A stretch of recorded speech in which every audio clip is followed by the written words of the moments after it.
Alrighty, welcome back everybody to our latest severe weather coverage. Hope everybody's having a good afternoon thus far.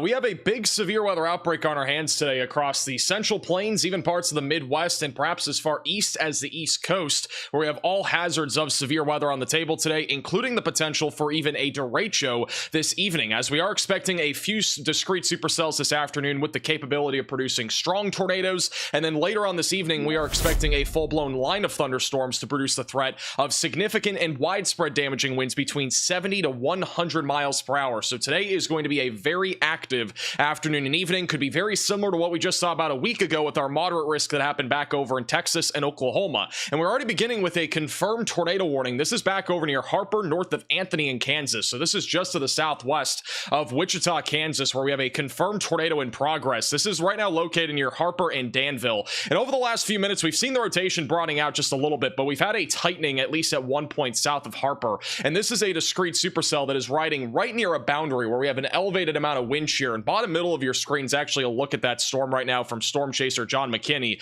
This one's been rotating quite a bit here for the last several minutes and may try to drop another tornado. This environment down here near Kansas and Oklahoma is extremely favorable for tornadoes with any discrete supercells that we end up having today. And currently we have one that has already formed and another one is trying to go up near Medicine Lodge. So we may see a couple of different discrete supercells produce the threat of an elevated tornado threat for the next hour or two before we eventually see a full-blown line of thunderstorms develop.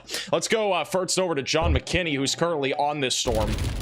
And right now he is currently he's currently underneath the area of interest right now. So again, we had a tornado a few moments ago. That one's now more rain wrapped. I think it is weakened, and now we are watching for a new area of circulation develop. But you can see the clouds are pretty low just above him here. And again, this is John McKinney near Danville, Kansas right now, where we have a confirmed tornado warning. Which, again, this was spotted, I believe, by actually Reed Timmer about 10 minutes ago. It was a rain-wrapped tornado. I don't think it's on the ground anymore, but it may drop again here in the next few minutes as it goes towards Argonia and Milan here in Kansas. Yeah, right above his head is a little bit interesting.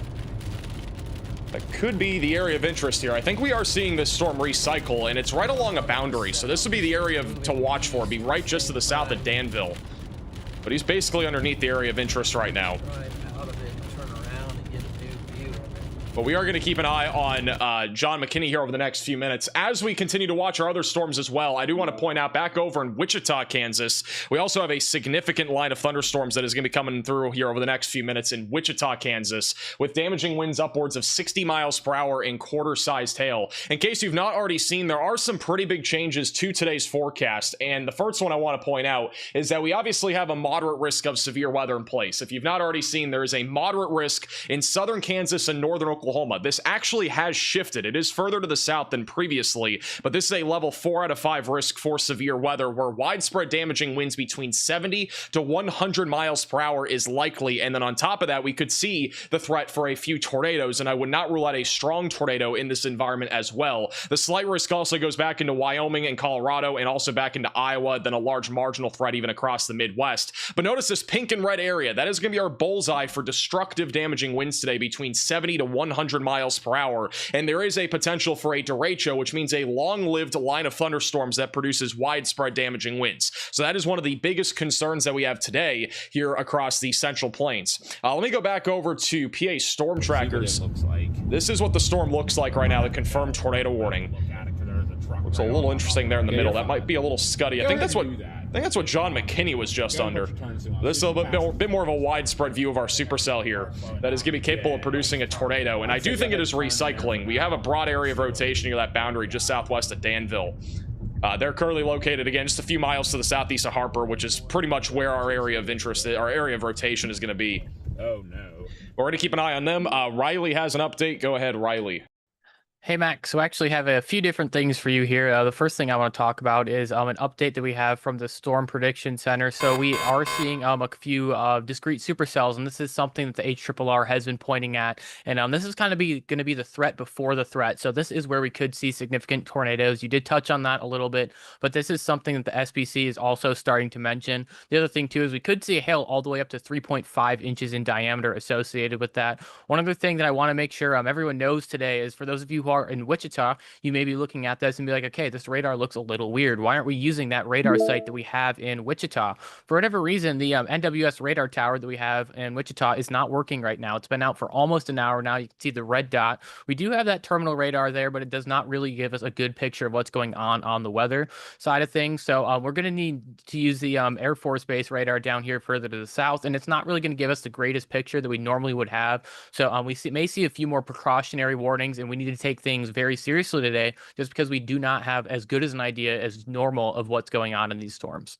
Thank you, Riley, for the update. Yeah, the radar site is out in Wichita, which is definitely a concern. Also, if we go back over to John McKinney, he has a pretty good view right now of our storm here that is rotating. So this just got downgraded back to radar indicated, but it is still rotating quite a bit right now. And it may be imminent on another tornado. Again, this is right along a boundary, and we have a very elevated amount of wind shear down here. And unfortunately, this is a discrete supercell, and anything that's discrete in this environment will have a much better chance of producing tornadoes. And I'm going to show you guys something else here in a moment that will also give you an idea of why our environment is so favorable.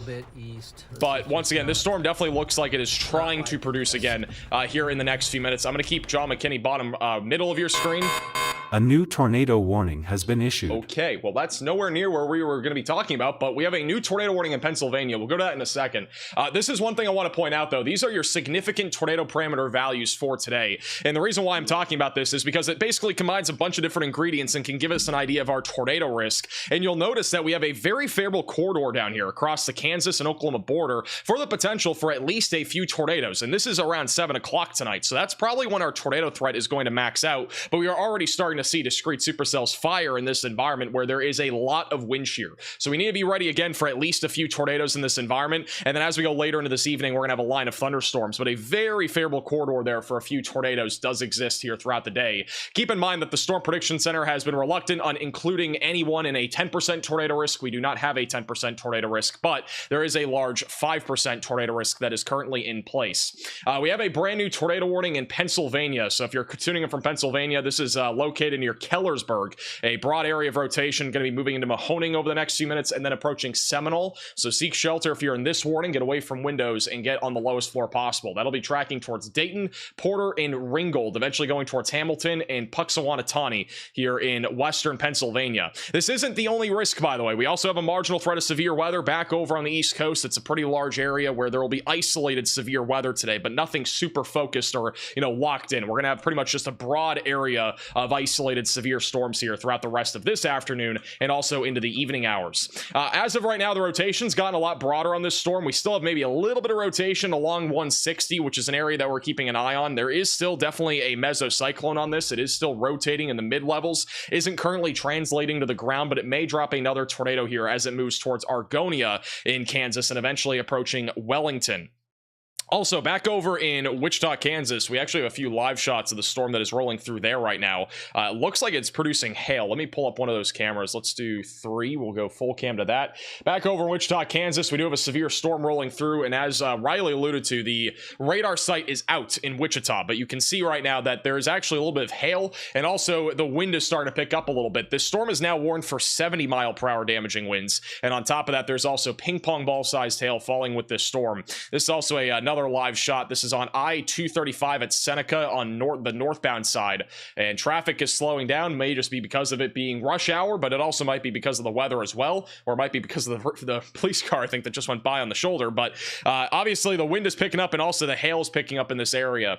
This is another live shot here as well on I-235 at the 25th. This is also in Wichita, Kansas. There's a pretty sizable hail core right now over Park City. That is bottom right of your screen. So the largest of this hail should be right over Park City. And if we have any cameras that are in Park City, let me know. I don't know if any of them have hail right now, but that is one spot that we may have a decent shot of. This is also K254 westbound of 53rd. You can see the storm there on the right, little shelf cloud off to the right. So this is just before the storm rolls in here to Wichita, Kansas. But everybody's slowing down for the most part on that I-235 stretch near Seneca. That is a very good view, though, of our storm rolling in right now. All right, let's go back over. Let me just go quickly. We actually have a little radar site too that's a little bit more localized, and you actually can see the wind picking up in Wichita. We have two really focused areas of high winds. We got one between the 54 and 235 intersection, and we got another bright area of green, kind of almost white color popping up there also just south of Riverview. So we are likely going to be seeing 70-mile-per-hour damaging winds in both of these little corridors here, moving right into the town of Wichita, Kansas. Velocities are picking up around 60 to 65-mile-per-hour winds. So that is at least around a considerable risk here for damaging winds. Might even see a little pocket of 70 to 80-mile-per-hour winds pop up somewhere. And if that were to happen, it would probably happen with this little pocket here. This is really intensified in the last minute or two. That'll be moving into the north side of Wichita over the next few minutes near Riverside. So be ready for that if you are in Riverside in Kansas. We can see the storm rolling in from the right now. Let me go back over to John McKinney, who's on our tornado warning just to the southwest of Wichita.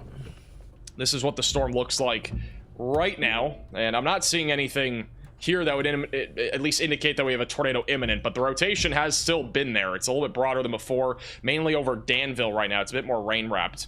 Clouds are still very low here. We have a very low lifting condensation level today, which basically means our cloud base is very low, which means it's gonna be easier for these storms to produce tornadoes as long as they're along our boundary. Look at this, by the way. This is from Aiden, also inside of the Radar Mega app with Project Weather Eye. You can watch him inside the Radar Mega app if you download it with the top link in the description below. He has an incredible shot of this storm. This is the one that is also tornado warned back over in Danville, Kansas. He's actually Milan, which is about 10 miles to the east of where we'd have a tornado, but the structure is pretty incredible here. And there's definitely going to be some probably big hail back in there near Runnymede Nothing I can do with the microphone in Kansas.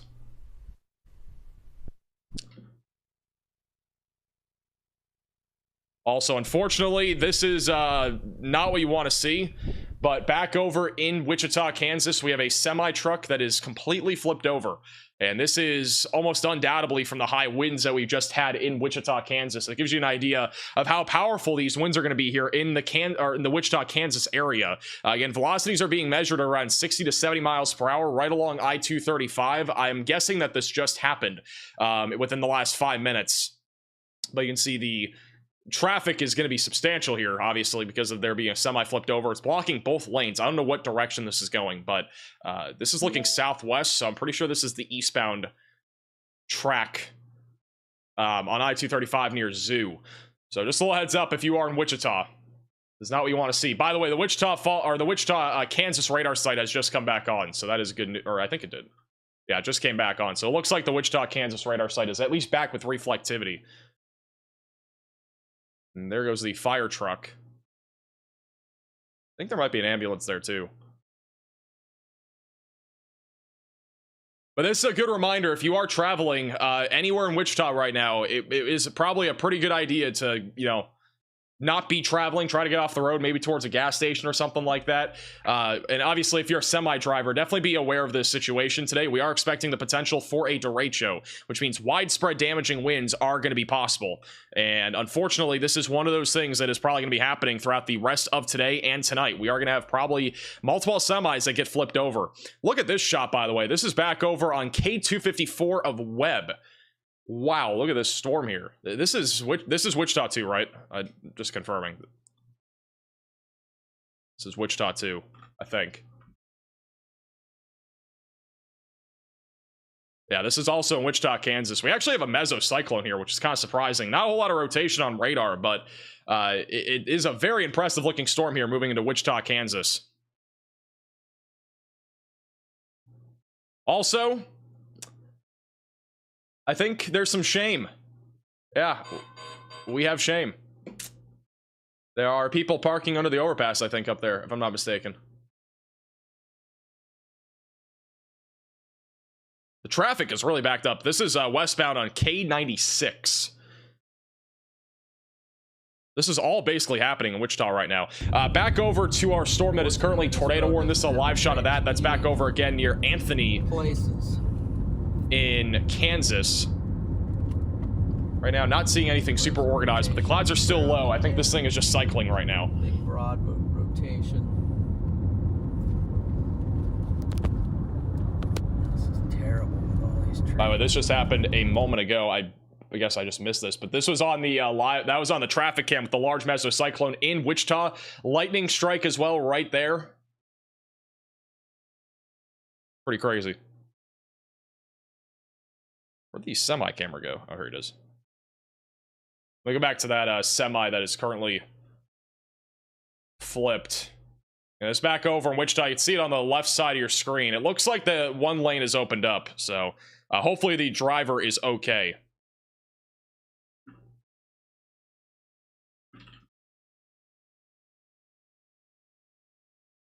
This is again back over on I-235. Thank you, Charles, for the $5 super chat.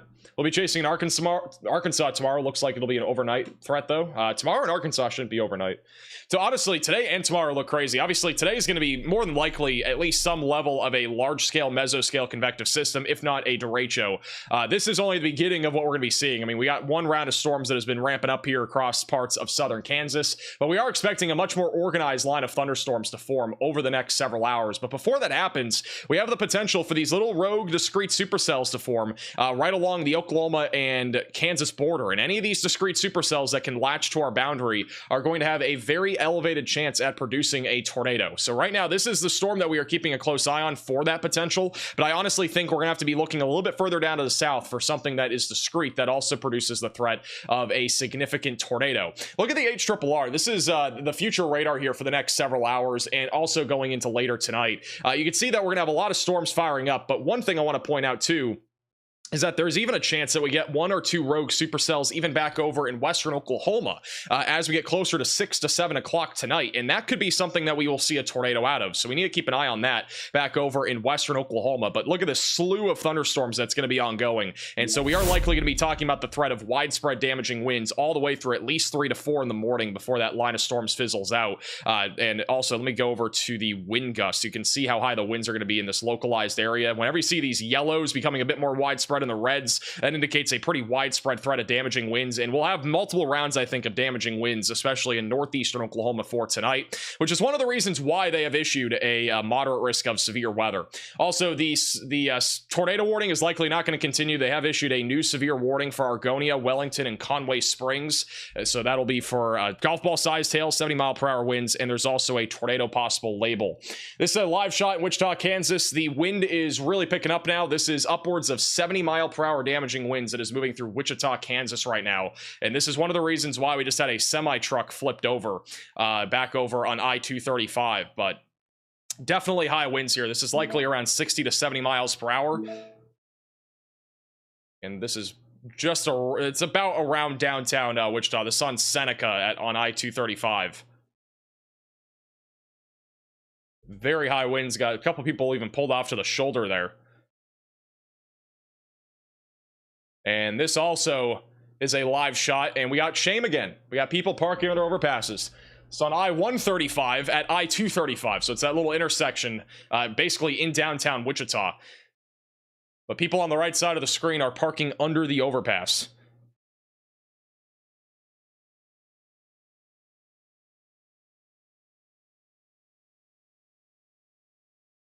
The wind is really picking up, though.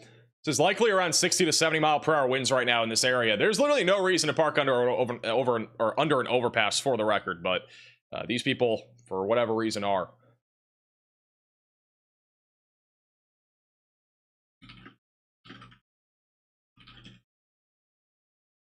Yeah, the winds are definitely around 70. Still very strong winds. This is also a live shot looking at the storm, but from the outside. You can see the storm rolling in here. Look how large that rain shaft is. This is also located on K254 in Wichita, Kansas. Got a huge rain shaft. We had a little mesocyclone on the left a few minutes ago. That is now going off the screen. But another impressive view of the storm here in downtown Wichita. This quick little update on I-235 at Zoo. The semi-truck is still flipped over. I bet it's going to be like this for probably another hour or two, if I had to guess, but semi is still flipped over here on I-235 as of right now. One lane currently open. There's a lot of traffic backed up on I-235. I believe that is eastbound. This is back over on I-235 at Seneca. Winds, again, are still very high. This is likely still around 60-mile-per-hour winds moving through Wichita, Kansas. If you are in Wichita, make sure that you're staying away from windows. We likely have upwards of ping-pong ball-sized hail falling on the south side of Park City. That's moving into Bel Air, Elk Creek, and Ketchy over the next few minutes, and that'll be approaching Benton and as well as Towanda here in southern Kansas over the next few minutes. So again, make sure that you're staying away from windows. Also, if you look bottom right of your screen, back over here, just south of Wichita, this is a little bit more rural areas near Conway Springs. We have a small little pocket there of upwards of 60 to 70 mile per hour winds that's going to be approaching Wellington and Belle Plaine. That is also moving towards I-35. So if you're traveling on I-35 between Wichita and South Haven, be ready for high winds as this little storm continues to push east. It already produced a tornado, and honestly, I wouldn't be surprised if it gears up for another tornado here at some point soon as it continues to move to the east. Also, you can start to see some of the hail falling. You can actually see the hail falling, and more people are parking under the overpass, and it looks like it's entirely blocked off now. So yeah, this is again what you're not supposed to do during any storm, is park under an overpass. And there are a boatload of people doing that right now, and the entire highway, it looks like, is being blocked off by these people.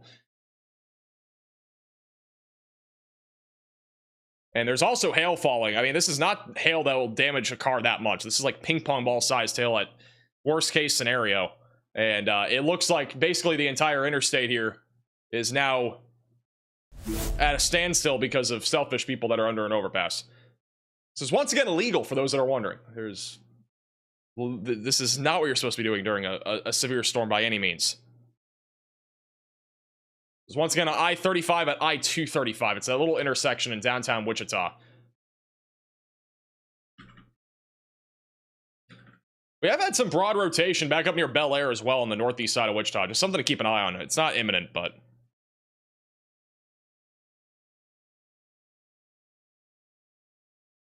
absolutely crazy.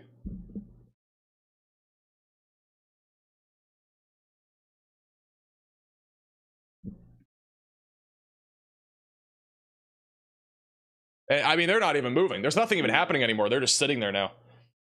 I'll keep that bottom right of your screen. This is a new severe thunderstorm warning that was just issued. It does include Wichita, Bel Air, Derby, Douglas, and as well as Augusta and El Dorado right around Wichita, Kansas. That is going to be for 70 mile per hour damaging winds in ping pong ball sized hail. Again, this area of storms is moving to the east. Keep in mind that the Wichita radar site was down. It just came back up, so it is no longer down. It is now fully up again. It is running like normal. Velocities are all working, all that good stuff. One thing I want to point out is that our southern supercell is beginning to at least rotate a little bit. Very weak rotation, not noticeable yet, but I do think that this storm down here going towards Mayfield is beginning to ramp up a little bit and may become tornadic here soon as it approaches Mayfield, Kansas, also heading towards Wellington in Kansas. So be ready to go to your safe place if you are in this severe thunderstorm warning. There's already a tornado possible label on this, and this already has produced a tornado. It did produce a tornado to start the stream, and it may do so again here soon. Also, this is a live shot on K254 at Webb. Looks like we got some small hail falling now. You can see the hail bouncing off the ground. We had a pretty cool mesocyclone here just a few minutes ago, but now we are looking at just some small little hailstones falling. A new tornado warning has been issued.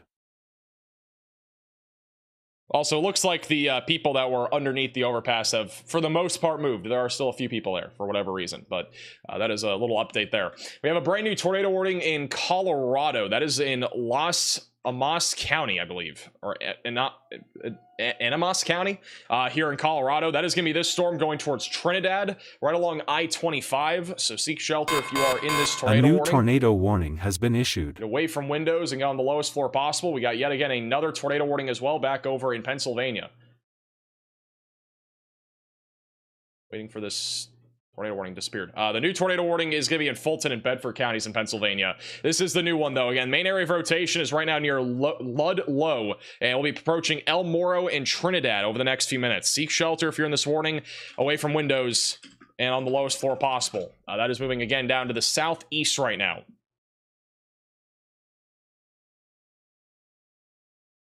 Also, I think that semi may have actually... No, it's not. Never mind. I was about to say, I thought the semi got cleared off. It is still there. I'm going to put that bottom right again.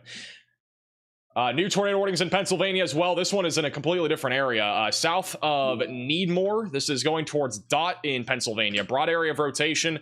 Will be approaching I-70 here over the next few minutes. If you are in this warning, you need to seek shelter. It's a broad area of rotation, but it is a semi-discrete supercell that could produce a brief or even weak tornado as that continues to move to the east. This is John McKinney. He's driving through our storm that is south of Wichita that was tornado warned. Right in, let me get his location again, but he's in the middle of this storm here. This is just to the south of Wichita. This is near Argonia in Milan. Torrential downpour here in the downtown area. This is also Aiden, who is on this storm from the outside. Very ominous skies. So, a little bit, almost like a hook shape trying to form down by Dan. this storm is attempting to try to produce another tornado. I think it's going to take some time, but it's trying. But there is absolutely a ton of lightning in this storm right now. Thank you, Stephanie, for becoming a member. One's tornado possible.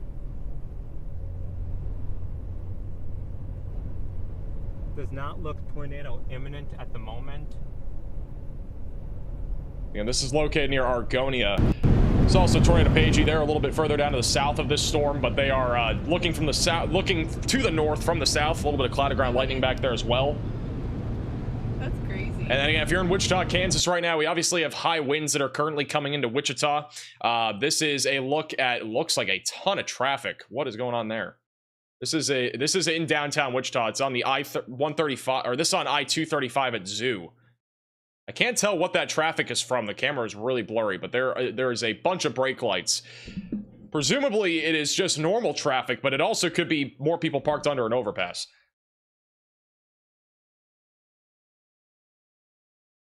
And then right there at the bottom of your screen, that is a semi that was flipped over. There are 2 police cars on the scene. Only 1 lane of traffic is able to go. This is a 2-lane highway. All right, that is normal rush hour traffic, according to all my Wichita people that are tuning in.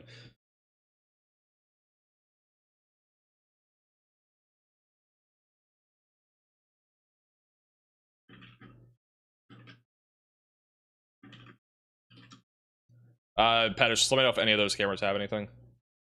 I'll pull them up on their site.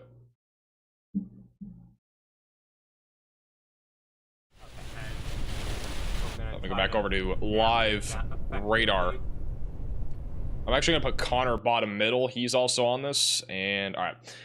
Thank you, Kim, for the $20 super chat. Appreciate that. Once again, if you're just tuning in, we got a significant line of storms that is currently rolling right through Wichita, Kansas. Right now, the most significant wind threat is now approaching Andover, Benton, Towanda, and also going right through Wichita right now. So again, continue to stay away from windows. Wind is going to be surging here over the next several minutes, and then we likely have some pretty large hail over Bel Air that is likely around golf ball sized hail.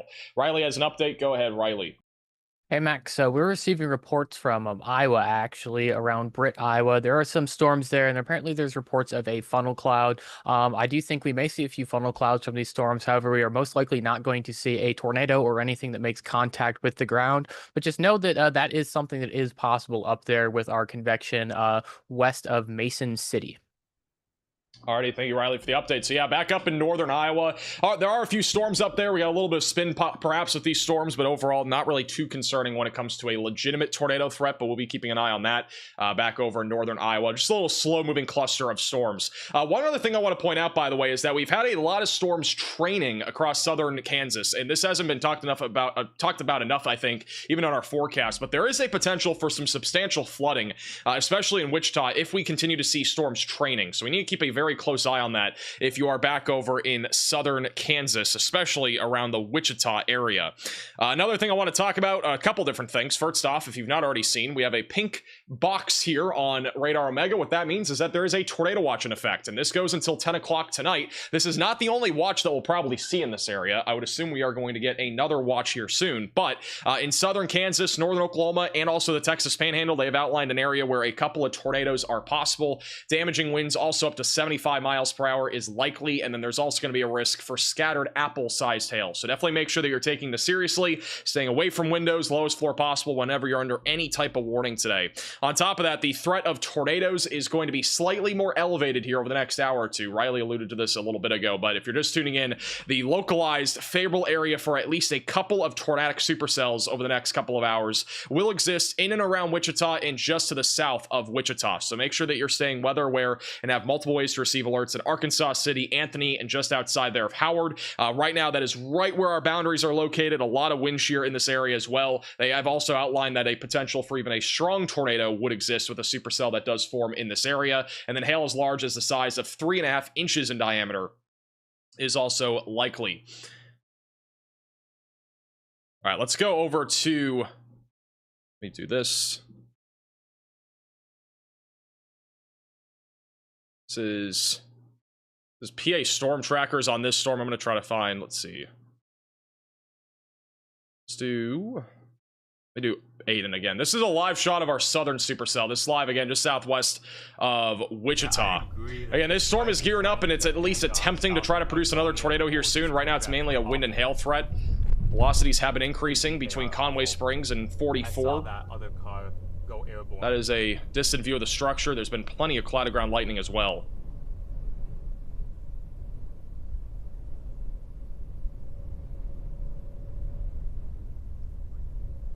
Really impressive view here of the storm.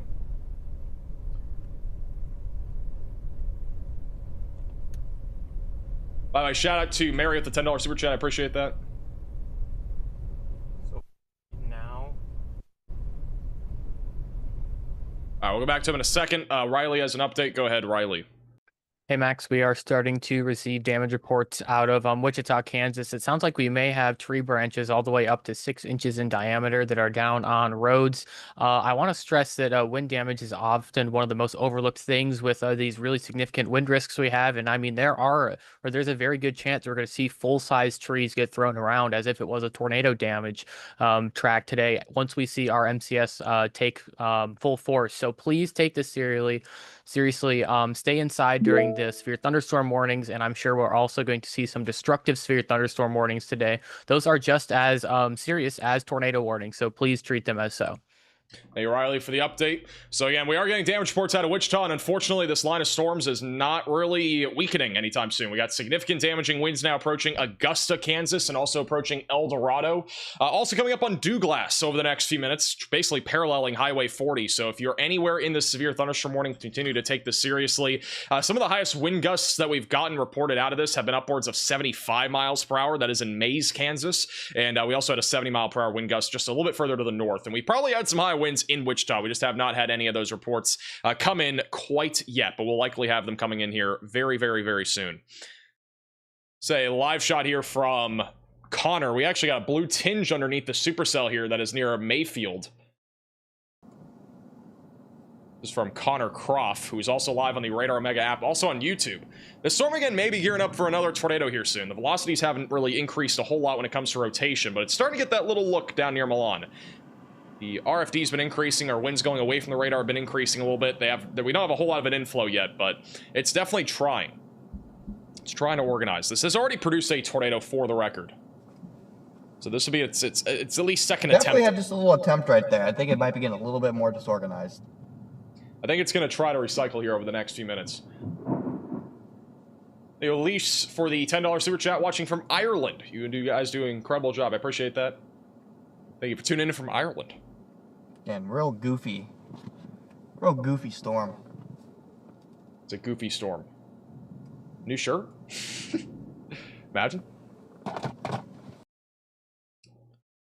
Go back over to... What number is it? Oh, I have to click the number. Sorry, guys. This is John McKinney. He actually has a really cool little blue tinge here. That's not John McKinney. Bro, what button is it? Is it 3? There we go. So this is a view of the storm also. Look at that cloud ground lightning. So again, a very discreet supercell here. Your Conway Springs.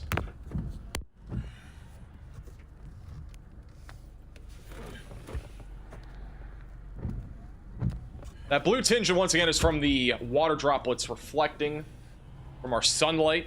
It's angled at the right position, at least parallel to where he is. This is also storm under media. They're right underneath it. Best area I've seen.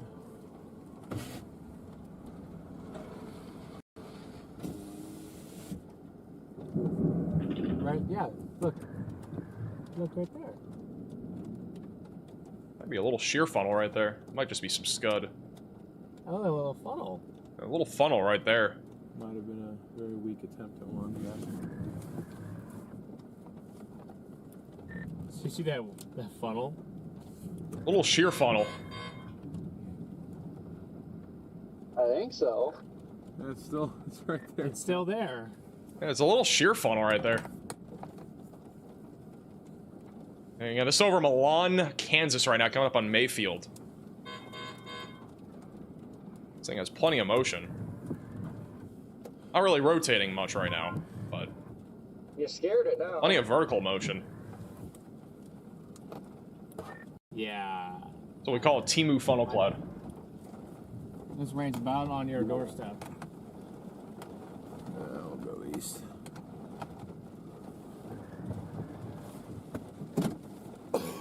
Shout out to Roger for the Venmo donation. Do you expect a major tornado today?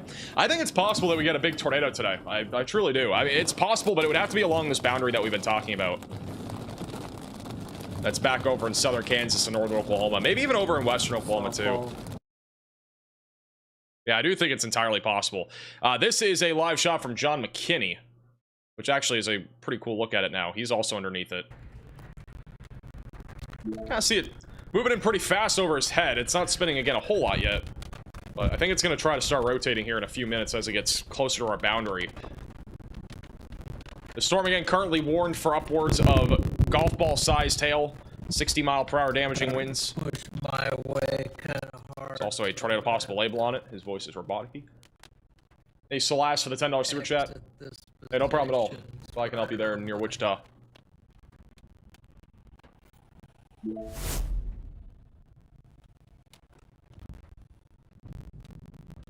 We have a storm behind it that's also severe warning for half-dollar sized hail and 60-mile-per-hour damaging winds.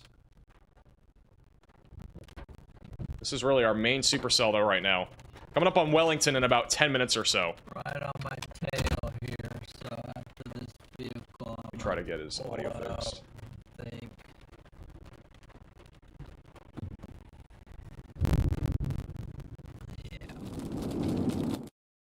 Back to him in a second. This is a storm once again. This is near Conway Springs. There's a boatload of lightning on this storm as well.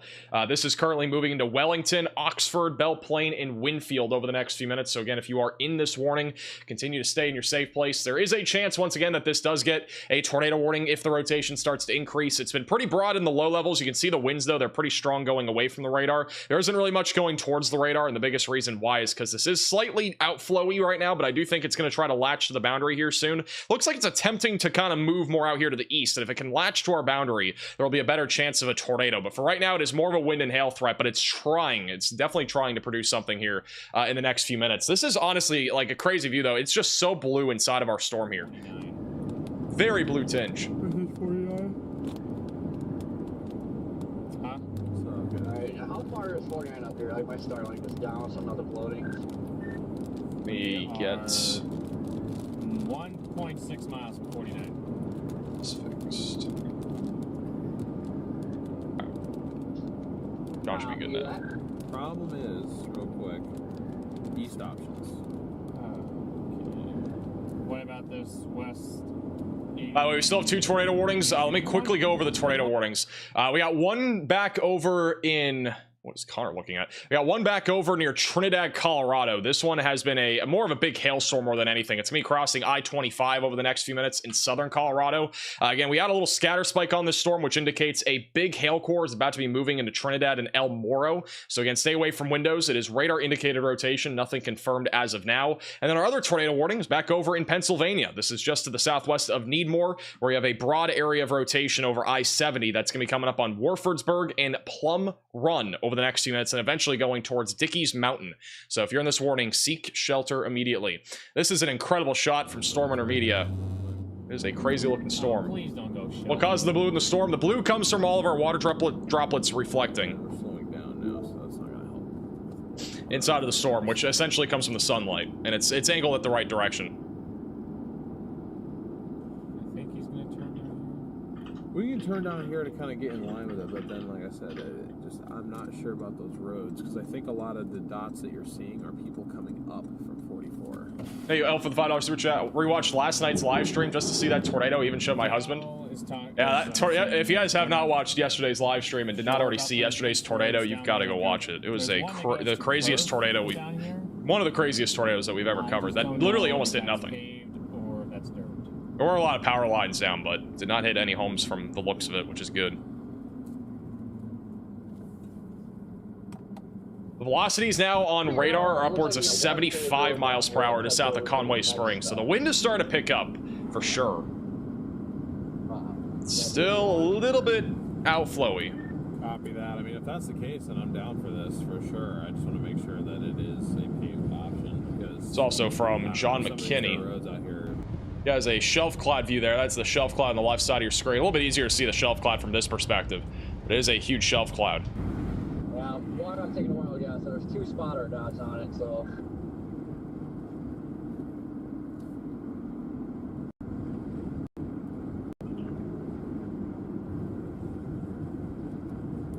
Well, at least if we get stuck, we'll be stuck together. Connor is actually driving right through the storm right now. Connor is in the middle of the storm. He likes driving through rain. He's also driving through hail.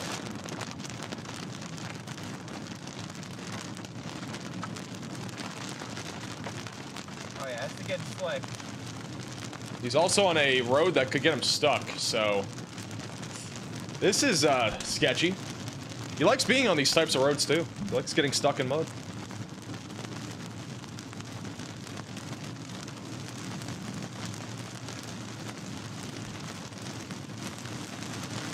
Hey, woman for the $10 super chat. Springfield, Missouri tonight will likely be a pretty significant wind threat.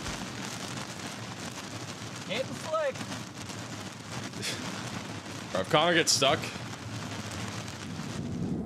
I'll keep him bottom left in case something happens. Riley has an update. Go ahead, Riley. Hey, Max, looking at our storm near Conway Springs, Kansas, it does have hail greater than 3 inches diameter indicated from both radar sites. So Mayfield, Kansas, we may be seeing 3-inch sized hail driven by 70+ mile per hour winds shortly. So hopefully we get an upgrade to that warning to reflect that, but definitely a strong thunderstorm coming in. That's also probably why we're seeing that bluish green tint is when we see so much hail in the storm. It even exacerbates that blue color of the storm. So quite the storm, and let's be taking shelter. Thank you, Riley, for the update. So yeah, again, this storm is at least producing 2-inch sized hail. There was a report of golf ball sized hail a few minutes ago, and Connor's right now driving right through I-60 and is going through some of that hail core as well. It looks like he safely got off that sketchy road, but the storm is now warned for 2-inch sized hail, so it has been upgraded just a little bit. Velocities, again, have been pretty strong on this. I do think the storm has a chance of producing a tornado here soon. It's just a matter of if it can catch up to the boundary. This is another shot of our storm from the outside from Storm Runner Media. Assuming it's right here. He's not look on the roof camera. Oh, hello. Yeah, just caught it. Looks like there's a lot of. Actually, a little mesocyclone trying to form on this now.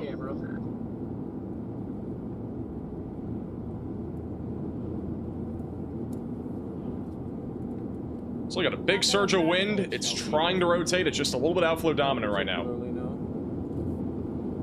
We'll give it a low chance of a tornado in the next like 5 or 10 minutes, but maybe in about 15-20 minutes it could do something. Well, we're gonna find out if 80 is a. By the way, this is a live shot back over in Colorado. Can we get some shames in the chat, please? This is a live shot on I-25. This is actually where our tornado warning is currently located. We got some hail falling, but people are parked under the overpass, which is why nobody can currently get by here on I-25. By the way, speaking of shame, guess what? This is by High Demand, by the way. We have released our shame merch at shopmaxvelocity.net. It is the top link in the description below, or one of the top links down below. We also got mugs, hoodies, and stickers. High Demand. That is our new collection. That's like the new collection of the month. Because that's probably pretty much up on the road where we just were.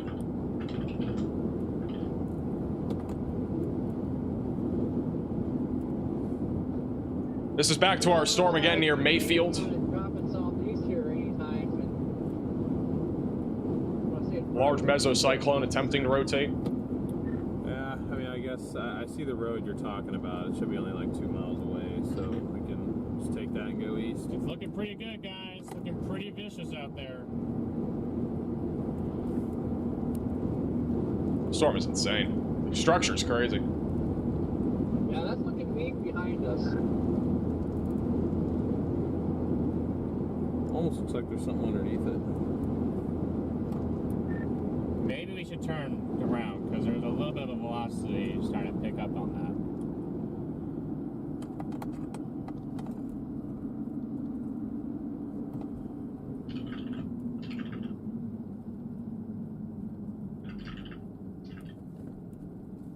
Want me to turn around? I'm gonna keep going for now. There's too much freaking traffic. Got people standing outside their car there. It's not Freddie McKinney, so no lightning rod. I don't think Freddie's chasing today, by the way.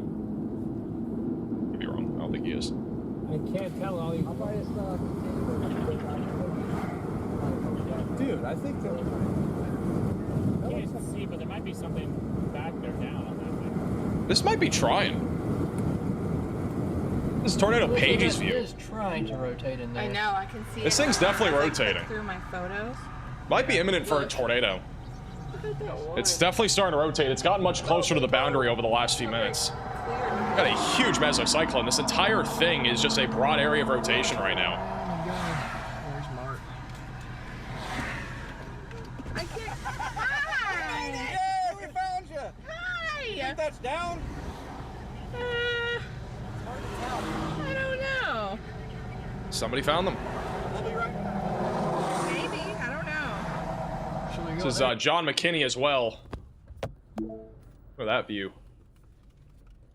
Sit here a second while nobody's coming. You can see it spinning. It's we're starting to get more motion in there. It wasn't really rotating before. Had more vertical motion. Now we're getting more horizontal motion.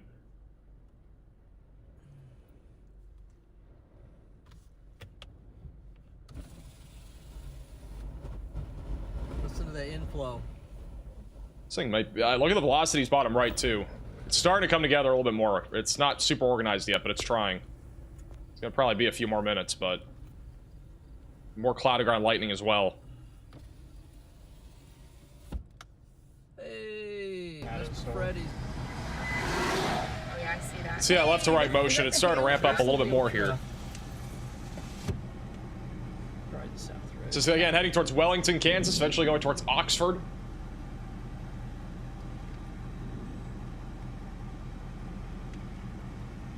Hey, Chris, for the $10 super chat.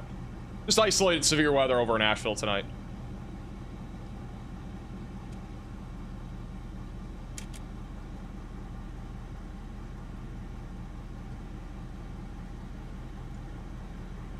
I don't think you'd be able to see it anyway. Probably not. There is a little tightening trying to happen there near Mayfield. Velocities are being measured at around 75 miles per hour still inside of the storm. So we definitely have very high winds inside the storm. Majorly.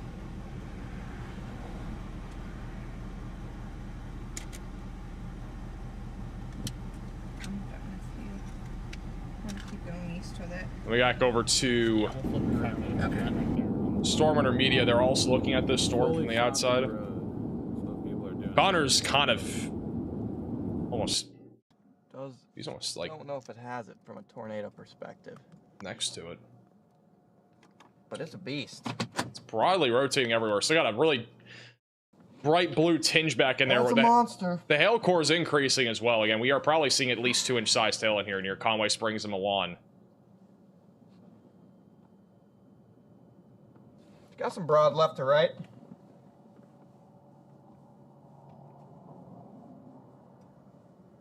In the back of it, yeah, we gotta go to the south one. Also, look at John McKinney's view in a second. This is incredible. So he gets to the left of these trees. Is it rotating there? And for those that don't know, John McKinney is Freddie McKinney's dad.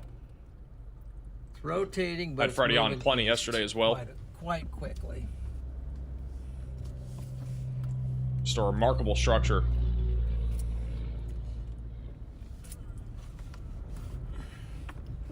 Come on, let's get out of the way. We go back over to Connor.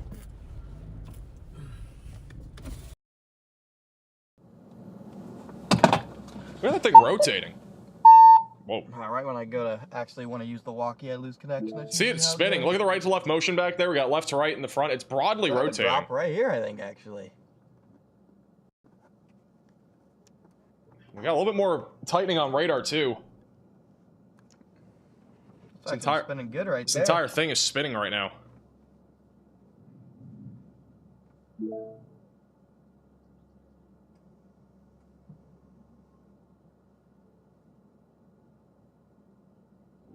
All right, I'm gonna keep Connor bottom left. Riley has an update. Go ahead, Riley. Hey, Max. So we have more reports coming out of Wichita where we had basically widespread 70-mile-per-hour winds move through the entire area. It sounds like a majority of the power lines in some parts of the town are down. This means that there is going to be widespread power outages. The emergency managers have said they are starting to work on restoring power and cleaning up all the downed trees and power lines. However, it is going to take some time just with the scale of how large the storm that went through Wichita was. Thank you, Riley, for the update. So a significant line of storms went right through Wichita, and just south of Wichita, the storm's starting Where's this pavement end, though? The storm's really starting to crank. We also got a new tornado warning for Fulton County, Pennsylvania. That is southern Pennsylvania. Velocities are increasing really quickly. Nice broad rotation. Nothing imminent yet. Got more vertical motion as well. Got some scud rising into our storm. It's spinning.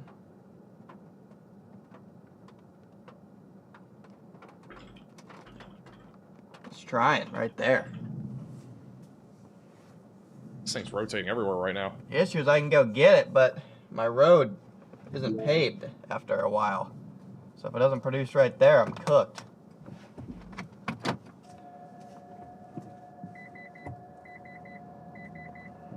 It's trying to produce right there, though.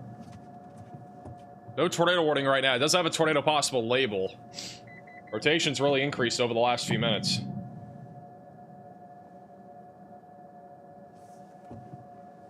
Thank you, Caphead, for becoming a member. Welcome to the Velocities.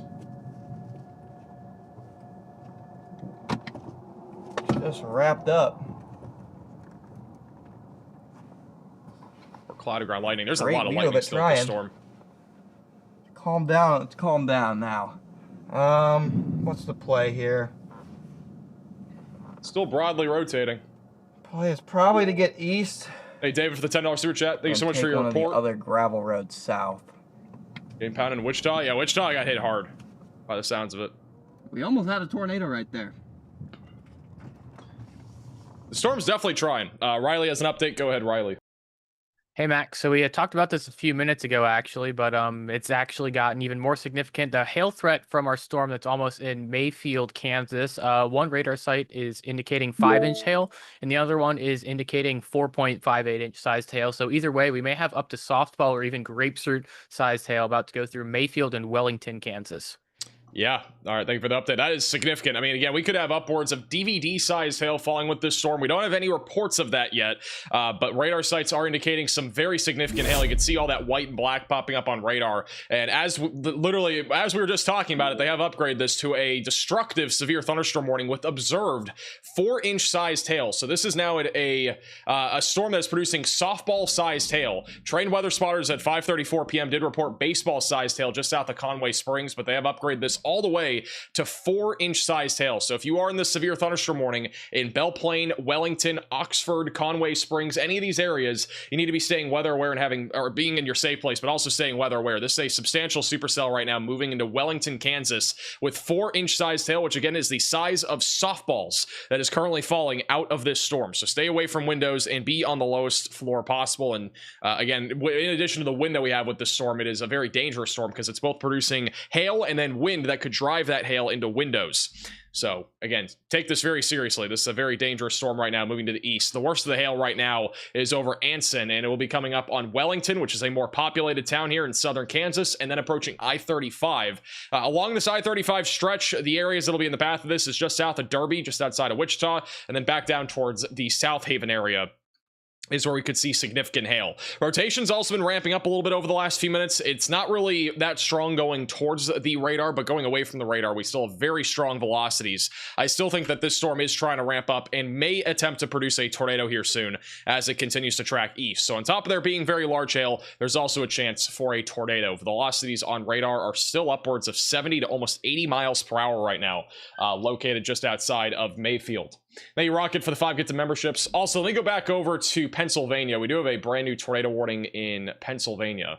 That is going to be all the way back over here, southeast of Bedford, just south of Needmore. It is a broad area of rotation that's located near the Warfordsburg area, moving into Dickey's Mountain over the next few minutes, so seek shelter if you are in this warning, eventually going towards Yeakel Mill. We've seen velocity signatures like this even in Pennsylvania produce tornadoes, so even though it doesn't look that concerning, it definitely could produce a tornado as it moves to the east-southeast.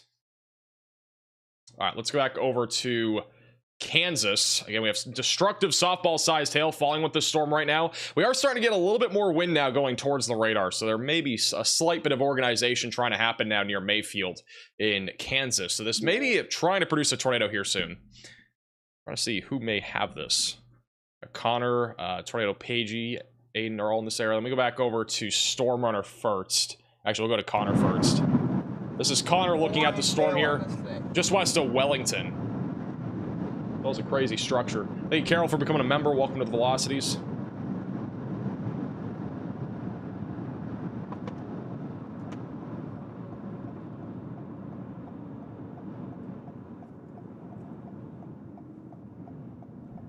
This is the latest scan, bottom right of your screen. Once again, this is a destructive storm.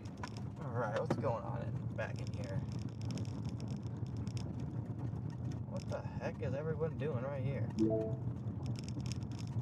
It's also a view from Storm Runner Media. They're just south of Wellington, but very ominous skies.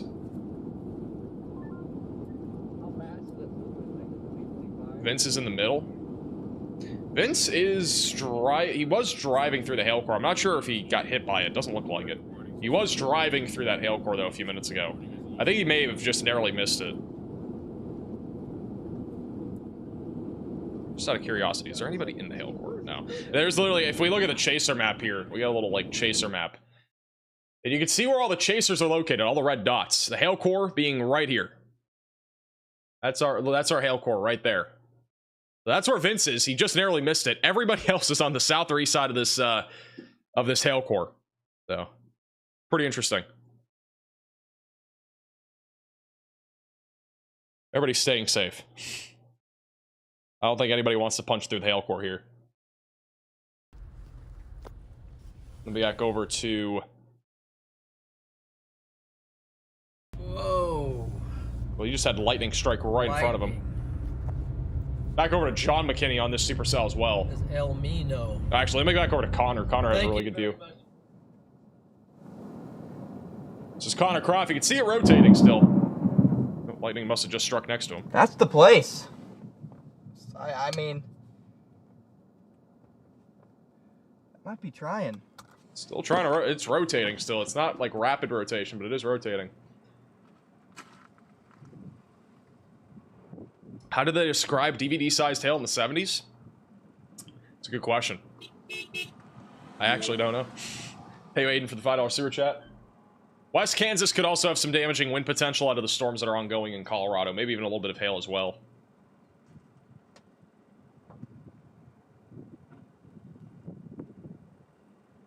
The storm is still broadly rotating right now. Looks real interesting. Really interesting right there.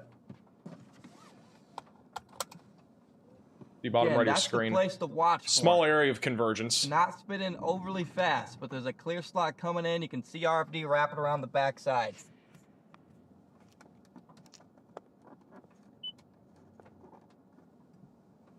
This storm, once again, is producing at least 70 to 80 mile per hour winds, and on top of that, 4-inch sized hail, and also a potential tornado threat.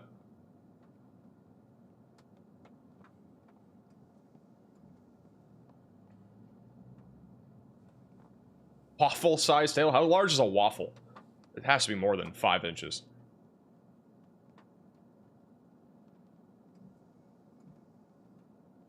Channel 1. Whoa, big CG.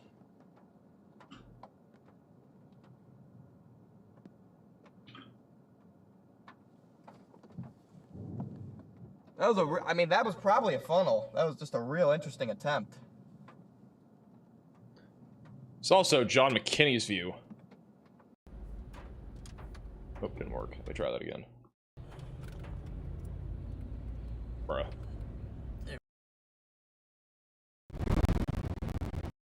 Let me try one more time. There we go. This is John McKinney's view, though. He's a little bit further back, but you can see the blue tinge on the left there. There's some big hail falling with this storm, which also goes pair in pair with our little blue tinge back there in the storm, and kind of white tinge. Very common, again, with our sunlight, in addition to the reflecting water droplets, and on top of that, there being a bunch of hail falling in the middle of that thing.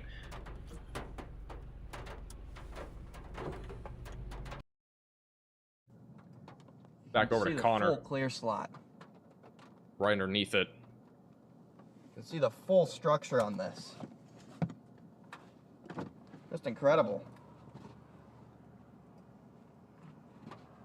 Incredible supercell here. You can see the entire structure of the supercell. What do you think? Go east out of Wellington and then drop south at some point, or? Wow, the inflow coming back. Thank you, Christiana, for the $10 super chat. There. Right there is where the tornado. Led with the super chat says, "Can you write me a doctor's note to skip work?" I don't think so. Appreciate the super chat though. I wish I could. In there, right there. This is the area to watch. I mean, you can see. I'm having a dilemma as well. You can see the whole structure of this thing. Very incredible. Yeah, right in the middle, it's starting to get rain wrapped. That's where the tornado would be. Hail core has gotten slightly smaller over the last few minutes. If we go back over to live radar right in the here, middle where it's getting you can actually see the new hail report that just came in. Baseball-sized hail was reported by a trained spotter as of just a few minutes ago, about 15 minutes ago, over about 5 miles southeast there of Conway Springs.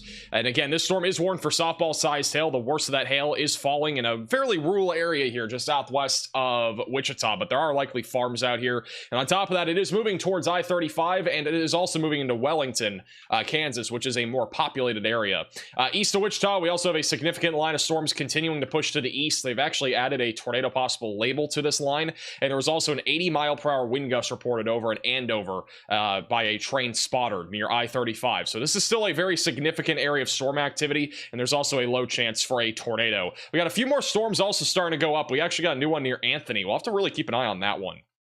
That is right near our boundary, and this might be the next one to try to produce a tornado. That is north of Waldron in Manchester. That is currently tracking to the east-northeast, and honestly, this could be the next one to try to produce something. So we're definitely going to have to keep an eye on this as it pushes off to the east-northeast. Let's go back over to Connor's kind of underneath the storm right now. What's your plan? Are you going to go east? So he's underneath this area of rotation. I think the other one back to the west, though, might be the one that produces the next tornado. This one still has a chance, but I think the one back to the west near the boundary may have a better chance. We have a couple chasers coming up on that, too, right now. Keeping an eye on them. We actually check in with one of them. This is PA Storm Trackers. They're back down there right now. I'm going to keep an eye on them. Let me go back over to...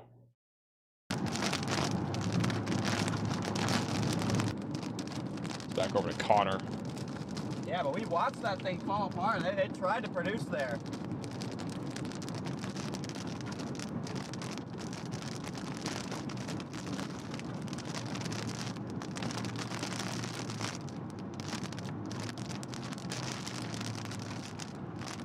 We do have a couple new mesoscale discussions from the Storm Prediction Center. First off, there's one in Texas and southwestern Oklahoma where severe wind gusts will be likely accompanied by any high-based storms that can develop this afternoon. Basically meaning there's not a whole lot of low-level moisture and the temperatures are really high, so we're probably going to see very high-based storms. Not really any tornado risk down here, but damaging winds up to 80 miles per hour. And on top of that, there's also a chance for hail up to the size of tennis balls. And then also back over in eastern Colorado and western Kansas, damaging winds up to 80 miles per hour. And also a threat for an isolated tornado or two will be a possibility. So be ready for that near Goodland, Kansas, and also back into eastern Colorado. Those are the latest updates there from the Storm Prediction Center. It's back over to Connor.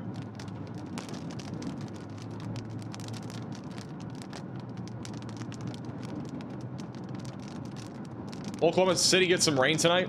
Water on the camera. There is a possibility. I wouldn't bet on it, but I do think there's a chance they get some rain there tonight. Riley has an update. Go ahead, Riley. Hey Max, we do have a flash flood warning for Wichita, Kansas. We have touched on the flash flooding threat just a little bit today. There's a lot of reports of cars being stuck in as many as 4 feet of water right now in Wichita. We could see this be upgraded to a flash flood emergency with some of the reports that are coming in. I do want to stress, if you are in Wichita or the area around, wherever we see training thunderstorm today, please do not drive through floodwaters. There's no good way to estimate how deep they are, and the best thing to do is turn around and find a different route. Hey, Riley, for the update. So yeah, big flash flood warning here. It's a very populated area in Wichita, Kansas. It is a considerable damage threat. Once again, has been observed. There are a few green circles here popping up on Radar Omega. That indicates that there are flood reports, perhaps vehicles stranded, which actually, one of which does say a stalled vehicle in 4 feet of water in Bel Air, Kansas. So turn around, don't drown on the roadways if you're back over in Wichita. And unfortunately, more rain is likely coming. We got this big storm over here near Kingman that is also going to probably produce at least a threat of some level of wind and hail, maybe even a low tornado risk, but it's definitely going to be producing the potential for heavy rain that could also increase the flooding risk that is already ongoing right now. But once again, that storm also has a little bit of broad rotation that is a little bit more of a discrete cell, so we'll have to be keeping an eye on that one as well. Going back over to Connor, who's on our storm here just south of Derby. It's warned again for 4-inch sized hail. There is some broad rotation just southwest of Wellington. He's been pretty close to that this entire time. Thank you, Natalie, for the $10 super chat. I'm following from southeastern Wisconsin. You inspired me to become a trained weather spotter 3 years ago. That's awesome. Well, I can inspire you.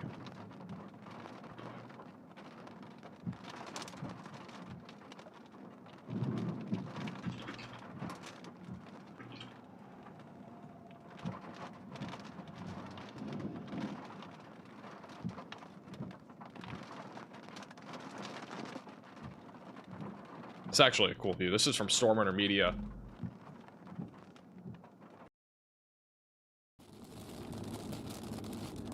They're in downtown Wellington right now looking at the storm.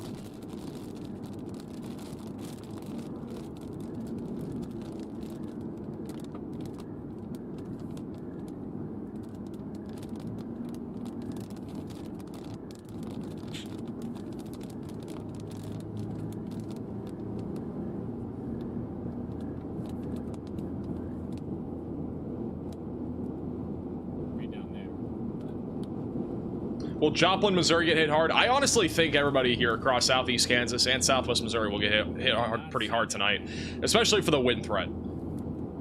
As we've already kind of talked about here, if we go back over to, first off, just touching on the SPC outlook again, we do have a moderate risk of severe weather that's in place today, but again, the biggest concern across the board today will be damaging winds and also the potential for a few tornadoes over the next few hours with these discrete supercells that have been firing off.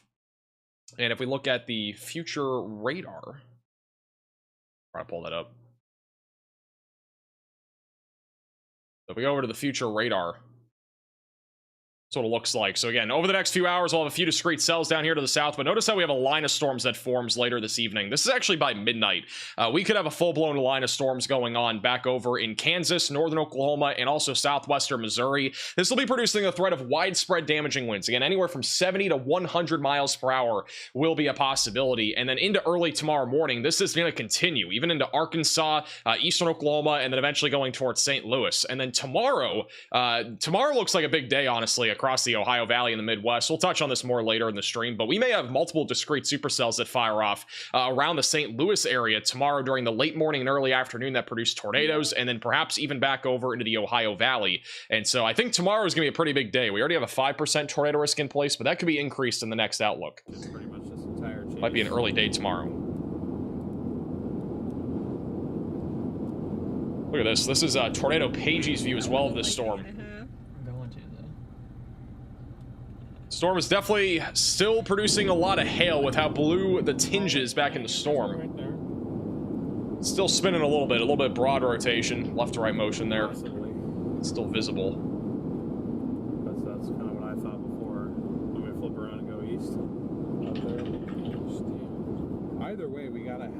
kind of have to leave the storm a little bit. Like you're not. I mean, you can take your chances with dirt roads, but leave it for a while. Hey Natalie for the $10 super chat. Oh, I heard that, but appreciate that. Tornado season just going on until June. This isn't like uncommon. This does happen quite frequently.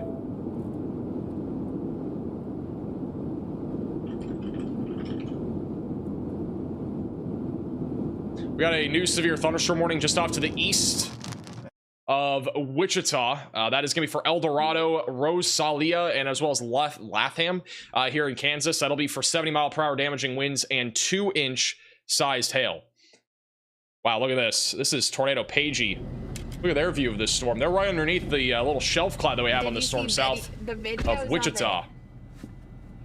That's awesome. She saw it on nightly. You got the blue tinge back in there, which a lot of people keep asking, what does this blue tinge actually represent? It's basically where all the hail is falling inside of our storm right now.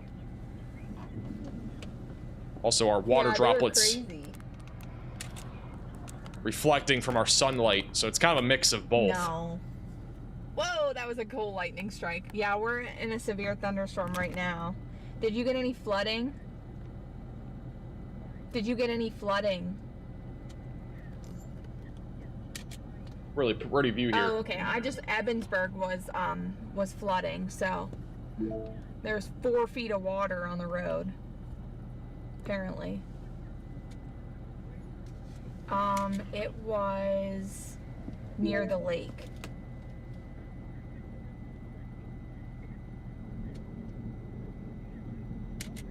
This is crazy. By the way, in the chat, let me know where you guys are all tuning in from. Put your town or city or state in the chat. Oh my god. We're gonna run that little experiment again, like we did yesterday. Get all the locations and on a map. I'm glad you saw it. They're literally underneath the storm. Look at that kaleidogrammed lightning right there too. This is storm intermedia. They're also kind of underneath it. No way. So one way or another, we do have to leave the storm a little bit.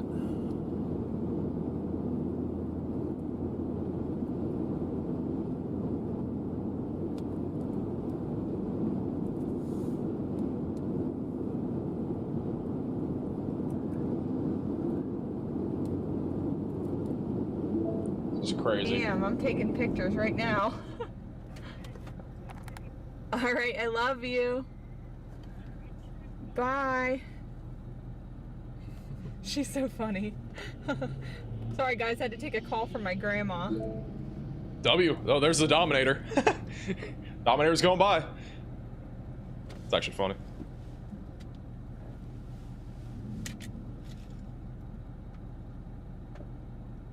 I don't know.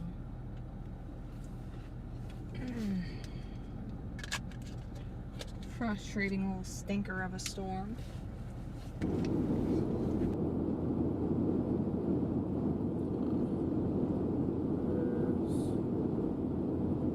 They dropped it back down the lines. Gotcha. When I want it to end? Probably ended like, I don't know, whenever. Maybe 30 seconds. Thank you, Ontario, for the $5 super chat from Toronto, Ontario. Southwestern Ontario has a tornado risk tomorrow. There is actually a tornado risk there. I think it's low, but there's definitely a risk there.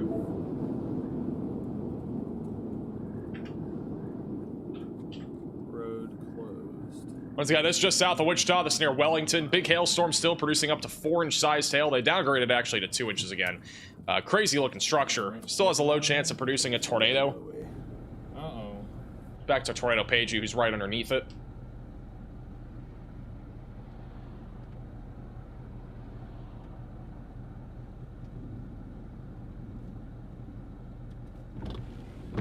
What do you want to do?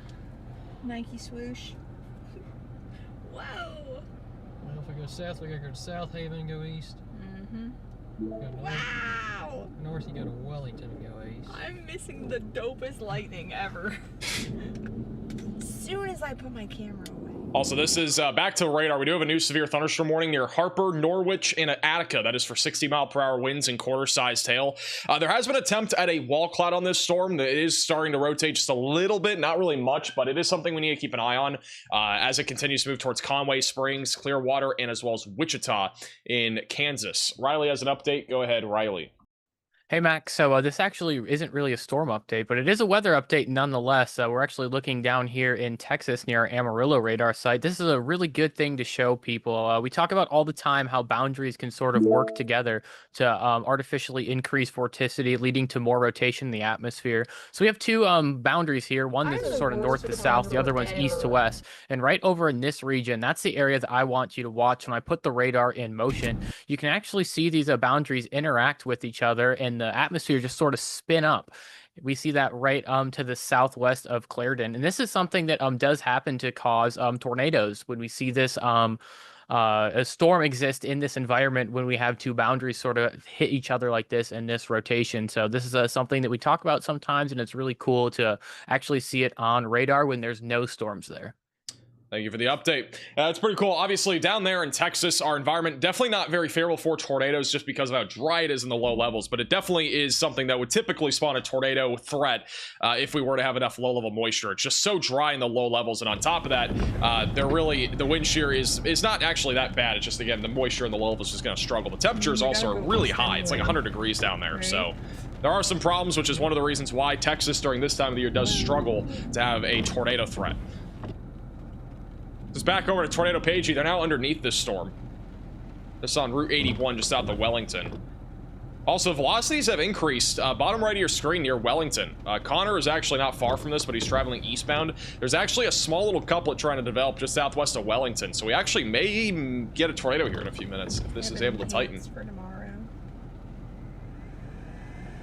Up in the Midwest. Yeah. Hey, Joshua, for the $20 super chat. I think the biggest concern for Cleveland, Ohio tomorrow will be damaging winds. Oh. Do you guys have chains or straps by chance? No, that's okay. I just wanted to check and see. Nothing. I don't have anything long enough to get down there because if we go right there, we're gonna sink too. Right. Yeah. Okay. Yeah, ours are short. Yeah. Okay. You don't have boards or anything? No. I tried using my floor mats to see if that would give enough, but it started sinking. Apparently somebody is having and issues. Those tires are starting on both sides. Thank you, Alice, for the $10 super chat. Yeah. So it's like no traction at all. I know, that's why I'm worried if we like backed up in there that we would slide into. We go back over to Storm Runner Media. No, because it's much harder to get this out. Right, absolutely. Okay, well thank you so much. Storm Runner Media is on Route 81. They're going up towards that rotation, I believe. They're driving up towards it. So really, again, this is starting to rotate. We may get another tornado here. The only thing is it'd probably be more rain-wrapped if it were to drop. Latest scan, a little bit broader. Still got a little rotation, though, on the southwest side of Wellington.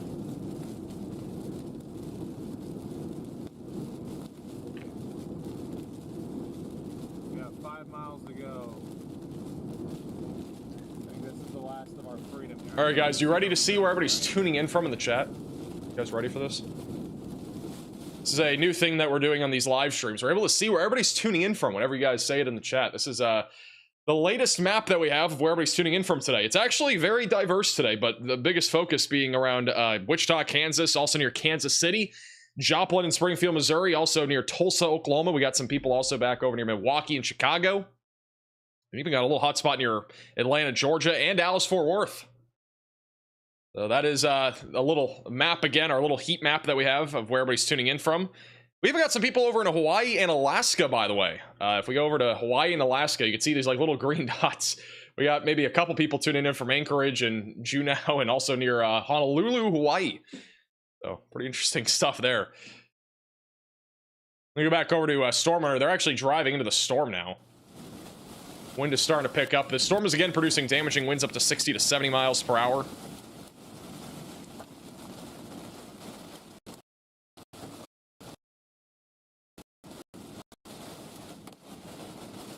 They're driving right into this thing.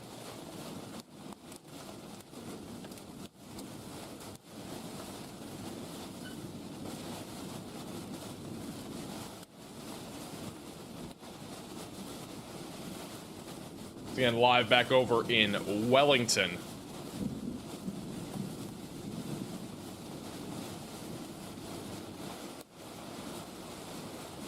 Thank you, Crit, for the $20 super chat. What's the outlook for Kansas City area? I don't think Kansas City is going to be too bad, but I think there is a chance of isolated damaging winds and hail over there. I think overall the threat of severe weather is going to be a slightly lower threat in that general area. Vince Walty, bottom middle of your screen, has a cool view of the storm too. Hey Jalen, also Roger for the Venmo donations. We don't need more locations, by the way. The thing's not tracking anymore, so you guys putting your location in the chat doesn't do anything. But we're gonna keep doing that, at least occasionally.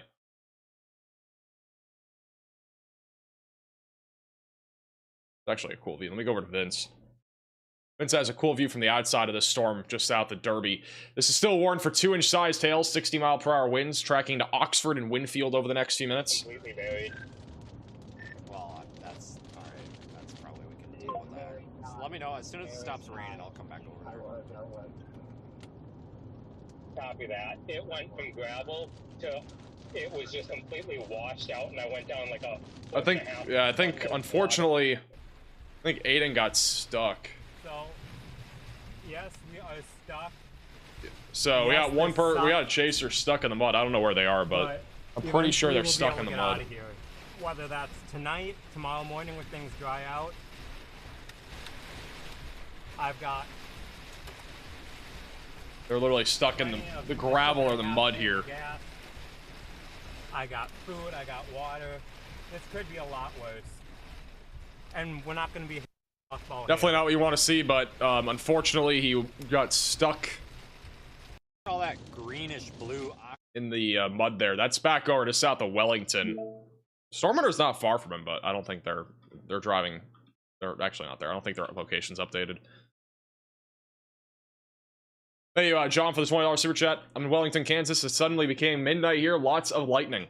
Well, whenever you have echo tops on these storms that are well over 50,000 feet, it's going to block out the sunlight, especially with it being 6 p.m. The sunlight obviously coming in from an angle. So every one of these storms is super tall, and that's going to block out a lot of sunlight, which is why it looks so dark. You can see storm intermediate bottom right. It basically looks like nighttime right now. Or at least it did a second ago. Now it does again. So again, these storms are huge. I mean, again, they're not as tall as what we had like a week ago with the other moderate risk. Like those were tall as like 60,000 feet, but they are definitely very tall. Wellington, Kansas getting hit pretty hard right now with damaging winds, upwards of 60 to probably at least 70 miles per hour if I had to guess. And then back over to the east of Wichita, we still have a little discrete supercell that is moving into Roselia, as well as Eureka and Severy that is still producing 60-mile-per-hour damaging winds, or 70-mile-per-hour damaging winds, and also 2-inch sized hail. And then another severe thunderstorm warning southwest to Wichita that is also producing at least 60-mile-per-hour winds and quarter-sized hail. Also, we no longer have a tornado warning. Riley has an update. Go ahead, Riley. Hey Max, actually a couple things to talk about. First off, we have this supercell in the Oklahoma Panhandle right now, and this has been noted by the SPC with a little bit of a local mesoscale discussion of having an increased chance of a localized tornado potential. Obviously, there's no other convection around this storm right now, and it does look like it has a hook on radar. So this is something that we could see try to produce a tornado relatively soon. Also, one concerning trend that I want to talk about on the HRRR, we're actually going to throw it back to the 18Z HRRR, which ran quite some time ago.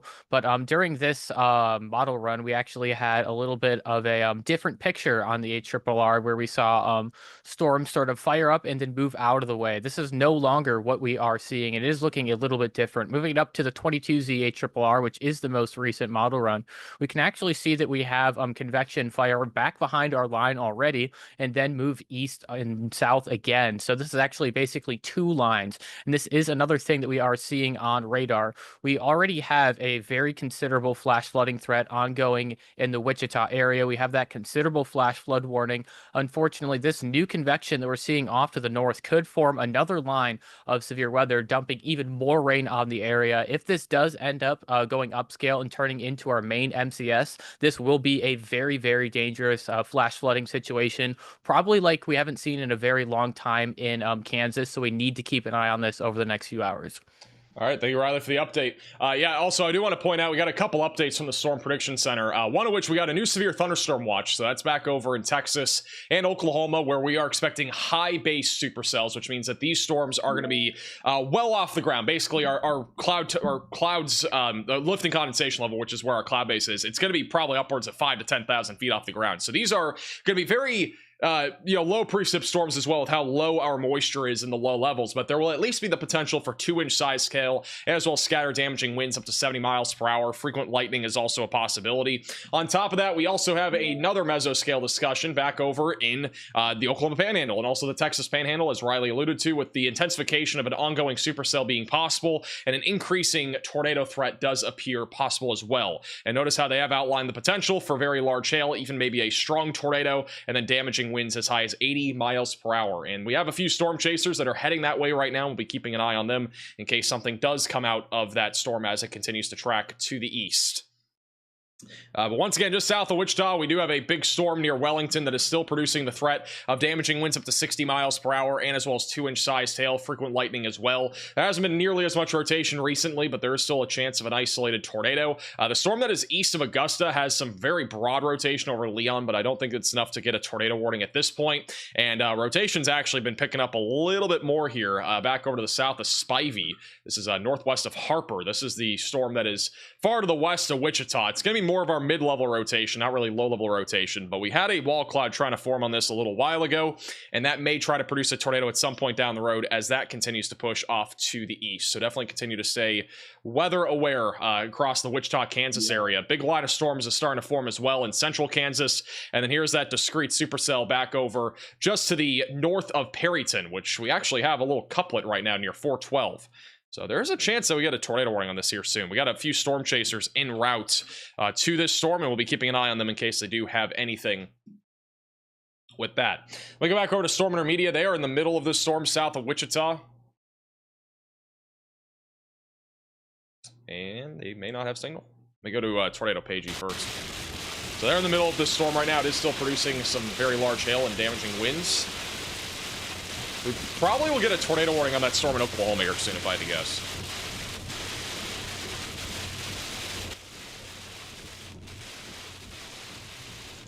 Hey, Caleb, for the super chat. I think Fulton, Missouri should be weather aware tonight. I think really anyone, especially if you're in Springfield or in that general vicinity, definitely stay weather aware.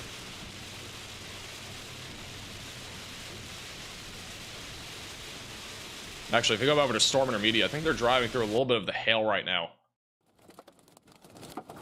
Yeah, they're getting hit by hail and the winds. They're in the east side of Wellington right now. Thank you, Brent, for the $10 super chat.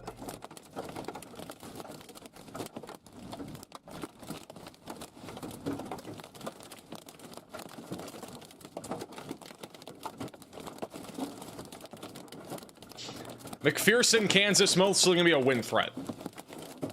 That'll be coming out of our line of storms that is currently forming. You can see it bottom right of your screen. It's clustering right now, but it'll become a line of storms here soon. So damaging wind's the biggest concern.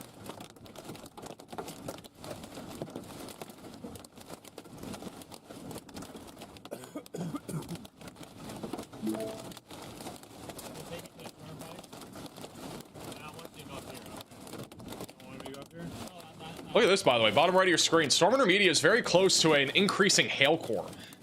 Latest reflectivity scan is showing a big hail core right over I-35. They are located right there in that little white circle. A huge area, though, of hail just picked up over I-35, and they're not far from it. They're getting pelted at least by ping pongs and golf balls, if I had to guess. Also, I do want to go to radar real quick. We do have a new severe thunderstorm warning back over in the Texas and Oklahoma panhandles. Ping pong ball sized hail, 60-mile-per-hour winds are possible. I honestly would not be surprised if we get a tornado warning here in a few minutes heading in the direction of Perryton, and also Deruzet as well is going to be in the path of that, just to the southwest of Beaver. So if you're in this area, definitely make sure that you're staying weather aware. We have a supercell that is definitely trying to rotate, a little scatter spike as well, trying to pop up on radar. So hail core is definitely picking up a little bit on this storm. Back over to Storm Intermedia.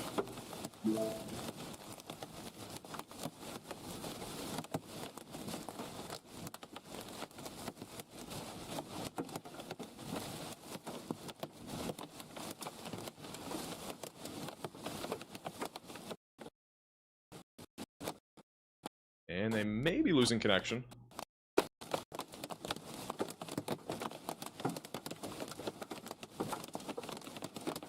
Wind is definitely picking up where they are, too, and you can hear the hail still pelting off their car.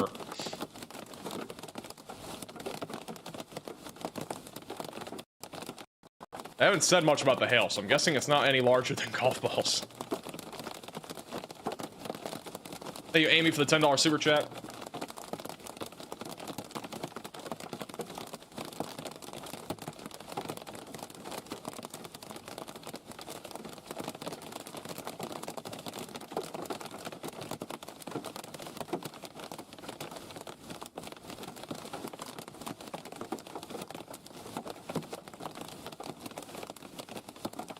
Tons and tons of hail falling. Is a derecho forecasted for tonight? It is possible. I do think it's definitely... I think, honestly, the chances of a derecho today are higher than what we had a week ago because of the fact that this is going to be almost undoubtedly a line of thunderstorms. We had concerns about it not being a line of storms last week, and it ended up not being really an organized line. It was just it was like two different clusters that kind of formed too late. I think what's going to happen, though, over the next few hours is that this will legitimately turn into a big line of storms, and it will push towards Wichita, and then eventually turn off to the east towards areas like Joplin, Springfield, and also hit areas like Tulsa. So I'm a bit more confident today that we'll have a derecho. I'm definitely not going to say it's definitely going to happen, but I think the odds of it are at least slightly higher. But right now on radar, back over near Wellington, huge hail core still near I-35 that is east of Wellington. Hail core is at least a little bit smaller in the latest scan, but still significant hail. That is approximately where storm intermediate is located. And then Connor, bottom middle of your screen, currently has a look at that storm as well. And also, if you look at the Riley camera right now, oh, show it again. Riley has cheese curds, by the way, so we're shocked today. It's probably, I think we're definitely getting a derecho. No, but Connor also has a pretty cool view of the storm near Oxford. It's not nearly as crazy as earlier, but you can at least see the... Let's go over to him. This is his view of the storm. Got the windmills right there in the shot, too. But the structure has definitely kind of gotten eroded because of all the rain out in front of this now. There's a lot of moisture near the storm.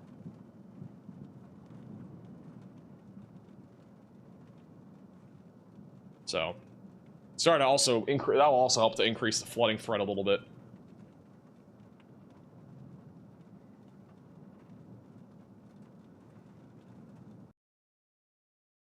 Storm intermediate is driving through high winds again. They're actually driving through the hail core now. All right, so they're in the middle of this hail core on I-35, or next to I-35, or on 160. So they've gone right into the hail core.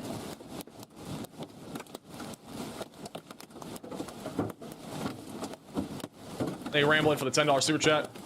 Appreciate that. They're being thrown at you. I know, that's what I'm worried about.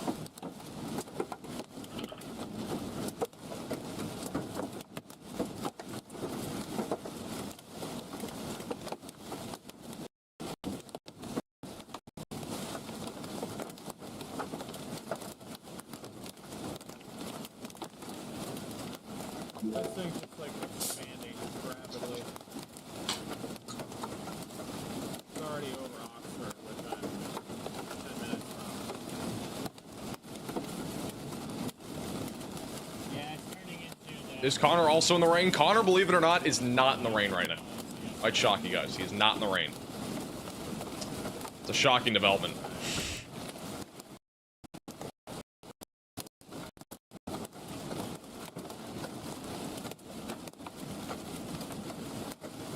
I want to bring our attention just for a moment back to the Texas and Oklahoma panhandles. I'm still very confident that this is going to be a storm that produces a tornado here soon. Right now, they do not even have a tornado possible label on it. If this storm can stay organized and doesn't really shrink in size, which right now it's been staying at a pretty good pace. I mean, the cloud tops are being measured at 60,000 feet. This is a very tall supercell. So assuming that this thing can stay as tall as it is, it could produce a tornado. And we got a couple of live storm chasers inside the Radar Omega app that are coming up on this. You can also download the Radar Omega app and watch them inside the app, but we'll have them on stream if there is something with this storm. They are currently en route to the supercell, which again, in my opinion, like, this doesn't look very far off from what we even had yesterday back over in Nebraska. Not saying we're going to see the same tornado, but if we were to get a tornado here, it'd be pretty photogenic. It's a pretty low precip supercell that is currently tracking across the Oklahoma and Texas panhandles. So definitely a storm that we're going to have to keep a very close eye on. Also back over northwest Kansas, we got a large severe thunderstorm warning. There's barely any storms here, but this outflow boundary right here is going to be capable of 60-mile-per-hour damaging winds moving into St. Francis, Beckelman, and eventually approaching Goodland and Atwood in northwestern Kansas. So be ready for that. We also got a big supercell that is heading in the direction of north north, Platte very slowly with ping pong ball sized hail and 60-mile-per-hour winds that is currently tracking to the southeast. But right now, the most significant activity is forming just south of Salina in Kansas, and then also back over in southern Kansas, where we have a slew of storms right now, most of which are damaging wind and hail producers. We also, again, have a little bit of broad rotation trying to form inside of our supercell near I-35. That is tracking now towards Oxford and then eventually towards Winfield, just to the south of Wichita.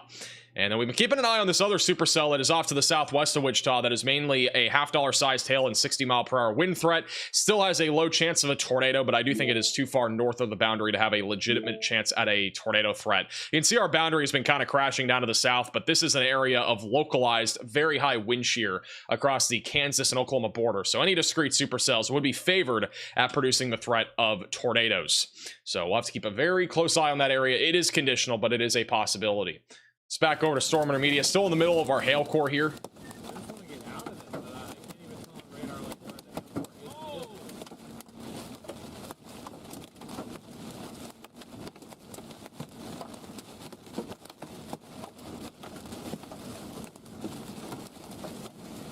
I checked 5 weather apps and I need the future. We did talk about it like 10 minutes ago if you're back in the stream.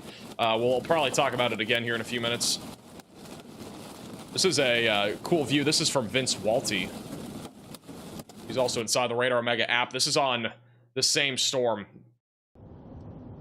That's the blue tinge. Oh, there's a view. Hold on, you guys. All the hail is going to be back in there.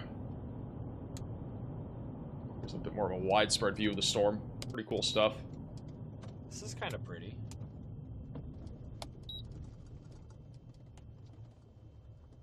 Let me get out for a second.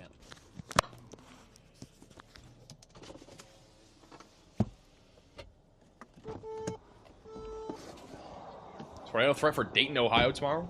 I'd say there's a tornado threat. It's low, but it's definitely not zero. Guys, I don't have a radio on me, so if you say anything, I'll miss it. I just stepped in a mud puddle.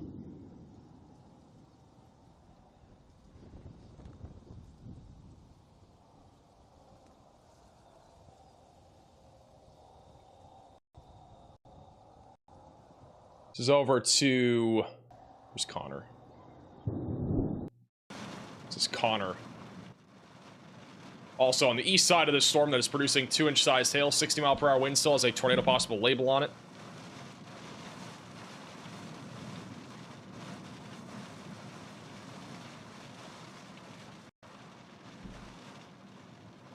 Still wouldn't be surprised if this storm bottom right of your screen in the Texas Panhandle and Oklahoma Panhandle gets tornado warned soon. No visual of it yet, but we should have a visual in about 5 to 10 minutes on that storm, and I think it will have a pretty good chance of producing a tornado. Riley also thinks there should be a tornado warning for this.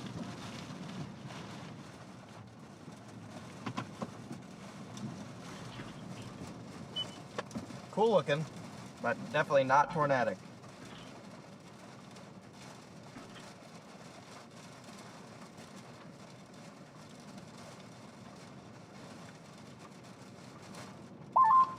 Yeah, I don't know what to say about this. Like, stuff keeps firing out the boundary and plowing into this.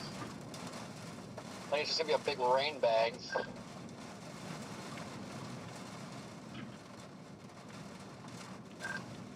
Yeah, I think that's kind of all what it is. It's kind of just a decent amount of hail in it. I don't really see the tornado potential anymore. Yeah, this is just a rain bag, as Corey put it. Big old rain bag.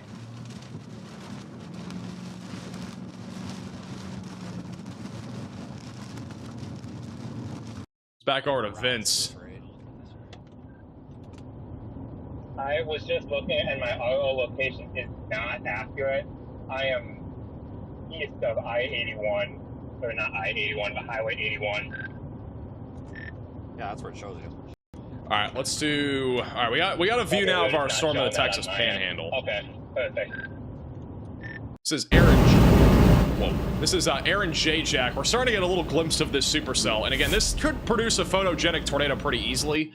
We'll have to wait till he gets over this hill, which should be like 2 seconds. But this storm, again, I do think has a pretty good chance at producing a tornado, at least sometime in the near future. Aaron J. Jack, also on YouTube.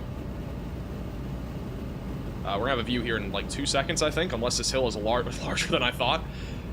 This is a very discreet supercell. There's literally nothing out here. They have a tornado watch for this area as well. Come on, get over the hill. All right, here it is. So you can see the storm a little bit clearer here. You can barely even see a rain shaft. Like this storm, again, very low precip. Middle left of your screen, you kind of see a little rain shaft underneath our cloud base. That's the area of interest, really. Off to the right, that's our main area of rain and hail. It's still not super large, but definitely an interesting looking storm. And again, I do think this thing will try to gear up for at least some level of a tornado threat in the near future. But he's about to enter into the severe warning here soon. Velocities have been on the trending up. Look at the velocities, bottom right. It might be a little contaminated, but definitely strong rotation.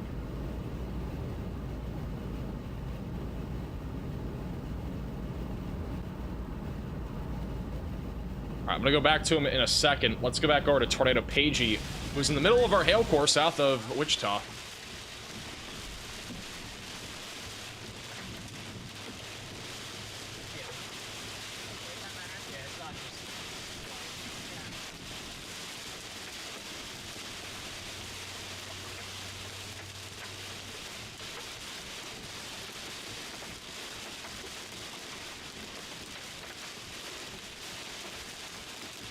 Can't see anything here. Don't drive. Let's pack over, again, just to the south of Wichita. The storm got a new severe warning as well for 60-mile-per-hour winds, 2-inch size hail. There's a tornado possible label still on this for South Haven, Arkansas City, Winfield, and Belle Plaine. Literally can't hear anything aside from the rain right now. This thing is filled with rain. This is back over to Vince as well. He's on the south side of the storm.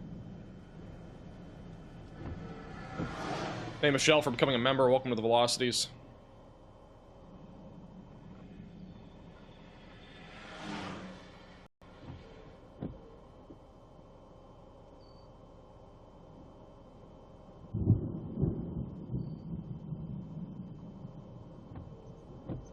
Hey, Aiden, for the super chat.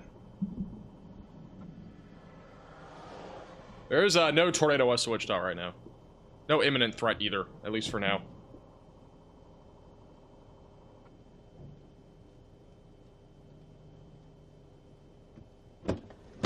Alright. Back in the car before I get struck by lightning. Gosh dang, man. Can't get struck by lightning. Only Freddie McKinney. Mr. Lightning Rod. I wonder if I actually want... No, I don't want to go south. We want to go east and then south. For sure.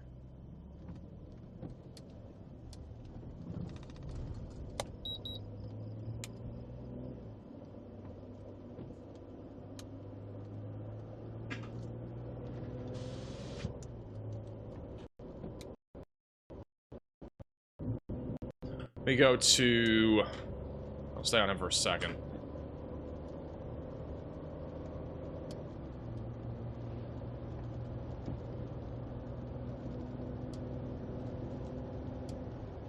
And the camera program froze. W. That is a beautiful blue color in that storm.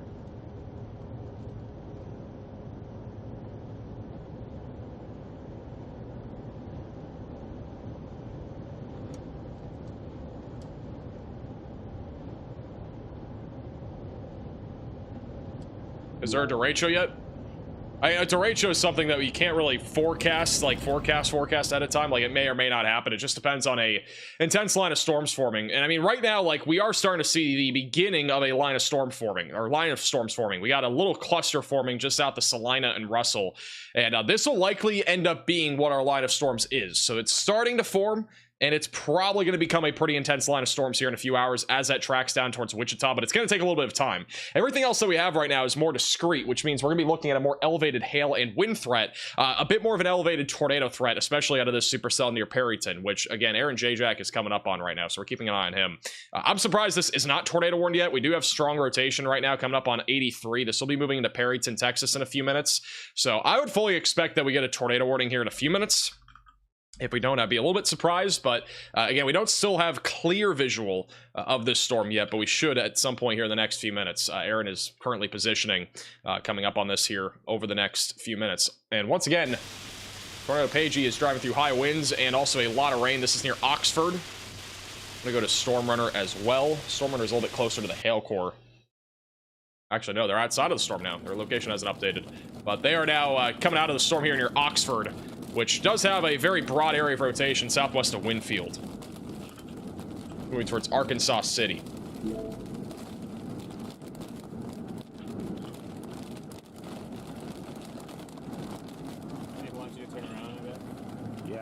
Aaron has a decent view of this storm now in the Texas Panhandle, or I think he just did. Nope, he just put his camera back. All right, I'll go back to him in a second. 37 minutes shorter. I just want to stop it and figure out what the hell we're doing here. Gotcha.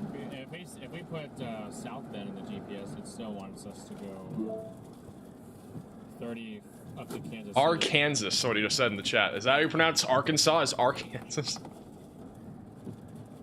Oh, wait, are we talking about Arkansas City? Is that actually how it's pronounced? I thought it was Arkansas City. My bad. I thought you were talking about actual Arkansas.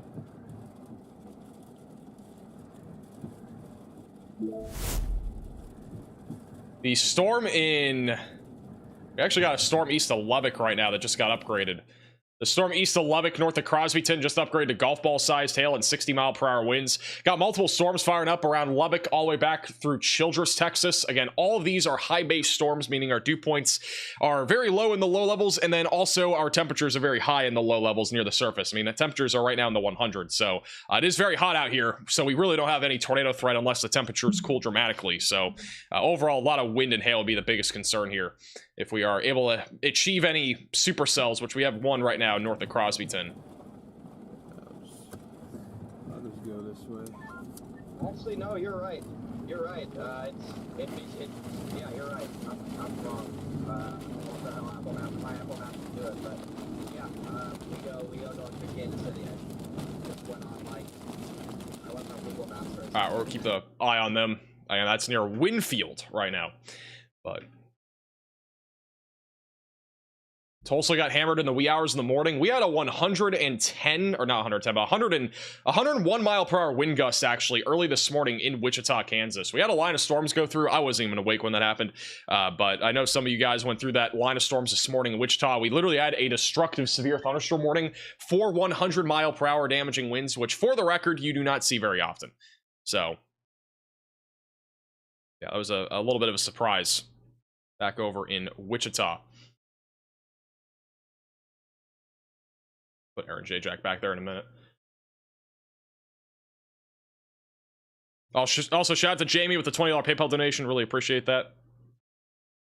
And Matthew with the Venmo donation asks about Knoxville, Tennessee tonight. So over in Tennessee, we're not expecting much tonight.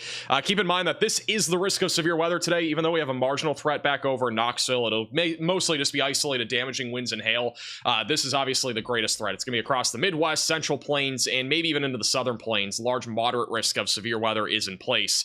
Tomorrow, though, is going to be a different story. We got an enhanced risk of severe weather from Michigan back into Missouri, and then a slight risk all the way back into Texas. And despite this not being a moderate risk, I still think we're going to see significant severe weather tomorrow, with all hazards on the table, including potentially some very significant hail, damaging winds, and even a few tornadoes. I would not rule out a strong tornado. I think our greatest threat will end up being near Chicago, southwestern Michigan, and northern Indiana during the very late morning and even into the early to mid-afternoon hours. So tomorrow will probably be a slightly earlier day than today, because today is going to be from now all the way until like 3 or 4 in the morning. We're probably not going to be live until 4 in the morning with how early tomorrow is going to be, but yeah, that's basically the extent of today's event. So it's definitely a long-term event today. Let's go back over to Storm Intermediate. They have a cool view here of the storm near Winfield. We're awaiting a view, again, still on the storm that's screen north of Perryton, which is rotating.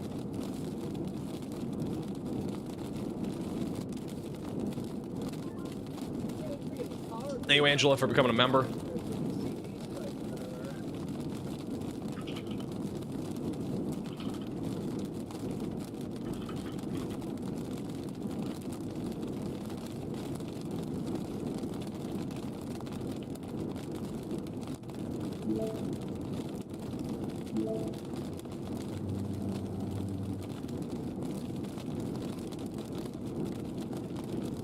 Max velocity 24-hour stream. If there was a day where you could do a 24-hour stream, today would probably be the day. I'm not gonna lie.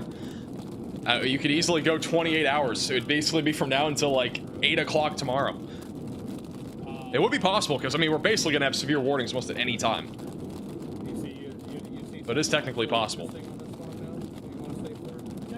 What I'm saying is you can see this little QLCS signature sometimes. Yeah, I mean, that might do something. Max velocity after dark. It would be max velocity after dark. This is probably, this has to be the start of this line. It's just not doing it yet.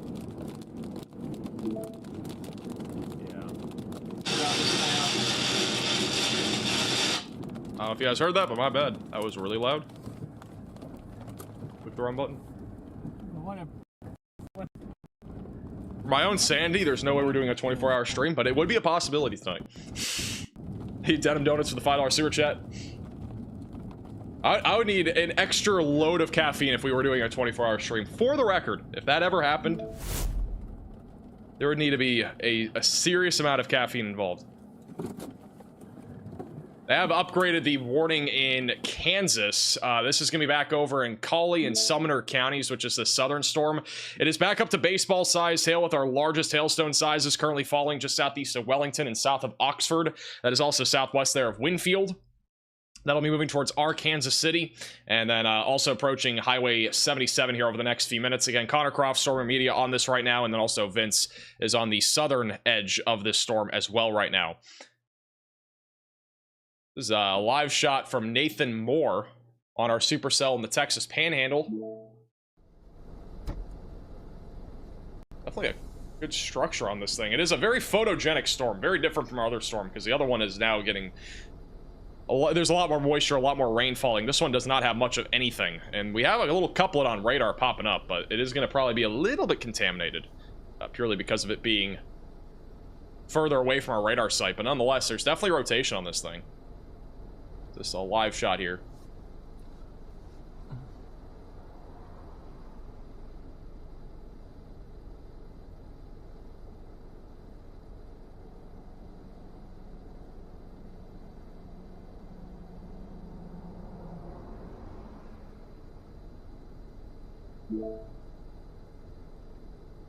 Oh, look at the dust being kicked up right there. You can see that's from a car, but you can see the wind direction.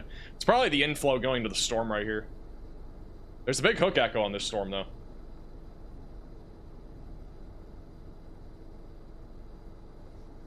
Is that going to pass north of Perryton? It's going to be a close call. I think Perryton should be in the warning. There's still no tornado warning on this, but I do think this will deserve a tornado warning.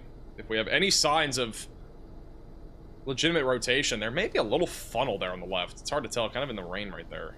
Might just be scud, though.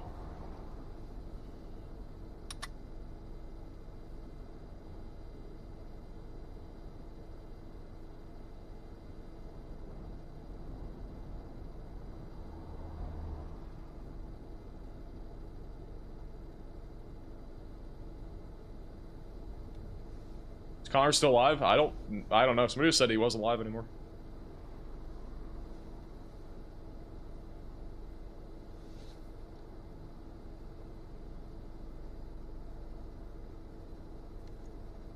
Can't tell. I think that just scud on the left there, but that would be the area of interest. Rotation's been increasing on radar. It's right over Highway 83 now, coming up on Highway 15 over the next few minutes. This is Aaron J. Jack coming up on it too. Very photogenic.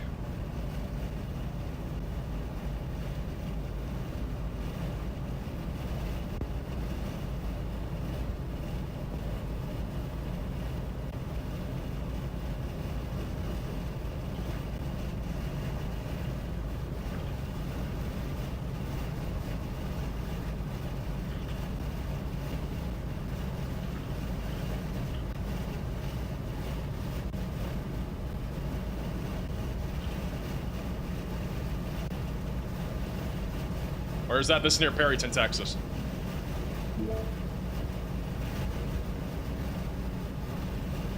Doesn't look imminent, but there's at least some mid-level rotation, probably just above our cloud base here.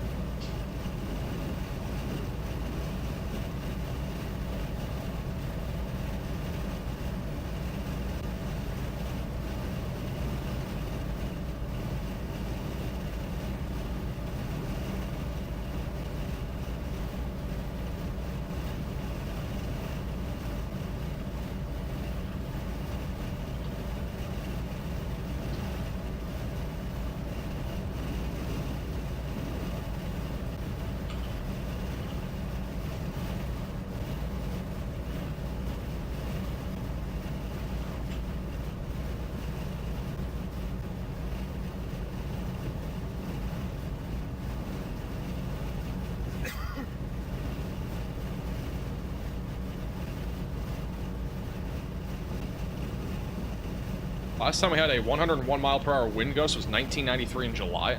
Maybe for Wichita. We've definitely had high wind gusts like that. More recent than that. We literally had a 100 and, I think, 15 mile per hour wind gust just west of Abilene, Texas from a microburst about back on the Moderisk Day, which is just over a week ago now. I just want to throw this out there. Yesterday was our first stream in about 8 days, I'm pretty sure. Just a little fun fact. I think that was our first stream in 8 days.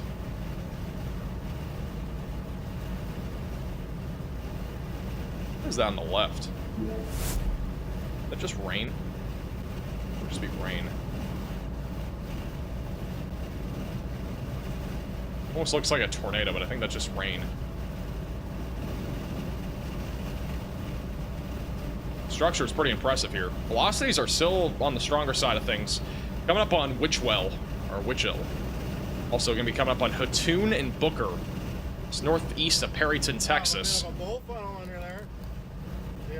Oh, there you go. There's a little funnel. Right there. Got a little funnel now spotted here northeast of Perryton. We're gonna turn south here on the dirt roads.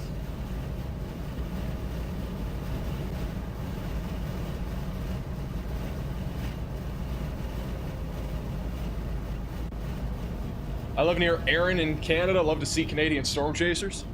Aaron's awesome. Aaron had the tornado yesterday too, in Nebraska. I think it's like I don't even know. Part of his face got hit somehow by debris, I think. Hopefully he's okay. Guessing he's okay if he's chasing today. We're back to him in a second, but this is still a discrete supercell. We still have some rotation again near 83. It's a little bit contaminated because of the fact that this is just so close, or so far away, excuse me, from the radar site. We are in between two different radar sites here. Long term, this will be heading in the direction of Canadian, Higgins, and Chinook along the Texas and Oklahoma border. And actually, if you go back to Aaron for a second, you can see the inflow coming into the storm here. All that dust being kicked up. So that's some of the inflow coming into the storm.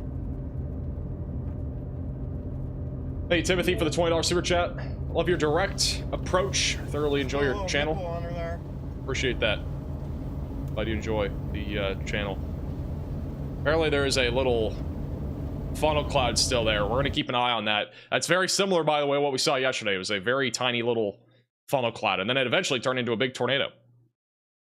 Back over south of Wichita, just east of I-35, we still have a big hailstorm right now coming up towards Winfield and also heading in the direction of Burden and Cambridge. This is producing baseball-sized hail, so be ready for that, in addition to 60-mile-per-hour winds eventually going towards Cedarvale. And the storm near Eureka in Kansas is falling apart down to quarter-sized hail. Keep in mind that this will probably be our main event right here. It's just ramping up now, but a big cluster of storms is forming across Salina and also back through Great Bend. No severe weather out of this yet, but it will likely turn into a very substantial line of thunderstorms over the next hour or two. And we also have one discrete cell just to the west of Conway Springs, not really rotating much, but at least a little bit of hail and wind with this as it comes up on Conway Springs. Riley has an update. Go ahead, Riley. Hey, Max, I actually have an update on our tornado, probably of the decade from yesterday. I think a lot of us saw this. It was a tornado that was on the ground for basically ever in Nebraska yesterday. One of the most photogenic tornadoes in a long time. It is in the NWSDAT. It's actually rated as 2 tornadoes right now. However, I do expect that they will eventually combine this.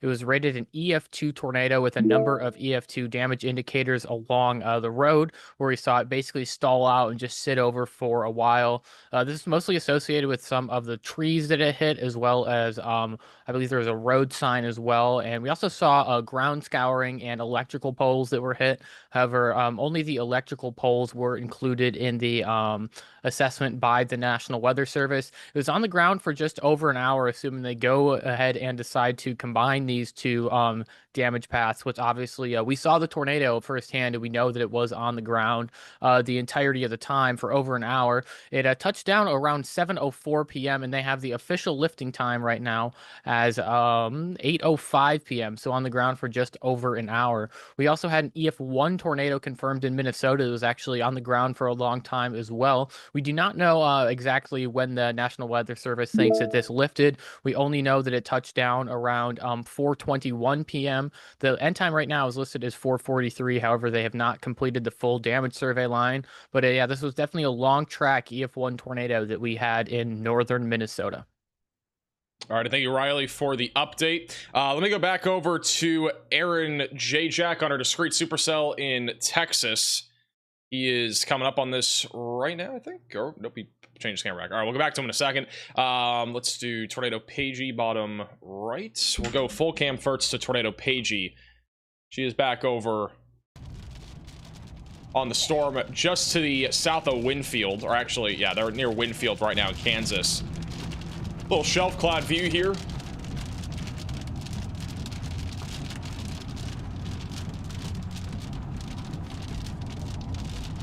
I'm waiting for Aaron J. Jack to have a view of that again. There was a funnel cloud in the storm near Perryton in Texas. Bottom right of your screen, I'll keep that storm there. By golly. This is again just south of Wichita, Kansas. Thank you, Boom, for the $10 super chat. Happy birthday, Max. It is not my birthday. I also did not have triplets. You like it when they're like that? Did you have marshmallow yet? Thank you for the super chat, though.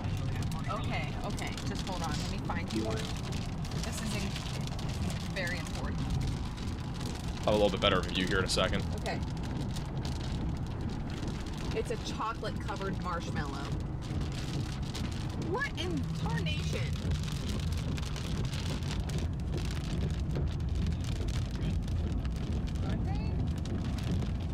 Unfortunately, I've picked out most of them, but...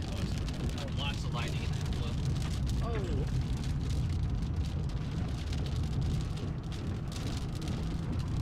Whoa. Look at that thing. All right, this is back over to Aaron J. Jack on our supercell here near Perryton. Structure looks phenomenal on this thing.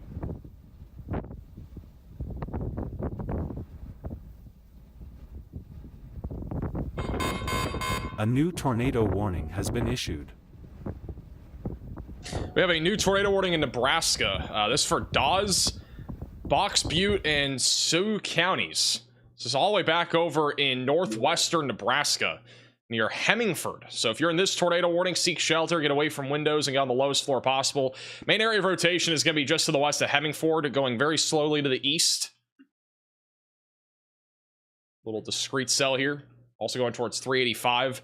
South of Crawford, also, there's another area of rotation. So we technically have two rotating storms here. Both of them are moving to the east-southeast very slowly, by the way. These are very slow-moving storms, but seek shelter if you are in this warning, away from windows and on the lowest floor possible. Let's back over to Aaron J. Jack. I honestly think this storm will probably be one that gets warned here in a short amount of time. But we'll see. It's broadly rotating. Did have a funnel cloud a few minutes ago. Hey, Mitchell, for the $10 super chat. Is not my birthday. They just issued a new severe warning on this for ping pong ball sized hail and 60-mile-per-hour winds. Huge mesocyclone here. Almost looks like a spaceship.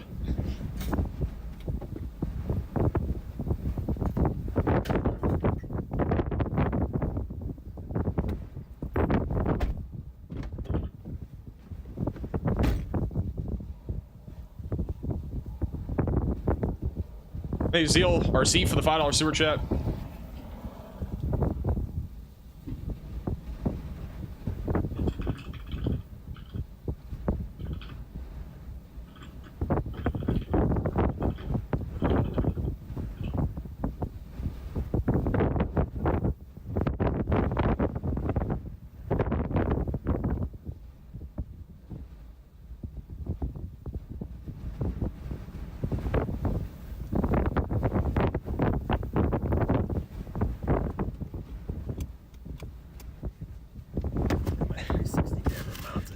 Christy says I'm 44. People tell me that all the time too. I used to hit it, but not anymore.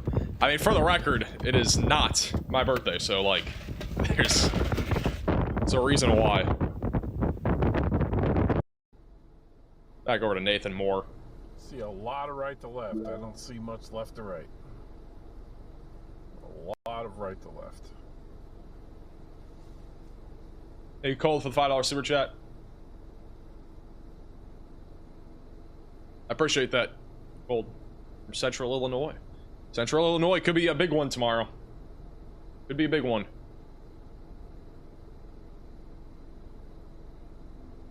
So at least a little bit of rotation. It's not much, but still broadly rotating. This is one of those storms that extending severe watch on it. is entering a slightly more favorable environment. Let me pull up the ping pong ball size hail. triple R here. Wind gusts. Nothing special. This is our significant tornado parameter values over the next few hours, and there is a slightly localized area where this storm is right now, where we could get a tornado, maybe even a couple of tornadoes as this moves into the Texas Panhandle here over the next few minutes, and eventually back into western Oklahoma. And we also have that localized environment back over in far northern Oklahoma and southern Kansas that we're still keeping a very close eye on. I also want to point out, overnight tonight, closer to like 1 in the morning, we could have a really significant line of storms moving through Springfield and the Joplin area. On top of that, there actually could be a more elevated threat for spin up QLCS tornadoes. If we go over to the future radar here, you can kind of see that in motion here. Unless this is outflow dominant, this could actually produce the threat of some tornado activity back over near Joplin and Springfield later tonight. So around, again, 1 o'clock. So definitely make sure that you're staying weather aware. This is Tornado Pagey on our storm here near Ponca City.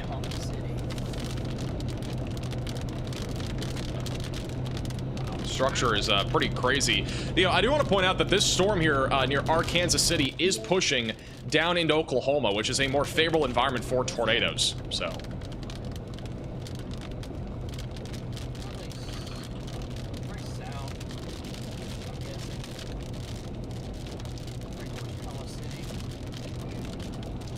very ominous skies here. Max is 9 foot 20 inches. I don't know about that one.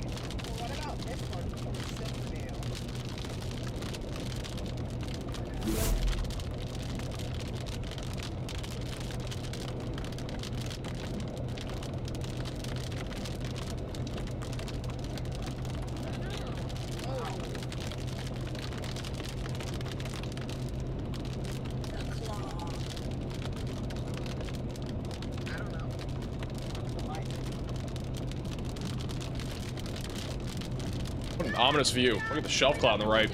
Hey, Werewolf, for the $20 super chat petition for Max to change his birthday to today. I don't think you can change that. Thank you for the super chat. Don't think that's changeable.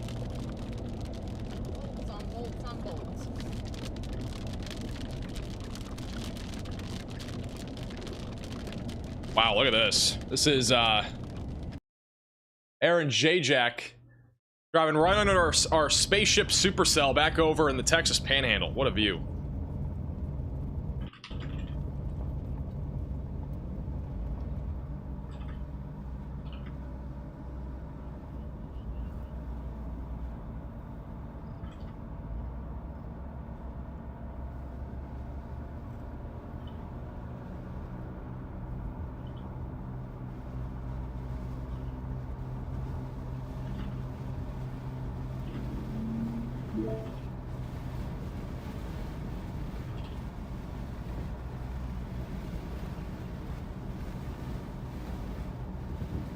Access for the super chat.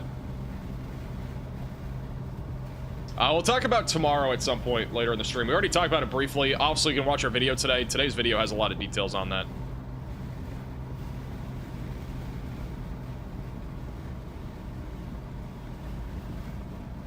It's also Nathan Moore's view. It's what the storm actually looks like from a distance. A little bit of dust being kicked up there on the left. For the first time. No imminent tornado, it seems like. It's just been broadly rotating. Tornado Pagey still has a crazy view here in southern Kansas. We'll get a little bit crazier once they're beyond the trees, but... Hey, Rhonda for the super chat.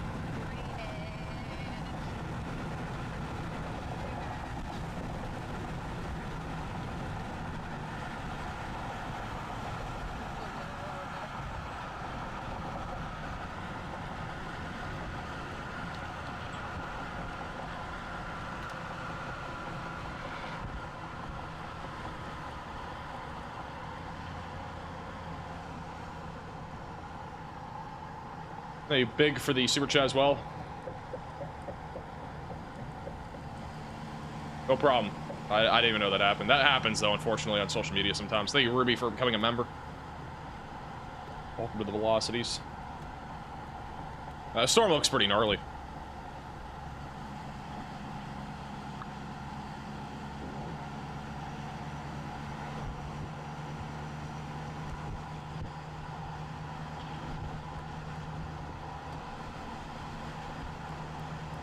It's even like up in those clouds over there.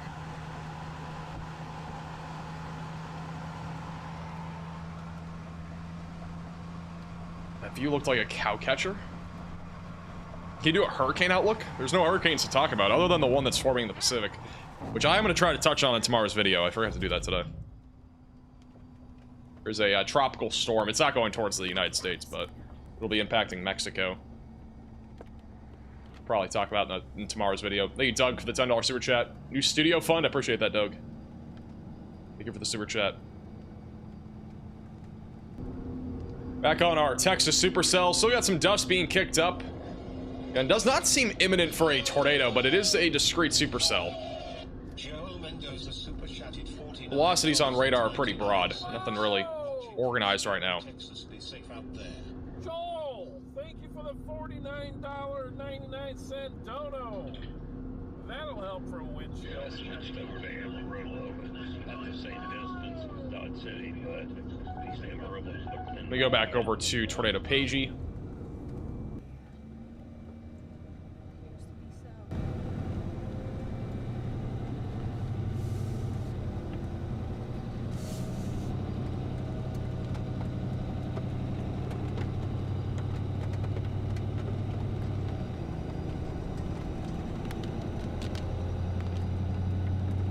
There's something in the middle of the screen.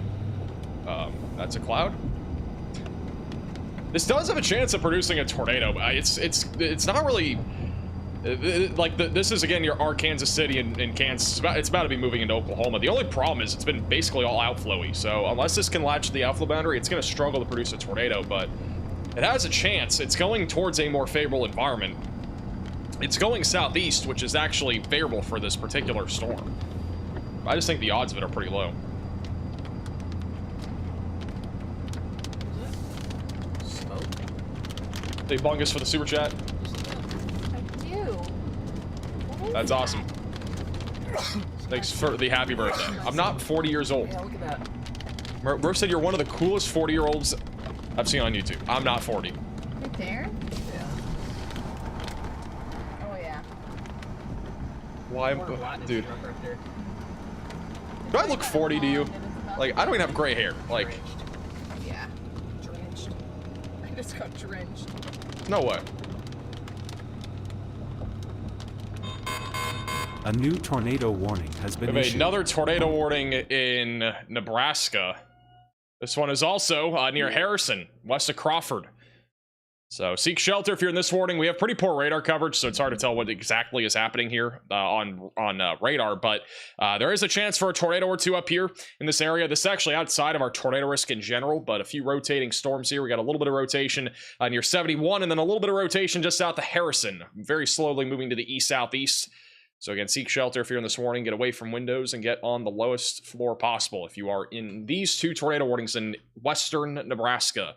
I think they both go until one goes until 7:15, the other one goes till 7:30. That's Central Time. I believe that is Mountain Time though over there.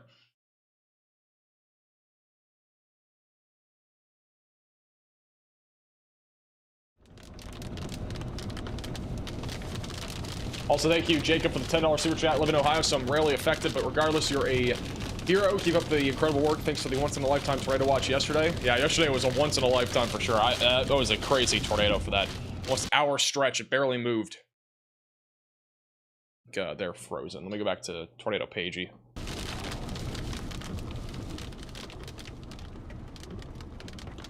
Well, at least I reported it.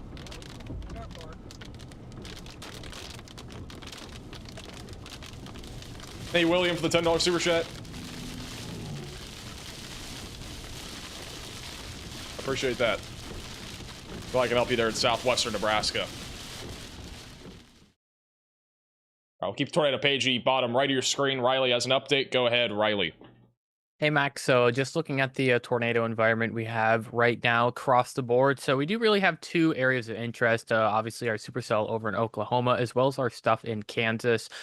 This is the significant tornado parameter for the this is a significant tornado parameter on mesoscale now, so we can see that there is a localized bullseye of that in the region of our convection in Oklahoma. This is actually something that is expected to continue over the next few hours. Actually, there's more convection that's supposed to be occurring off to the east of it on the HRRR at least. Right now, this isn't really looking like it's going to happen, which means that we could see a more discrete storm than what we originally thought, which means it would be more capable of taking care of that environment. We are starting to see some bubbling convection on radar, but it is not as intense as I think is what we were expecting it to be. So this would actually probably elevate the tornado threat for our storm near Perryton. Obviously, it has not produced a tornado yet, although it is very low precipitation and in a good environment as well. Continuing to monitor this growing area of convection north of Wichita, Kansas. Either one of these could be the area that does eventually congeal into a line and manage to become a derecho. This is the area to watch. Probably not this storm complex down here near the Kansas-Oklahoma border. There is still a brief tornado potential for this as well. We can see on mesoscale analysis that the environment does exist there as well. But I think these storms would probably need to be a little bit further to the south in order to take care of the best environment. So we're probably not going to see a tornado from those, which is, of course, a good thing. Alrighty, thank you, Riley, for the update. Also, just a quick update. They have continued the tornado warning in northwestern Nebraska, or at least the one that was warned earlier. It is still radar indicated rotation. The storms are about to move outside of the tornado warning, so that there may be an extension if you're back over in Hemmingford or near Highway 2, but overall the chances again of a tornado as of right now seem to be pretty low. It's just an area of slightly more elevated tornado potential, probably for the next 30 minutes to an hour. We are keeping a very close eye on this discrete supercell back over in the Texas Panhandle. Has some broad rotation right now near Perryton. Bottom middle and bottom right of your screen are live shots near that storm. Aaron Jack is very close to it. If there is a tornado out of this storm, it will be very photogenic. It could be like yesterday. That's why we are keeping an eye on this. So we are watching for that. And then back over near Arkansas City, baseball-sized tails falling and 60-mile-per-hour damaging winds tracking down to the south and southeast. Moving into Silverdale over the next few minutes, you can see the wind really picking up right now, moving down to the south. And then on top of that, a lot of lightning. Not really much of a tornado risk, at least for now. Riley has an update. Go ahead, Riley. Hey, Max, there is a report of a tornado on that storm in Nebraska. They do say that they don't know if it was a tornado or a landspout tornado, but either way, that's probably why we are seeing the tornado warnings for those storms is because of that report. Alrighty, thank you for the update. So that would make sense. We at least probably have had one tornado up here. So again, definitely stay in your safe place if you're near Harrison or Crawford. Once again, there's no way to see these storms on radar very clearly because it is just so far away. This is a live shot of our storm in the Texas Panhandle. Not this, but the camera I'm going to, which is very slow to load. This is Nathan Moore, or Storm Chaser IRL. You can check him out on YouTube as well. He has a really cool view of this storm. Still a decent little mesocyclone here. Not spinning much. It's pretty slow moving too. But this would be the storm to try to produce a tornado. Hello? I honestly wouldn't be surprised if we were to get a tornado closer to sunset, because the temperature would be dropping a little bit.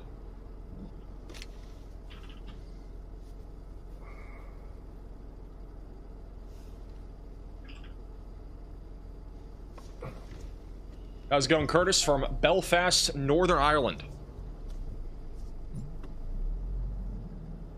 Excuse me. Yeah, it's kind of cool looking back in there, isn't it?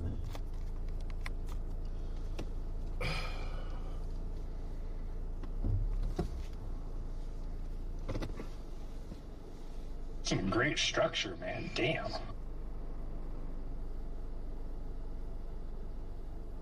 There's a little bit of dust still being kicked up. That's mostly from the downburst winds from this storm.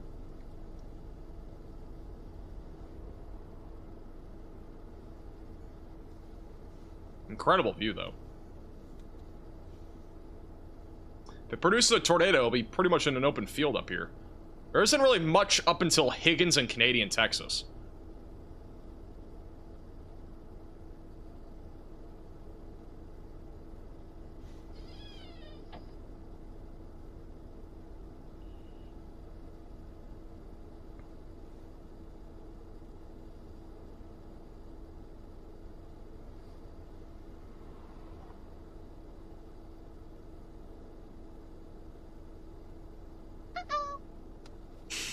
What was that sound?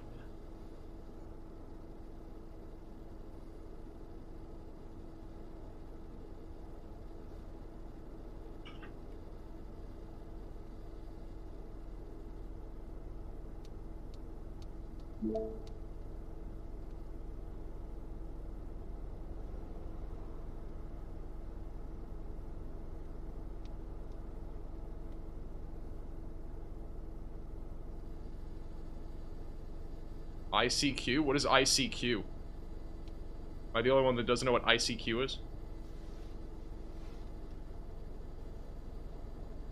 ICQ is older than Max? What?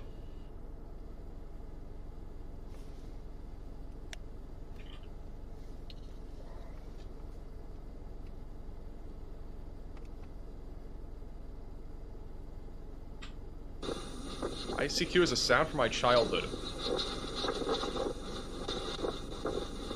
I'm confused as a Gen Z person. That's valid.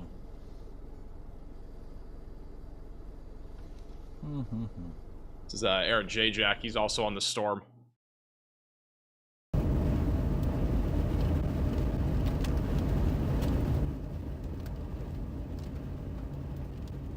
Everybody keeps saying it's old. Can I please know what ICQ is? Old chat program? Alright, gotcha. Thank you.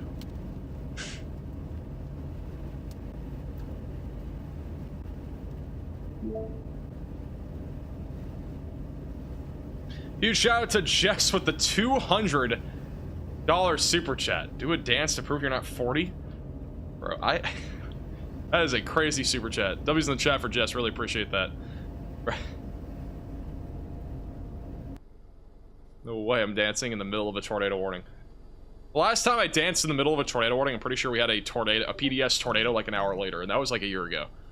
Ever since then, I have not done a gritty during a tornado warning.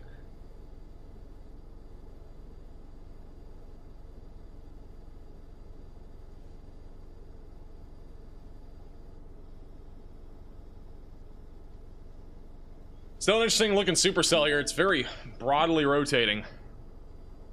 The echo tops on the storm have fallen a little bit. It's back down to about 57,000 feet. This is what it looks like right now on radar. So echo tops, you can see this also inside the radar mega app. They're at about 57,000 feet. It peaked at around 62. 60 even in the last 10-15 minutes, so it's a slightly smaller storm than before. There is still some rotation on this. It's just very broad and it's very weak, mostly just mid-level rotation right now. Back over near Wichita, Kansas, we still have a few storms ongoing near Arkansas City and Winfield. The continuation of baseball-sized hail and 60-mile-per-hour winds will be moving towards Cedarvale and perhaps crossing into northern Oklahoma here shortly. Tornado threat low for right now, but definitely not zero. We're keeping an eye on these storms here in particular. This one near South Haven may try to do something here soon.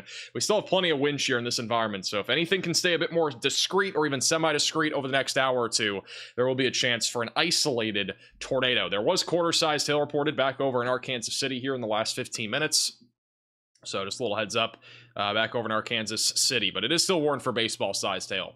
This is what it looks like on that storm right now near Arkansas City. Still very blue tinge here in the clouds. That is mostly from the hail that is falling back in the storm and also all the water droplets that are reflecting from the sunlight.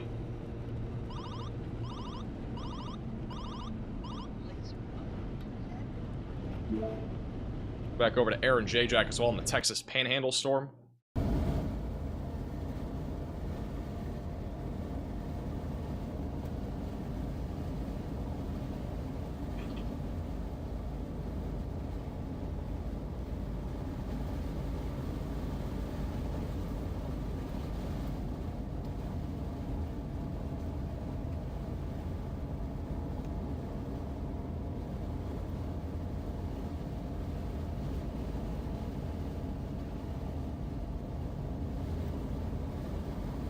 Arkansas? Bro, it's Arkansas City. That's what people just said to me. That's what people have said. It's Arkansas City. No? Does Vince have something? Yeah, look at Vince's stream. Oh, Vince actually has flooding. Don't you dare put your head in my... What is this guy doing? This is in Arkansas City. Or Arkansas City. I don't know which one it is. I heard Arkansas City. Just say Ark City.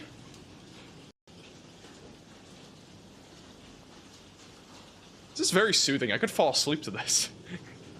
This is like literally. Did anybody else just fall asleep to this?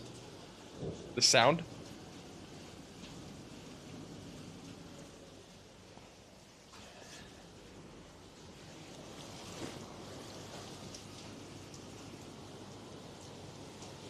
Alright, hail's subsiding a bit.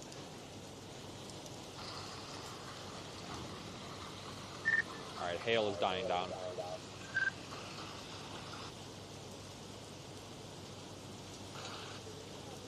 Hey, Nicholas with the super chat.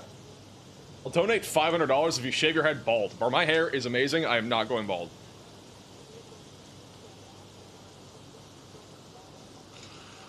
This is some really good ASMR. I love this. It's so soothing. I feel relaxed now. What is that thing in the water? Is that a bag or is that a shirt? What's that? Hey, does anybody know what that is there? Post this video quick. It's nuts. Why can't I tell? It's like hail's dying down. I guess we've turned into an ASMR stream. Let me go back over to Nathan on our supercell there in the Texas Panhandle. The only thing he's used to is the Snapchat notification. It's an ice beer case, ice box. Is that what that was?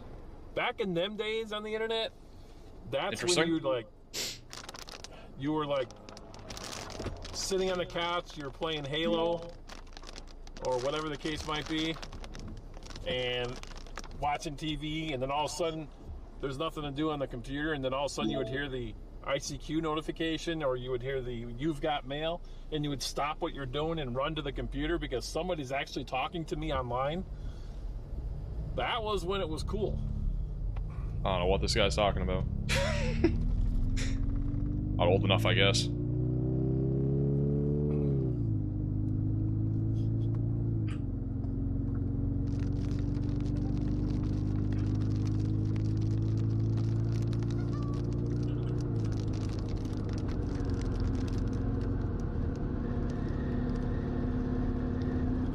You got mail?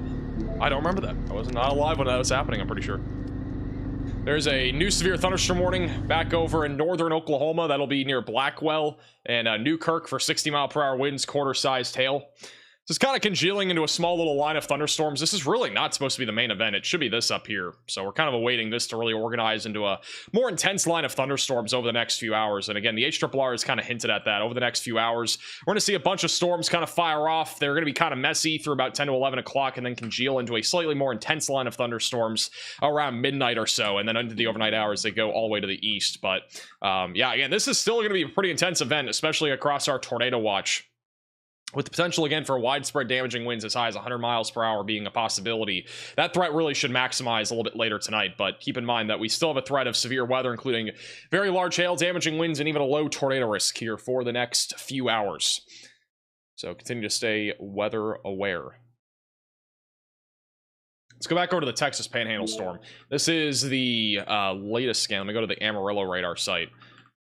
Still not really seeing a whole lot of rotation. It's very broad still on radar. Our echo tops on the storm have fallen down to 54,000 feet, so the storm is definitely not as intense as before. It is still producing ping pong ball sized hail and 60-mile-per-hour winds. They just updated the warning. It'll update here in a second. This is currently tracking towards Higgins, Chinook, and just north there of Canadian, Texas.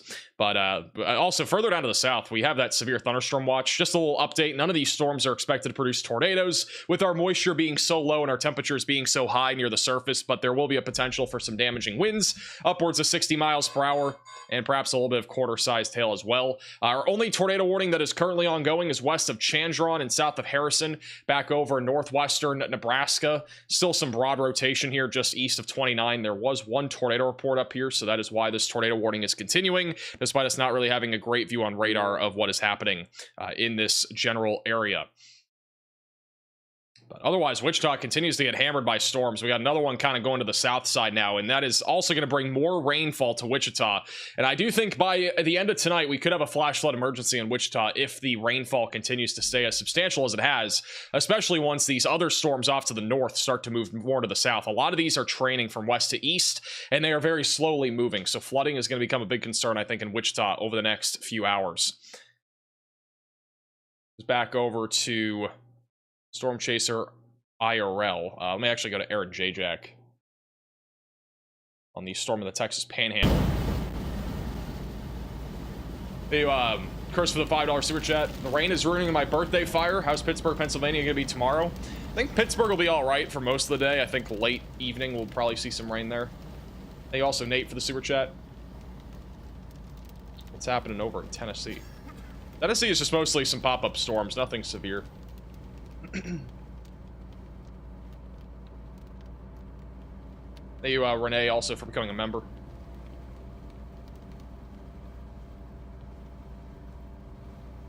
Back over to Storm Chaser IRL. Also looking at the storm base there on the left. No wall cloud as of now.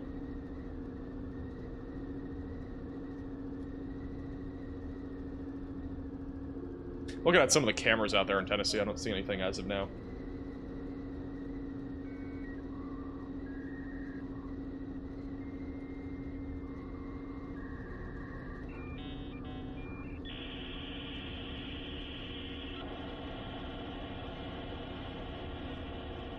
This is from Hunter Hurley back over in Arkansas City. Moments ago, Hunter Hurley has upwards of 2.25 inch sized hail that just fell within the last 6 minutes. There's also rapid street flooding being reported in that area. Wow, look at this. This is from Aaron Jack. This is actually an incredible view of the storm in the Texas Panhandle.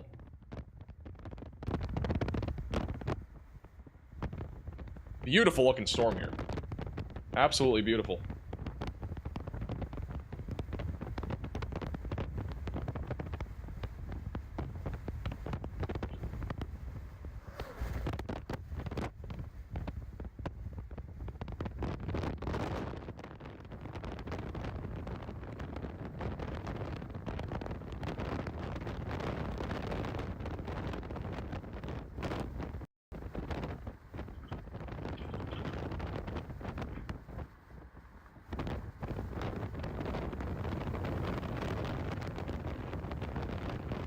Really incredible shot here in the Texas Panhandle of this storm.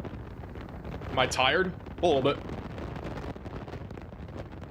Cracking the diet soda, or the soda diet? This is not soda. This is liquid death. I don't think this is soda, at least. Is it soda? I don't know what this is. I think it's carbonated water or something. It's actually pretty good. Somebody fan mailed it to me. That's the reason why I'm drinking it. If you do fan mail me liquid death, I will actually drink it. It is actually good.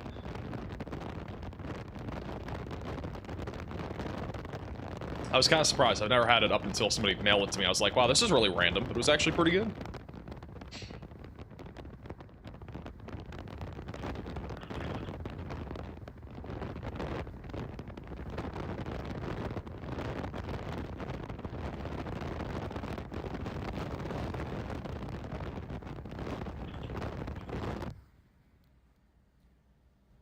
Go back to, let's see, I want to go to Vince, I think. This is Vince. It's actually a branch down the road. This is back over in Arkansas City in southern Kansas, where 2-inch sized hail, 60-mile-per-hour winds are currently happening. We've got some branches down and street flooding in this area. And that car is trying to drive around that branch, and also looks like there might be flooding up ahead.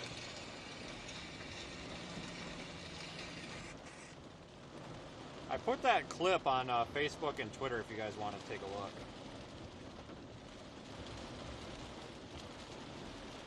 So we got some flooding here, and again, we got at least a decent report of rapid street flooding from Hunter Hurley. So street flooding's increasing here. Too. Holy smokes. There's a little bit of damage in the town as well.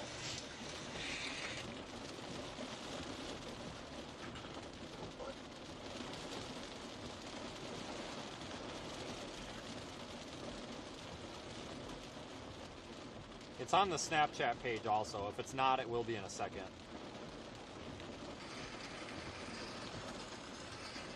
Another incredible view from Aaron J. Jack on our storm of the Texas Panhandle. You can also check him out on YouTube. He's also inside the Radar Omega app, which you can download with the top link in the description below.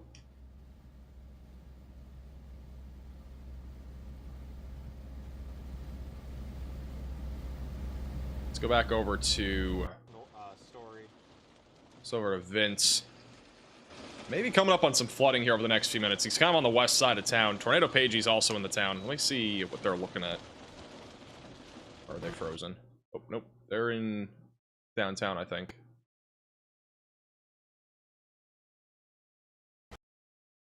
Refresh them. I'll just be out for a second. We'll go back to them in a second. But yeah, Arkansas City, again, flooding is starting to increase. Also, further to the east, we got a big wind threat going through Silverdale. That is likely why some branches are down in the town of Arkansas City, because of the wind that we just had roll through the town. That's going towards Cedarvale, Granolia in northern Oklahoma. May even impact the Bartlesville area in about an hour or two. Coffeyville is also a long-term track with that storm. Just north of Ponca City, the same thing here. This is more of an outflow dominant area of storms, so tornado threat is low for right now, but damaging winds and hail should continue as this moves to the east. And then our tornado warning in Nebraska goes for 8 more minutes near Harrison and Crawford, and honestly, this is probably going to be canceled because there's no longer even a storm inside of our tornado warning. So as of now, we basically have no tornado warnings. If you're on the southern side of this warning, I'd stay in your safe place for a few more minutes, but overall, the chances of a tornado look very, very low. We also have a supercell tracking into western Oklahoma here soon. This is actually approaching a boundary. May increase the tornado threat a little bit here shortly. For right now, mostly just a hail and wind concern. The echo tops on this storm are towering again, so this storm is definitely not done yet. It's up to 57,000 feet again, so I do think there's actually a chance that this thing does try to produce a tornado at some point down the road as it moves into western Oklahoma. This is a live view of the storm from Aaron J. Jack, who's coming up on it right now out here in the Texas Panhandle.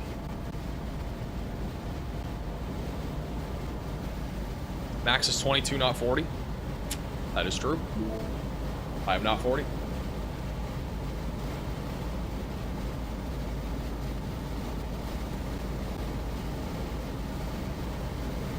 Max, you ever get recognized? I do get recognized. Happens actually kind of frequently. Storm Chaser IRL had a tornado on the ground. Do they still have it? When did they have it? Are you talking about yesterday? Kind of doubt there's a tornado. Take that over to Higgins. There was possibly a gustnado earlier, but like there hasn't been anything recently. You're 8-3? No, I'm 8-7.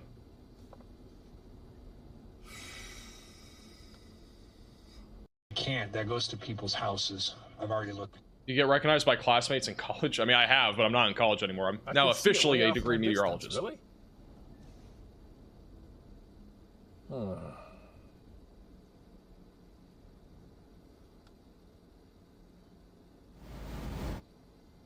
Riley has an update. Go ahead, Riley. Hey Max, we have a report out of Arkansas City, Arkansas City, whatever city you want to call it personally. It's for baseball-sized hail that is a 2.75 inches in diameter. All right, thank you for the update. And yeah, Hunter Hurley did relay also a few minutes ago that there was... Actually, he has even more photos. We got another photo from Hunter Hurley. This is, again, around 2 to 2.5 inch diameter hailstones. So around tennis ball sized hail near West Madison Avenue on 2nd Street. And assuming that these have probably melted a little bit since hitting the ground, that's probably actually going to be around this size, if not even a little bit larger. So be ready for very large hail if you're back over in far northern Oklahoma. And then just east of Arkansas City, again, we got a big surge of wind right now going through Silverdale and eventually going towards Cedarvale and Granolia here over the next few minutes. Max is cooking Riley. Well, or Riley's cooking Max. Bro is supposed to be relaying these reports. Like, I don't look for the reports. I look at radar. I do occasionally, but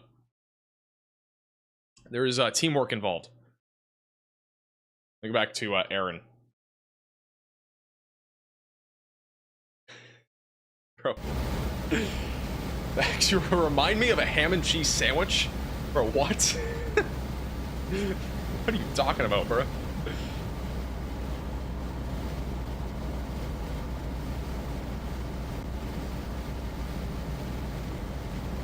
It's the most random thing ever.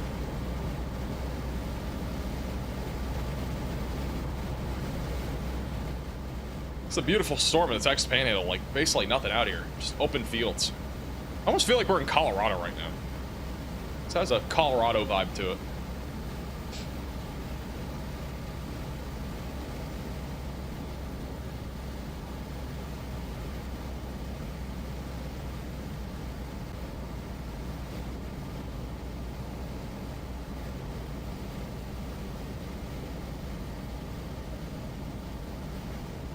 Are you really 8 foot? That's what Google says, 8'7".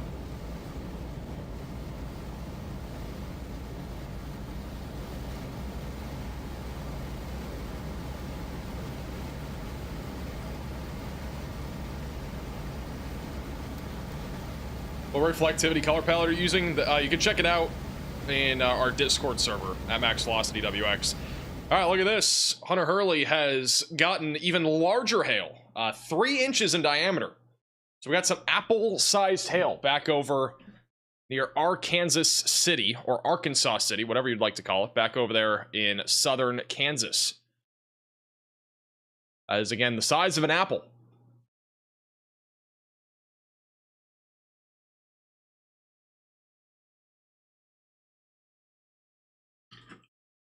Back over to Aaron here.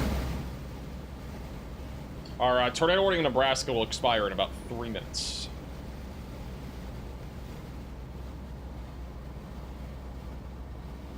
Max, are you wishing for a ham and cheese? I actually got KFC coming.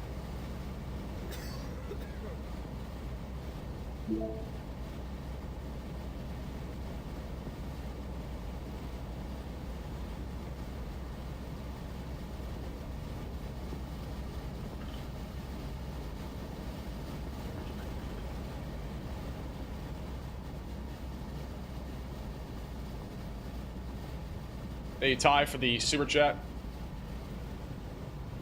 What pastry does that cloud look like? I couldn't tell you. I don't see a pastry in this cloud at all. Thank you, Instant, for the $5 super chat.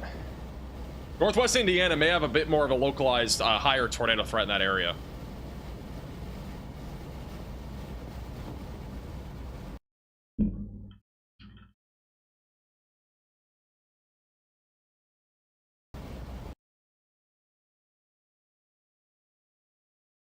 All right, we lost Aaron there for a moment, but again, that is the storm back over in the Texas Panhandle, which is still producing golf balls or ping pong ball sized hail and 60-mile-per-hour winds.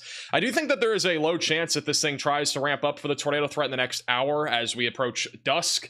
That is always a possibility with these storms, as the temperature will be decreasing as we get closer to sunset, and the dew point will also slightly be increasing in this area. So there's a chance that we start to see a little bit more of a low-level, wall cloud actually develop on this storm as it approaches Higgins, and eventually going towards Arnett, which Arnett had a crazy tornado just about a month ago. Back over near Lubbock, Texas, we got a big hailstorm on the south side of town. Golf ball-sized hail, 60-mile-per-hour winds, the biggest concern. That is heading towards Slayton and Route 84. And also approaching I-27 here over the next few minutes. So if you are in this severe thunderstorm warning, continue to stay away from windows and on the lowest floor possible as this tracks to the east. And then back over to south of Wichita, we do have a quarter-sized hailstorm that is probably not going to receive another warning, but going towards Douglas and eventually going towards Augusta. And then a bunch of different storms again along the Oklahoma and Kansas border, mostly producing a threat of damaging winds up to 60 miles per hour. There's also a threat of some quarter-sized hail. The one that is in southern Kansas did have upwards of baseball-sized hail and even apple-sized hail just a few minutes ago in Arkansas City. And that is actually where Tornado Pagey is currently right now. And I think they might be looking at flooding, perhaps. Let me see what they're looking at. They are in downtown right now, and there's a little bit of street flooding here in downtown. So they might be just kind of awaiting that flooding to ramp up. We've had some rapid street flooding reported in this area, and there's currently no flash flood warning yet, but they may issue one here soon. Let me go back over to Aaron. All right, the tornado warning has just expired. Thank you, Nick, for the $5 super chat. And the tornado color depends on a lot of different things. It depends on what time of day it is, how much sunlight the areas receiving. I mean, yesterday there was literally no rain or anything that was blocking the sun, so it was pretty white. But yeah, it just really depends.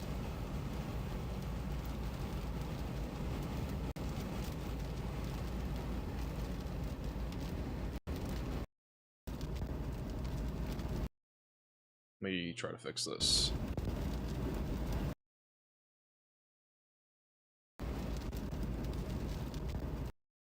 There we go.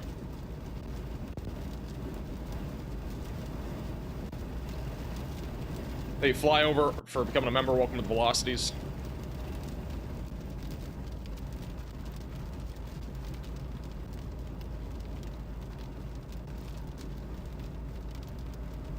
This is some more video coming out of... Let me do that.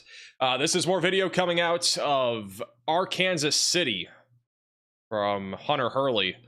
Got some street flooding in this area. Got some branches down as well. There's Vince Walty's car. This is just a few moments ago, about 10 minutes ago when this was recorded, but definitely some street flooding here.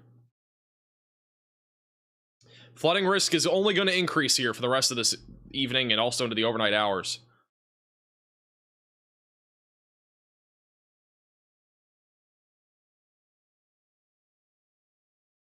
Let me see what else Hunter has here. It also has a cracked windshield from the hail that was falling. Yeah, upwards of about 2.5, 3-inch sized hail has already been reported by Hunter and a few other people. So the storm was producing pretty significant hail as it rolled into Arkansas City. Not nearly as significant, though, as before.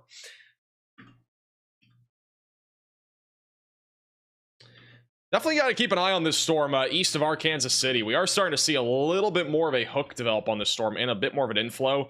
It is still outflow dominant, but there is at least a little bit of an attempt of rotation. This is, again, coming up on Cedarvale over the next few minutes. And then we'll be eventually tracking towards Sedan and Elgin. So if you're in those areas, definitely be ready for this storm as it continues to track east. Frequent amount of lightning is continuing here near Winfield, Arkansas City, and just outside of Cedarvale. So definitely wouldn't rule out a tornado with this storm as it continues to move east. It's a low chance, but definitely not zero. No chasers, I don't think, are actually keeping up with this. Everybody's going down to the south. So, but that actually might try to do something. Definitely have very strong winds near Maple City. Probably around 70-mile-per-hour winds, if I had to guess.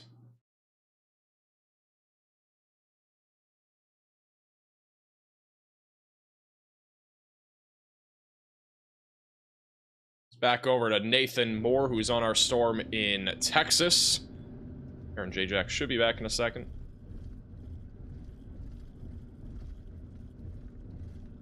Oh, wow, look at this. This is actually a cool view. This is from Aaron J. Jack. Still kind of an elevated storm, but pretty cool little saucer look to it.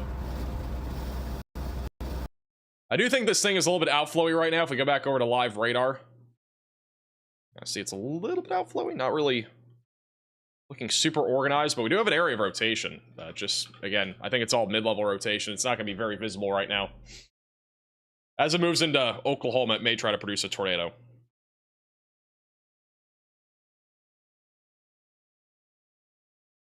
Apparently, we have not had a tornado warning in our moderate risk of severe weather in approximately 2 hours, or actually over 2 hours. The little FYI. Now, today's obviously moderate risk is not driven by tornadoes. It is driven by wind. But we do have a large 5% tornado risk here across our moderate risk of severe weather. The 2% looks kind of like a whale, goes all the way back into Colorado, central and western Missouri, also through Oklahoma City and northwestern Arkansas. So still a chance of an isolated tornado or two. But I do think the tornado threat will increase once we actually get an organized line of storms. And that's when, we don't know when that's going to happen, but it will probably be in the next hour or two once we have something a little bit more legitimate. Looks like a seal. Make it look like a seal. It's an upside down turtle. Actually, yeah, this kind of does look like an upside down turtle. I'm not even gonna lie. Thank you extra for the super chat.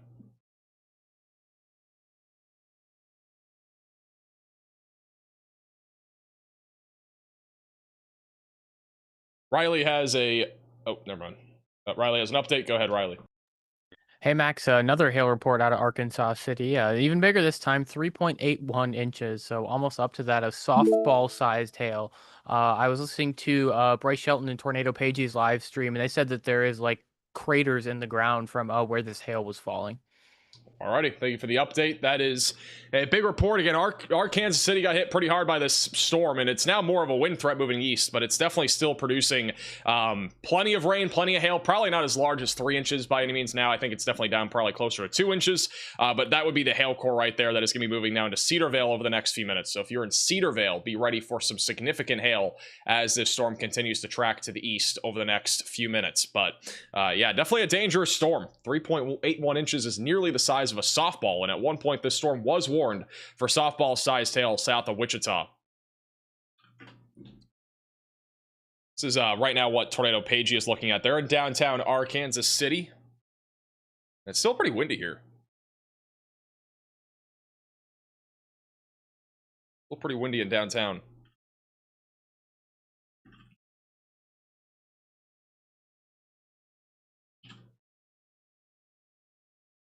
Their audio's off for some reason. We're looking into it. It's not? Or what? Why is it off for me? Let me try this. Oh, now it works. Oh, that's weird. Oh, I don't have the right audio source, probably. Let me try this again. Alright, I guess we're just doing it the old-fashioned way.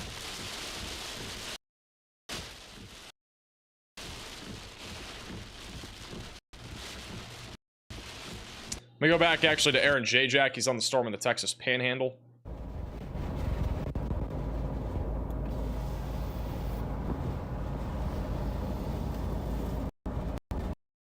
Oh, we just lost him. Go back to him in a moment. So let me go back to Tornado Pagey. There have been reports of street flooding in this town as well. Refreshing their feed real quick. Oh, we might have just lost them too. Alright, we're losing everybody. Alright, let me go back to Aaron. He's came back.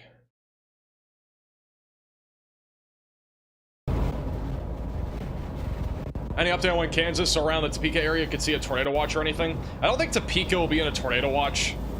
If anything, you'd be under a severe watch, and I think the chances of that are pretty low too. It's a beautiful looking low precip supercell.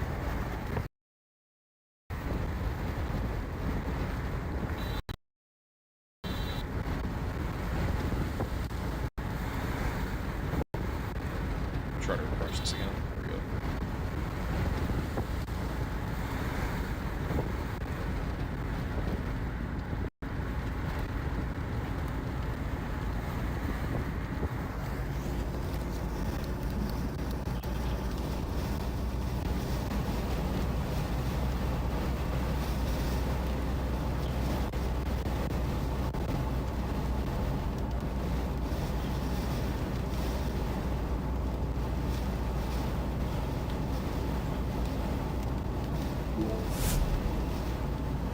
We do have a upgrade to our severe thunderstorm warning back over in Lubbock, Texas, or just outside of Lubbock. It has been upgraded to golf ball sized hail and 60-mile-per-hour winds. This is the warning that was already warned for that, but they upgraded the one for Slayton, the south and east side of Lubbock, and then also coming up towards Canyon, north of Wilson. So be ready for golf ball sized hail and 60-mile-per-hour damaging winds. This is, again, a considerable damage threat, currently moving to the east. Thank you, Caleb, for the $5 super chat.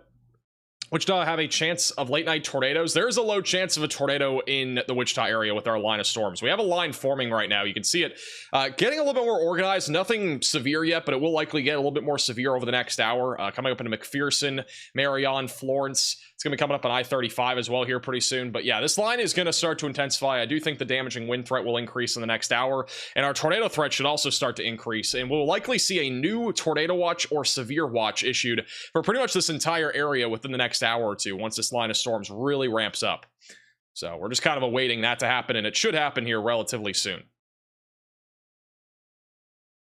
But this other cluster of storms that we have, this has already been ongoing for a while. This is not the main event by any means, but it is still producing some pretty significant severe weather. We had, again, 3.5 inch to 4 inch hail already fall back over in our Kansas City, and we're probably going to see even more major hail like that fall over the next hour or two with this little cluster of storms, as long as it remains organized. Our lapse rates are still pretty steep in this area, which is also going to help to kind of elevate our hail threat just a little bit. And we got a few more storms firing off to the west of Wichita. None of these are severe yet, but we'll have to keep an eye on this one that's going to be heading towards Wichita.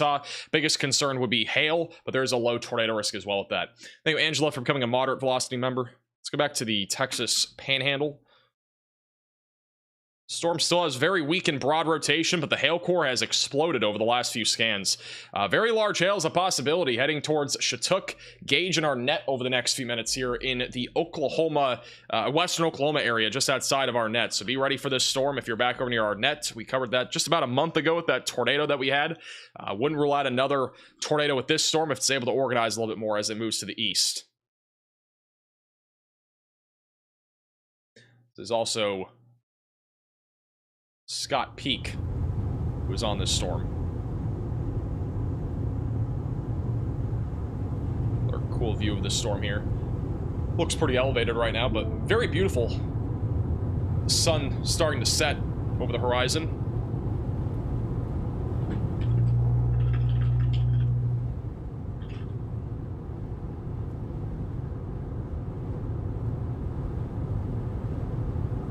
Hey, Todd. Not bad. You watching my stream? How's it going? It's not bad. I'm on a supercell. We're streaming it. Go back to him in a second. Let me go back over to Nathan, who's a bit more underneath it right now. But the hail core has exploded. I mean, this thing is definitely producing probably around 2 to 3 inch sized hail now. Kansas City's getting nothing. I think Kansas City may get storms. I just don't think it'll be that significant. This just got upgraded to golf ball sized hail, by the way. So they've at least upgraded to golf balls. It could easily be larger than that, though. Can we sneak by this over to Higgins and then get to Arnett and go south? That's the question. Were you live for any major 2023 tornadoes or tornado outbreaks? Maybe? I think I was. I definitely was last year. I was live for basically everything last year. This year, we've been live mostly just for the biggest stuff, but we've also been live for a few days that are lower end.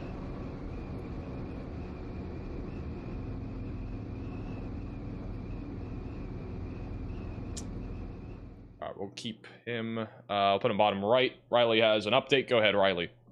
Hey Max, for the first time in a long time, it feels like I actually do have a good update. So just keeping an eye on when it looks like we're going to start to see our MCS kick off. And actually, it's getting later and later in the day. At this point in time, the ARRR doesn't show this firing until after 9 p.m. Normally, we don't even look at the ARRR this late into the day, but the event just really hasn't started yet. And this is, of course, a good thing because the later it takes to, or the longer it takes to initiate, the weaker this system is going to be overall. And this is something that we're starting to see in the model trends. Earlier we had like a really defined and strong line of storms, and this time it sort of struggles. We can see because the convection ahead of it lasts so long, it really struggles to go upscale immediately and then bow out. So at this point in time, it doesn't look like we're going to have a derecho. We're definitely still going to have strong storms nonetheless. However, initiation is just being pushed off later and later. We're continuing to watch almost nothing happen here in Kansas. We're looking for storms to initiate somewhere around here, and it's just not happening. So that's a very good thing, and it means we may see a lot of people get lucky today across the moderate risk region. All right, thank you, Riley, for the update. Let's go back over to Nathan Moore, who's on our storm in the Texas Panhandle, as we continue to wait for that line of storms to really ramp up, develop. And while that happens, I just got my KFC.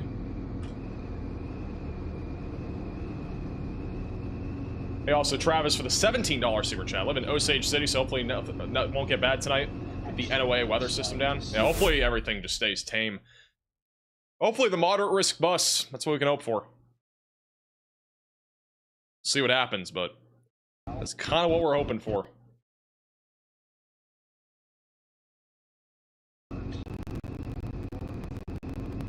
Nathan should come back fully in a second. A little bit laggy. I'm gonna go back to radar just for a second. Again, this is what we're looking at right now on radar. The storm itself, again, has a huge hail core that has developed over the last few minutes, and we are beginning to see the storm now cross into Oklahoma. And I do think, again, as we get closer to sunset, it may have a slightly better chance of trying to produce a tornado, but at least for now, it is not really tornadic. It is definitely still an elevated supercell. Back over in Oklahoma, we just got a brand new severe thunderstorm warning for Granola and Schindler, just outside of Bartlesville. That is going to be for 70-mile-per-hour damaging winds and quarter-sized hail. The greatest hail core is going to be actually in Kansas. It is going towards Cedarvale and Sedan, which will probably get a new warning up there here in a few minutes. Again, at one point, this storm did produce hail as large as a size of 2.5 to 3 inches in diameter. Tornado Pagey, who's also in the Radar Omega app, they are actually about to move, I believe, into the hail core. This is a view of that. In a second, they are actually in the middle of this storm right now, but they're going to be moving into the hail core here in a few minutes.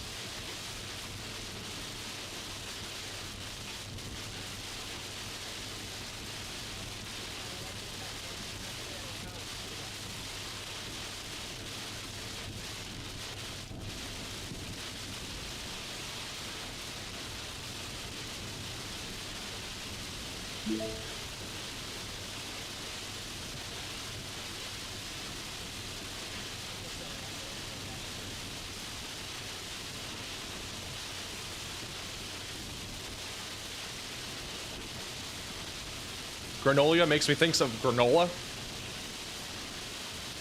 Basically the same thing.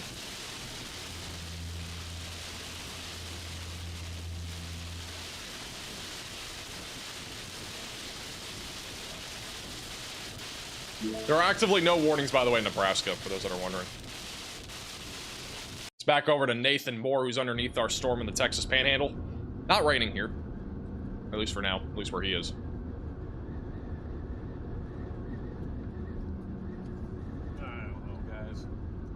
Bro, why are these fries from KFC actually gas? Last time I got KFC fries, they were terrible. I don't even have ketchup.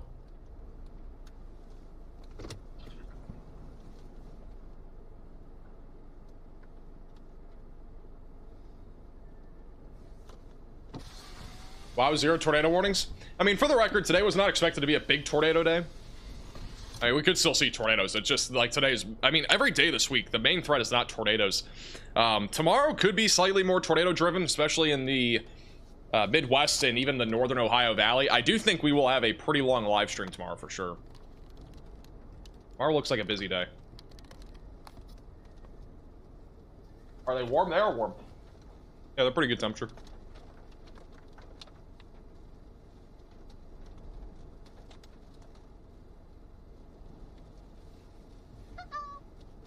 Bro got that notification again.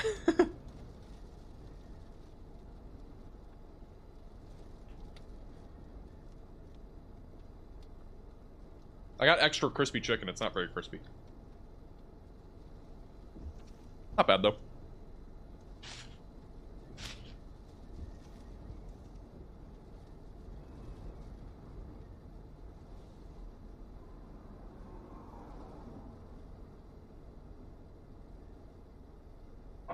I'm giving a little food review. We're also going to do the mashed potatoes. I've never had the mashed potatoes from KFC, for the record. Yeah, it'd be helpful if they give you silverware, which they did not give me. So, I guess we're shocked. Check out Tornado Pagey. They're just driving through rain right now. They're going to be driving through the hail core here in a minute. They're not there yet, though. We'll definitely put them on once they're in the hail core. They're about a minute or two out from that. I'm gonna get a... Oh, actually, I might have a spoon in here. What do I do? Alright, give me 1 second.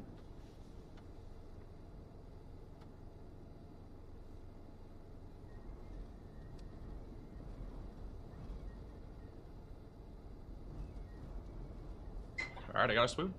New addition for the $20 super chat. Do you think Philly's gonna get anything in the next couple days? Maybe tomorrow night, but not much.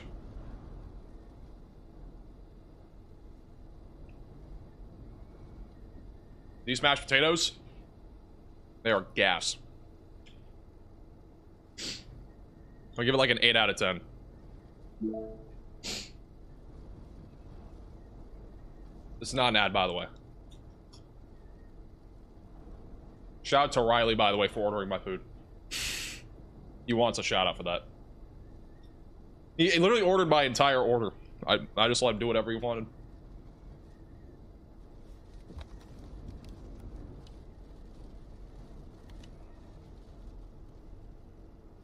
Seems like you never have straws or forks. Not a tornado. Can't believe they actually didn't give me even silverware. Just I usually don't have that problem. lines on the stream. The storm that Nathan is on right now, the hail core keeps getting larger. You can see bottom right of your screen. A lot of white and black showing up. Well, I wouldn't say it's a moderate bust. You can't. Could easily say be that. 2 to 3 inch size hail. Storm. This storm is very strong right now. It just doesn't have. It just doesn't have tornado features. Today has never been about tornadoes. It's been about wind hail. I mean, a moderate 5% is a very low end 5% tornado risk for a moderate risk.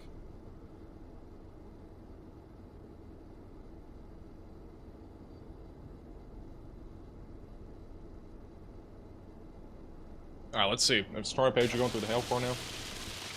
Getting closer to it. About to go through this hail core over the next few minutes.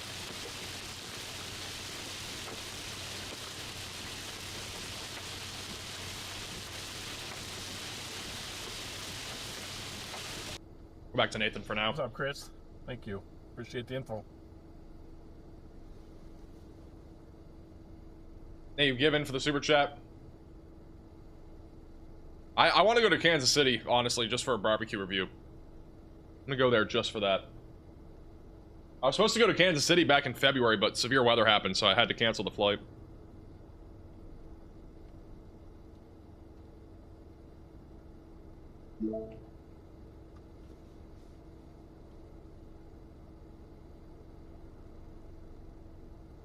Definitely a cool looking storm.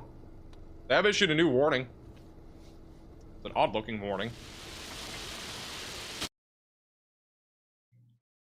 It's for ping pong ball sized hail and 60-mile-per-hour winds just outside of Raiden. Back through Chinook, southwest of Howard.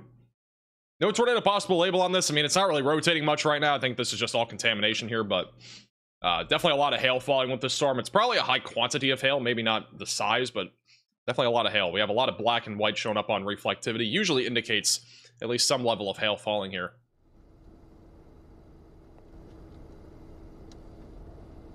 Thank you, Shelly, for the $10 super chat.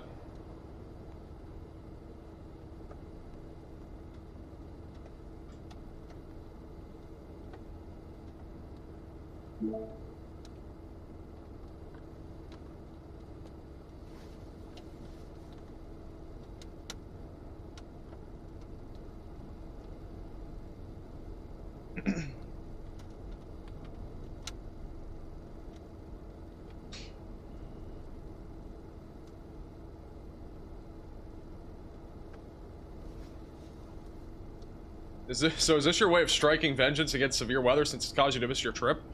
Well, I mean, for the record, it was actually weather related. I was going to be going to the storm chasing conference, but that ended up not happening because of the severe weather that was happening that day. That was like a Tennessee, Kentucky, like almost, I think it was a severe weather outbreak that day. It was on a Saturday.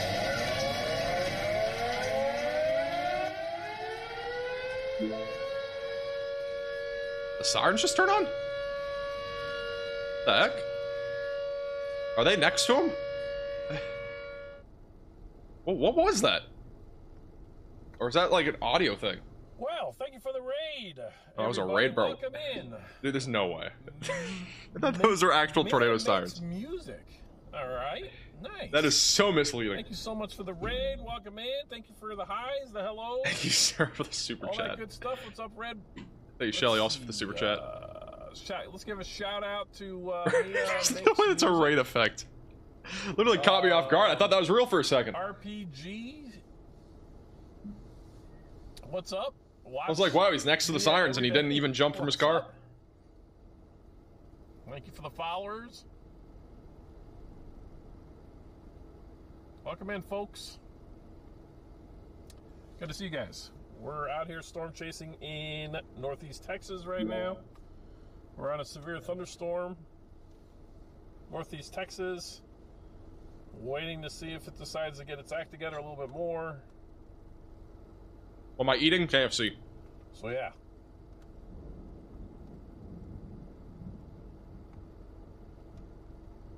Pretty good. Pretty solid.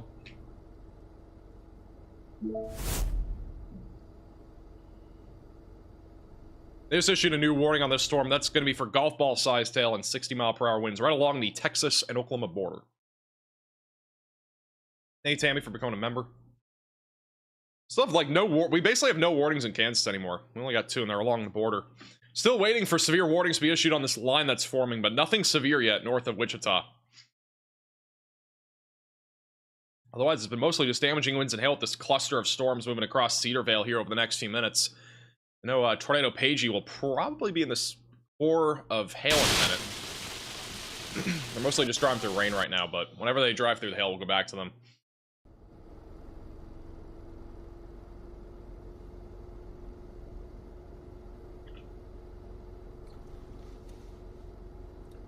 Nope, not tornado warning yet. What's up, Bill? On YouTube? KFC mashed potatoes, hard carry. They're actually really good. Gers with the gifted sub to... Is it Maya or Mia? Makes music. My with an I or me with a Mia with an E? Which is it, chat? Gers gifted a tier 1 sub to Mia Makes Music. They have given 164 gift subs in the channel. Brian says Mia. So oh, what's going on in the stream? Brian knows all. He calls desert dessert. Odds look cool, though. That makes Brian right. It is Mia. All right, me. Good deal.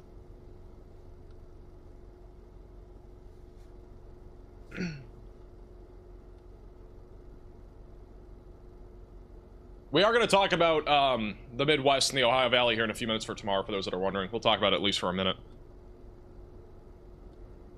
I think we're going to have a video tomorrow morning, too. I'm not sure yet, but I think we'll have a video tomorrow morning.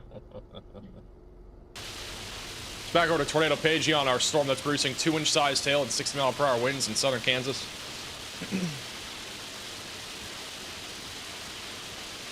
Hey, Jeffrey, for becoming a member. Welcome to the Velocities. I don't even know if they found the hail yet. They've been just driving through a bunch of rain here recently.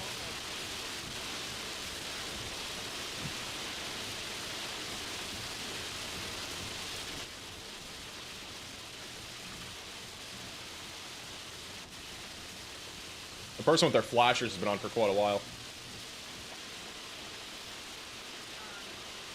DFW tomorrow, it should be mostly a hail threat. We did talk about that in our video today. Thinking, but I'm like, man, it's definitely surface-based. The storm that Nathan's on is actually starting to organize a little bit more now. We got rising stuff. Got a lot of vertical motion starting to come out of this storm. It actually might not be... I still think the chance of this producing a tornado are pretty low right now, but it is actually trying to organize a little bit now. Which doesn't help. Let me go back on this road a little bit and take a peek.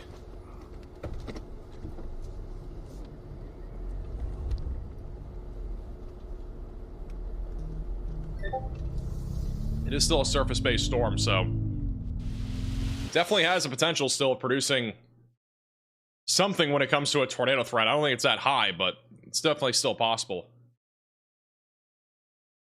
This storm, once again, is tracking to the east right now. Also, the Storm Prediction Center just had their latest Storm Prediction Center outlook come out.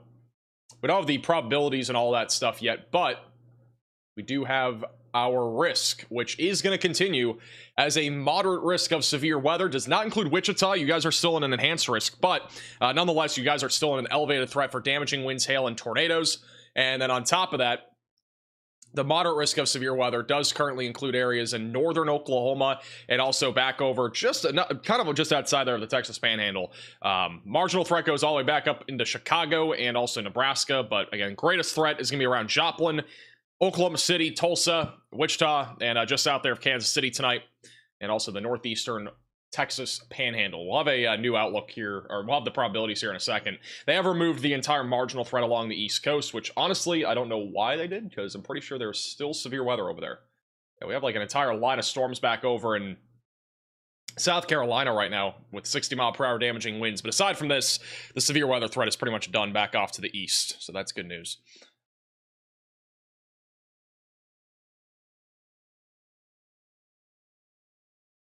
Yeah, as I was just saying, this storm is definitely trying to organize a little bit. The velocities have gotten a little bit more organized. It's still a bit contaminated, but I do think that there's at least some potential here of this producing a tornado as it moves into Oklahoma. This is Nathan Moore who's coming up on it here. We're going to have a little bit better view here in a moment.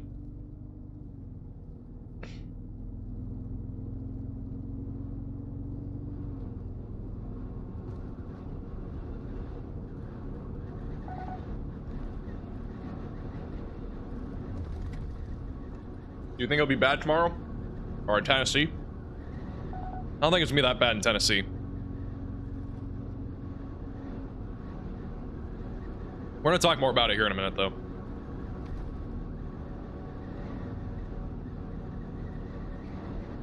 These are actually some of the hailstones that fell back over in Arkansas City that were upwards of 3 inches. One moment, I'm pulling them up here. Where'd they go?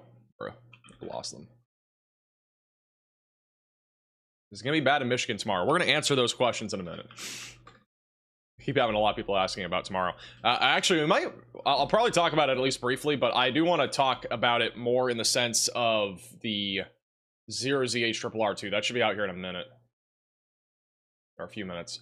This is some of the hailstones that we had back over in Arkansas City, the largest of which was 3.81 inches in diameter. So these were some of the hailstones. Again, one of which was 3.7 inches in diameter, another one 3.81 inches in diameter. So basically about softball-sized hail, just a hair under softball-sized hail here. Hey, Justin, for the $10 super chat. Would you like a delicious, sweet South Texas water lemon? Or watermelon? Why do you ask? Very random. Back over to Nathan here. D&H, I've got some math for you. You can donate 69 biddies 86,956 times, and that'll pay for the new vehicle. Let's go. This Tornado Pagey, they've been driving. They're basically Connor Croft out here. They're just driving through rain. Over to Cedarville, Cedarvale, Kansas. The hail core is down now only quarter-sized hail, so it's much smaller hail now. Hey, Angela, for the $10 super chat. In Norman, Oklahoma, thanks for you do. No problem at all. I think you guys will be all right there in Norman tonight.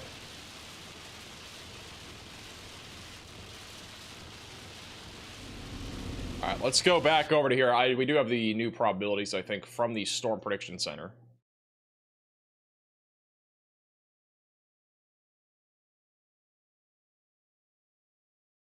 This is, again, our outlook for severe weather tonight. They have maintained the moderate risk of severe weather. Biggest concern, once again, will be damaging... Oh, this is still the old outlook. Never mind. All right, I guess we're waiting a minute. I'm going to go back to Nathan for now, and then we will have that update hopefully in a minute. Thought the probabilities were ready.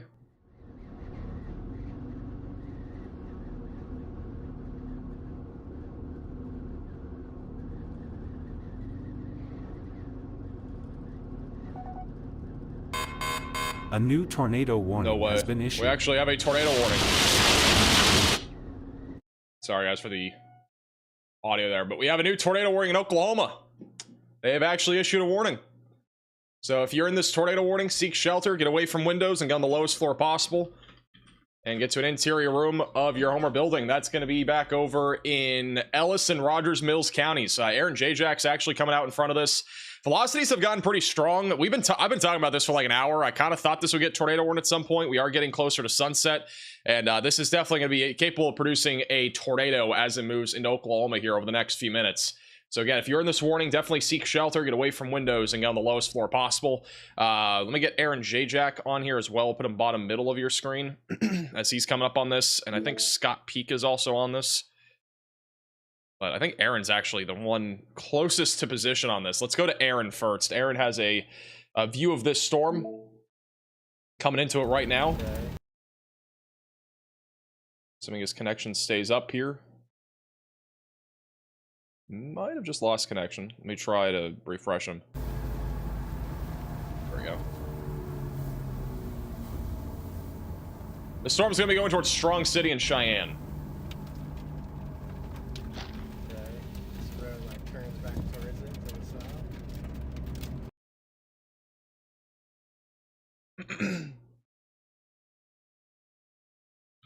We just lost him again.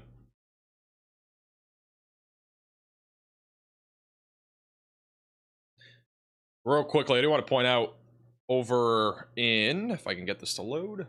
Oh, I just lost everything here. Let me go back over to Nathan Moore first. Nathan Moore is also on this storm. He's just on the west side of it.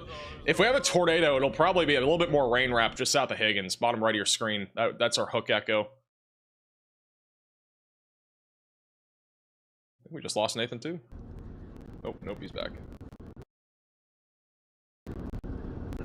Hey, Jake for the super chat, and as well as Jacob for the super chat.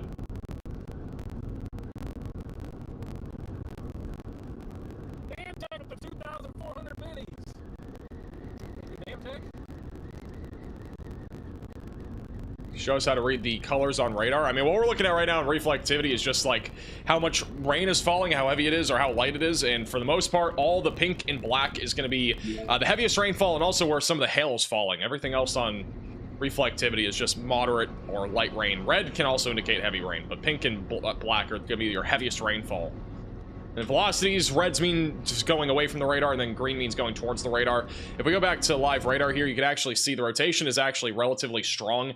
Very strong rotation, at least in the mid-levels, right in our hook echo, which is probably going to be correlating to at least some sort of wall cloud, which we've not definitively seen yet, but I would not be surprised if we have one.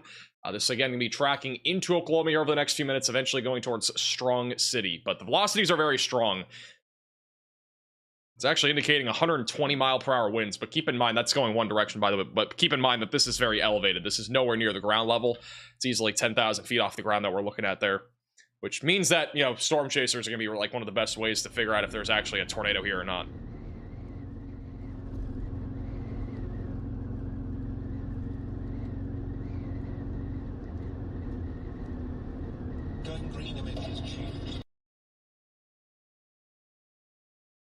Riley has an update. Go ahead, Riley. Hey, Max, there are storm chasers reporting a large rain-wrapped tornado on the ground in this storm in Oklahoma. Alrighty, thank you for the update. So there's reports of a large tornado in progress in Oklahoma on this storm. Aaron J-Jack is very close to this. The only problem is he has very low signal, but once we have him back, we're definitely going to go to him. But yeah, it sounds like there could be a large tornado in progress. It would be rain-wrapped. It'd be right in this hook echo right here, south of Higgins. Velocities are very tight right now, and it would not be surprising if they did upgrade this warning, at least to confirmed, if not even to a PDS warning, assuming that this is indeed a large tornado, which, again, according to that report, it is large. So please be in your safe place if you are in this warning. Get away from windows and get on the lowest floor possible. This is a dangerous storm right now that is tracking down to the southeast. Eventually going towards Cheyenne and Strong City. So Cheyenne and Strong City are in the path of this. Nathan Moore is looking in the direction of this tornado. He's on the back side of it, but again, this is a large rain-wrapped tornado that's being reported.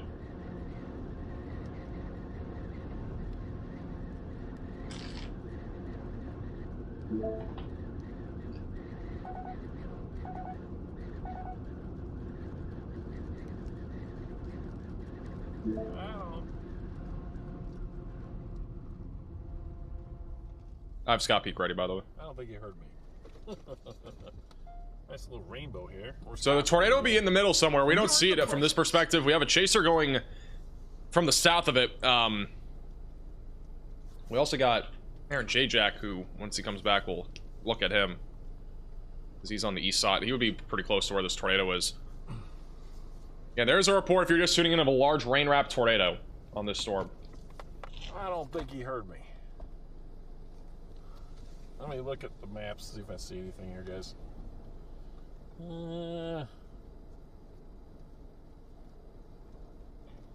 There's this 523, it dead ends. That's not got a little faint rainbow there. We can't go that way. Apparently Scott has gotten a glimpse of this. Let me go to Scott. There's literally nothing, is there? Not a single. So this is Scott. He's a little bit further south of this, but the tornado would be back in there somewhere. He's a little bit further away from it, but Apparently, you had a glimpse of the tornado a moment ago.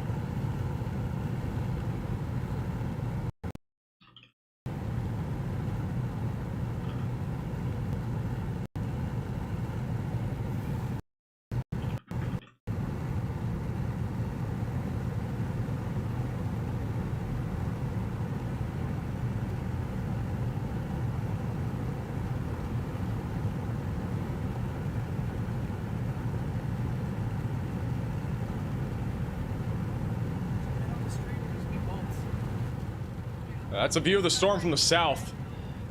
There was a report in the last few minutes of a large tornado, according to both Scott and Jordan Hall, from what I'm hearing.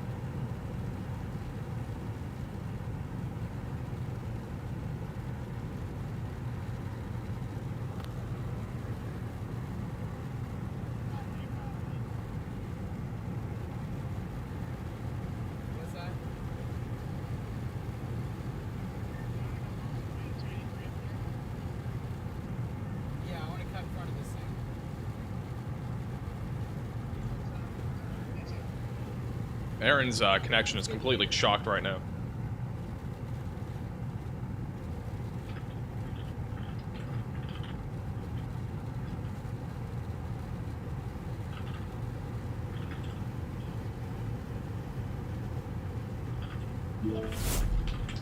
Riley has an update. One sec. Riley has an update. Go ahead, Riley. Hey Max, unfortunately it is not a radar site that we're able to show, but there is a mobile radar truck on this storm and it paints a very different picture than the other radar towers. You can literally see the eye of the circulation on the radar truck. Like I said, we can't show that to you, but you're gonna have to take our word for it and trust that there's probably a very large rain wrap tornado on the ground with this. Thank you, Riley, for the update. Yeah, again, I do truly think too that there is a large tornado here. Like I based off even what we're seeing from our distant radar sites, there's almost undoubtedly, yeah, there's definitely a tornado. I'm seeing the radar picture too. This is undoubtedly a large tornado that is in progress just southeast of Higgins. And unfortunately, it is fully rain wrapped, which makes this very dangerous. So again, you need to be in your safe place if you are in this warning. This is a very dangerous storm. And we have had reports of a tornado on the ground. I'm going to go over to Aaron and see if he has this. He's just come back, and I think he might have just gone away after I clicked on him. Nope, no, he's still here. Listening to Aaron here. He's literally like a mile or two to the east of where the tornado would be. The radar site that is here is a private radar site. We are not able to show that. That would be technically copyright.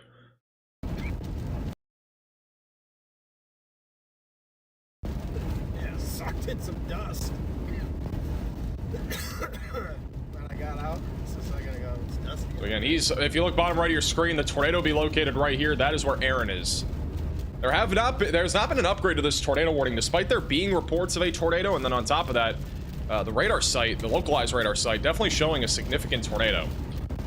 And even the regional radar site shows a very tight couplet. I mean, this is almost undoubtedly a large tornado, and there's actively no upgrade to the warning yet.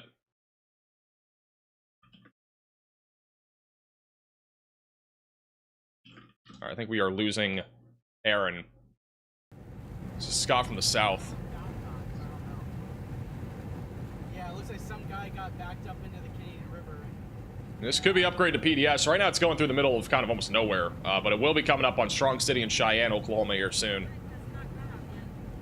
We do think there is a large rain-wrapped tornado in progress, according to reports, chasers, and then also the radar site that is localized to the area with the truck. This is, again, western Oklahoma.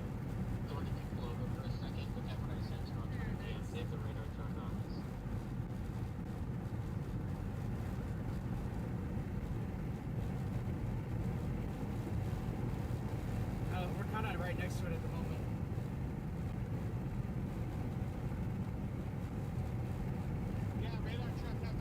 If we had a tornado be off to the left, this is just a structure shot for right now. Aaron is closer. I haven't seen it, but Aaron hasn't... Aaron is, out of signal again, but he is pretty close to where the tornado would be. It's gonna be crossing over, it looks like a river here in a few minutes.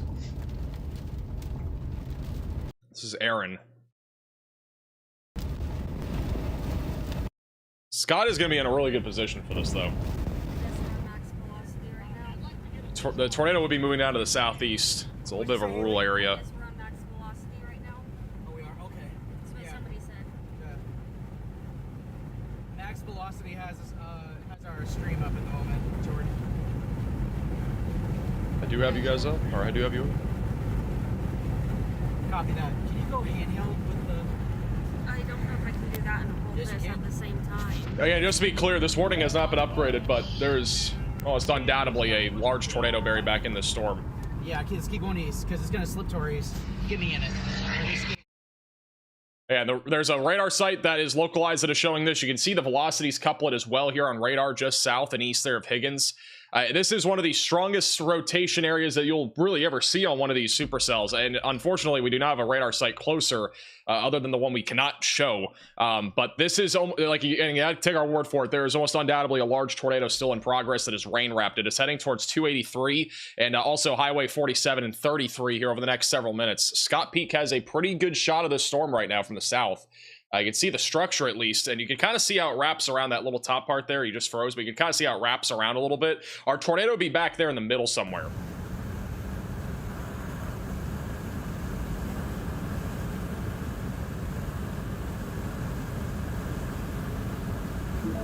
But this is definitely a tornado. I don't know how, like, unfortunately this morning... This is an urgent alert. Upgraded now. A tornado is on the ground. Seek shelter immediately. So they have upgraded the warning. It is 100% on the ground. I really wish we could show you a private radar site, but we can't. But I mean, this is 100% on the ground. It's probably a tornado like what we saw yesterday, just rain wrapped this time. This could easily be a PDS tornado warning too, but I don't think there's enough evidence there yet. But I mean, this is a, again, confirmed tornado. It's going to be right over the river here, or the county border. It is going to be moving into Strong City and Cheyenne in about 15 to 20 minutes. So seek shelter, get away from windows, and get on the lowest floor possible if you are in this tornado warning. The tornado, again, is crossing over the river and then coming up on 283 and 33 here over the next few minutes. This is, again, a very dangerous tornado that is moving down to the southeast right now. You need to be taking this seriously. Stay away from windows, and again, stay on the lowest floor possible if you are in this warning. Scott Peak has a really good view of the storm. The tornado will be buried back in the rain. It's back there.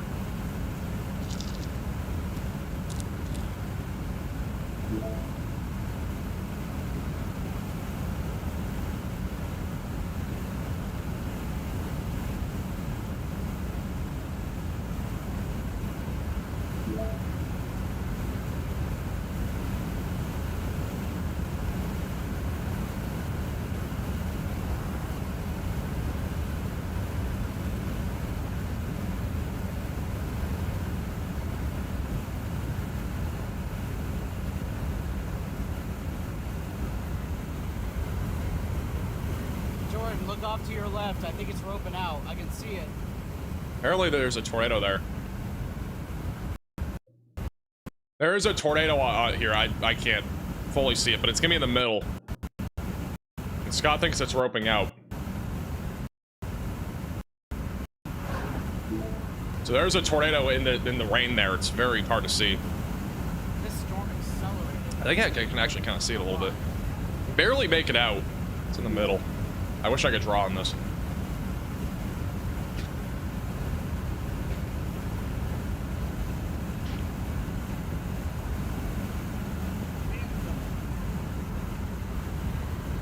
I thought I saw something back there roping out, but I'm not so sure anymore.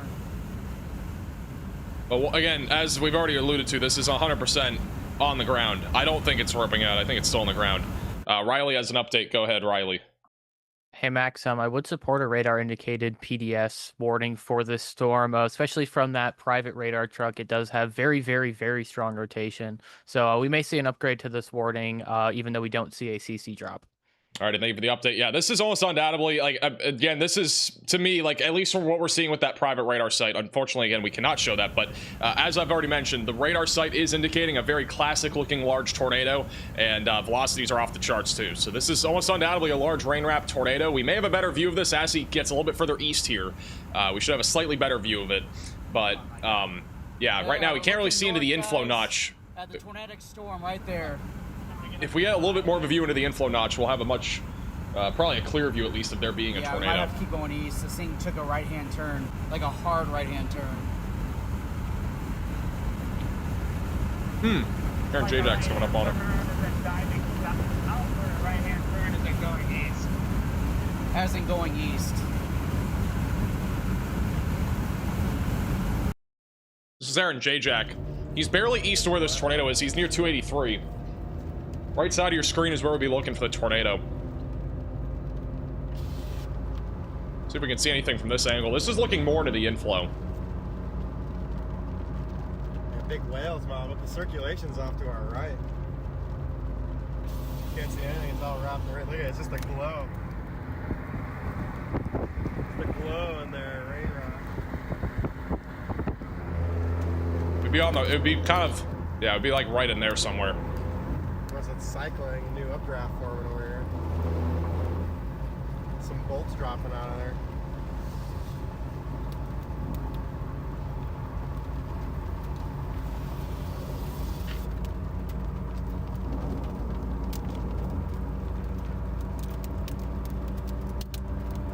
Guess I better pick up. So our tornado will be somewhere in the middle.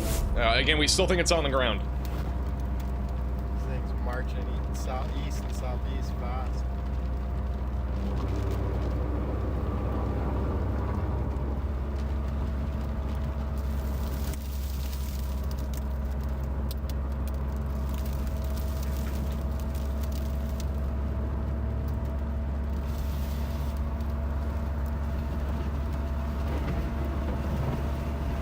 Cars are driving right into the circulation and are going north. It's another crazy view of the storm as well. This is from the south, from Scott Peak. Storm just looks crazy from this perspective. Oh, just lost him. I'll go back to him in a second. This is going to be one of our best shots of seeing the tornado. He's on 283.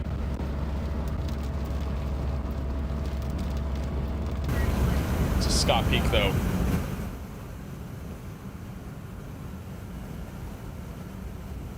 Let's keep going east towards Roll, Oklahoma.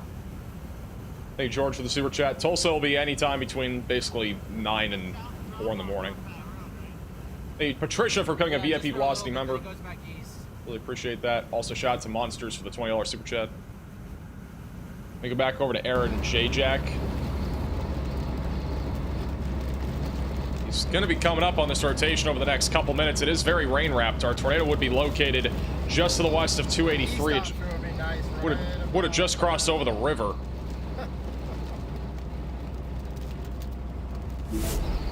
There's also a broadcast media confirmed tornado, by the way.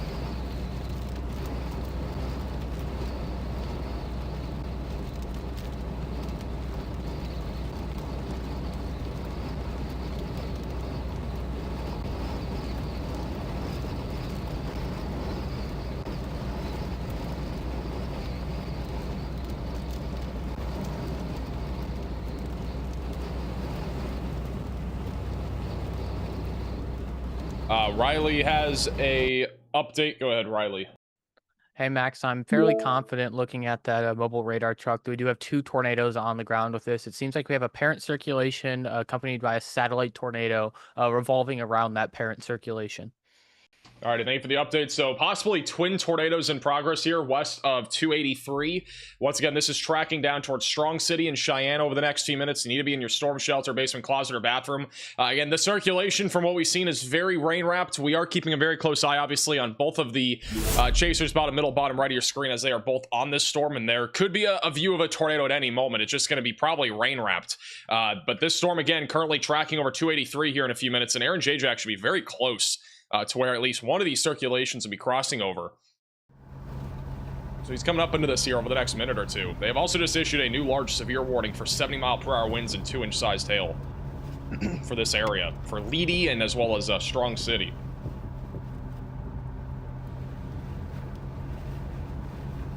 We'll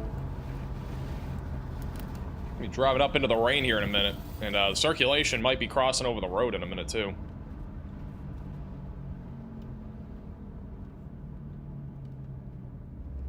Pulling off here, I think.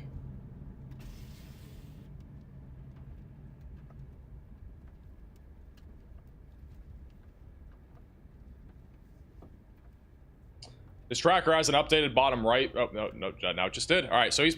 Wow, look at that cloud of ground lighting. He's basically in the, almost in the... he's in the inflow notch right now, or kind of in the inflow. If you look bottom right of your screen, that's his location on the Radar Mega app. That's the hook echo. That's the inflow going to the storm. So he's basically in the inflow right now. Riley has an update. Go ahead, Riley. Hey Max, I can confirm via that mobile radar truck that this tornado is no longer on the ground and has lifted. However, it does appear that it is going to cycle, so we are still going to be taking shelter inside of this tornado warning. Thank you for the update. So yeah, if we look back at radar as well, you can kind of see the rotation's definitely not as strong as before, at least looking at our mid-level rotation. But it does look like it's cycling. It is turning more to the right here, and we do still have a strong inflow and a large hook echo. So this thing is likely just cycling right now, but it may produce another tornado here in the next few minutes as it moves towards Strong City and Cheyenne. But we likely had a tornado there for about 10 or 15 minutes. There was no visual on it because of it being so rain-wrapped and also in a very rural area, but... Sorry, guys. They have just downgraded the warning also back to radar indicated. All right, so we're looking at the area of rotation in the middle of your screen, so it's a little bit less rain wrapped from this perspective.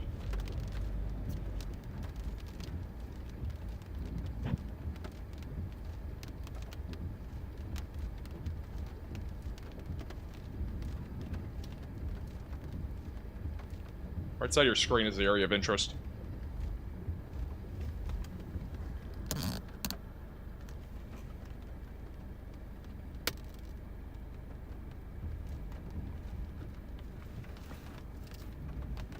Meeting KFC.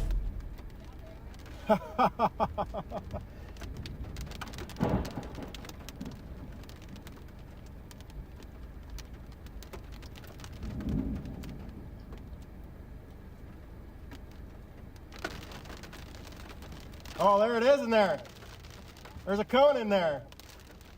Aaron says there's a cone See tornado. it out there? Maybe not. Never mind. Never mind. Never mind. All right. It's behind the rain curtains.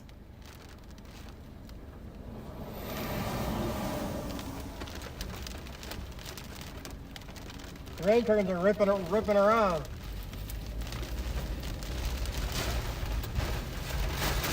Velocities are still pretty strong on radar.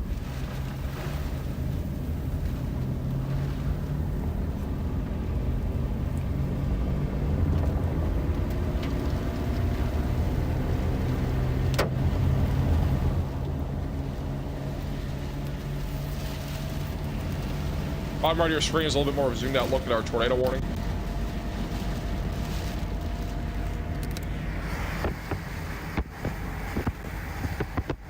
This is a view of our storm, a little bit more on the inside.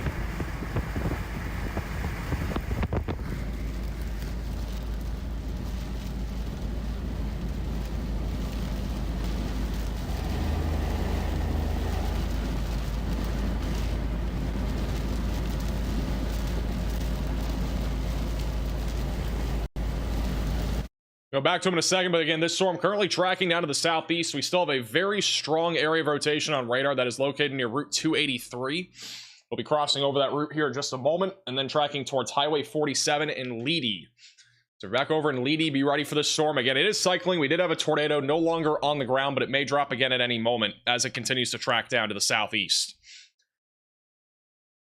Also, a little quick update on our other storms. We have been seeing a little bit of an uptick of severe weather, even back over in Kansas. Back off to the west of Wichita Falls, we are now up to ping pong ball sized hail. There is no tornado possible label or anything like that on this storm. I think the chances of a tornado are much lower in the Wichita, Kansas area, but be ready for hail. A new tornado warning continues has been to track issued to the east, and then maybe a little bit of damaging wind potential. They have issued a new tornado warning on this storm just southeast of our net that is going to be back over near 283 and going towards Highway 47. So seek shelter if you are in this warning. Get away from windows and get on the lowest floor possible. This new warning is mainly because of our rotation moving further to the east than initially. It is actually tracking more and more to the east here over the last few minutes. It'll be going towards Leedy and eventually towards Camargo. The storm itself has been taking a little bit of a right turn here over the last few minutes. We also have another severe storm that fired up back off to the west of Cherokee. That is going to be for quarter-sized hail and 60-mile-per-hour winds. And as we've already kind of alluded to, all three of these areas of storms are all going to kind of merge into one at some point later this evening, which should turn into a pretty intense mesoscale convective system as this eventually moves off to the east. So Be ready for this line of storm, or be ready for this to turn into a line of storms here over the next few hours. But we got a lot of rain coming towards Wichita, and that's going to lead to a very elevated threat of flash flooding. Also, this tornado-warned storm is moving southeast at about 40 miles per hour in Ellis and Roger Mills counties. It will eventually go towards Clinton and Weatherford, assuming that this thing does continue to produce a tornado, which, honestly, I think it will probably continue to produce a threat of a tornado. It looks like we have Aaron J-Jack, but he is currently out of signal as of right now. By the way, this is actually crazy. We were going to talk about this at some point. We kind of got a little bit more active weather here over the last few minutes, but tomorrow might just end up being an outbreak. This is the latest HRRR model run for tomorrow. Look at all these supercells that fire off here around Chicago and Indiana, right around 3 or 4 o'clock in the afternoon. We got a bunch of them that fire off in this little segment here. Could easily see a few tornadoes. Even into Michigan during the evening. I think really we'll probably get a 10% hatch tornado risk in this area for tomorrow. Just my opinion. I think that'll probably happen. Back to Aaron J-Jack. He's inside of the tornado-warned cell here. Rogers and Ellis Mills counties in Oklahoma.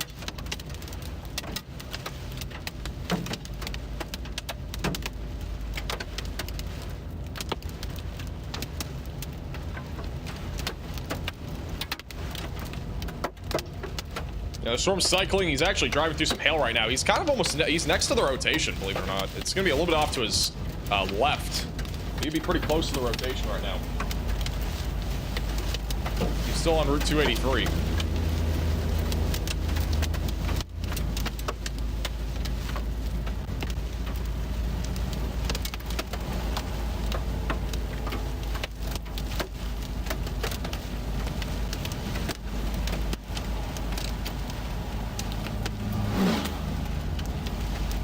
That one guy get unstuck? I don't know yet. That semi just going balls to the wall right into the core.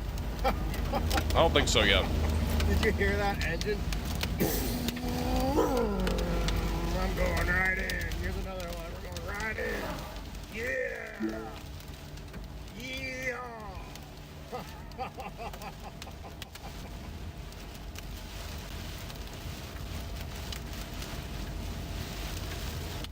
Man, it's taking me a while to get out of this damn storm.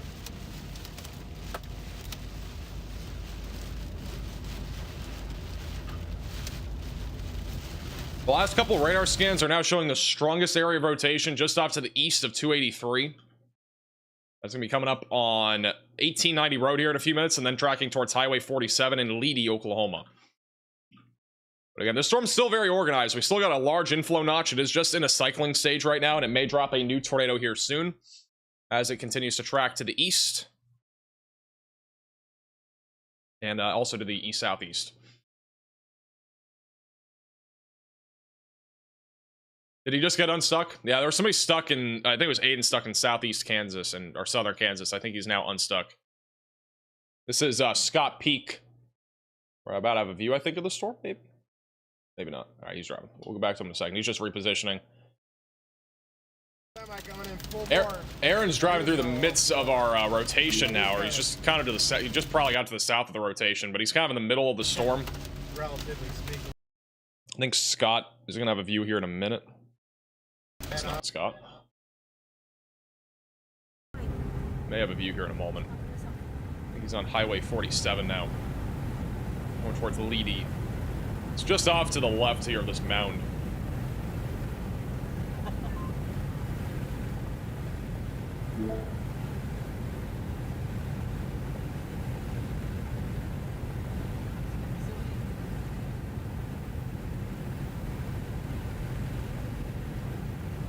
Gotta see the left edge there, or like kind of the edge of the storm on the left. Thank you, Thomas, for becoming a member.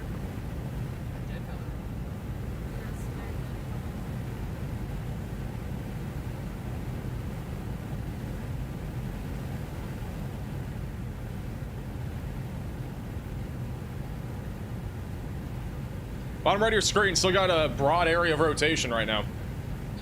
It's not impacting really anybody right now, but it will be coming up on Leedy, Oklahoma here in a few minutes. About 10-15 minutes until this is knocking on your doorstep.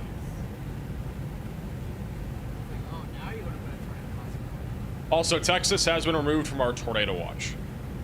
So it's only Oklahoma and Kansas right now, I believe. Thank you, Deanne, for the super chat. Is Tulsa in the path of tornadoes? I think the chances of tornadoes there are pretty low tonight. We do have storms that are ongoing near Bartlesville. Really, more than anything, though, damaging wind threat is the biggest concern here. There's also up to golf ball sized hail that is just north of Pawhuska, going towards Bartlesville, just south of Coffeyville. The worst of this wind is going to be moving to Bartlesville over the next few minutes. You can actually see the velocities currently indicating upwards of 70 to maybe even 80 mile per hour winds. And keep in mind that winds that high are almost the speed of almost being a tornado, like even a low-end tornado. So be ready at Bartlesville for some very high winds. This will eventually move towards Tulsa, but I do think the tornado risk, generally speaking, is low tonight. It's not zero, but it is on the lower side of things. Aaron J. Jack, I think, is just now getting out of our rain. He's now getting out to the edge of this storm that is, again, still tornado warned here. Not far from the area of rotation. A little scud there in the middle.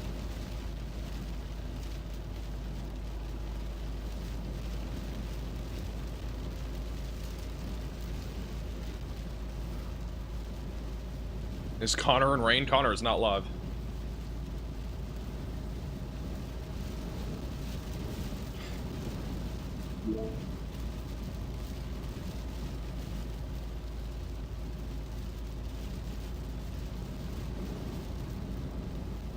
Also another view from the outside from Scott Peak. We'll probably park here in a minute to see the storm, but we'll go back to him in a second. Connor threw in the towel. Well, I mean, the one thing is, too, like, they're trying to make it to the Midwest for tomorrow's threat. And tomorrow's threat is literally going to be in the, probably start in the early afternoon, so. Hey, Jenny, for the $20 super chat. Appreciate that. Thank you, Jenny. But, yeah, I mean, tomorrow, we're probably going to be live by, I would say, 12 or 1 o'clock Central Time. So, it's going to be an early start to tomorrow, which is why a lot of chasers are already going up there. The chasers that are on this storm, I highly doubt are making it out to the Midwest tomorrow. There's almost no way. It'd be basically impossible. Be on no sleep. How long have I been a meteorologist? Officially for about 40 days or so. 40 days officially. By the way, I want to throw this out there. This is a really cool view from Stormrunner Media of the sun setting. This back over in Kansas. Beautiful little sunset. You can also watch them inside of the Radar Omega app with the top link in the description below.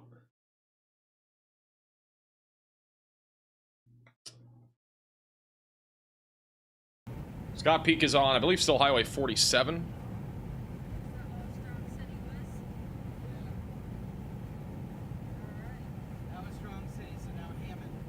And the storm's off to the left here.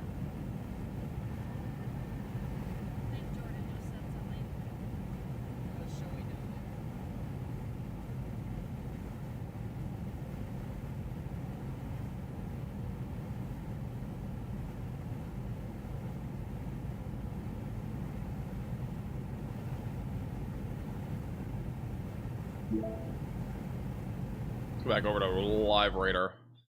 This is the last few radar scans. We still have an area of rotation right now east of 283. It is still kind of rain wrapped. We got an inflow notch still coming out of the southeast here in a hook echo. Still has a chance of a tornado as it continues to move towards Leedy in Oklahoma. Also moving towards Putnam, Arafeo, and Clinton in the next hour. We'll also be going towards Weatherford. So generally speaking, in the next hour and a half, this is going to be the main area that this storm will be moving towards. Long term, I don't think it'll last until Oklahoma City, but it is technically going that direction.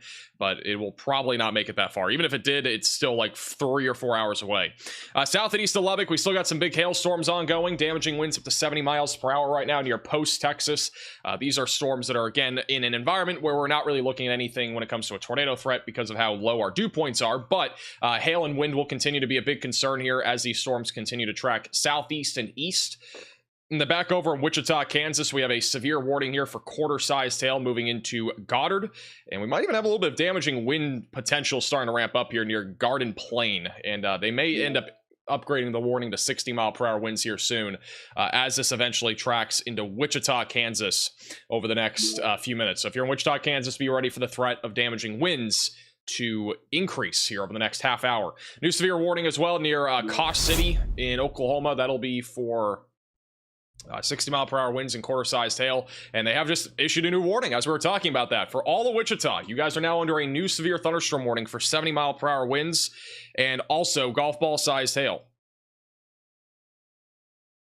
So again, make sure that you're staying away from windows and on the lowest floor possible.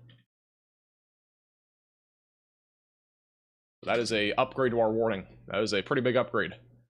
This is going to be the third time, by the way, in the last 24 hours, assuming that Wichita gets winds higher than 60 or 70 miles per hour.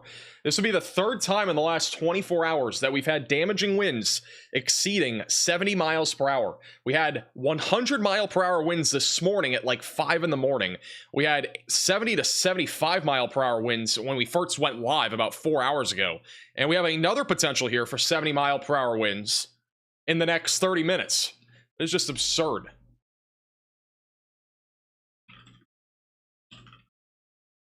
So this could be the third time in the last, not even 24 hours, really in the last like 16 hours that we've had at least 70-mile-per-hour winds go through here. But we don't know for sure, but the winds are definitely very high. You can see it on the localized radar site. Even look at this. I mean, the terminal radar site is measuring winds as high as 80 miles per hour. I mean, this could literally be producing 80-mile-per-hour damaging winds right now. Moving into Goddard, Hayesville, Clearwater. Latest scans up to 85. Actually, it's a little pixel of 91. But reasonably 80 to 85, maybe 90-mile-per-hour winds are possible with this. Right now, it's warned for 70. So if you're in Wichita, Kansas, be ready for this.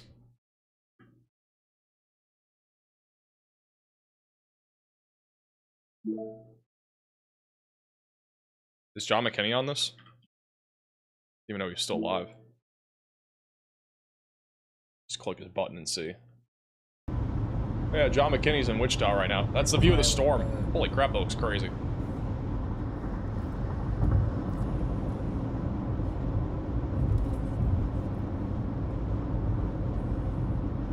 So this is in Wichita, Kansas right now. Just keep pressing.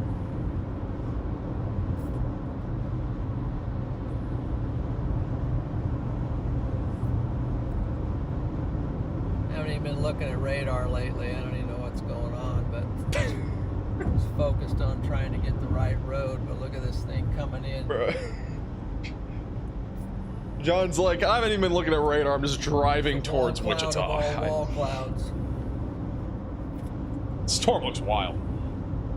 Bro's not looking at radar though. He just drove over here, just venturing out.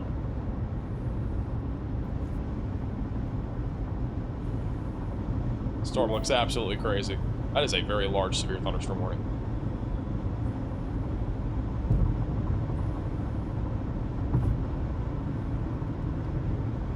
If you're just joining, please give the stream a like and sub. This is the kind of stuff we're hunting all the time. Call this the Wichita Wonder.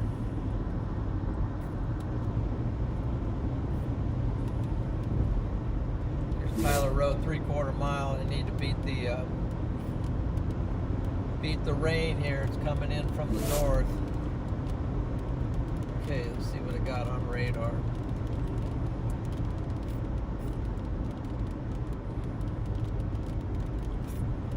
Yeah, John is Freddy's dad once again. Oh, man. Definitely got a big hail core. Dude, you get a whole on bucket this to one. yourself? I'm only on my third piece of chicken. I only got 3 pieces. Big, giant hail core. Haven't been able to eat all of them.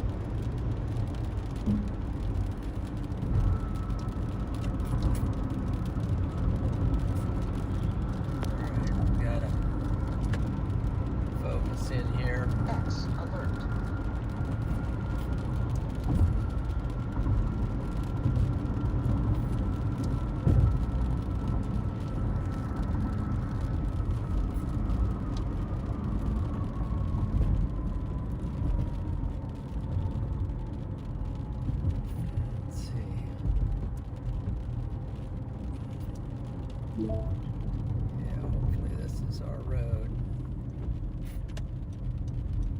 once again in Wichita, Kansas.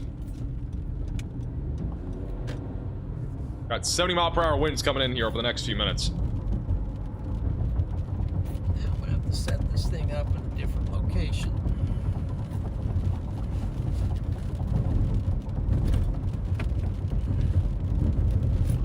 I'll have a view here in like 2 seconds. There you go. See it. Crazy shelf cloud. Highest winds are going to be moving through Goddard over the next few minutes, and then coming up on Wichita in about 10 minutes or so. Cloud. We got an airplane taking off right in front of the thing.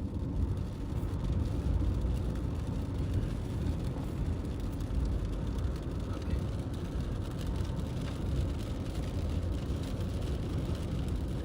Trying to get this thing in the shot. It's just a big monstrosity of a thing.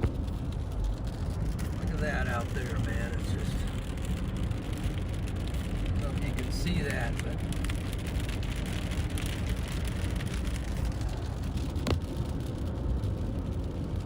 Hey, Alex, the super chat.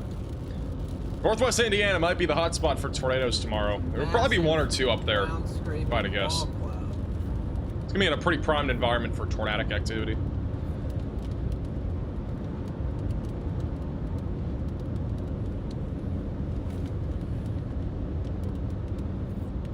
get these trees out of the way.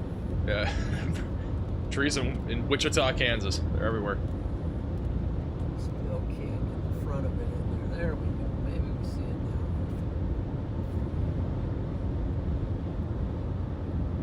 now. Storm looks crazy, though. Do they name tornadoes? Not usually. Dang trees are in the way.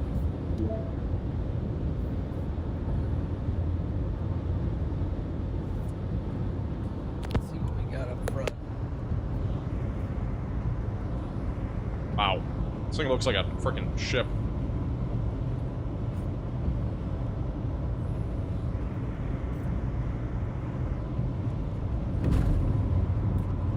Whoa. This is just crazy. Look at this, guys. Gee, my knee.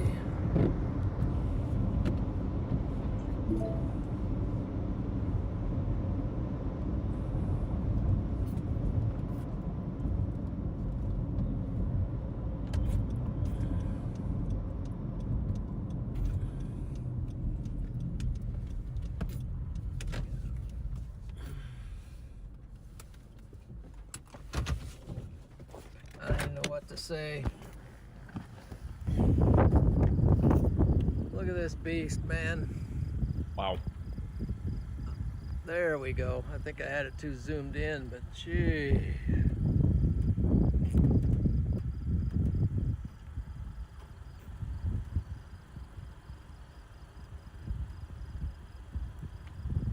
Whoa.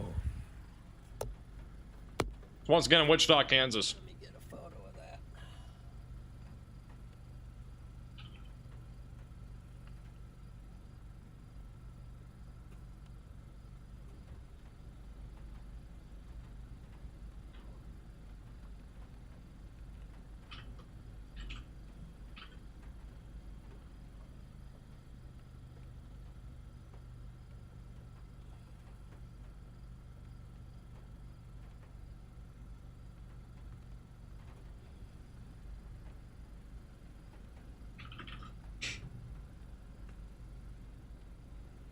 Getting some photos.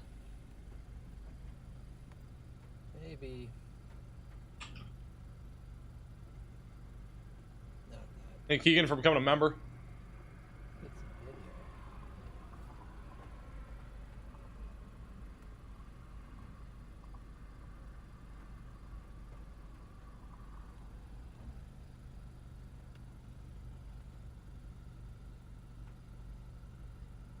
Why can't I see this from Wichita? This is Wichita. Let me get the, This is on the southwest side of Wichita, so, I mean, you might see this in a few minutes.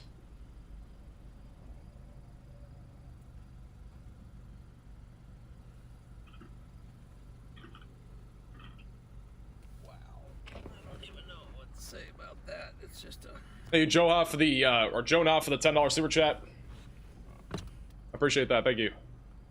Definitely helps.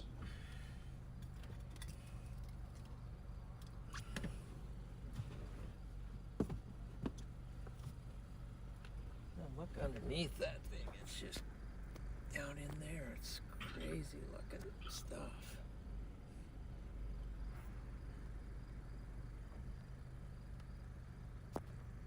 Things rolling in.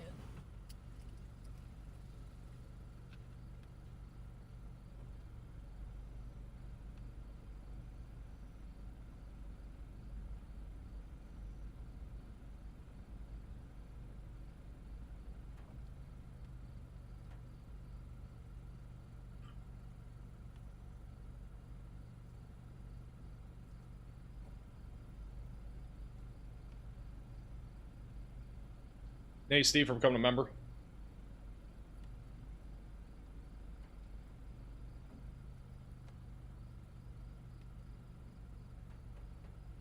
Yeah, it's KFC chicken.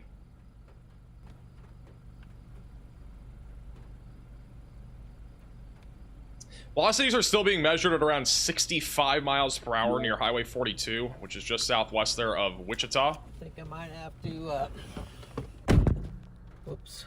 Oh, shoot. Might have to abandon ship on this one, man. Let's see.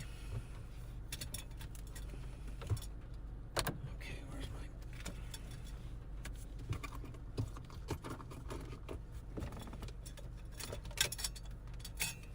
There they are.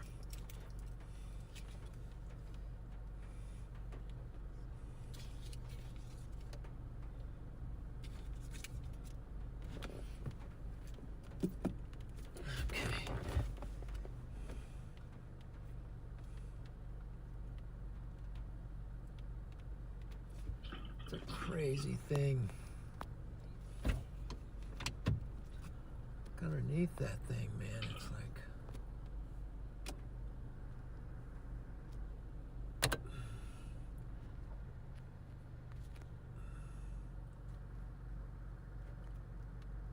Is Iowa under a tornado warning? Iowa does not have, I don't think, any active warnings.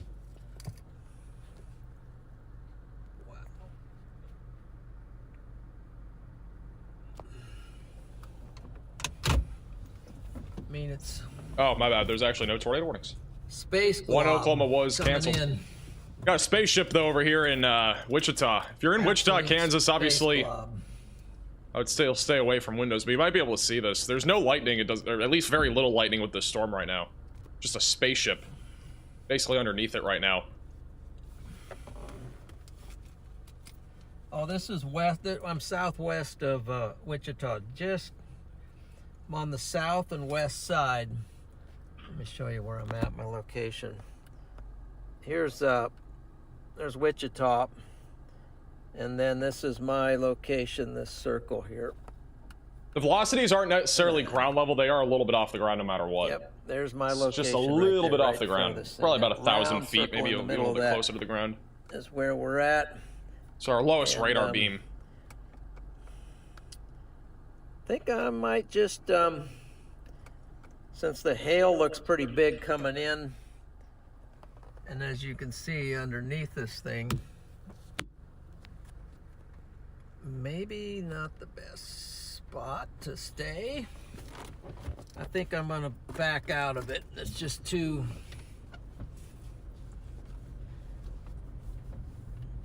I mean, I don't want to get swallowed up by the thing, if you know what I mean. Okay, let's get out of here. We gotta back out of here. At least find a safer spot to view this. All right, he's gonna reposition. Let me go back over to live radar here. So again, that is John McKinney. He's bottom left of your screen as well. We got a ton of crazy shots right now. Back over in Wichita, though, that is again where we have a severe thunderstorm warning for 70-mile-per-hour damaging winds and golf ball sized hail. The worst of that, again, is going to be moving into the city of Wichita, Kansas over the next few minutes. For those that are tuning in from Wichita, which is probably a lot of you, you are probably not happy because you guys have gotten hammered by severe weather like 3 times in the last 24 hours, and there's even more coming. So be ready for that. Also, a large severe thunderstorm warning has been issued back over near Bartlesville, Copan and as well as Barnsdall here in northern Oklahoma. So seek shelter if you're in this severe thunderstorm warning. This is likely going to eventually go towards Claremore in the north and northeast side of Tulsa. Veneta and Nowata are also in the path of that. And then back off to the north of Elk City, we have a destructive 80-mile-per-hour severe thunderstorm warning. This is a very dangerous storm that is tracking to Leedy over the next few minutes, then Butler, Putnam, and eventually going towards Weatherford. So stay away from windows and be on the lowest floor possible if you are in this severe thunderstorm warning. Again, very high winds right now are tracking to the east-southeast. And then back over again, Wichita is really the main storm right now. There's nothing really rotating here, but we definitely have a very high wind threat coming in, and I would not be surprised if the winds were a little bit higher than 70 to 80 miles per hour at some time. And again, this is one of those classic downburst wind events that we're going to be seeing in Wichita. We've already had 2 of those over the last 24 hours, and this will be the 3rd. Somebody just shut off the lights, or somebody's power went out. Also, let me know where you guys are all tuning in from in the chat. Your location in the chat. We're going to make another heat map. Winds right here. I don't know where everybody's tuning in from in the chat. So let's...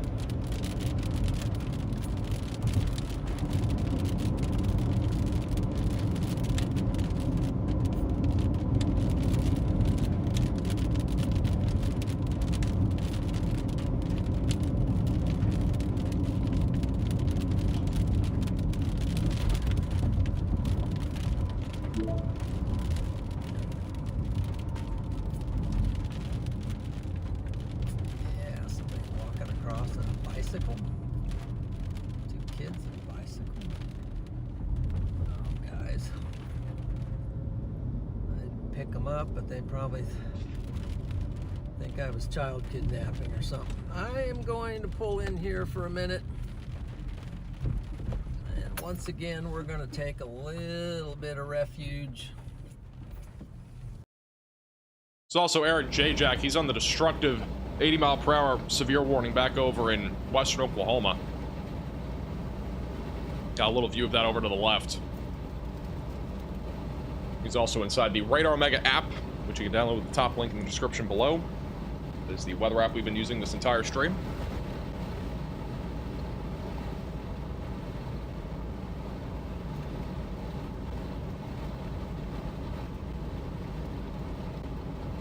Hey, Fikes, for becoming a member. Welcome to the Velocities.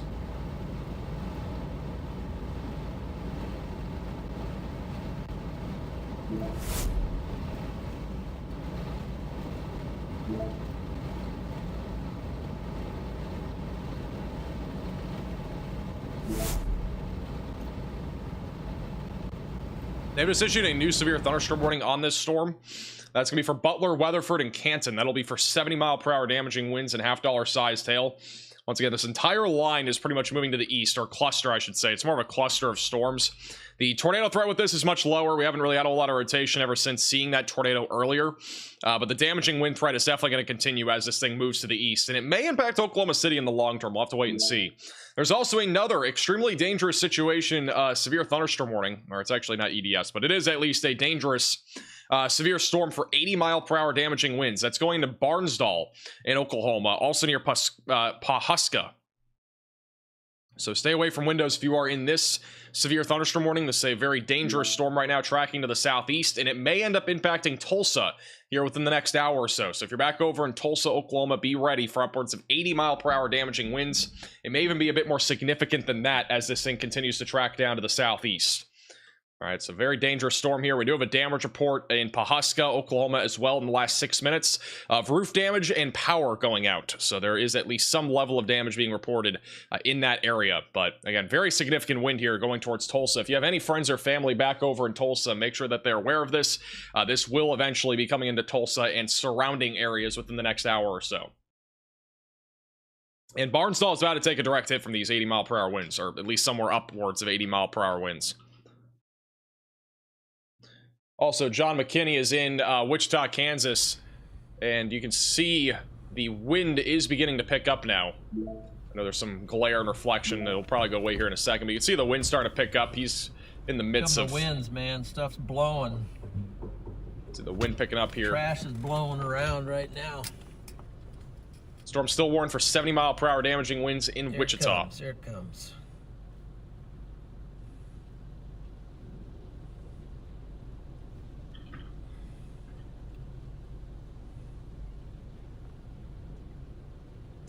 All right, we got a little update on where everybody's watching from. This is a little heat map of where everybody's watching from tonight. Most people watching from Wichita or Tulsa or in Chicago. Those are the three main locations that people are tuning in from right now. You got a lot of other areas, obviously. Even got some over there in Pennsylvania. You got some in the Ohio Valley, St. Louis, Kansas City. Also back over near Springfield and Joplin. Pretty cool stuff.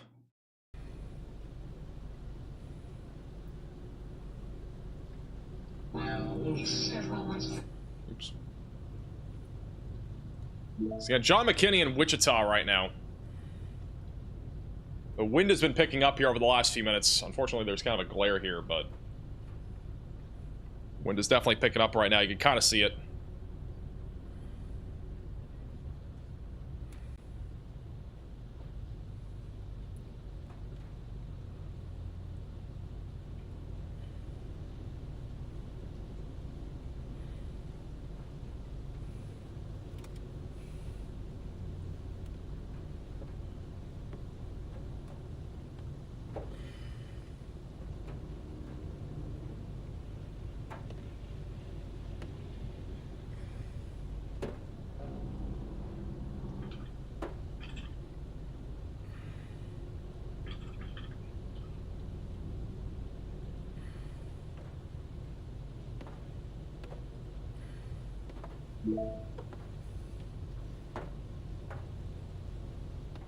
I'll go back over to live radar.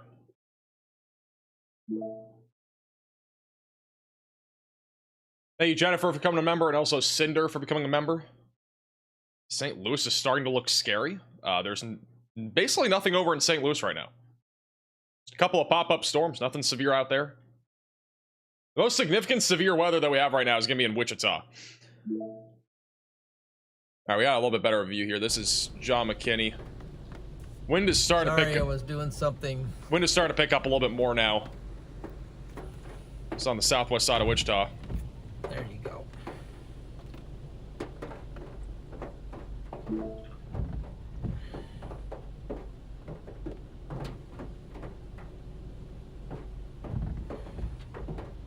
The wind's definitely picking up now.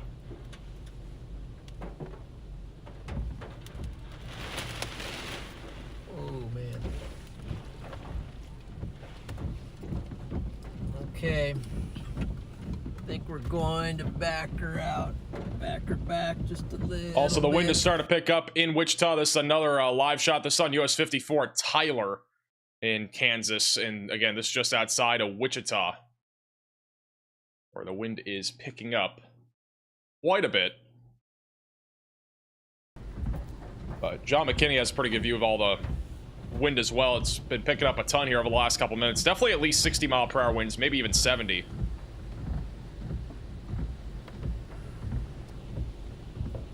Yeah, sorry I wasn't paying attention to the comments there, guys. We are right in the storm out, so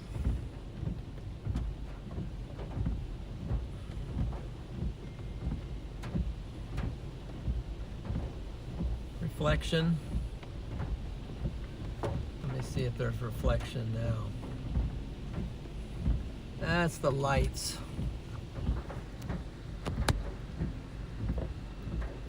Flash flooding is going to be increasing again in Wichita, by the way, over the next few hours. We got a lot of rain coming. So unfortunately, on top of this severe storm, there will be flash flooding. We got crazy wind right now on this other camera. This is on US 54 at Tyler. The wind is ripping. There's 100% 65, 75 mile per hour winds, if not even higher than that. Man, look how strong the winds are. This is almost hurricane force winds.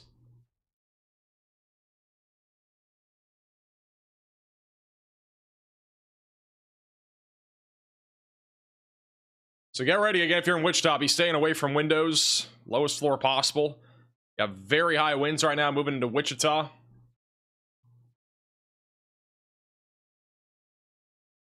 If I had a BB gun, I could shoot the light out. See, it's this light right here. It's shining in on my dash, and it's causing reflection. It was such a random time to tune in. Not a lot I can do about it. I'll go back to this other camera here. We got a few more cams coming up too. Apparently there was a power flash on this camera a second ago. I might have missed it. But there was a power flash here just a moment ago.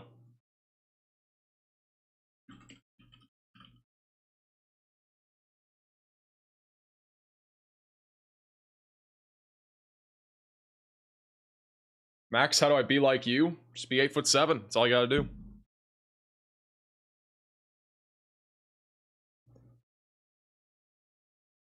Wind is still very high.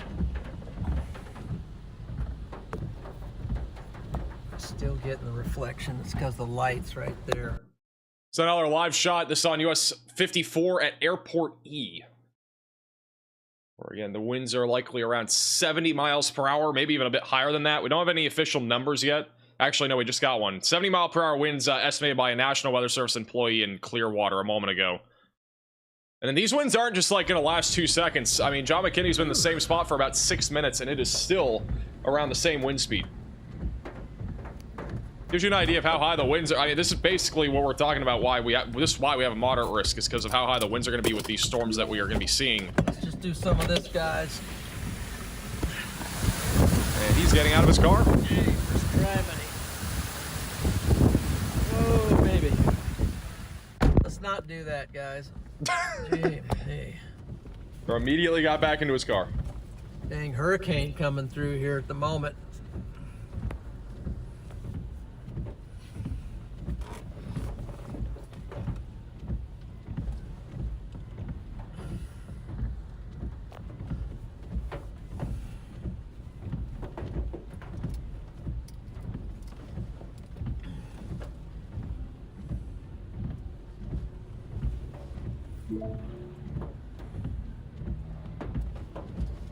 Say another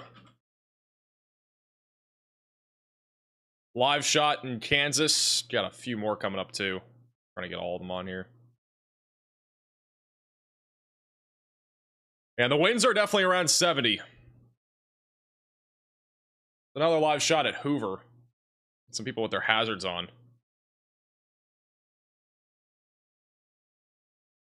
The worst of the wind is going to be moving into downtown Wichita over the next few minutes. If you look bottom right of your screen, this is the leading edge of the wind, so it's near Hayesville. Actually, a little bit better of a shot here. Got a little bit more lighting. It's on US 54 as well. Also at I-235. While that's happening, this is also another live shot in US 54 at Airport E.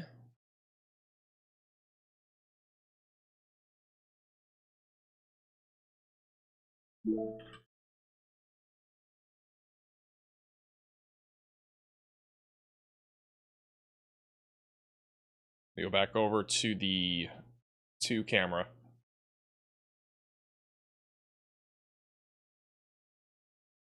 Here comes the wind. It's starting to pick up a little bit more now. This is about to be crossing over I-35 here in about 2 minutes or so, maybe even sooner than that.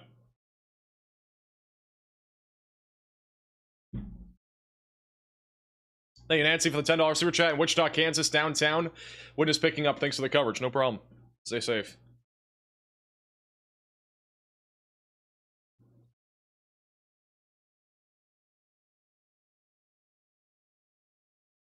Apparently, we have a camera that may see power flashes. Let me see. Yeah, this camera's starting to pick up too right now. Got a little underpass here. Hopefully nobody parks, otherwise it is shame. The wind's picking up here as well. This is at I-235 in Meridian South.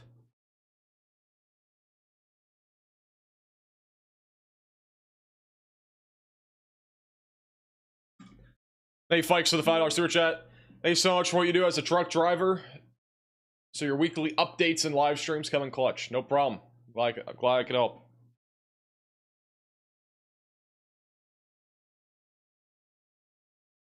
I already have that camera on. There's something happening? Stay on the camera? Alright. There's something about to happen? Oh, here comes the wind.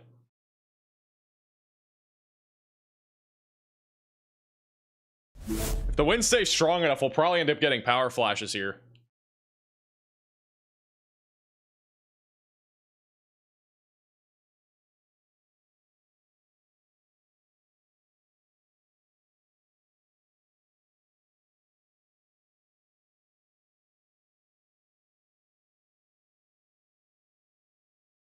So again, this is live right now in downtown Wichita, Kansas. By the way, we're sitting at 20 severe thunderstorm warnings now.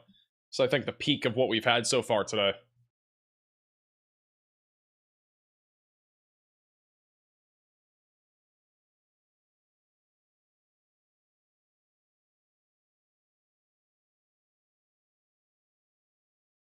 Hey, Imperius for the $10 super chat. Biggest concern will be damaging winds. Yeah, there's an 80-mile-per-hour windstorm off to the north there of Tulsa.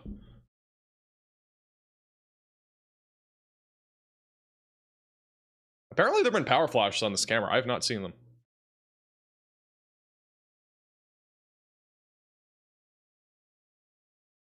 Oh, there we go. There was a power flash. All the lights just went out. Literally every single traffic light or every street light just went out. So every light just went out from the winds here, which again are around 70 miles per hour. I honestly would not be surprised if the winds are upwards of 80 miles per hour. Literally every light just got knocked out. And again, the highest winds are now moving into downtown Wichita. So downtown Wichita is now taking the direct hit from potentially as high as 70 to 80 mile per hour winds. The lights just came back on. It might go out again if the winds stay high enough. Thank you, Angela, for the $10 super chat.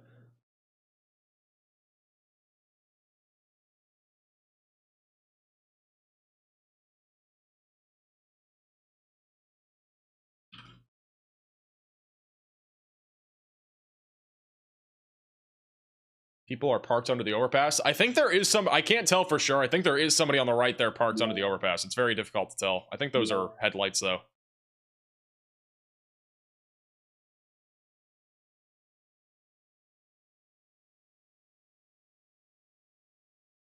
Again, the shame spam in the chat. That person's doing a U-turn, which I don't think is legal right there. And they are, okay, very interesting. We just saw somebody illegally U-turn.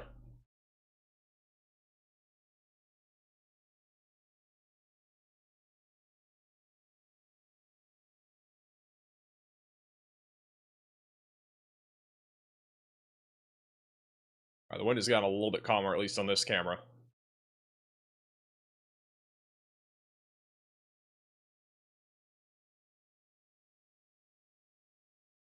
It's back over to US 54 at Hoover. Still a little bit windy here. Traffic's gotten a little bit more normal here.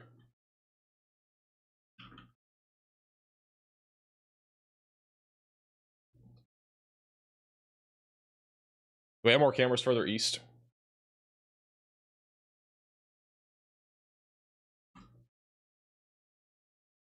I'm gonna go back to our 3 cam view. This is what it looks like on radar right now. So again, the highest winds are now moving into downtown Wichita. This is also gonna be coming up on Andover and Augusta. So again, this is upwards of 70 mile per hour winds moving right through a very populated area. The leading edge is now crossing over I-35 and also 135 over the next few minutes. Also at the intersection of 135 and 54. So continue to stay away from windows if you are in the Wichita area. We've obviously seen very high winds and power flashes, and power outages are definitely possible at that area of storms as it continues to track east. Also, the damaging winds in Oklahoma is now an observed threat. So back over in Weatherford and Canton, we have damaging winds as high as 70 miles per hour that'll be tracking into Canton and Butler over the next few minutes. So be ready for that. All right, we got more cameras coming up in Wichita. So a live shot in Wichita, Kansas on I-135 at 47th Street. That car is going a turtle's pace right now because of how high the winds are. This is also another live shot. You can see the wind a little bit better on this camera.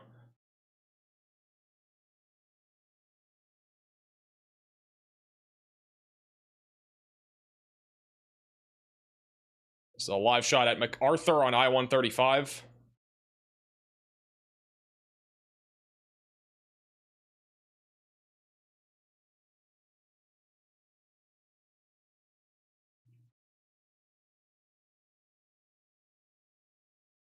All these cars are going very slow. Again, keep in mind that hydroplaning is also a possibility, and on top of that, the winds are very high. If you're a semi-truck driver, I would just avoid traveling in this area. How high the winds are.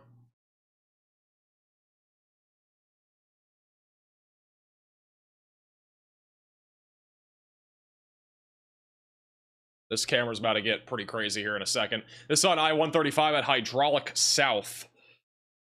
This is on I-135, which is where the highest winds are currently crossing over. So all the wind right now is going over 35 and 135.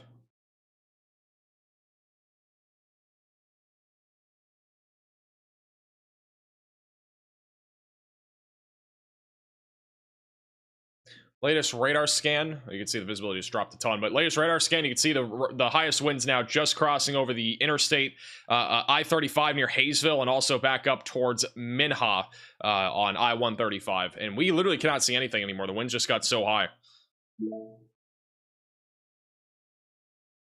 Literally cannot see a thing anymore. Visibility is basically dropped to 0 here. Likely gonna get a power flash here in a second too. How high the winds are. Hey Thatcher for the $5 super chat. Are you good? I do weather videos basically every day. Well, visibility's improved a little bit. Got a bunch of power lines here too, like right on this cam.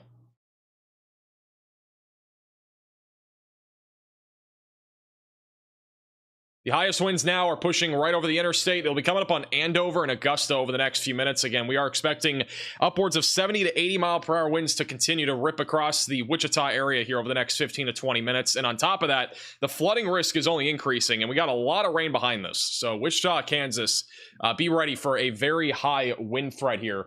And look at this, we got a semi traveling here, and the winds are still pretty strong here. This is still probably 50 to 60 mile per hour winds. Semi's driving right across this high wind threat here.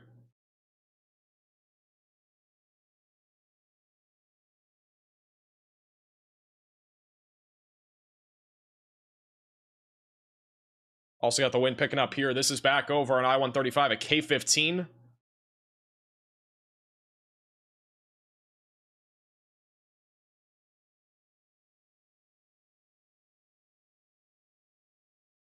Also, this is John McKinney in Wichita, Kansas. Not necessarily in the wind, but the lightning, you can see how low the clouds are. Yes, give me some direction here. Now it says I'm going the right way. Google Maps lately has not been doing me a lot of favors. So I'm going the right way. It's back to the K15 camera. How Chicago look tomorrow? We talked about it in today's video. Nothing's really changed from today's video. I think we'll have a video tomorrow morning too.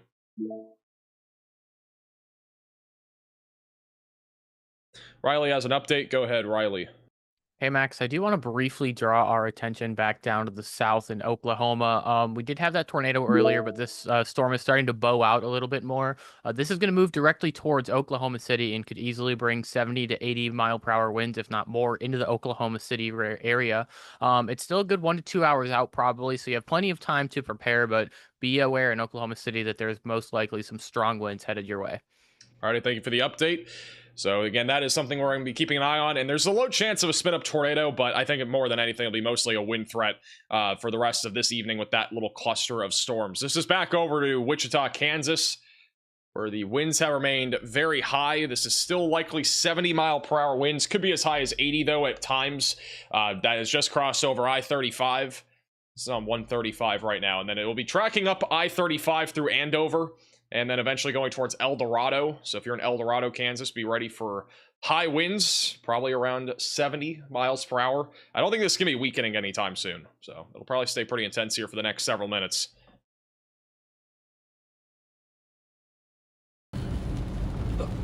This is John McKinney also in Wichita. Most of the power is still on, which is a good sign, at least on where he is. He's on the south side of Wichita. There have been power flashes, which basically means power will be out for only a few seconds, maybe a few minutes. Usually comes back.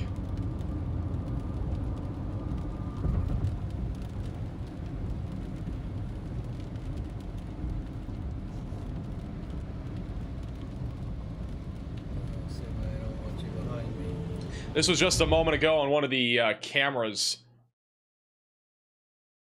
in Wichita.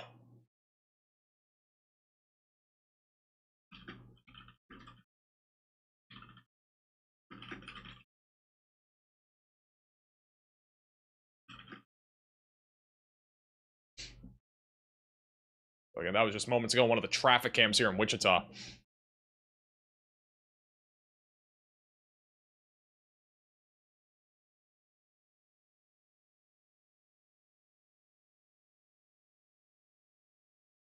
Flickered here. We had a report of flickering there in Wichita. Most substantial part of this line of storms is now moving out of Wichita, and it will be coming up on Andover here over the next few minutes. And then tracking into Rose Hill. Douglas is going to be in the path of this once again, and Augusta. So we'll likely get a new severe thunderstorm warning here in a moment. That'll include more areas. I also want to point out that our tornado watch only goes for 38 more minutes. I'm guessing that we'll get a new watch here pretty soon. Also, a very intense line of thunderstorms is moving into Bartlesville right now with upwards of 70-mile-per-hour winds. I would not be surprised, though, if this was higher. We actually could have high winds as high as 90 miles per hour moving into Bartlesville, Dewey, and eventually going towards Glen Oak here over the next 15 to 20 minutes. So stay away from windows on the lowest floor possible. We have the other warning that was warned for 80. That's down to 70 miles per hour now. But again, this is substantial. I mean, this right here is extremely high winds right now moving into Bartlesville. Could easily be upwards of 90 miles per hour, but obviously that is still looking a little bit higher off the ground. I would at least say at the minimum, we're looking at 65 to 75 mile per hour winds moving into Bartlesville. That'll eventually go towards Tulsa, Claremore, and Pryor Creek.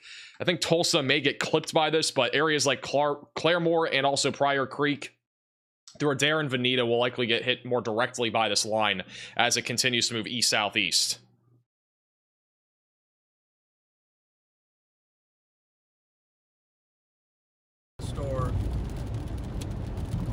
Back over to John McKinney in Wichita.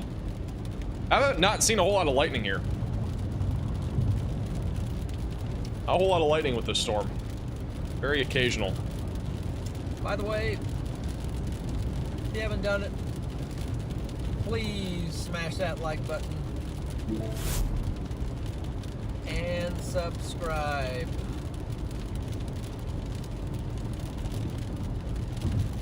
For more content. And I think maybe Freddie, if he got everything, I don't know what he got done today, but I think he might be on his way to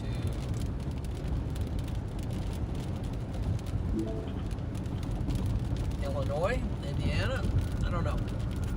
He had a mess. He had a mess, according to Freddie. He, his car. See, when one of these side windows goes out or a back. Hey Tony for the super chat. When do you think a storm will be hitting Chicago? I think probably sometime between like 11 a.m. and about 5 p.m. tomorrow will be the main time frame. It'll probably be after. It'll probably end up being afternoon, but I'd say sometime between 11 and 5. Could see storms slightly earlier. Just kind of depends on when storms initiate.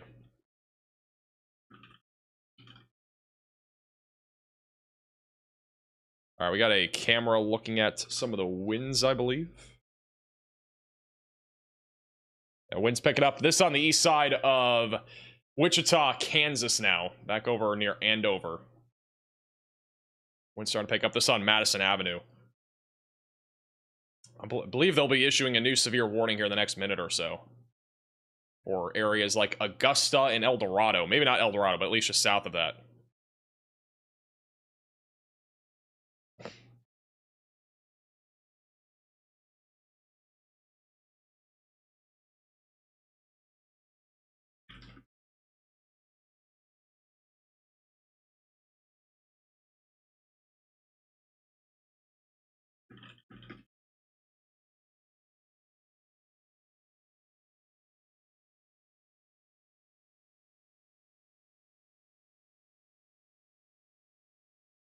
We'll go back over to live radar. Once again, we got a big area of storms forming right now across southern Kansas. Not much of it is severe, really. The only storm that is severe is the one that is currently just pushed through Wichita. They have issued a new severe thunderstorm warning. This one's going to be back over north of Claremore near Nowata, just south of Coffeyville. That'll be for 70-mile-per-hour damaging winds and quarter-sized hail. That includes Bartlesville, Nowata, going towards Veneta. Rogers, Mays, Washington, Craig, Osage, Tulsa, and Nowata counties all included in this, so stay away from windows, be on the lowest floor possible. I still would not be surprised if we have higher winds than that, especially over Bartlesville. Right now, velocities on radar still measuring upwards of 80 to 90 mile per hour winds, so that definitely could be a bit higher than even what the warning is currently for. Even though that's looking higher up into the atmosphere, still wouldn't be surprised if that is translating to the ground level. You can actually see the outflow boundary pretty clearly on radar here, and that outflow boundary right there is an indicator that this is basically outflow dominant, which means that we are probably not going to see a whole lot of a tornado risk out of this line. More than anything, the damaging wind threat be the more dominant thing that comes out of this line as it continues to push into Nowata and Veneta. So if you're in any of those areas, just continue to stay away from windows and on the lowest floor possible. Have flashlights ready to go. If you have any batteries, like backup batteries, you might want to put those near you as well, wherever you're sheltering at, as this line of storms continues to roll through your area here over the next 30 minutes. Hey, Jason, for the $5 super chat. Thanks for the peace of mind and clarification for Mays, Kansas, northwest of Wichita. I mean, northwest of Wichita, there's probably not much left here. It's just a lot of rain at this point. I think all of Wichita right now, the biggest concern is going to be the flooding threat that is increasing. So that's, I think, the biggest thing that you guys should all be prepared for in Wichita. We will possibly, I would not be surprised, again, if we got a flash flood emergency in the Wichita area tonight with all the rain that's going to be falling. Would not surprise me.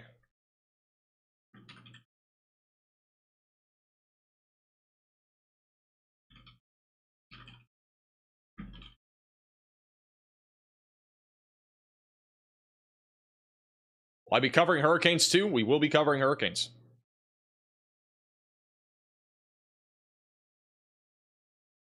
By the way, the severe thunderstorm warning in western Oklahoma was upgraded. It is back to being 80-mile-per-hour damaging winds. They just upgraded this moments ago.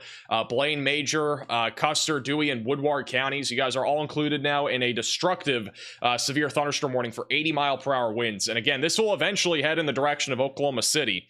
So be ready if you're in Oklahoma City for high winds as high as 80 miles per hour as this continues to track to the east-southeast. So again, a very dangerous line of thunderstorms right now. And Oklahoma City will be in the path of this. We'll see if it makes it that far. I think the HRRR did not show it getting there. Let's see what future radar shows here. Oh, it does, yeah. I mean, it does show it through Oklahoma City. Shows it actually merging with our line of storms later tonight back over near Fort Smith and Joplin. So it looks like this thing might actually just have enough energy to carry out and eventually merge into one big line of storms by the early overnight hours. Yeah, this is all going to merge kind of into one line here in a few hours.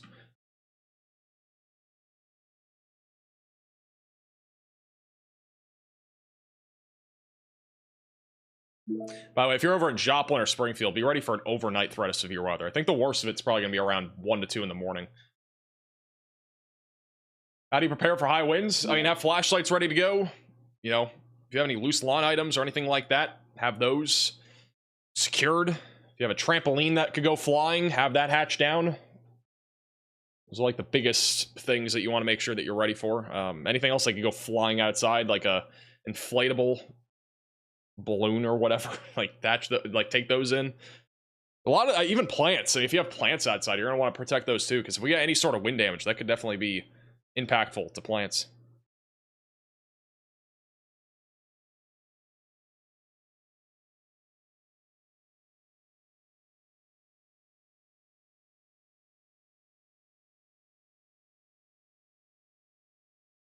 North of Joplin, I'm sure I'll be up all night.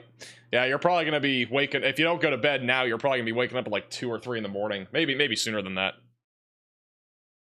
A hand for letters for the $5 super chat. We do have a new severe warning. That's going to include Augusta, Rosalia, Latham, Douglas, Cambridge, and Augusta. That'll be for 60-mile-per-hour damaging winds.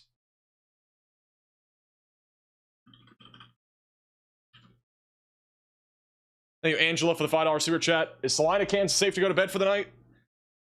Yeah, you guys are good. You guys are good up there. Yeah, this is our risk of severe weather. I'll kind of outline where the greatest concern still is. So, At this point, the greatest concern is basically anywhere in this region right here.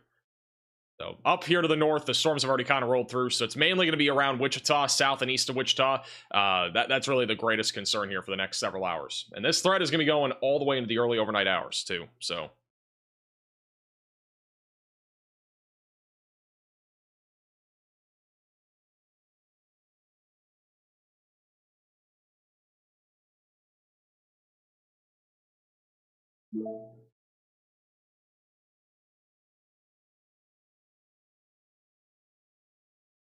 it's actually live shot. This is Aiden. He's actually coming up into Wichita right now from the south.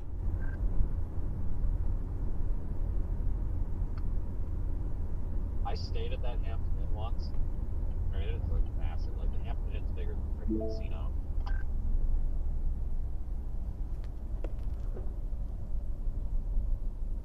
If you want to just pull up in front of me on the entrance ramp, I'll put my floodlights on so we got some light. Works for me.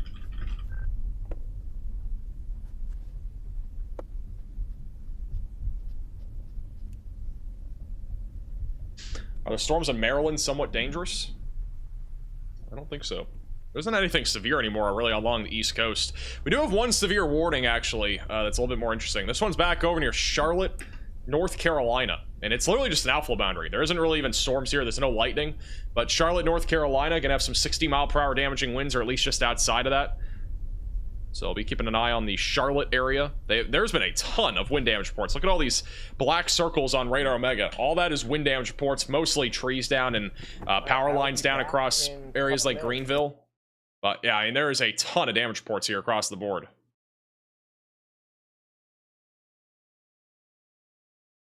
We're going to put Tornado Pagey bottom middle. They're on the Coffeyville area right now. Anyway, Abigail for the super chat. Is Kansas City safe to go to bed? I think you guys are good in Kansas City. You guys are chilling. A lot of people keep asking me about tomorrow. I do want to at least touch on it a little bit. We will have a video, I think, tomorrow morning, but I do want to at least touch on it here for a moment. Got a lot of questions about tomorrow, and again, we have a video talking more in detail about it from this morning, which is still pretty relevant to now. But right now, the Storm Prediction Center has an enhanced risk of severe weather in place. This does include southern Michigan all the way back into southeastern Missouri, just outside of St. Louis, and also near Evansville, Indiana, and Indianapolis included in this. Slight risk goes back into Dallas, or just north of Dallas, Fort Worth, Little Rock, Arkansas, back into central Michigan. The greatest concern for tomorrow will be scattered damaging winds and large hail, but I do think the tornado threat is a little bit more concerning. I do think we're going to get a 10% tornado risk, maybe even a hatched one, back over in northeast Illinois, northern Indiana, and southwestern Michigan tomorrow. And that means that there's a chance for an isolated strong tornado or two. Personally, in my opinion, I do think there's a chance for a small-scale tornado outbreak, meaning at least 6 or 8 tornadoes, but overall, I don't think this can be like a widespread tornado outbreak, but I do think we're gonna have plenty of storms out there basically throughout most of tomorrow. We can quickly jump into the timing as well. Let me pull that up. So we got a little idea of our timing for severe weather tomorrow, but this is all going to be from the remnants of what happens tonight. We're going to actually have a slightly more organized low pressure system develop tomorrow, and that'll eventually lead to a potential for some tornadoes, damaging winds and hail, but I do think the tornado risk will be the most elevated back up near Chicago. So here's a little time guide for tonight. By tomorrow morning, we'll talk more about tomorrow morning.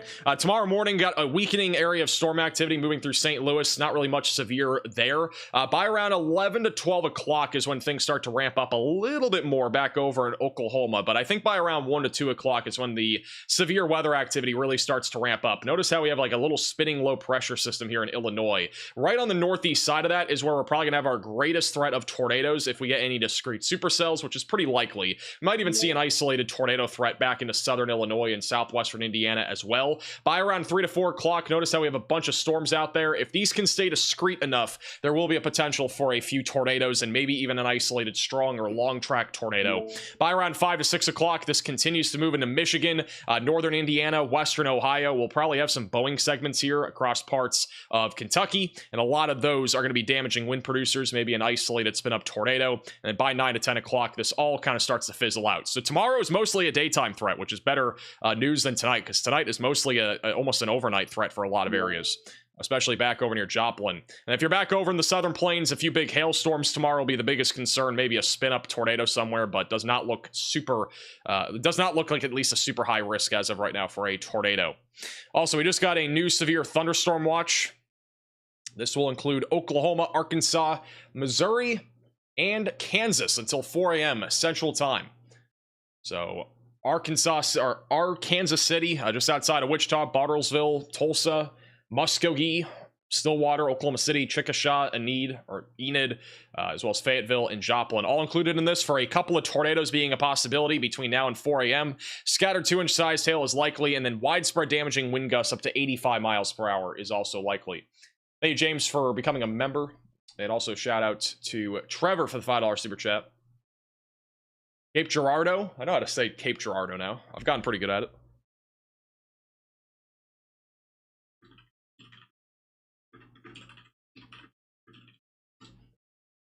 Joplin always. Joplin's been a hot spot for severe weather this year.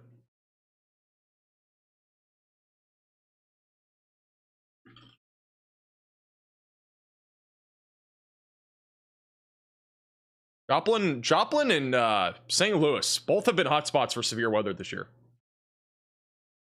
Been very active. How accurate is the HRRR? It's, I mean, I wouldn't say it's super accurate, but I mean, it's one of the better models, especially for short-term model guidance. In my opinion, it's one of the better ones. It's the one we usually use, unless we have a,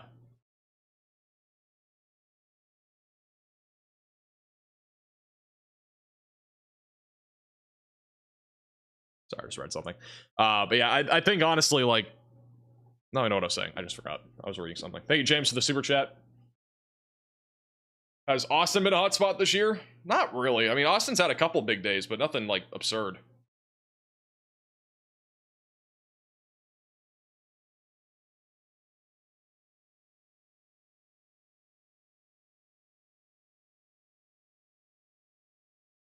How about Wichita? Wichita is going to be a big flooding threat overnight. The severe weather threat is winding down for the most part for Wichita. Just got some strong storms left over at this point. Radar scope is reading 135 mile per hour wind gusts in Oklahoma. Is that correct? No, that's not correct. But this storm is producing apparently 80 mile per hour winds still. But there's definitely no way it's producing 135 mile per hour winds. If you see 135, it's probably just some sort of contamination. Yeah, 166. I think that might be the highest velocities number I've ever seen on a single pixel. This is contamination, but yeah, that's definitely not happening.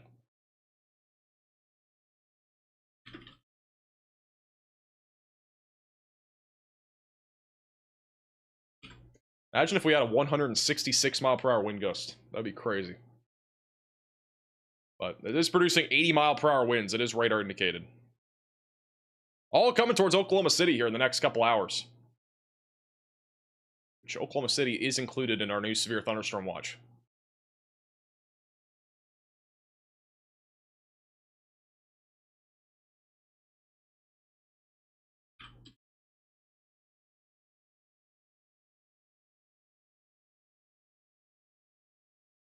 It's a Cat 5 hurricane.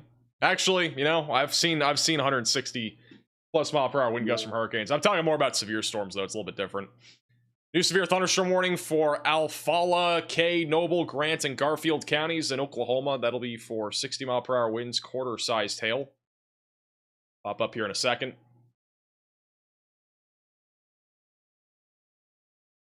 Right here it is. So it's going to be west of Ponca City, north of Enid, Garber, Billings, Lamont, Medford, Pond Creek, and Wichita. All included in this.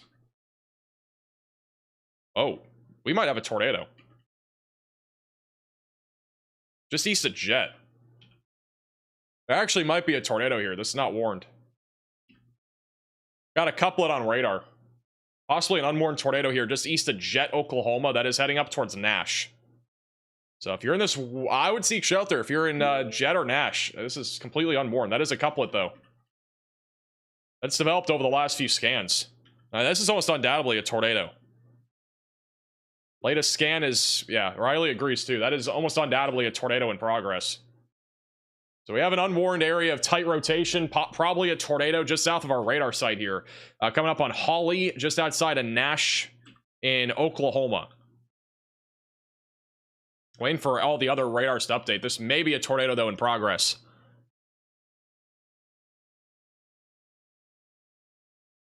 I even have another one here near Vinning, but that one not as definitive. Actually, no, that's probably one trying to develop too.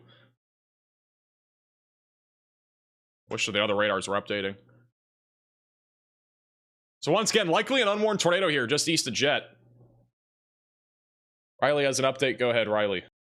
Yeah, Max, I think that one just west of the radar site is actually on the ground. It's in the cone of silence, so it's a little hard to see, but there's a CC drop and a ZDR drop and a couplet. So I think it's safe to say that is a tornado on the ground, and unfortunately, it is going to basically hit our radar site head on. All right, thank you, Riley, for the update. So there may be 2 tornadoes on the ground right now. Neither of them are warned. And once again, this one off here to the west seems like it's on the ground. That's actually over Great Salt Lake. That's over a lake right now. The one over 740 is probably on the ground as well. We don't have definitive evidence there yet, but that one's probably on the ground as well. So again, there may be 2 tornadoes in progress here.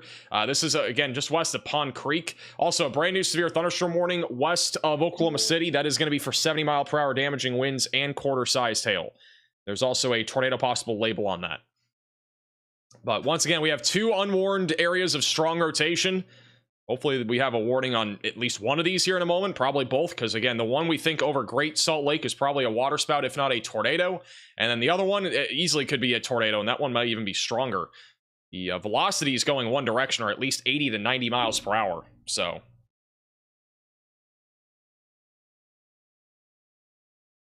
that has to be a tornado. I mean, like, look at the latest scan. Well, there's not really much here, so I don't think there's any debris being picked up, but that just has to be a tornado. And the other one is over the radar site now. It's barely over the radar site. Oh, wow, there's no warning on either one of these.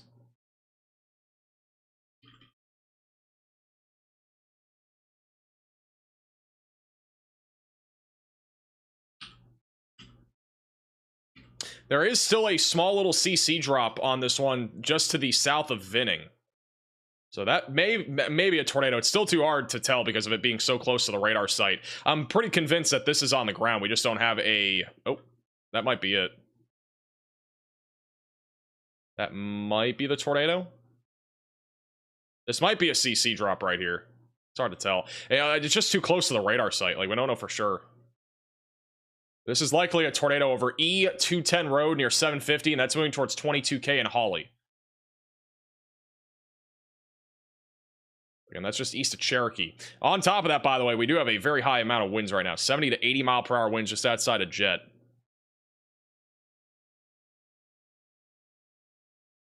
I'll have another radar scan in a second. We might even have another area of convergence trying to come together west of Vinning. But hopefully the radar site stays up. This is our only one up here in northwestern Oklahoma. And this is starting to spin up these random little tornadoes right now in this line. Or this little cluster, I should say.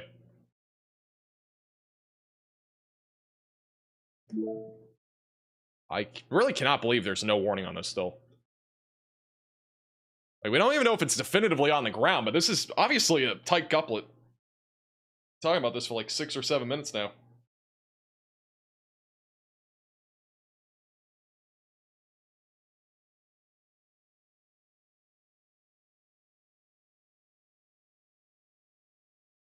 I'll have another radar scan in a second. While we wait for that, back over near Bartlesville, we still have a very significant area of damaging winds that is moving through Nowata now. This is going to be approaching Claremore and Pryor Creek over the next few minutes, and also Veneta's in the path of this. So be ready again for damaging winds as high as 70 miles per hour in addition to quarter-sized hail. They have upgraded the warning to a tornado possible label. I just still don't understand how there's no tornado warning on these areas of rotation. The latest scan still shows very strong rotation coming up towards Hawley. This is almost undoubtedly a tornado, or at least has been a tornado here over the last few minutes. The other rotation is going over the north side of the radar site, so that one's not on radar right now.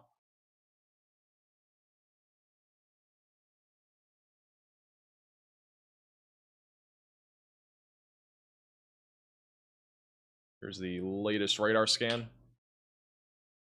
And I don't see a CC drop right now, but again, velocities are still very strong.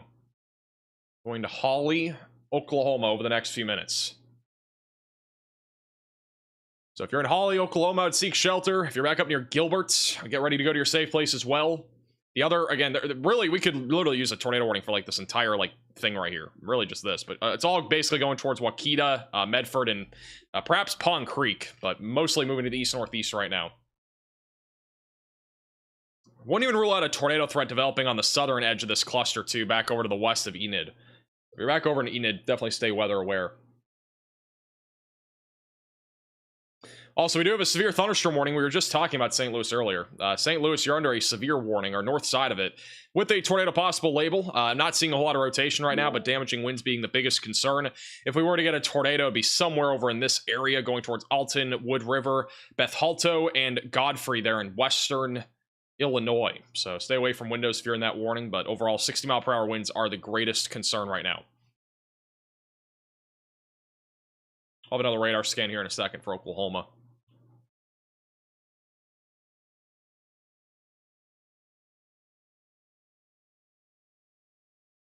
Still don't know how we knock out a tornado warning on this. Again, 2 areas of rotation are circled. The other one you can't really see because it's in the radar site area right now, the radar site hole.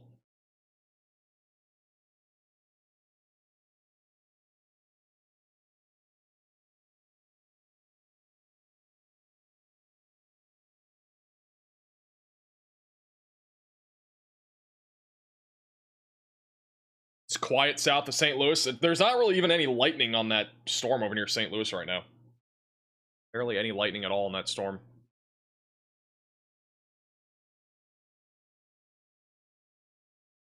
All right, this is the latest radar scan, and it looks like the rotation's getting a little bit broader. So maybe not as concerning as before, but I am fairly certain that we at least had 1, if not 2 tornadoes here over the last few minutes. Go across the radar site area here, and there's definitely a chance that we get another one. I think the only problem that we're going to be seeing is that we have all this convection out in front of those storms, so it's probably choking off the inflow, which means the tornado threat's going to be, at least in the short term, a little bit lower. I'd be keeping an eye on this, though, down here. Back over to the southwest of Pond Creek, this is an area that we need to keep an eye on. We have wind really surging out near Hillsdale, and then on top of that, we do have a little bit more inflow, and then the storms are reaching out a little bit further to the east, kind of bowing out almost. Got a little hook kind of forming over Hillsdale, so again, the tornado threat pretty low for right now, but that is an area that we need to keep an eye on the southern kind of cluster of this severe thunderstorm warning.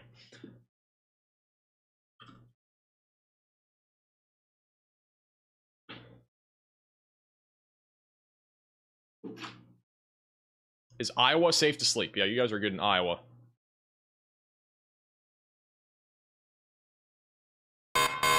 A new tornado warning has been issued. Well, they have issued a tornado warning. It's actually on the one we were just talking about. It's a different area.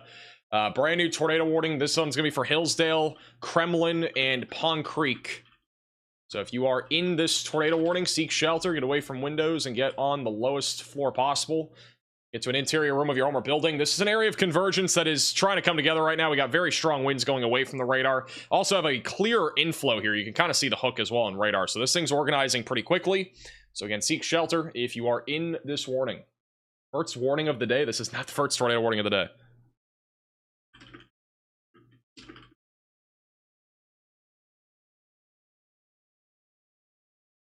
Apparently we have a camera in St. Louis. Say a live shot in St. Louis right now. Wind's actually picking up quite a bit. There is a warning here on the north side of St. Louis for 60-mile-per-hour damaging winds.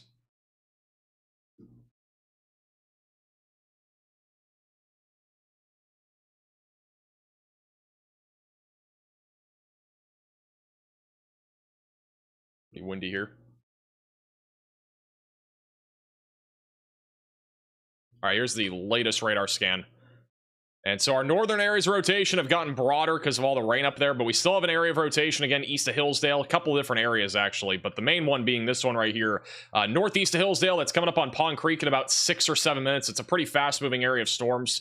So if you're in Pond Creek or Kremlin, stay in your safe place. The storm apparently is moving east at 20 miles per hour, which is definitely not correct. It's moving east at about 60. A pretty fast-moving area of storms up here in northwestern Oklahoma right now.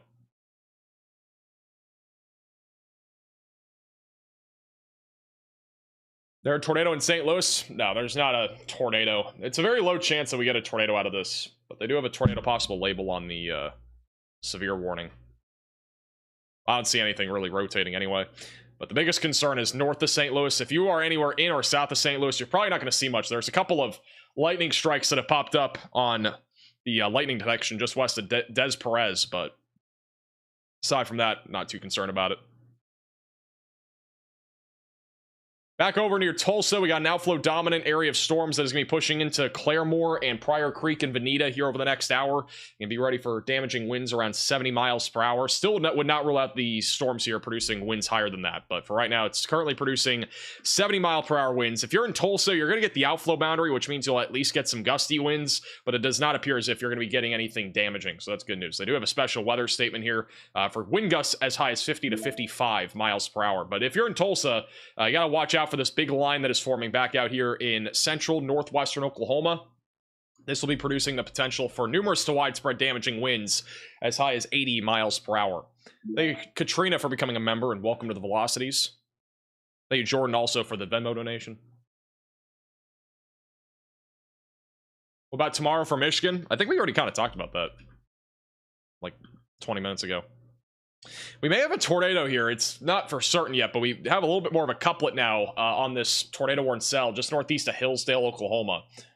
So a little tightening, and it's a little bit smaller now. It's kind of gone, but that was a small, brief tightening. Maybe we've just had a brief tornado. Still got really two areas of rotation here, going into Kremlin, and eventually going to Pond Creek as well here in Oklahoma.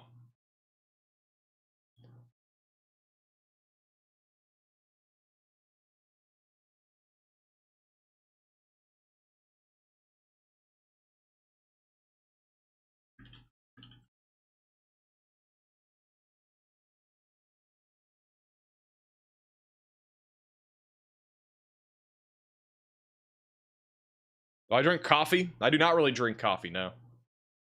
Do not drink much coffee. Not a big coffee drinker. I've had like lattes and stuff, which are pretty good, but outside of that, not super big into coffee.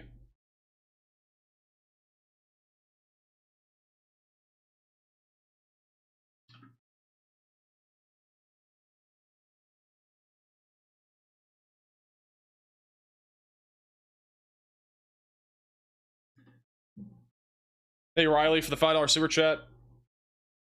What's it like for Nevada, Missouri? About 60 miles. I just missed the message. 6 miles north of Joplin. I think it'll be mostly a wind threat. By the time the storms get to Joplin, there will probably be 1 hour where it's pretty intense, but after that, it'll pretty much be done. You got like an hour of storms probably tonight. I think most areas in western Missouri will see those storms. Also, we got another area of convergence back over near Fairview. This is another area that we may get a tornado warning here in a few minutes. It's a little bit off of our actual reflectivity. It's actually a low precip hook. So we may get a tornado near Highway 8. This is going towards Ringgold and Lahoma. So they may issue a tornado warning on this here in a few minutes. That is a low precip hook.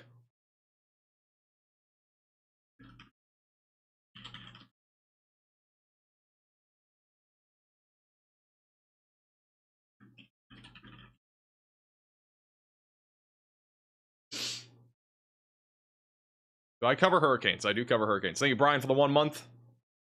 Also, thank you, James, for the $10 super chat. New severe thunderstorm warning for Craig and Nowata counties in Oklahoma. That'll be back up west of Miami. Just for 70 mile per hour damaging winds. They have put a tornado possible label on this, and that is because this right here is rotating. We are starting to get a lot of areas of rotation now. This is another one that could produce a tornado. And honestly, if it tightens, we may get a tornado warning here too. So we could be up to 3 tornado warnings here in a moment.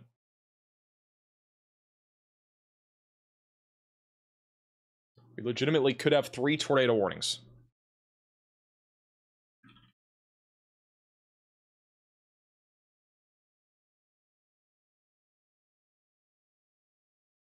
Chicago okay? Chicago's good for tonight. Tomorrow, different story. We have a tornado in progress, I believe. Yeah, we got a tornado in progress. So tornado is definitely on the ground here. We got a tight couplet and CC drop right over E290 road. This is an urgent alert. A tornado is on the ground. Seek shelter immediately. Well, they have upgraded the other warning to confirmed. So there is a new confirmed tornado. We literally were just talking about this. So a tornado is now on the ground east of Fairview. So if you're in this warning, seek shelter, get away from windows and get on the lowest floor possible. Storm shelter, basement, closet, or bathroom is where you got to be. This is a confirmed tornado. We were just talking about this again a few minutes ago. And that is just to the west of Amos. And that is a tornado that's just northwest of Isabella. Wow, that is a big CC drop. Assuming, is that a CC drop? It's like literally no reflectivity, so it's kind of hard to verify. But I believe that right there is literally a correlation coefficient drop. So likely a tornado at the minimum, possibly even a stronger tornado here, just northwest of Isabella. It's about to cross over Highway 8 and then coming up on Highway 58 in a moment, and it may track up towards Ringwood. So seek shelter if you're in this warning, get away from windows and get on the lowest floor possible. This is a dangerous tornado, again in progress, likely causing some pretty big damage. The other tornado that is on the ground is northwest of Kremlin. So we have 2 different tornadoes in progress right now.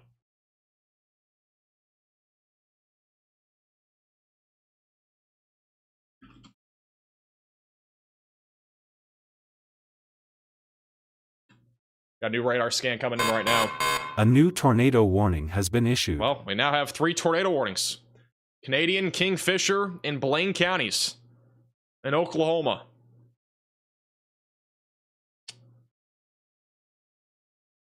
Actually, we have another area of rotation west of Pond Creek that's developing. It's on the northern periphery of our tornado warning. This one's just west of Oklahoma City. So we're now up to 3 tornado warnings. Kingfisher, Hitchcock, Dover, Watunga, all in the path of this and eventually going towards Crescent. So if you're in this tornado warning, get to your safe place immediately, away from windows and on the lowest floor possible. Makes it now 3 active tornado warnings that we have. This one's harder to see because we have some contamination here, but let's see it a little bit more from our other radar site. There's definitely rotation just south of Hitchcock. Coming up on Kingfisher here over the next few minutes.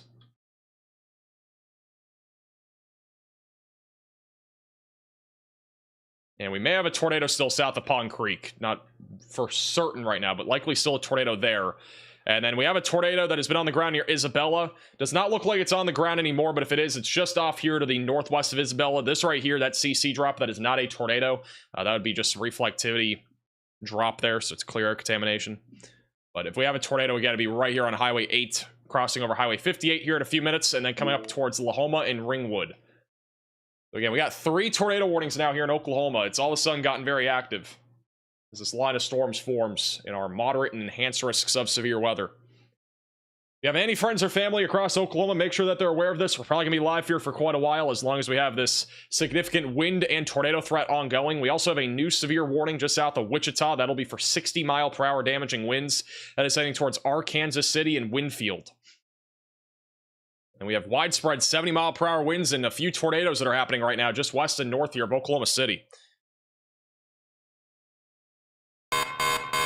This is an urgent alert. A tornado is on the ground. Seek shelter immediately. We have another confirmed tornado. This one's near Kremlin and Pond Creek. We already knew this a few minutes ago. I believe it's this one. Yeah, it's this one. So this one's been upgraded to confirmed. Pond Creek and Kremlin. We already knew that this was on the ground about 5 or 6 minutes ago, just via radar. But they have gone and upgraded this to confirm. The tornado right now will be located right around just southwest of Pond Creek near 270 Road. That'll be tracking towards Salt Fork and Lamont. There's also a chance we get a tornado just east of Kremlin. So I'd assume they're going to extend this tornado. This is actually an emergency management confirmed tornado. So this is not via radar, even though we've seen it on radar. So this tornado, again, coming up towards Pond Creek over the next few minutes. You need to be in your storm shelter, basement, closet, or bathroom. Get ready if you're back over in Lamont, Blackwell, Ponca City, Maryland, or Marland, or Billings in Oklahoma. You guys will be next in the line for this tornadic supercell. And then this right here is also producing a tornado, which is going towards Enid. So if you're over in Enid, Oklahoma, be ready for that potential tornado threat. And then also keep an eye on this back over in Edmond and on the north side of Oklahoma City. We have a tornado potential with this, a little hook that has got all the way out to our outflow boundary. And then we have a strong inflow coming in from the north. Plenty of clearing here. I mean, this thing has a pretty good chance of producing some QLCS tornadoes in the long term. Also, it looks like we may still have a tornado on the ground near Highway 8 and 58 that is coming up towards Ringwood, Lahoma, and Drummond over the next few minutes. Still have a strong area of rotation, a little tight couplet there that just crossed over both highways. Thank you, Justin, for the $10 super chat.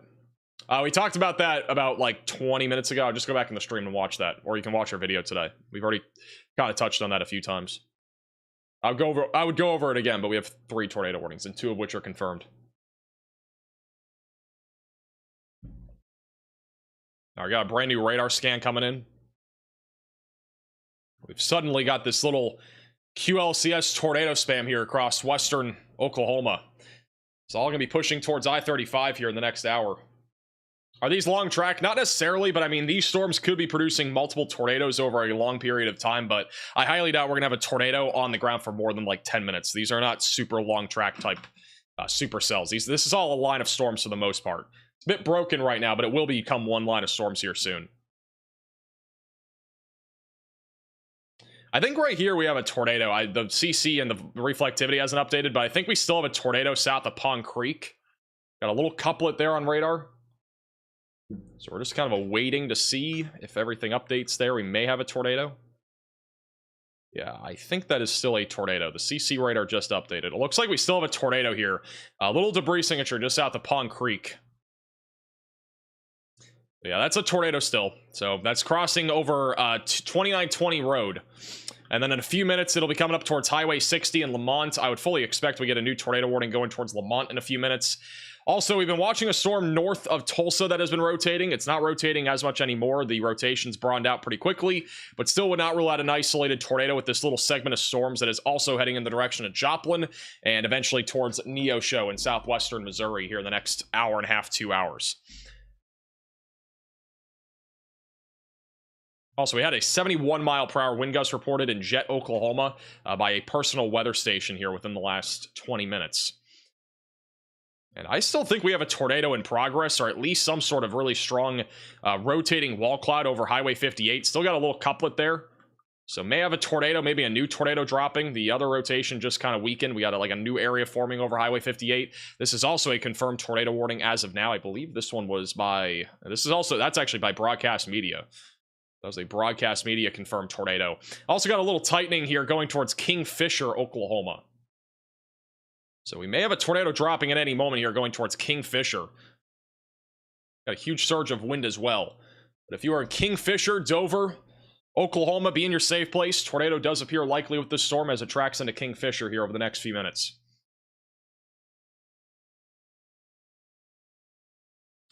Hey, Justin, for becoming a member.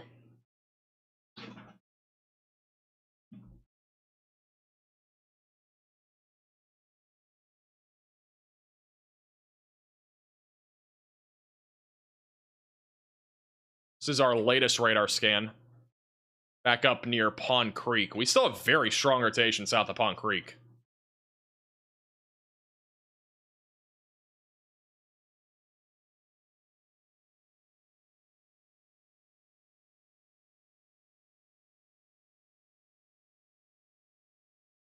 Hey, old Texas for the super chat. If you're talking about tomorrow, once again, we're not talking about tomorrow right now. You can watch our video from today. We also talked about it earlier.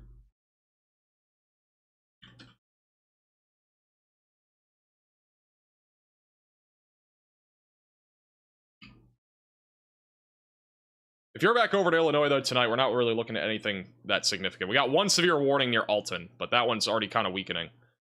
It's going to be 60-mile-per-hour winds. I doubt there's going to be a tornado out of this, but mainly just a 60-mile-per-hour wind threat there.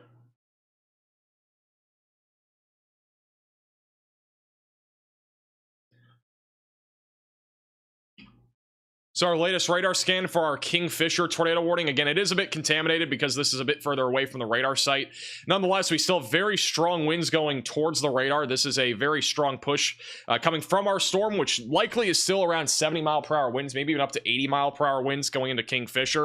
And if we get enough of an inflow here, we'll likely see a tornado drop going towards Kingfisher. Let me get the other radar site on here too. You can see the rotation. It's not super tight right now. It is still broad, but we definitely have very high winds heading towards Kingfisher. And then further off to the north, the rotation on our confirmed tornado warning south of Ringgold has gotten a lot broader over the last few minutes, but we may see a new couplet try to form here southeast of Ringgold heading towards Lahoma. And then our storm near Pond Creek. That one is still rotating quite a bit near 250 Road. No CC drop as of now, but that if we have a tornado, it'll be crossing over 60 in a few minutes and then coming up on Lamont. And there's also a little couplet trying to form, it looks like, just west of Jefferson. A little bit of rotation there, just northwest of Pond Creek, heading into Jefferson over the next few minutes. Medford's also in the path of that.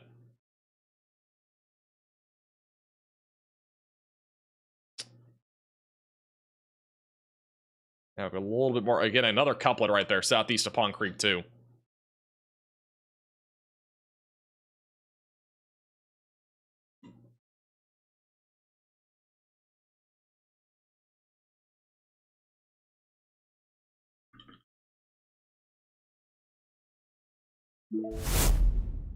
We do have a new severe thunder, or a new update to our severe thunderstorm warning. This one's northwest of Oklahoma City. They have upgraded it for being observed 70-mile-per-hour winds. So just outside of El Reno near Hennessy, 70-mile-per-hour winds are confirmed with this line, moving to the east.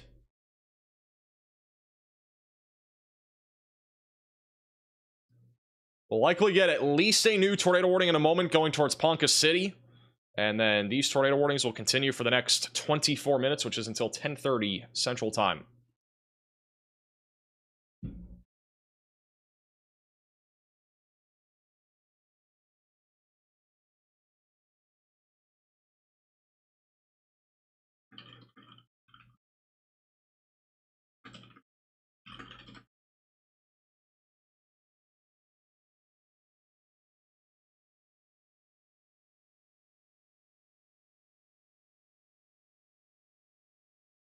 We're going to wait for the next radar scan. Should be in here in a second.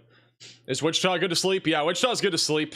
The flooding threat's still very elevated, but yeah, overall is winding down there in Wichita. We still have really two different areas of rotation on our northern tornado warning. One that's broader near Jefferson. The one that will likely get a new tornado warning is this one east of Pond Creek. That is, again, heading towards Lamont and Deer Creek here over the next 10 minutes or so. And then we'll eventually go towards I-35. Blackwell, Kawa is also in the path of that. But we should get a new tornado warning at any moment for this. The current tornado warning goes for 8 more minutes. That's until 10:15.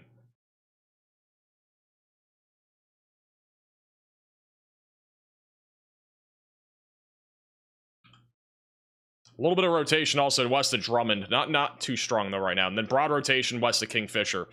I think the biggest concern right now for Kingfisher is going to be damaging winds, but still a chance of a tornado, especially with this hook kind of reaching out to our outflow boundary.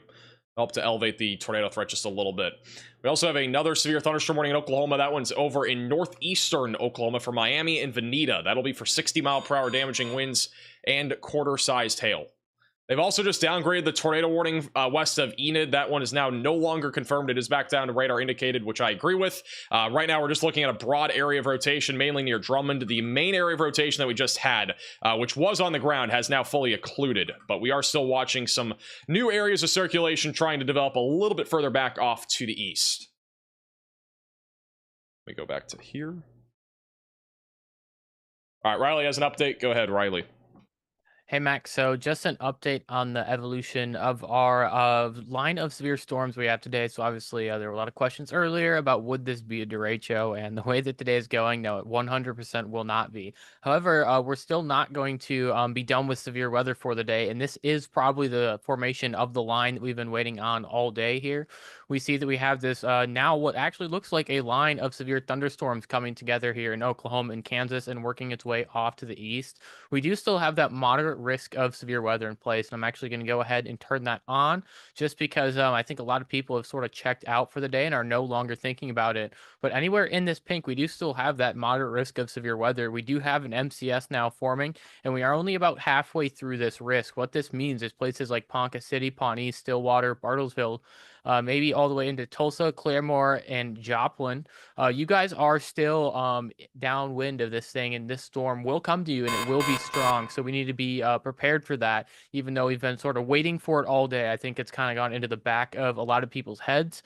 This is still something that's going on, and we do need to keep an eye out for that. In addition to that, we did just get a new tornado warning. Let me turn off the weather alerts, actually.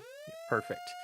Alrighty, we have a new confirmed tornado warning that has just been issued. This one's going to be west of Ponca City and going towards Lamont, just north of Billings. So this is going to continue as a confirmed tornado warning. You need to be in your storm shelter, basement, closet, or bathroom, away from windows and on the lowest floor possible if you're anywhere in this warning. This is currently tracking to the east-northeast, going towards Blackwell and I-35. So they have continued this as a confirmed tornado warning. We have multiple areas of rotation still. We got one right now near Route 60, and then we got another one here just southwest of Lamont. Both of them are tracking to the east. We could actually have twin tornadoes with this as well. So seek shelter. Again, if you're in this warning, get away from windows and get on the lowest floor possible. We have I-35 cameras, by the way. Let me know. I'll pull them up.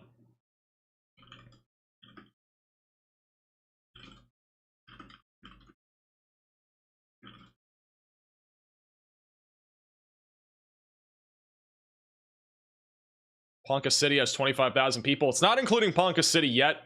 Assuming this continues to produce tornadoes, Ponca City will probably be included in the next warning.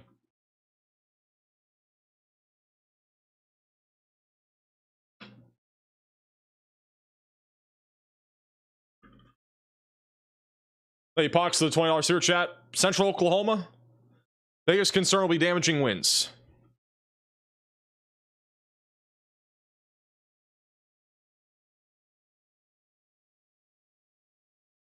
Still a low tornado potential. We got a little bit of rotation still in our middle ground tornado warning. That one is near Drummond. Got a couple little areas of rotation. It's not as substantial as before. The one near Kingfisher has also been pretty broad. Mostly just a wind threat right now, moving across Highway 3.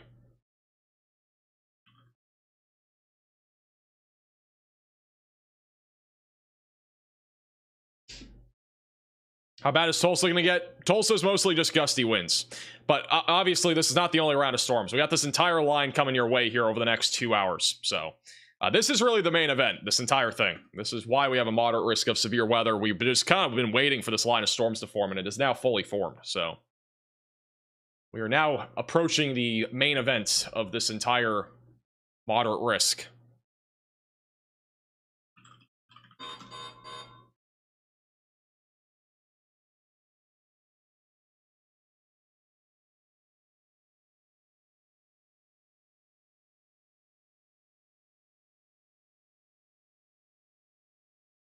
It's kind of interesting. We got a couple storms that have gone up near El Reno.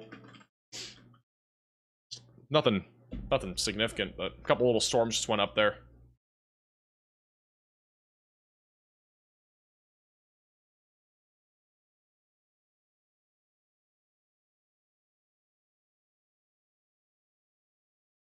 Yeah, sorry, I didn't realize the camera was off. Just fixed it.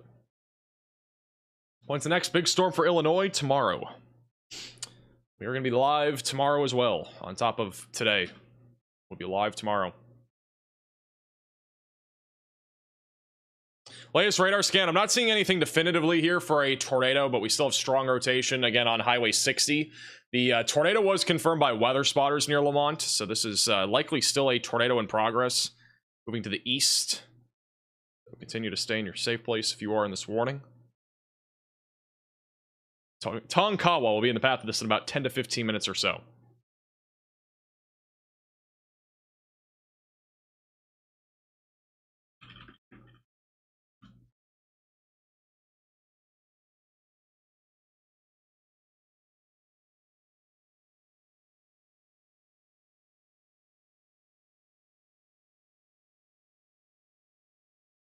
When's Iowa's next storm? That's a good question. Probably not tomorrow, but maybe Monday of next week. I think Monday will probably be the next time we actually have something.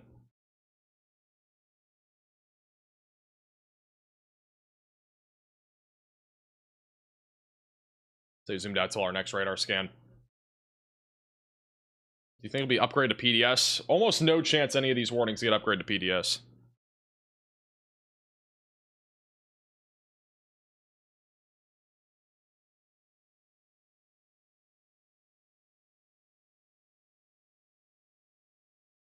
Are you going live tomorrow? We will be live tomorrow. Definitely gonna be live tomorrow. OMG, poor Max, you've been here for 5 hours already? That's light work. 5 hours is like nothing. Honestly, 8 hours is pretty much nothing. When you get past 10 hours, that's when it gets a little bit more exhausting. I'm just tired in general today, so it's been that kind of day. Will there be a moderate risk tomorrow? I highly doubt we get a moderate tomorrow. There isn't really anything that I think tomorrow is deserving of a moderate risk at all.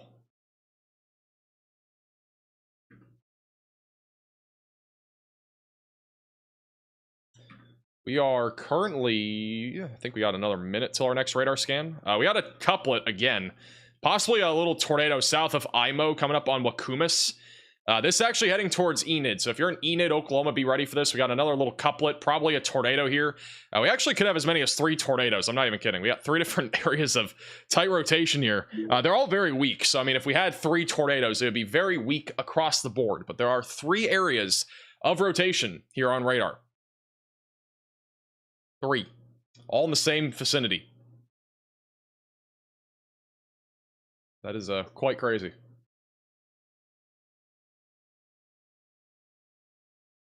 If this was daytime and we had a visible, we were able to see all 3 tornadoes, that would be probably the tornadic supercell of the year. Probably even crazier than yesterday. And now they're gone. We got 1. We had 3 tight areas of rotation. Now we're down to 1. So if there's a tornado, again, it's going to be very weak. But that is coming up towards Enid over the next few minutes. The Kingfisher tornado warning has been mostly a wind threat. Not really seeing a whole lot of rotation. It's very weak rotation over Highway 3. It'll be coming up towards 81 over the next few minutes. Eventually going towards Cimarron City and Cedar Valley. And then our confirmed tornado warning still continues from Lamont and going towards I-35 and Blackwell. Riley has an update. Go ahead, Riley. Hey Max, this northern tornado warning, I'm not really concerned about the tornado potential of it. However, there are like widespread wind on, or the velocities on radar are like widespread around 80 to 90 miles per hour. Currently warned for a considerable severe thunderstorm warning for 70 mile per hour winds. I would not be surprised if this gets upgraded to a destructive severe thunderstorm warning for either 80 or 90 mile per hour winds as it heads towards Ponca City. Alrighty, thank you, Riley, for the update. So a potentially destructive segment of our line of thunderstorms right now in northern Oklahoma. This is all heading to the east. It's right now warned for 70 mile per hour winds. You can head over velocities here, and you can see at least 80 mile per hour winds being measured, even upwards of 90 in this entire area between Kremlin and Hunter. But even though there is a tornado warning here, I'm not seeing really anything definitive here that would indicate we have a tornado. This would be the area we're looking at, though. It's going to be up near Lamont. That's where our greens and reds are coming together. A little bit more, better area of convergence, usually on the northern side of a Boeing segment, and that's where we're looking at for our greatest threat of a tornado, especially with the inflow being a bit stronger.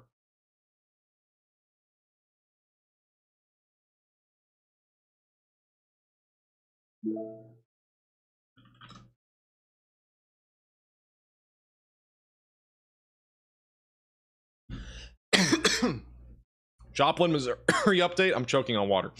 Joplin, Missouri. We're looking at this line. We have 2 chances of severe weather. We got a cluster of storms rolling through northeastern Oklahoma right now. I don't think this will be impacting Joplin really. This is what we're watching for. If you're in southwestern Missouri, like this entire thing is all going to be moving into southwest Missouri tonight. I honestly think the ETA is probably around 1 in the morning or so, 12 to 1 in the morning. But we are expecting the potential for widespread damaging winds. Around 70 to 80 miles per hour. Could even be as high as 90. And then maybe even a spin-up tornado or 2.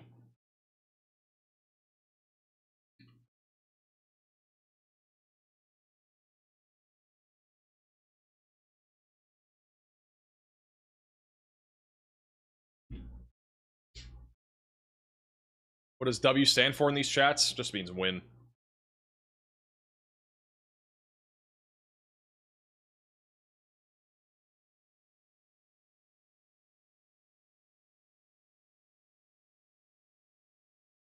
What is the main severe weather threat tomorrow? Main concern right now is damaging winds. I wouldn't be surprised, though, if our tornado threat gets increased across northern Illinois and northern Indiana and southern Michigan.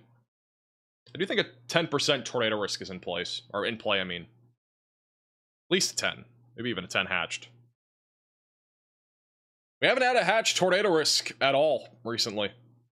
I don't know the last time we had a hatched tornado risk. I'm not even going to lie.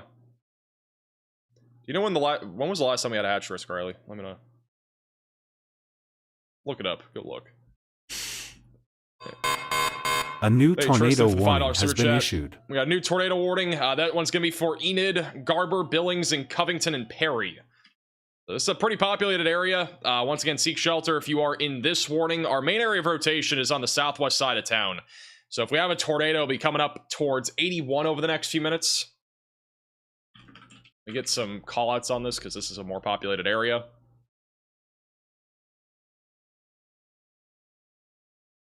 So this is actually going over the Vance Air Force Base right now. So if we have a tornado, it'll be going right over the Vance Air Force Base.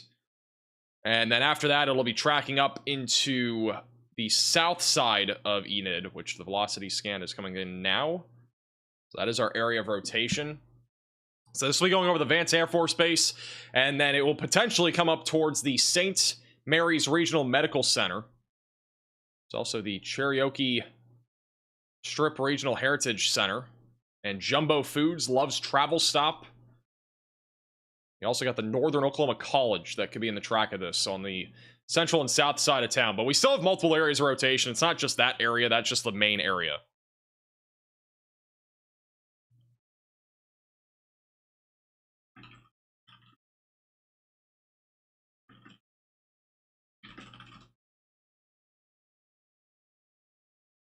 By the way, our next SBC Outlook is at 1 Central, so about 2.5 hours from now for tomorrow.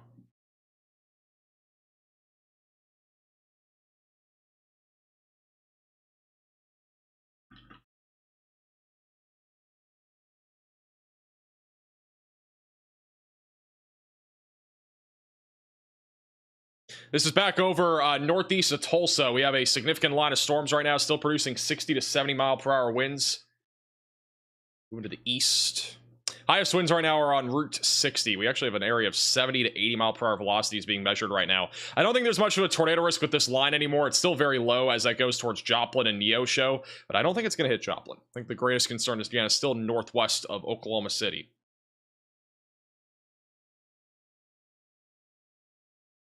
If for whatever reason we were to get a storm near Oklahoma City, I don't think we're going to get anything discrete by any means. But if we were to able to get a storm a bit more organized near Oklahoma City, we have plenty of wind shear in this environment for tornadoes.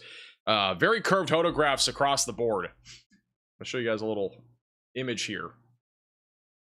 This is our basically our sampled environment here in Oklahoma City. This is a hodograph, and you can see how curved our winds are essentially. So a lot of our winds are very strong, and also they are turning as we go up into the atmosphere. This is the first kilometer, second kilometer, third kilometer, etc. So as we go up into the atmosphere, there's a lot of spin in the lowest 3 kilometers, which means if we were to get a tornado, there's plenty of wind shear there for there to be a tornado. We also have a lot of storm relative helicity. Values are upwards of 350 in the first kilometer of the atmosphere. The only problem, though, is that our storm mode is going to struggle here. It's linear, so it's going to be more about embedded tornadoes in a line of thunderstorms.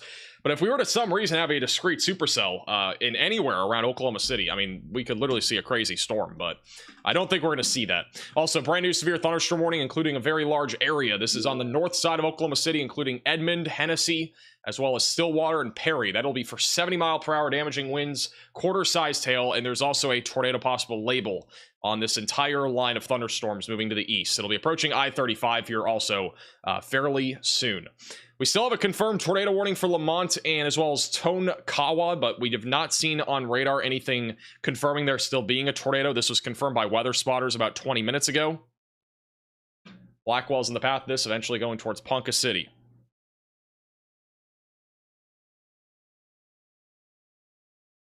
So we have a still over in Enid, we still have a little area of rotation near Route 60. Going to Enid, North Enid, and then eventually crossing over 412 here in a few minutes. Stay zoomed out till our next radar scan. We're currently sitting at 4 tornado warnings. If you have any friends or family in Oklahoma that might be in the path of storms tonight, make sure to share the stream. It'll be live here as long as the weather warrants it.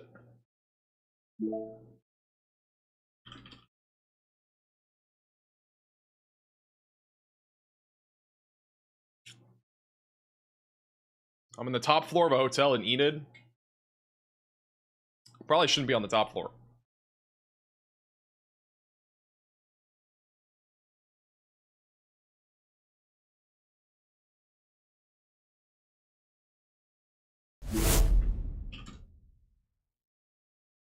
We have a brand new severe thunderstorm warning. We actually got a couple new ones. We got one in the Oklahoma Panhandle. That is only for 60 mile per hour winds and $half size tail. And then Ponca City is all, and as well as Newkirk and Marland, all included in a 70 mile per hour severe thunderstorm warning. We literally have a full-blown line of thunderstorms that has formed. It has a continuous stretch here of severe warnings for about 135 miles from about Oklahoma City back up towards Wichita, Kansas. So an entire line of storms has formed. And we are still seeing the threat of very high winds and then the potential for embedded tornadoes inside of this line of thunderstorms. I don't really see a whole lot of rotation in Enid right now. There's some weak rotation on the west side of town. If we had a tornado in Enid, it would probably be right here over the west side of town. Also going to North Enid over the next few minutes. And then further off to the north near Lamont, it's all mostly wind in my opinion. I don't think this tornado warning is going to continue, but we'll see. So zoomed out. Heat map time? Sure. Is it ready? Also, we got a new NATO cast outlook for tomorrow. I'm going to show you guys that in a second.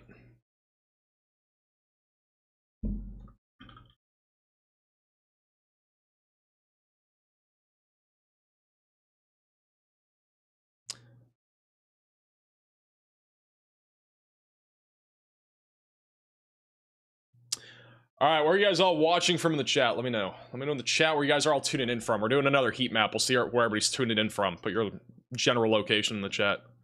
Also, this is the NATO cast outlook for tomorrow. This is a pretty, in my opinion, it's usually pretty accurate. But they do have a 10% tornado risk, which I agree with this. Honestly, I feel like we're going to have a 10% in this region. We also have a little hatched area, which, to be honest, I think that's really tiny. But we could have a strong tornado, maybe 2 strong tornadoes tomorrow in this area. But generally speaking, a few tornadoes are likely tomorrow across the Ohio Valley, Midwest, Great Lakes region, all the way back into the Ozarks, eastern Oklahoma. So be ready for that.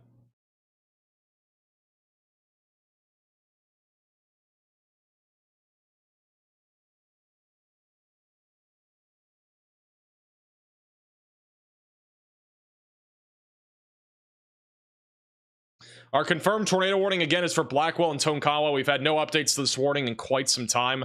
The one in Enid, the main area of rotation, is on the west side of town right now. Still very weak rotation. I think more than anything, this is more of a wind threat.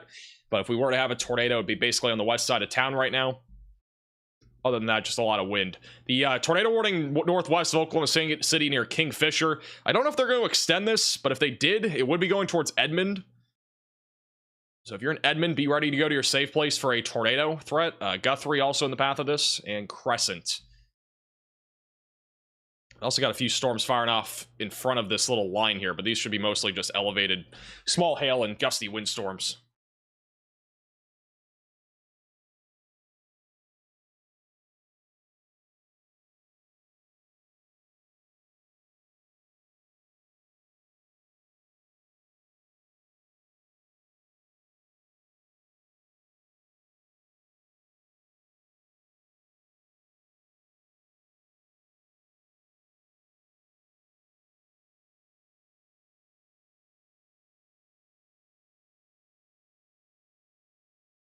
Hey, Green Country for the $10 super chat. Tulsa Lauren says hi. How's it going? Now, once again, if you're in Tulsa, we still got probably about an hour until our main threat comes in.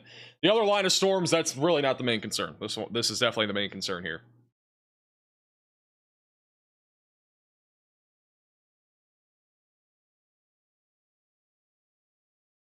I'm in a hotel in downtown Oklahoma City. Oklahoma City may narrowly get missed by this. It's definitely, the north side's definitely gonna get hit. If you're anywhere south of I-40, it's a lower chance. There is a severe thunderstorm watch though, all the way down into Norman. We'll see if the line of storms expands at all. It's been pretty consistent on staying north of I-40 this entire time. All right, we got a new little heat map for those that are tuning in here. We got a little heat map where everybody's watching from. This actually, I'm not gonna lie, this is impressive. This is the most concentrated our map has ever been for one singular area / state.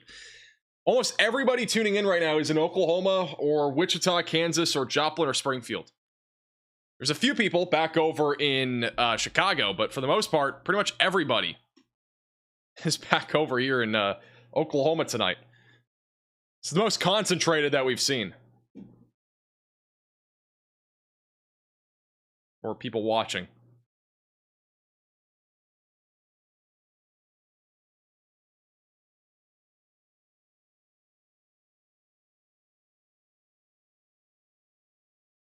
So bottom left camera is in Oklahoma. Or Stillwater, Oklahoma.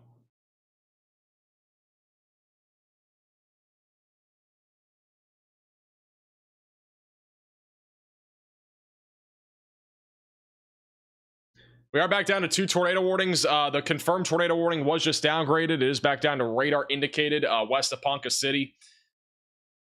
Main concern right now is damaging winds. The tornado threat is a little bit lower, but no longer a confirmed tornado on that northern storm. And the other one near Enid is also just broadly rotating. I don't see much of a tornado threat with that storm right now.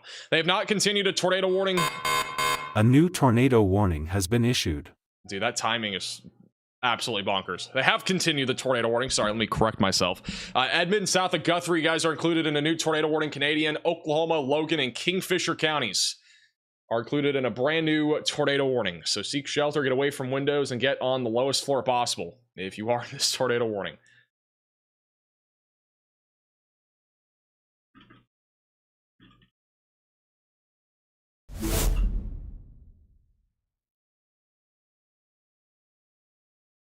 Head towards I-35 in Arcadia. I do think this storm has a pretty good chance of producing a tornado, but it's just going to depend on if this thing can reach out to the outflow boundary. It's still a little bit outflowy, but it's not far from producing a tornado. We have a very big RFD surge.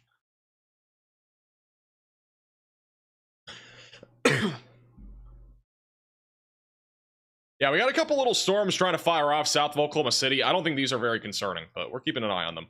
They're not really even building that high. There's a cap in place in Oklahoma City, but the outflow boundary is going to kind of help to alleviate this line of storms. But anywhere around or just south of I-40, the environment is not as primed for severe weather.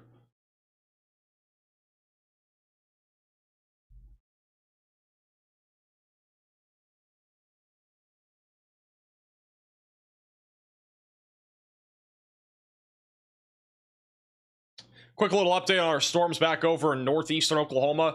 These are still mostly going to be wind, very low tornado risk out of this activity. Right now, just a large area of 60 to 70 mile per hour winds heading into Miami. Everything down here to the south near Pryor Creek and Claremore is just going to be gusty winds. This will likely continue to produce a damaging wind threat all the way towards Neosho. I think over in Joplin, Missouri, we're really probably only going to be talking about just some gusty winds out of this. Again, our main event is going to be this line of storms that is far back off to your west. That's all pushing into the direction of Joplin, Tulsa here over the next few hours, and then also a few other areas in the path of that.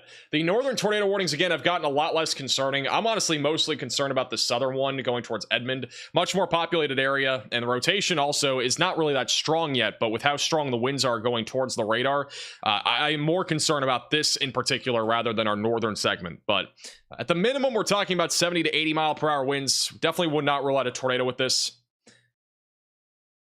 as it approaches Edmond.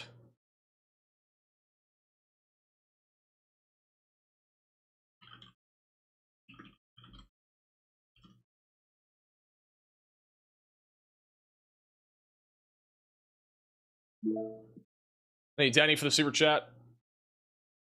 If you're in the tornado warning, you should go to your safe place. I mean, if you're like you can look at, if you got an alert or you're on the line, like basically this line right here is just south of Val Jeans Kelly Park. So yeah, you should be able to tell where you are on the map, hopefully. I know it's kind of borderline for some people. I'd still be in your safe place, so even if you're in the severe warning because of the wind.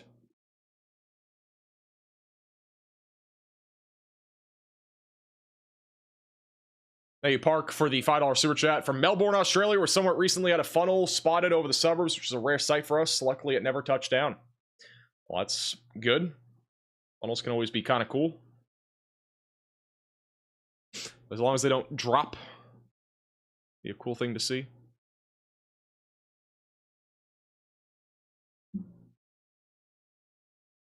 They zoomed out here for now.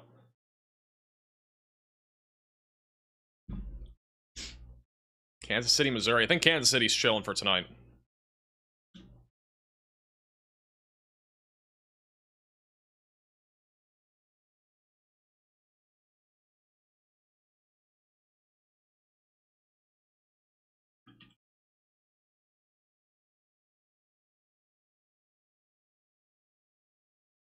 Which part of Indiana may be warned tomorrow? I think the greatest threat will be around and just west of Indianapolis. And also north of Indianapolis. Hey, Daniel, for the $5 super chat. Anything concerning your Blanchard? Guessing you're talking about Oklahoma. Blanchard, Oklahoma, probably not going to see much isolated damaging wind threat. I think, honestly, like, the worst of the severe weather threat will probably stay north of I-40 for the most part.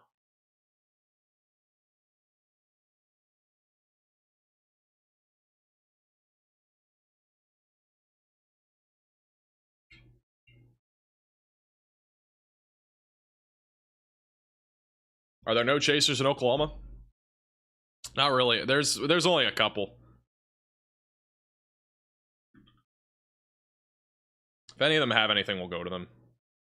But right now, it's mostly just lightning. There isn't even that much lightning. These storms, honestly, aren't even doing much lightning-wise either.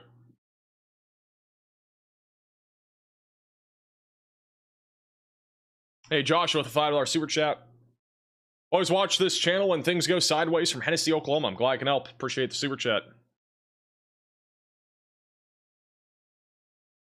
Got a new mesoscale discussion from the Storm Prediction Center. This will be across Oklahoma.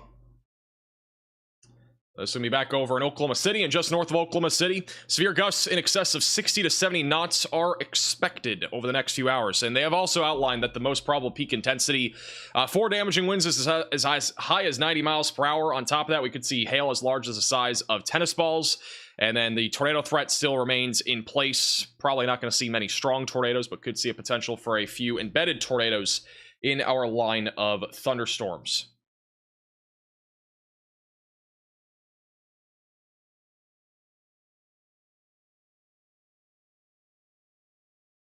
We are getting reports of a pretty large shelf cloud. Might actually have a view of it.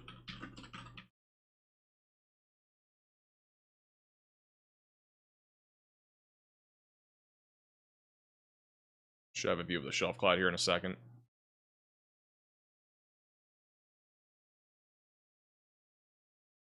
This is a view of the shelf cloud from Oklahoma City, or the northwest side of Oklahoma City.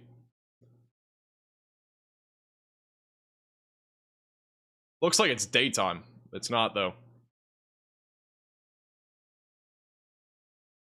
It's looking north. This is from about Yukon or so. In Oklahoma. Actually, a beautiful looking storm, or a line of storms.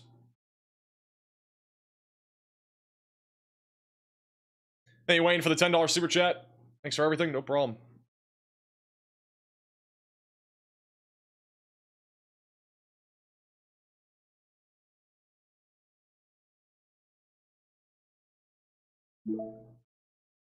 And that is located right now just east of Kingfisher, or not east of Kingfisher, but south of Kingfisher near Yukon. It's looking northbound towards this storm, which does have broad rotation. I think more than anything, this is still outflow dominant, so the chances of a tornado are low for right now. But we are still watching for a tornado threat as this comes into Edmond here over the next few minutes. And the severe warning continues as 70-mile-per-hour damaging winds rips across areas north of Oklahoma City, approaching I-35 over the next few minutes, going towards Edmond, eventually going towards Stillwater and Perry. Thank you, Gabriel, for the $5 super chat. Not much lightning popping off here at Village, Oklahoma. I'm not seeing a whole lot of lightning. I mean, off to the north, there's a lot more lightning up near Perry and I-35. The lightning is not super frequent around Oklahoma City. But this live shot definitely showing at least a lightning strike every 2 minutes or so. Thank you, Ponca City, for becoming a member. Also, thank you, Andrew, for becoming a member. And thank you, Temple Maintenance, for the $50 super chat. W's in the chat for Temple Maintenance. Just showing some love as always, but if you see anything pushing east for Holland, Arkansas, we'd appreciate hearing. Appreciate the very generous super chat. We'll definitely keep you posted.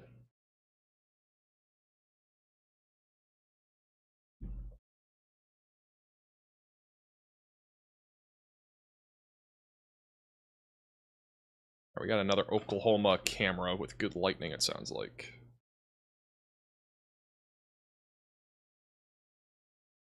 That in 3.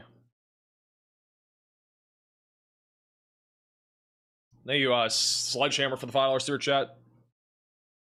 Appreciate the super chat.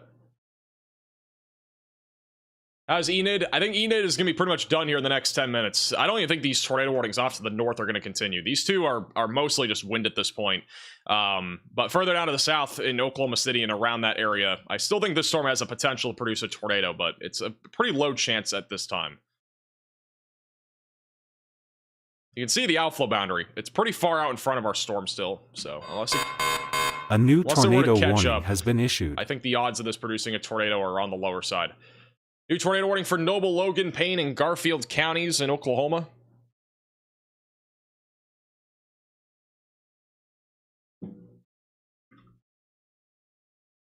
And that is going to be for Stillwater. So Stillwater, Perry, and Morrison. You guys are included in a new tornado warning. So seek shelter if you're in this warning. I don't really see a whole lot of rotation here. But this would be the area that we're looking at right here. We got a little hook north of 51 coming over I-35 in a few minutes. It's also approaching Route 77 near Orlando, and that'll be tracking towards Stillwater and Morrison. So seek shelter if you're in this warning. Get away from windows and get on the lowest floor possible. We're back up to 4 tornado warnings for another 4 minutes, assuming the other ones do not get warned. Hey, Rail up for the $10 super chat. Appreciate that. Think anything big will happen in southern Indiana tomorrow? It's possible. Could get a tornado or two. It's conditional, though, on storm mode more than anything. Got a massive shelf cloud rolling into Oklahoma City. What a view of this storm. Wow.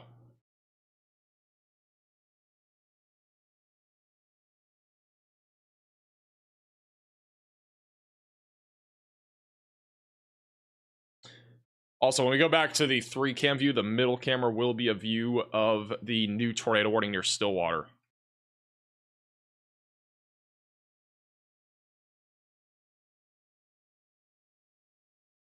How is it so bright? I think it's just the camera contrast. Pretty sure that's what that is. It's definitely not daytime. But there's also plenty of light pollution around Oklahoma City too, so that probably helps to some extent.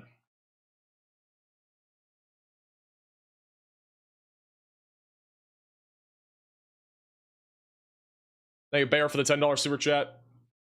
That was a storm north of Oklahoma City. Well, we're looking at it right now. It looks like a monster. Storm literally looks like a monster. It's rolling right over the camera here in a few minutes. There's plenty of lightning. It looks absolutely crazy.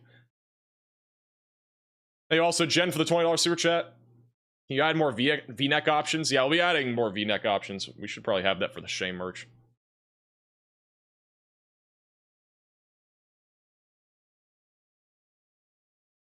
Do you think a 10% will be issued tomorrow? I mean, if I would issue a 10% tomorrow. I wouldn't be surprised if we got a 10%.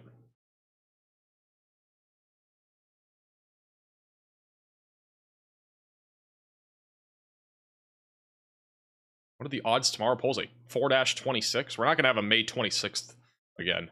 At least with tomorrow's setup. Tomorrow's setup is nowhere near that.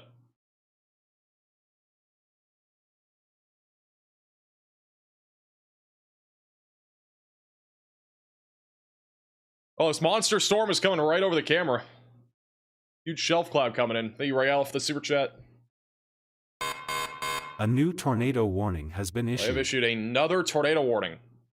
That is for Noble and Garfield counties in Oklahoma.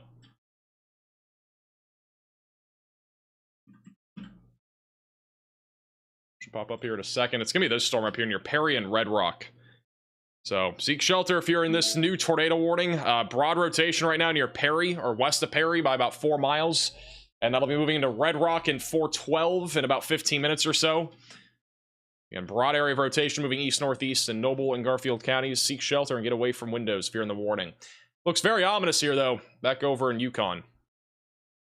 Thank you, Jason, for the 10 gifted memberships. Really appreciate that. W's in the chat for Jason. If you got a gifted membership, make sure to thank him in the chat. How about southwest of Oklahoma City? It'll be mostly a wind threat. Gusty wind's the biggest concern right now. Nothing really too severe around or just south of Oklahoma City right now. We're sitting at 5 tornado warnings for a moment. It'll be back down to 3 in about 20 seconds. The wind's starting to pick up now here in Yukon. This is our outflow boundary pushing over, so this is what you'll probably see everywhere else across this line when the outflow boundary moves through. Wind gusts around 40 to 55 miles per hour, and then the damaging winds are going to be right behind it. Thank you, Chase, for the $10 super chat.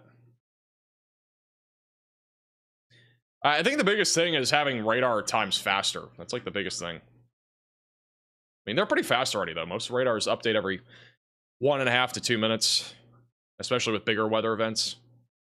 I think really what we need is more radars in general. I feel like that's like the thing that needs to be invested into. Really need another like 4 or 5 radar sites to fill some of these radar holes that we have. Thank you, Allie, for the super chat. Oh, We have now a skyline view. We just lost our other view. This is a different camera. I don't know where this is. We just got a different camera. That was interesting. Another camera showing the wind's picking up. Thank you, Michael, for the $10 super chat. Appreciate that. I think he's flipping through the cameras.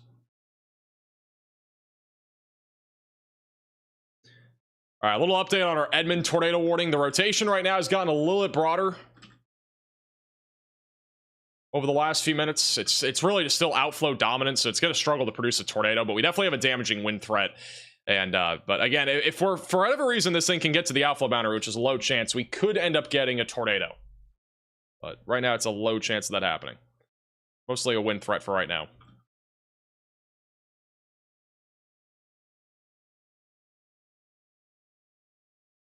Here's a skyline view. I believe this might be in Oklahoma City.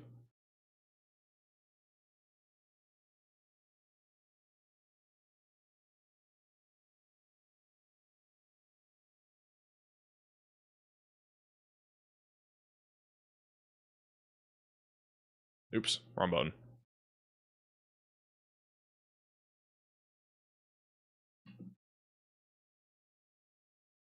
But this is a different camera view here.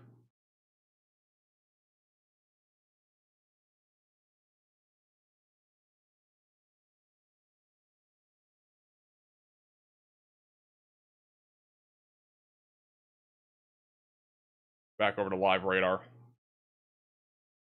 Hey, Isaac, for the $10 super chat. Family's been watching you since they covered the tornado that went a fourth of a mile north of our house in Pratt County, Kansas last month. Thanks for keeping us safe that night. There was a bunch of wedges that night. Appreciate you tuning in.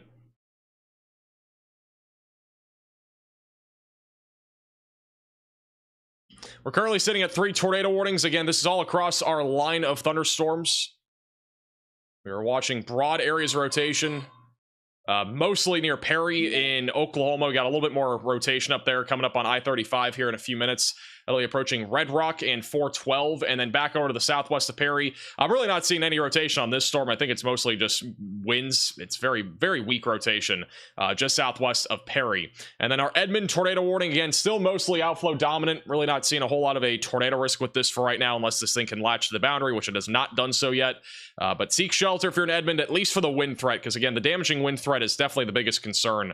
Velocities are still picking up on winds around 70 to 80 miles per hour across this entire area just west of Edmond. And this is by far the most populated spot here in Oklahoma, is around Oklahoma City. And a lot of the northern half of the Oklahoma City metro will be receiving some of the highest damaging winds. Wouldn't even be surprised if they issue a small severe warning to include Oklahoma City if this line keeps extending further south for probably 60 mile per hour winds. But I don't think we'll see a tornado warning for any of that segment for right now.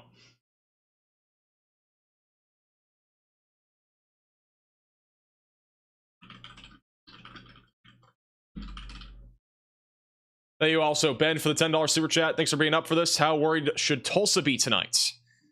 I wouldn't be worried. I'd just be staying weather aware back over in Tulsa.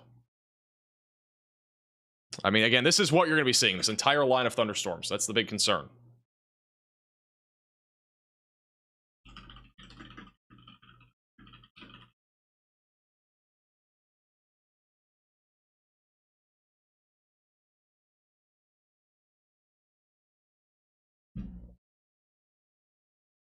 Has there been a tornado on the ground for the storm going towards Stillwater? I mean, this entire northern segment has already had a history of producing a few tornadoes, but most of them were about an hour ago.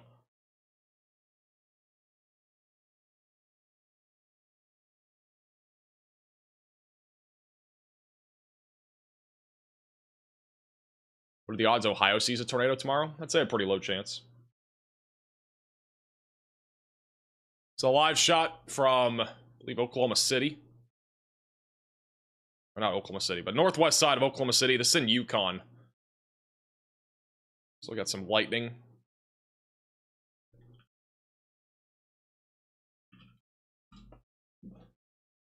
Shout out to Namit with the $10 Venmo donation, keeping my cousin informed. I'm glad I can help. And you also see Scott for the $20 super chat.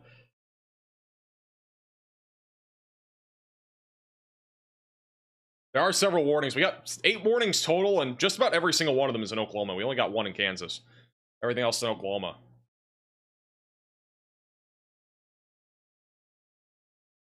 Got a camera apparently shaking.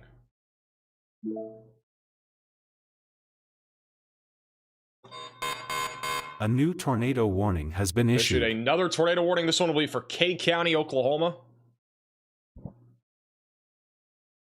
This is a weird looking warning.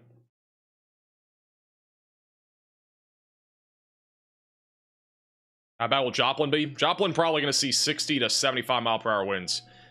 All right, this is for Ponca City. We have a new tornado warning. Area of rotation right now is going to be going over Ponca City here over the next few minutes, and then approaching Caw City.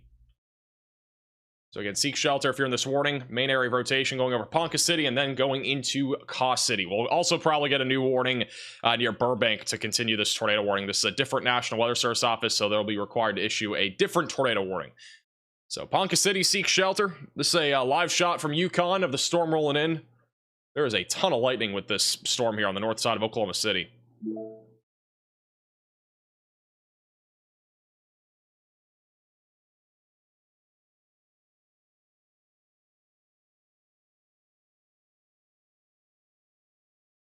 What a crazy view. Tons of lightning here.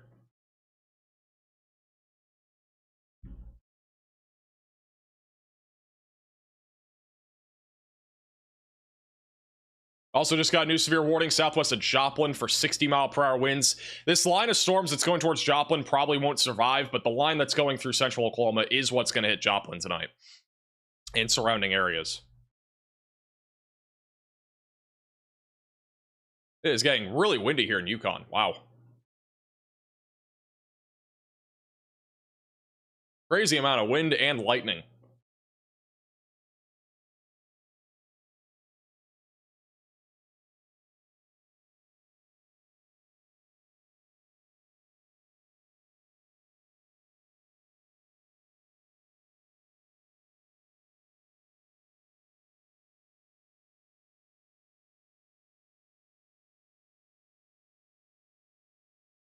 It's also a live shot back over in Stillwater, Oklahoma. This is actually inside of one of our tornado warnings. The wind is picking up quite a bit right now. This is on one of the Oklahoma traffic cams.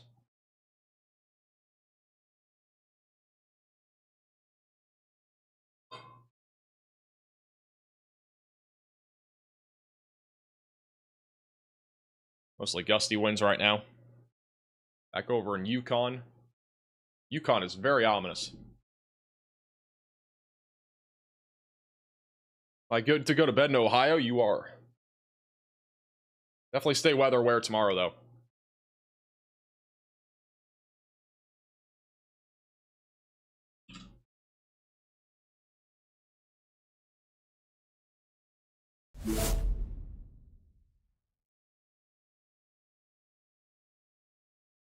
Also, quick little update. We got a new severe thunderstorm warning near Pawnee, Oklahoma. That'll be for 70 mile per hour damaging winds, quarter-sized hail with a tornado possible label going towards Pawnee, and Hominy will also be in the path of that. Guess what? My mouse broke, so I gotta click on the camera, or it didn't break, but it turned off. I gotta get my charger. Where'd it go? Having a wireless mouse might be the worst thing ever, because I honestly think my computer crashes when that happens. My mouse just died in the middle of looking at that severe thunderstorm warning. That is quite incredible. I gotta plug it in. Hi. The cat's also in here now. Alright, should be good now. Alright, we got our mouse back. Thank you, Brown, for the $10 super chat. We also have a backup mouse that is wired, for the record. So if it, for whatever reason, it's off for that long, I mean, you can always just plug that in. If you're in Edmond, I'd just be staying in your safe place. Again, I think really right now the biggest concern is wind. This southern tornado warning, in my opinion, is really just more of a wind threat. There's really not a whole lot of rotation here. It's still outflow dominant. On the other hand, our northern storms have definitely gained a bit more rotation. The one near Ponca City is still broadly rotating, going towards Caw City, just south of Newkirk. That's also going towards Schindler, and then back over to the southwest of Red Rock. We have a slightly tighter area of rotation, actually, right over I-35. It might be a tornado. We actually might have a tornado right now, right over I-35. Little tight couplet there. I think that camera that was in Stillwater just went out. Might have been from the high winds.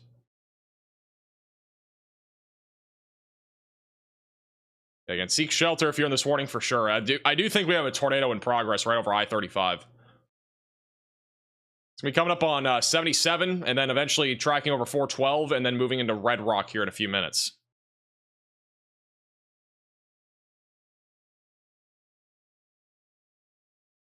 Riley has an update. Go ahead, Riley.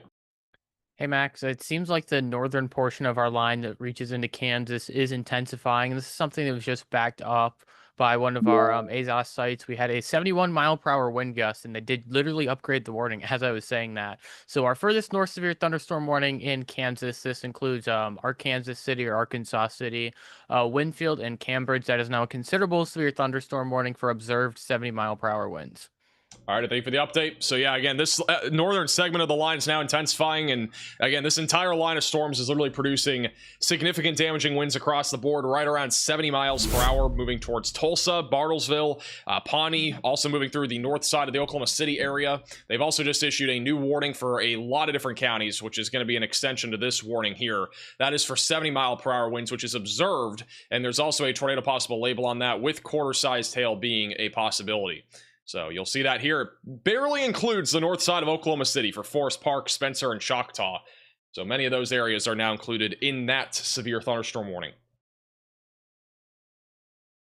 Right now, we got a huge line of storms right now tracking across Oklahoma City. Edmond, again, widespread 70-mile-per-hour damaging winds are currently in store. We are watching for the potential of tornadoes as well. I'm very confident that we probably just had a tornado cross over I-35, and I think we still have a tornado in progress that is now crossing 77 here in a minute or two. There are a few homes here that may be hit by this, and then coming up towards Otoe and then Red Rock in Oklahoma. So seek shelter, once again, if you are in this warning. Riley has another update. Go ahead, Riley.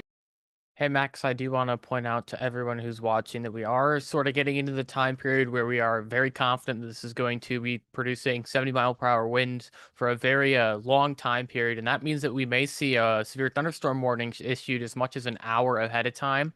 So if you see one of these warnings, make sure that you don't sort of just write it off after 30 minutes, because the storm may not even be to you after 30 minutes. So make sure that before you're going back outside or doing anything that may put yourself in danger if the severe thunderstorm is yet to make its way through, that it has truly made its way through either by watching the stream or looking at a radar app like Radar Omega. All right, thank you, Riley, for the update. Let me go back over to the Oklahoma City tornado warning, which are not Oklahoma City, but north side of Oklahoma City. That, again, I don't think we're going to see a continuation to this tornado warning north of Oklahoma City. It's been mostly outflow dominant, but we are definitely still talking about 70-mile-per-hour winds that are in a pretty widespread area here. We may even see winds around 60 to 70 even on the south side of Oklahoma City. So don't be surprised if you're near Newella or on the south side of Oklahoma City that you guys even get some winds around 60 to 70 miles per hour, even though you're not in a severe warning right now.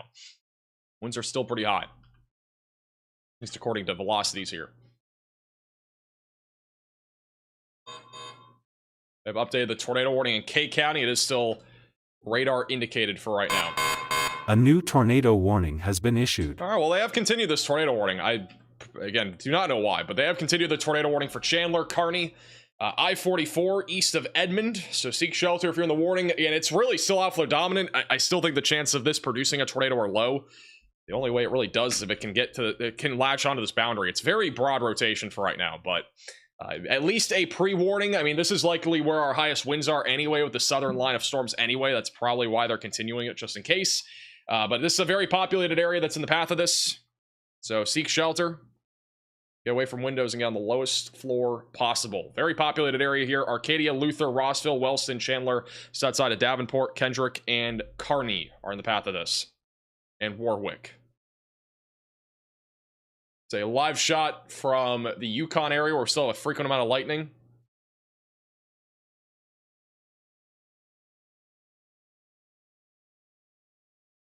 Still some gusty winds here as well.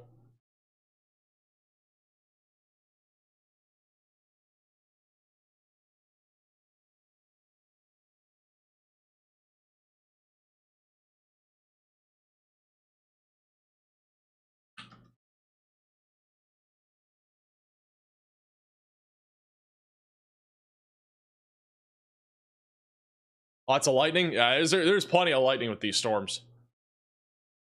Oh, if there's any other cameras, let me know. I think there's one in the tornado warning, but I could be wrong. Put this one bottom left.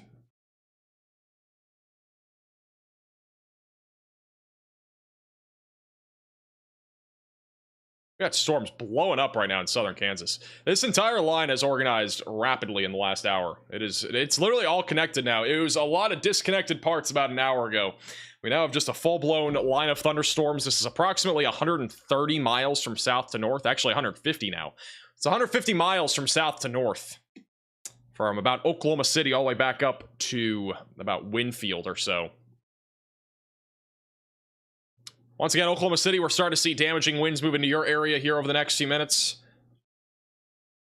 Likely around 60 to 70 mile per hour winds in Oklahoma City. The highest winds will be in our tornado warning, where we likely have 70 mile per hour winds that have just crossed I-35, coming up towards I-44 in Chandler here in a moment.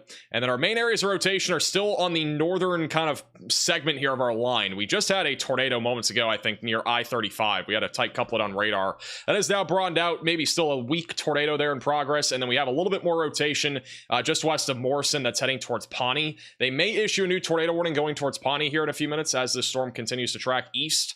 That main area of rotation is about to be exiting outside of our tornado warning. So they may issue a new one there for Pawnee, but if not, at the minimum, we're talking about 70 mile per hour winds and a possibility for a tornado.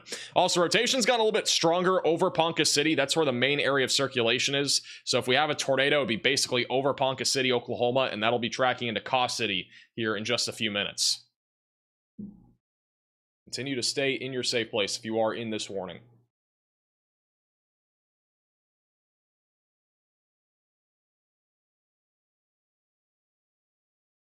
There are no warnings in Illinois. Tomorrow, there will probably be plenty.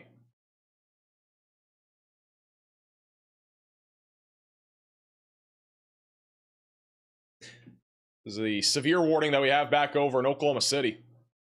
Includes 755,000 people.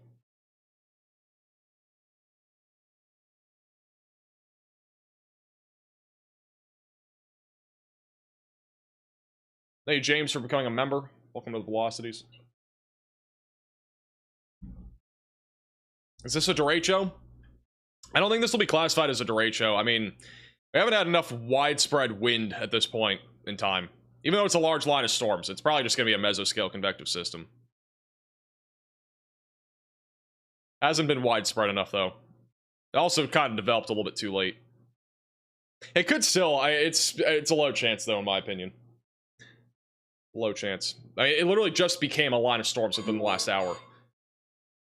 But it will likely go down as another severe mesoscale convective system.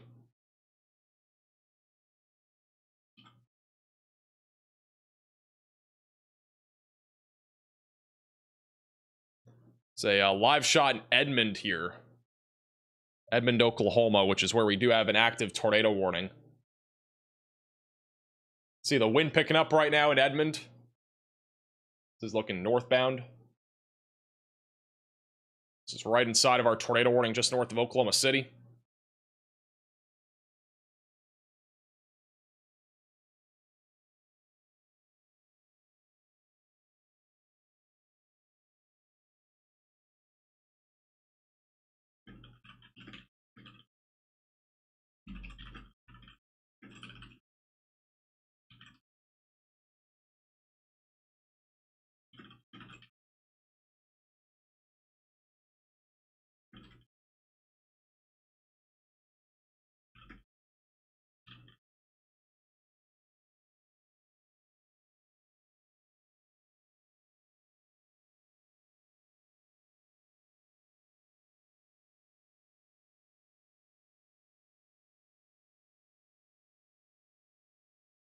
Feel for those truckers. There was unfortunately a semi flipped over earlier from our storm in Wichita. We only had one report of a semi, or one technically. We haven't had a report technically even, but we did have one semi flipped over earlier in Wichita, Kansas from our high winds. We probably had more, but it's the only one that we know of as of right now.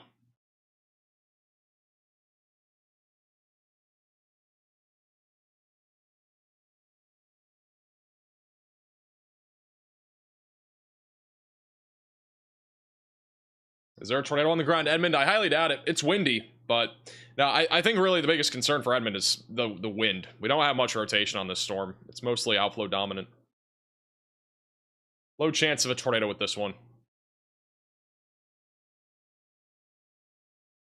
The better chance of a tornado will be going towards Pawnee, Oklahoma, and the other one near Ponca City. Bottom right of your screen. Winds are starting to calm down just a little bit. Still windy, but not as windy. Just gusty winds for now in Edmond. Still got a ton of lightning also in Yukon.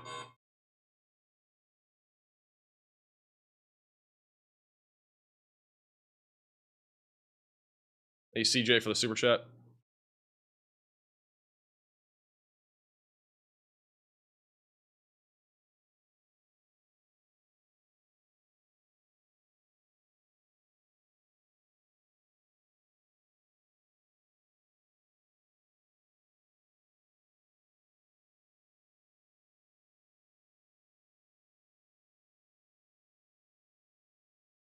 I'm in Oklahoma City. I got a little hail.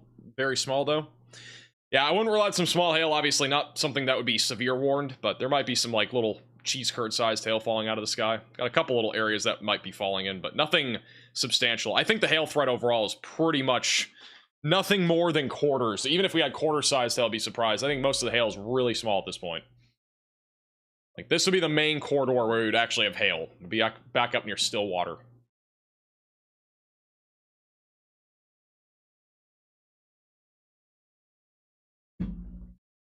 Is Bartlesville good to go to bed? I mean, if you're anywhere in this area, like if you go to bed, have a lot of ways to receive alerts because like this entire line is going this direction right now. That does include Bartlesville, by the way.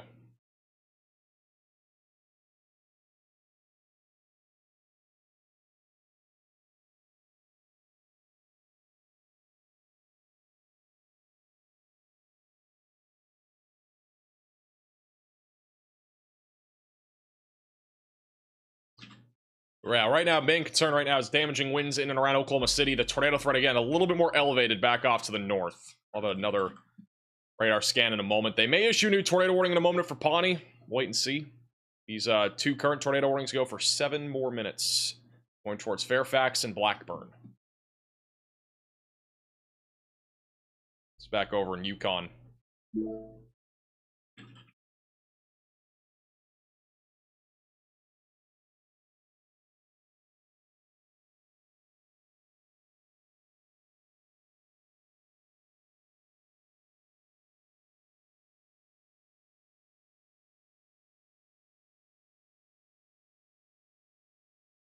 Back up in Ponca City, this tornado warning's gotten a little bit broader for our rotation. We don't have a much, at least as of now, not as definitive a couplet. It's gotten a little bit broader. I think it's more of a wind threat now going up towards Cost City, but it could recycle again and try to produce a tornado, but we got convection coming out of the north that's kind of merging. And so this is kind of all merging into one line. It's going to be a little bit disorganized, this northern segment, for at least a few minutes, but it may recycle again as it goes towards Schindler. Further down to the south, again near Red Rock and Morrison, we have broad rotation that is all moving now over Highway 15, and then we'll be moving towards Pawnee and Fairfax, and also Blackburn over the next few minutes. So be ready for that if you're in Blackburn, Cleveland, or Fairfax for damaging winds. But otherwise, the tornado threat is at least a little bit lower for right now. Hey, Lissy for the $5 super chat. Thanks for all you do to help others be safe and helping us learn a bit about the weather too. How's southern Chicago for tonight? Not expecting anything up there. Again, tomorrow will be our best chance for severe weather. Might be a few storms up there, but nothing of that. Nothing of the nature of anything significant. I mean, I'd be surprised if we even got a severe warning up there tonight. Hey, Thefty also for the super chat. Thank you for the updates, 8-foot weatherman. No problem.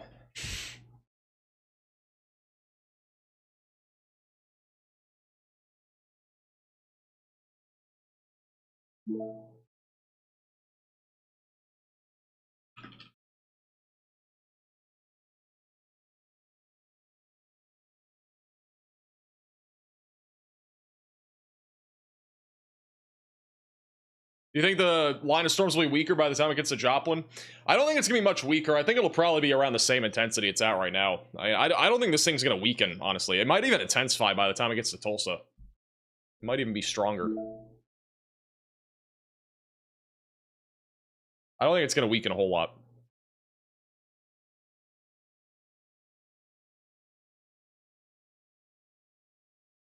Oklahoma City done yet? Not yet. Oklahoma City still got probably about 15 more minutes, and then you'll probably be chilling after that.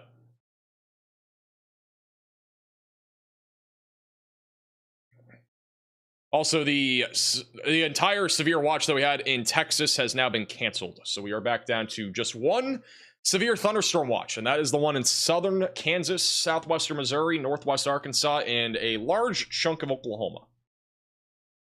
I need some hot chicken. That sounds pretty good. They have canceled the tornado warning for Edmond and Chandler, so that one is no longer ongoing. Our only tornado warnings now are in northern Oklahoma. And honestly, the Ponca City one will probably be canceled.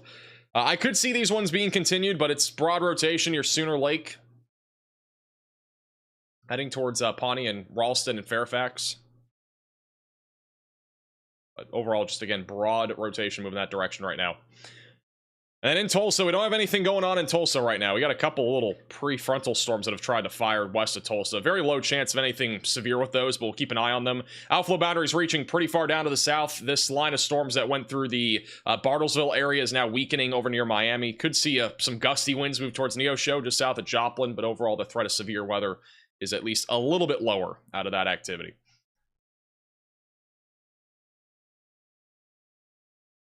Hey, CJ for the super chat, and as well as Force for the super chat.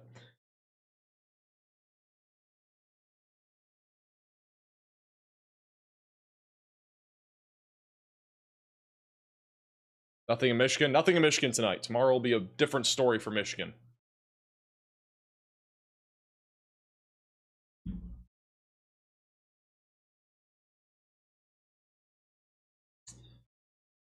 As a reminder, tomorrow is going to be another significant day of severe weather on top of what's already happening today. Once again, we'll be live on this channel covering a likely, at least severe weather outbreak across the Ohio Valley, Midwest, and back through the Southern Plains. So make sure you are subscribed to the channel. The latest HRRR is not showing any signs of like backing down on tomorrow's threat. It looks like it could easily be a significant day. This is right at 12 o'clock Central Time. We could even have tornado warnings as early as 11 to 12 tomorrow. Could have multiple discrete supercells too. I would not be like, I'm very confident that we are going to get a 10% tornado risk somewhere in this corridor. So we'll almost undoubtedly be live. Or we will be live. There's almost no way we aren't. Tomorrow will be a very busy day. We only have an enhanced risk right now in place, and I don't think it'll get upgraded, but, I mean, we'll probably see a tornado risk upgrade. But large enhanced risk from southern Michigan all the way back into southeastern Missouri, all hazards on the table, including a threat for significant damaging winds and tornadoes. But yeah, we'll be live. I would be fully expecting at least a few tornadoes tomorrow. I'd be surprised if we didn't at least get a few. Not even see a small-scale tornado outbreak. All of our tornado warnings expire in 2 minutes. They're all expire in 2 minutes. Thank you, Sin, for becoming a Maximum Velocity member.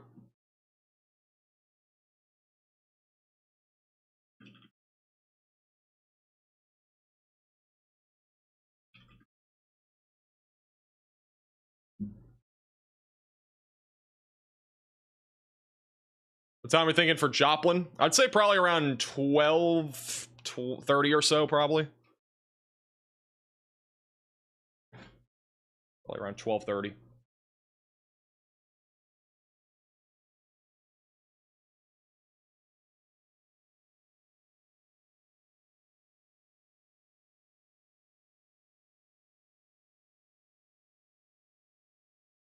Watching live from Nebraska. Nebraska's not going to see anything tonight. You guys are chilling.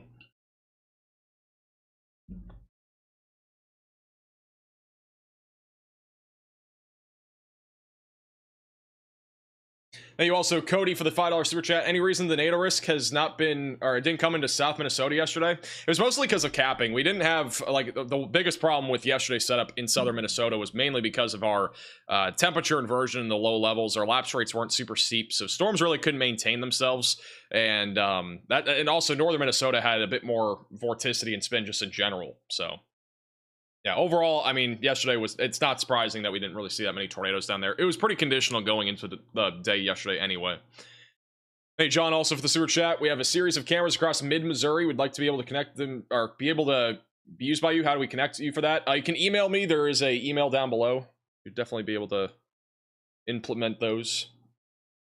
I think it's maxvelocitywx@gmail.com. I think it's down there. You can reach out.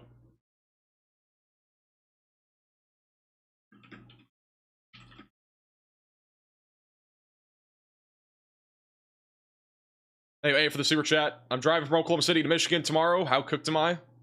How cooked are you?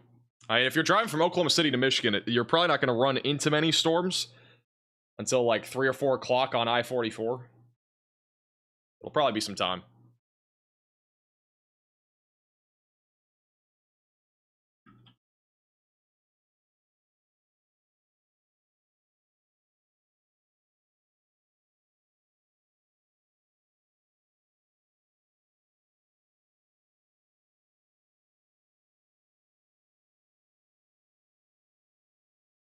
By the way, if anybody has any cameras or camera networks in general that you guys want us to use, I mean, you guys can always reach out. There's an email down below. We're on Twitter and Facebook too. You can always reach out on those platforms too.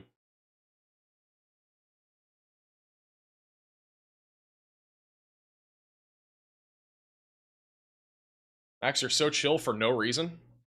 I mean, there's not really, like, I mean, this is, like, pretty generic. I'm not, like, I guess I'm chill right now, but I mean, usually when there's, like, a big tornado or something, it's a bit of a different story. It just kind of depends on what the weather is.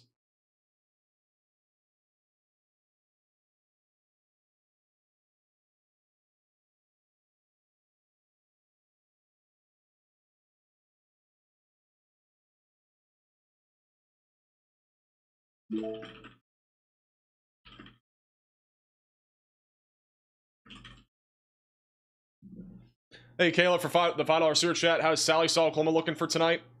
Mainly going to be a wind threat anywhere north of Oklahoma City. Let me look where Sally Saw is, but I'm guessing you're probably just going to see wind. Yeah, I mean, we'll see. The line of storms may actually weaken by the time it gets there, but damaging winds would be the biggest concern. Fort Smith may get storms tonight. It's going to be kind of 50-50 on them being actually severe. They might weaken by then. It'll definitely stay intense for sure, all the way up towards Springfield, Joplin, and even into southeastern Kansas and northeastern Oklahoma, just outside of Tulsa. You still do cameos? We do cameos.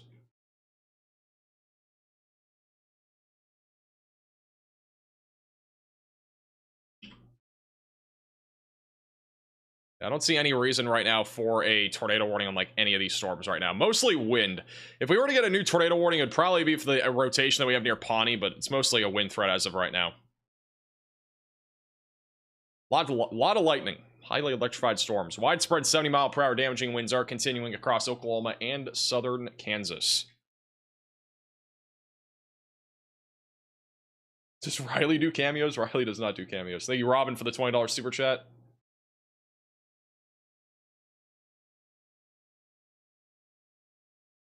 Is this a trampoline tosser? We need to get the trampoline meter out. I don't know where I find that on my computer anymore. I have way too many files on this computer. Thank you, Dipple, for the $10 super chat. Heading to Charleston, Missouri tomorrow on my semi-truck. How cooked am I if I arrive around 4 to 5? I'll just be staying weather aware. I mean, I think overall Missouri will be mostly just an isolated wind and hail threat. I don't think it'll be too widespread.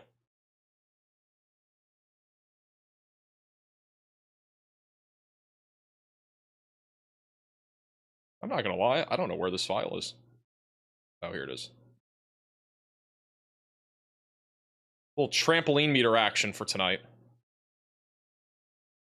We're sitting at an extreme risk for flying trampolines across Oklahoma, southwest Missouri, and northwestern Arkansas. If you've not already, hatched down your trampolines for tonight. Especially around Tulsa, especially if you're anywhere north of I-40.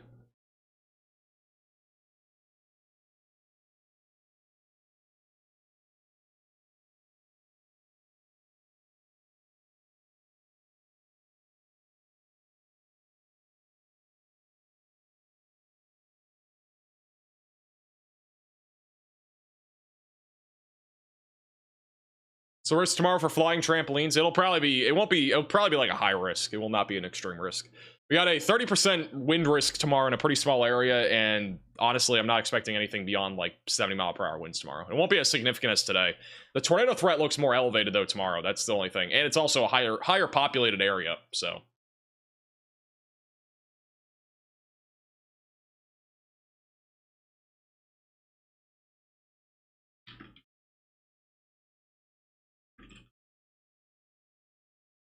Thank you, Juan, for the $5 super chat. Is Claremore, Oklahoma likely going to have an overnight tornado risk? It's a low chance of a tornado. We are starting to see this line of storms really bow out now, so I do think our tornado threat is actually going to be increasing in this general area over the next hour or two. So between Ponca City, Pawhuska, Bartlesville, and Hominy, we're likely going to be seeing an increasing tornado threat with this line, especially since it's bowing out a little bit more. We got more inflow kind of bowing out again. This is usually where we see more of a tornado threat out of a line.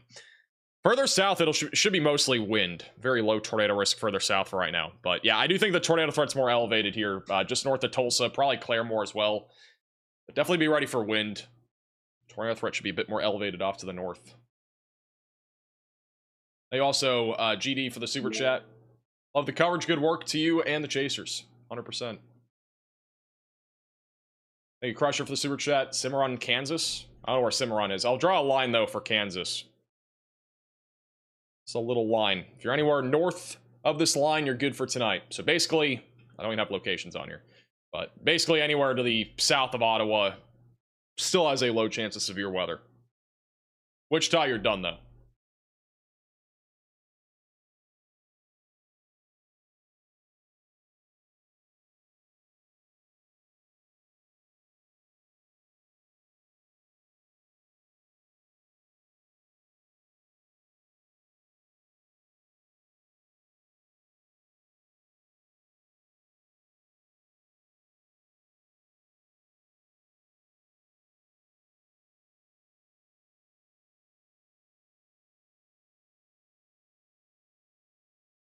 Ain't no love in Illinois. We talked about Illinois plenty of times. We talked about the Ohio Valley and Midwest in general plenty of times. Huge shout out to Brenda with the $50 super chat. W's in the chat for Brenda. Really appreciate that. No message with it, but again, really do appreciate the support. W's in the chat for Riley. Is there a chance for is the chance for a derecho low? Yeah, it's very low. It's pretty much zero at this point. This line of storms would have to be way more widespread than it is right now. And also we would have to see wind damage and also wind gusts across the board in a pretty widespread area. We really have not had that so far, and it really did not become a line until like literally the last hour and a half. So thank you, Tango, also for the super chat. If meteorologist tells you there's no warm air aloft, believe them. They aren't capping. Thank you for the super chat.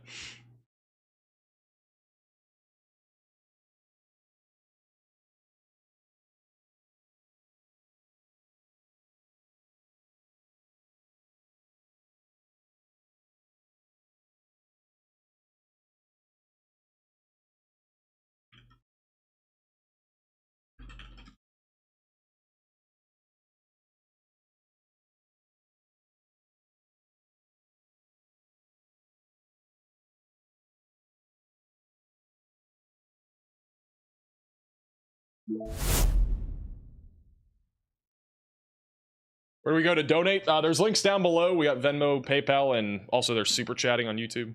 Shout out to Namit for the Venmo donation. I think I read that. Thank you, though. Appreciate that.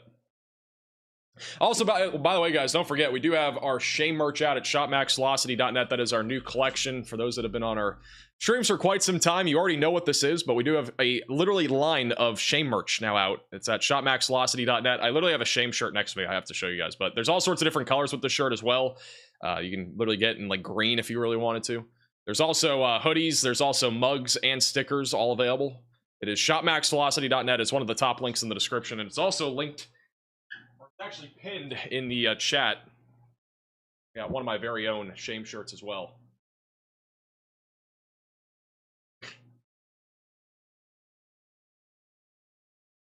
You guys don't know what shame is. It's when people park under overpasses. Hey, Lacey for the $5 super chat. Appreciate that. Hey, also, Rogers for the $10 super chat. Thanks for keeping everybody safe tonight. No problem at all. It's been a busy evening. And this line of storm is going to be coming up in Tulsa A here new soon. tornado warning has been issued. We do have a new tornado warning in Oklahoma. That one's going to be north of Shawnee near Prague. This is actually a pretty legit tornado warning. South of Wellington. If you are in this warning, seek shelter, get away from windows, get on the lowest floor possible, and get to an interior room of your home or building. That's going towards Sparks, Rossville, and Prague.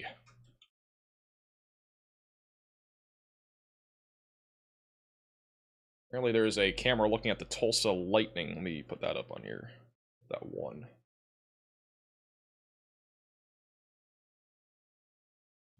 But once again, strongest area of rotation going through Rossville here over the next few minutes, and then approaching Sparks and Prague. This is definitely a bit more of a concern. It's actually a legit area of rotation. It's been mostly outflow dominant this entire time, but a little bit more of a tightening here just south of Wellston. It's just outside of Oklahoma City. If you're in Prague, be ready to go, or be in your safe place. I'll have another radar scan in a second, but this definitely has a chance of producing a tornado.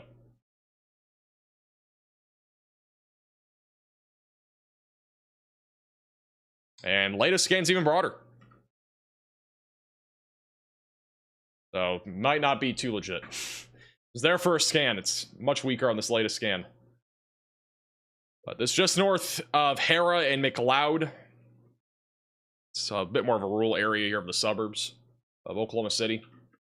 Anything crazy in store for Joplin tonight? Should be mostly wind in Joplin, maybe a low tornado risk. Definitely give this a few more scans. There's a little hook on radar over Rossville. Further off to the north, I still think this will be our greatest tornado threat. Will be on this northern segment of our line. We'll probably end up getting a few QLCS tornadoes going into Tulsa. I'll be ready if you're in Tulsa for some spin-up tornadoes within the line of storms.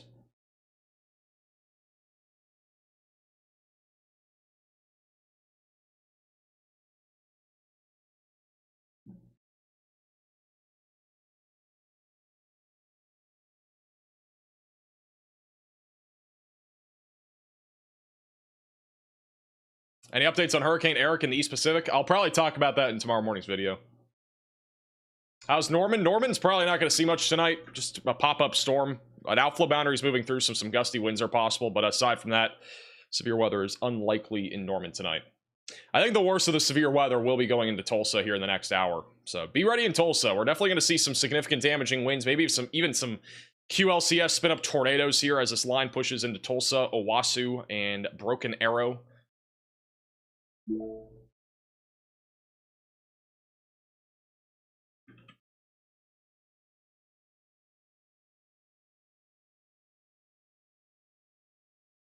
Temps have dropped in Tulsa and the surrounding areas due to the outflow from the storms earlier. I think the Tulsa area is minimal for tornadoes. Not necessarily. Not necessarily. Even if the temperature drops, we still have plenty of moisture. And this line of storm, I mean, there's just so much energy available in Oklahoma tonight. Even with this other area of storms going through, this is not going to weaken much. It's going to stay pretty intense, probably all the way through about Springfield, and then it'll weaken after that. Or at least through Joplin, and then it'll weaken after that. But it'll probably still have at least some level of severe weather, even over into Springfield. Brand new severe thunderstorm warning for Cedarvale, Sedan, and Peru. It is going to be going also towards Canny. 60-mile-per-hour winds the main concern.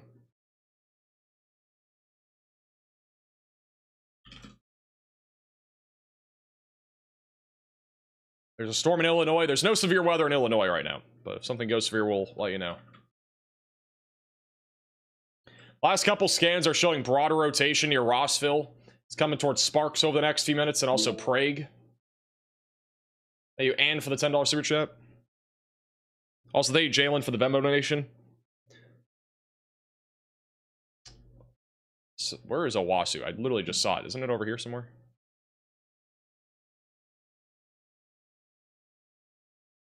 Owasso, you're going to be looking at mostly a wind threat. I wouldn't be surprised with some spin-up tornadoes, though, in this line. It's hard to tell because we're too far away from the radar site to really pick up on QLCS tornadoes, but we may have a tornado or two embedded in this line at pretty much any time. That's why this severe warning has a tornado possible label. So Hominy, Cleveland, Skiatook, and Collinsville and Barnsdall all in the path of that.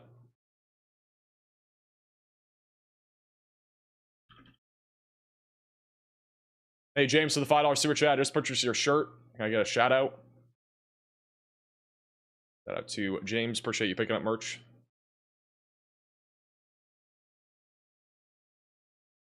Hey, Connor, for the $5 super chat, can you provide your thought on no Indiana or northern Indiana and southern Michigan for tomorrow? I still think there's going to be an elevated chance for tornadoes there.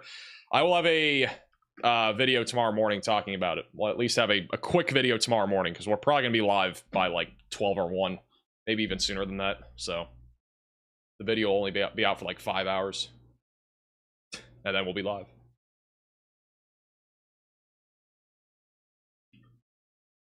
There's actively no confirmed tornado on this.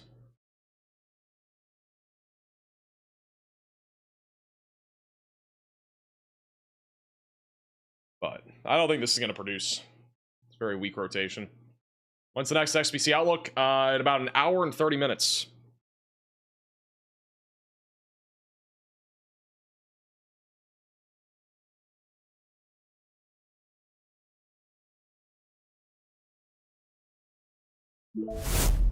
All right, we have a new severe thunderstorm warning. This one's going into Tulsa, Oklahoma. So 70-mile-per-hour damaging winds, quarter-sized hail, and a tornado possible label are on this new severe thunderstorm warning. Make sure that you're staying away from windows and on the lowest floor possible if you're in this new warning. Once again, we are starting to see rotation kind of increase here for the Tulsa area. We got multiple different little areas of circulation along the leading edge. We have a little, again, a few different little hooks that have been reaching out here that are all going to be capable of producing the potential for these tornadoes embedded in this line of thunderstorms. Just waiting for another velocities update, but definitely a concern for spin-up tornadoes in addition to high winds here for the Tulsa area. Sapupla is also in the path of this, and Hominy just south of Pawhuska and south of Bartlesville. So again, stay away from windows if you're in this severe warning. Thank you, Samantha, for the super chat. Northwest Arkansas, mainly a wind threat for tonight. Low tornado risk.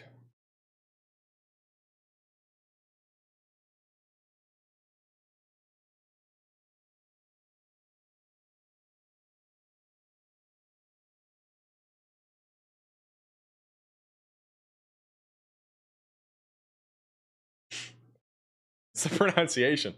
Not Sepupla? Sepopla? Where did it? I didn't even know where the place went on the map. It just disappeared.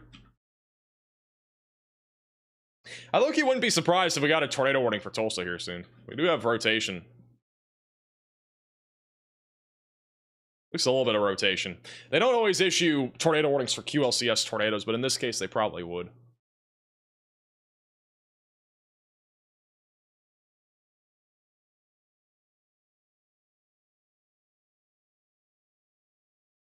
Hey, Daniel, for the super chat. What about Adair, Oklahoma? Adair, Oklahoma, again, mainly wind. Pretty much anybody going, like, anywhere in this area. We're mainly talking about damaging winds for the next couple hours. The timing is going to vary. If you're in Tulsa, you're going to be hit within the next half hour. Claremore, about 35 minutes from now. And then, like, Joplin and Miami are probably about an hour and 20 minutes out from now or so.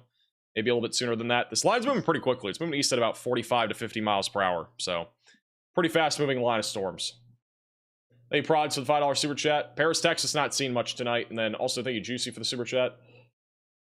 Claremore, mainly a wind threat, again, within the next 40 minutes or so. 45 minutes. Tornado warning still continues south of Chandler. This is probably not going to last much longer. Again, the rotation is very weak on this storm. I am really the most concerned about our line that's coming up towards Tulsa here over the next 20 to 30 minutes. Again, very high winds are likely. And then on top of that, we have multiple areas of rotation and a lot of areas that are kind of reaching out here to the east, like these little hooks that you can kind of see. Those are where we're going to be looking at for some spin-up tornadoes. And I do think we may get a tornado warning at some point on this going towards Tulsa, but not enough confidence yet, I think, for a tornado warning. But definitely be ready in Tulsa to go to your safe place. I'd be there no matter what because of the high wind threat here for Tulsa and any surrounding areas of Tulsa.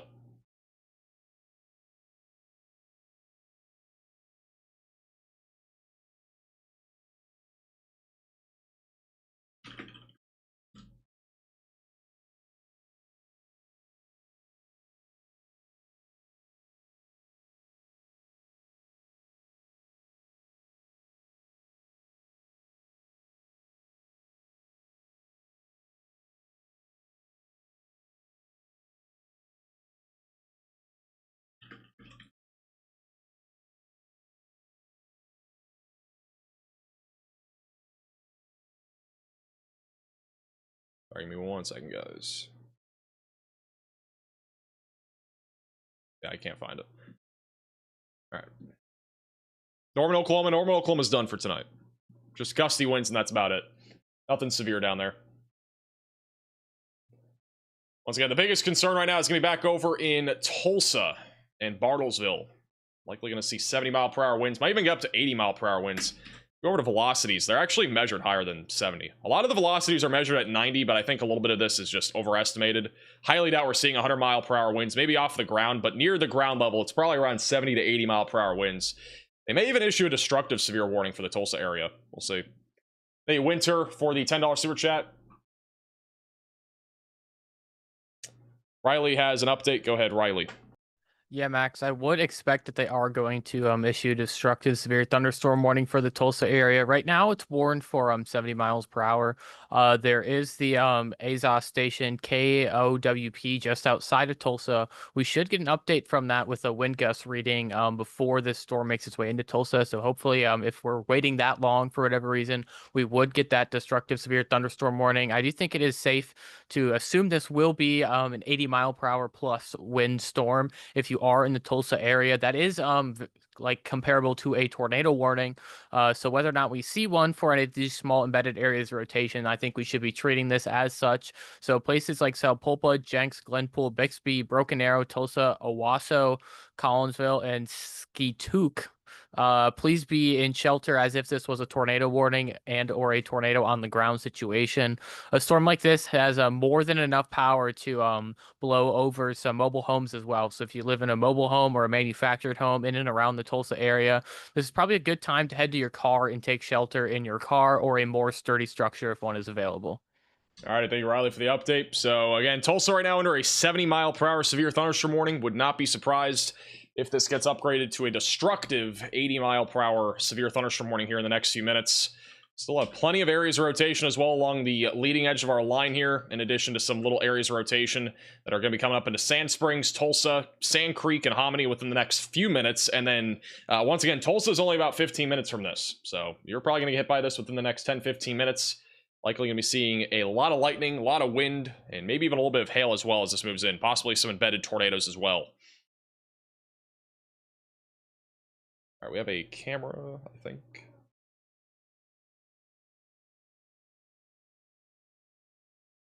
This bottom right.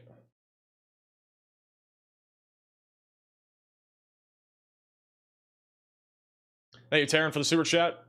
Will the storm die up before it gets to Miami? No, I mean, this is going to continue. Again, this entire line will continue all the way to Joplin and Springfield and Fayetteville. So if you're in the severe watch, be ready for a line of storms. I mean, this is not going anywhere anytime soon. This is going to continue as a pretty intense line of thunderstorms throughout most of eastern Oklahoma. Unless you're south of I-40, the odds of you seeing this are lower.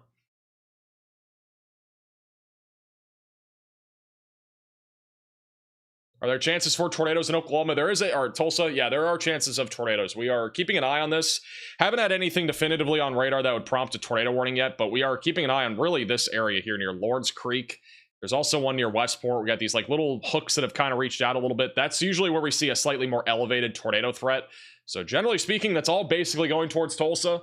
Again, I don't think we're going to see an immediate tornado warning here, but we may get one in the next few minutes if any of these areas of interest actually start to ramp up on rotation. Right now, it's mostly wind, though. I don't see much like rotating actively, but I think that could change in the next few minutes. The best chance usually for tornadoes in a Boeing segment is usually off to the north, but we have multiple little hooks that have formed here just west of Tulsa. Also, the tornado warning back over to the east of Oklahoma City. This is almost undoubtedly going to be canceled at any moment. The rotation's died out pretty much ever since the tornado warning got issued. It literally went from actually being a pretty legit rotation area to basically being nothing. So that warning will probably be canceled at any moment, but Tulsa, just be ready for a tornado warning. You should already be in your safe place no matter what, though. The winds could be as high as 80 miles per hour.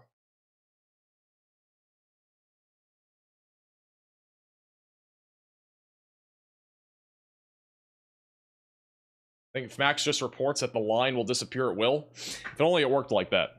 It does not work like that, though.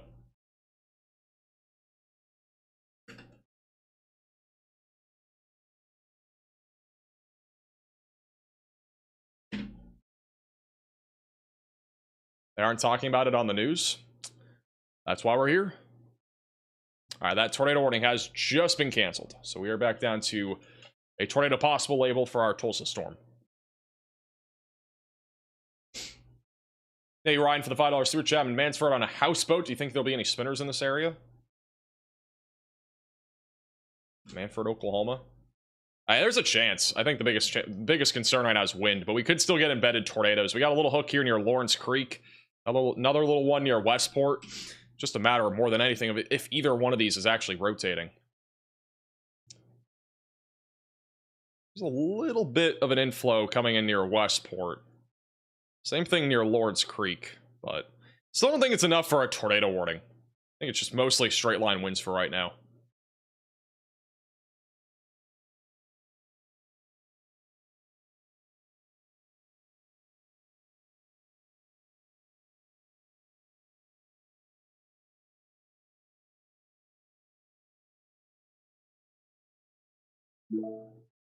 Scared because I live in Florida and I don't want to be inside of a tornado? Well, you're not going to be inside of a tornado today, that's for sure. Florida ain't seen severe weather today. We have a new severe thunderstorm warning west of Okmulgee. That is for 60-mile-per-hour damaging winds and small hail moving towards Stroud. That's the southern edge of our line. The most intense area of this line of storms is mostly across northeast Oklahoma right now. The stuff that's happening down near Oklahoma City is much weaker. Everything that's bowing out here is going to be producing much more significant wind and as well as the potential for embedded tornadoes. Not really looking at much of a tornado risk in Kansas. It should be mostly wind for now. It may increase slightly as it gets closer to Joplin, though. And also another severe thunderstorm warning for Shawnee and north of Tecumseh, and also as well as Chandler and Stroud. That'll be for 60-mile-per-hour damaging winds and maybe a little bit of small hail as well. Once again, if you're in Tulsa, get to your safe place in the next few minutes. Line of storms coming in right now. We could have damaging winds upwards of 70 to 80 miles per hour going into Tulsa, Sapupla, and also Broken Arrow. Thank you, Doge, for the $20 super chat. Southwest Kansas updates over the next few days. Not seeing much in Southwest Kansas for the next few days. I think things will be pretty chill. Maybe a return of severe weather on Sunday. That'd be the next possibility for severe weather. That should be mostly in the high plains, which might be Southwest Kansas.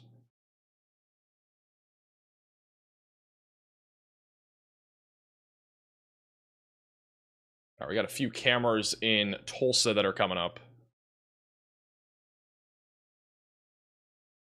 Bottom middle of your screen is a camera there in Tulsa. We're basically going to just put all Tulsa cameras in here. Thank you, Clover, for the $20 super chat. Appreciate that. All right, that one's Tulsa. I think everything's Tulsa. Yeah, everything's Tulsa now. All three cameras bottom of your screen are live in Tulsa. Hey, Ice Warrior for the 12 months.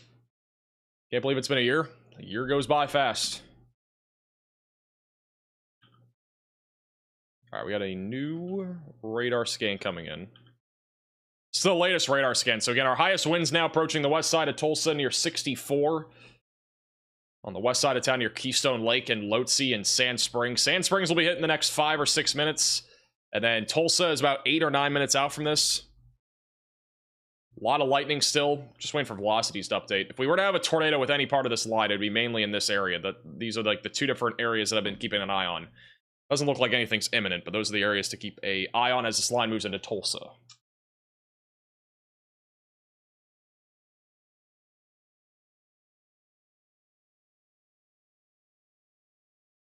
About to get super active here in Tulsa for the next 30 minutes. Lots of wind, lots of lightning, and probably a lot of rain for the next 30 minutes in Tulsa.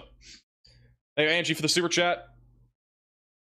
Fort Scott, Kansas. I don't know where that is, but again, if you're anywhere like off to the west or north of this line, you guys are good.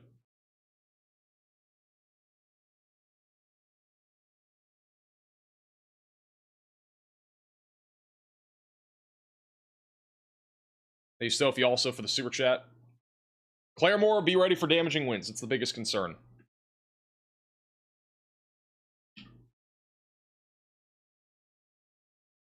Still have these little hooks that have been reaching out. Nothing tornadic yet.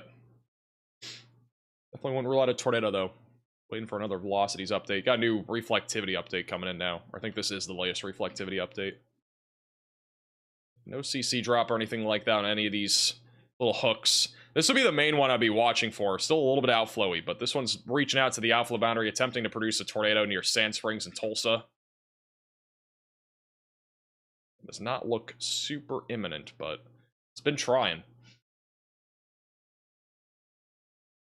Is this building up or dying out? It's still, I mean, it's still intensifying. For the next hour, this should continue to intensify, and then it'll probably weaken once it gets closer to Joplin, but it'll still be at least strong enough for there to be some significant damaging winds. Thank you, Benny, for the super chat. I take my board exam tomorrow at 5 p.m. in Indianapolis. Things could get interesting. Could get interesting tomorrow. Storms will probably be right around Indianapolis, right about when that's happening. So.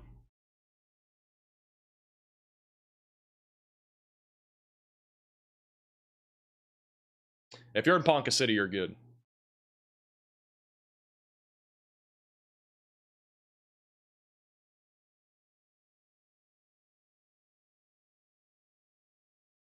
How he answers the same questions 500 times, I would go insane. There's a lot of different questions. I mean, it's mostly location based, and when we have like at least no tornado warnings and we're talking mainly about 1 or 2 storms, we can usually answer them a little bit easier. I don't usually answer questions when we have active weather, but I mean, at least there's a bit more opportunity to do that now than, you know, a lot of the time when things are peaking.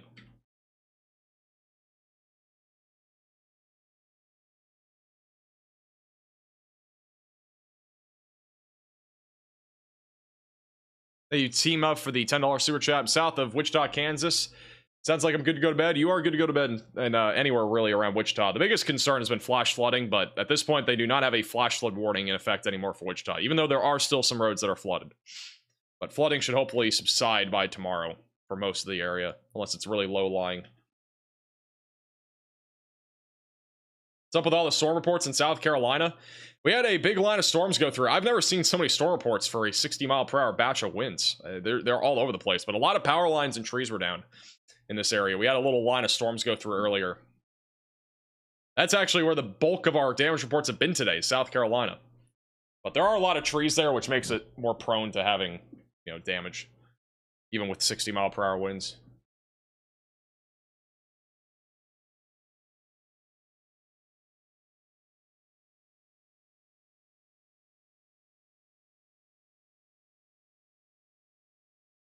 Oh, power doesn't go out? It might. It might in Tulsa. Let me actually check the power outage map. We haven't looked at that today.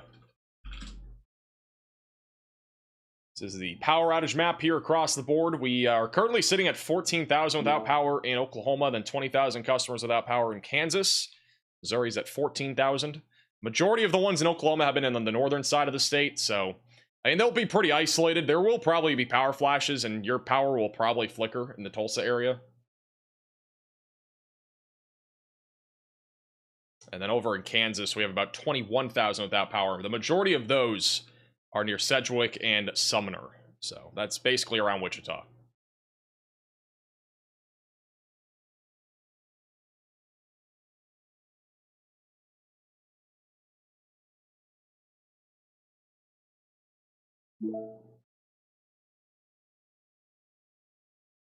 You have a severe thunderstorm warning south of Joplin. It was just updated. Still 60-mile-per-hour winds and quarter-sized hail moving into Neosho, crossing I-49 right now near Anderson. It's also going to be going towards Purdy, Monette, and Cassville, so be ready for that. Once again, in Tulsa, Oklahoma, we have significant damaging winds coming in over the next few minutes. Low chance of a tornado, I think more than anything. Wind will be the biggest concern as this moves in over the next few minutes, so stay away from windows, be on the lowest floor possible. The cameras on the bottom of your screen should get interesting in the next few minutes. A lot of lightning, by the way. You can see all the lightning being detected here around the line. Very frequent lightning with this line right now.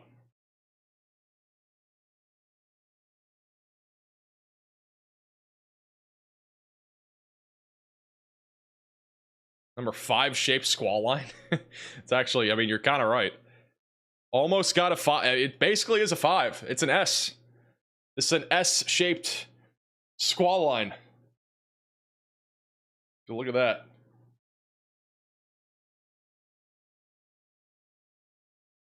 Gotta connect it a little bit more. I kind of exaggerated the S a little bit at the bottom, but you know, you see it.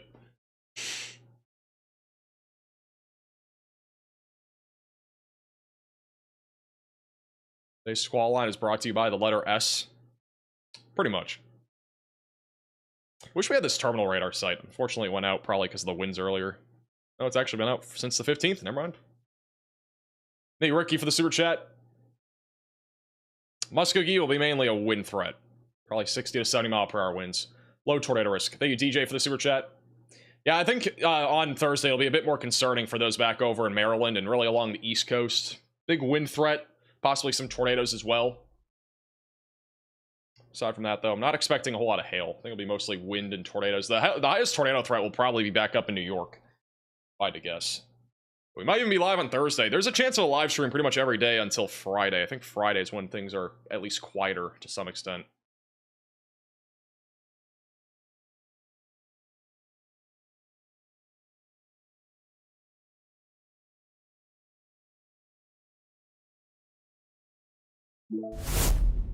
We have a new severe thunderstorm warning for Washington and Osage counties in Oklahoma. That'll be for 70-mile-per-hour winds and as well as quarter-sized hail. It is a considerable damage threat. I believe that's Bartlesville and Nowata. Should pop up here in a second. While we are awaiting that, we actually got a huge shelf cloud visible from the Tulsa camera, and it's bottom right of your screen, that new warning. So Bartlesville, Pawhuska, Nowata is not included in that yet. We got a huge shelf cloud out in the distance from Gilchrist and 49th West on the Oklahoma traffic cam. If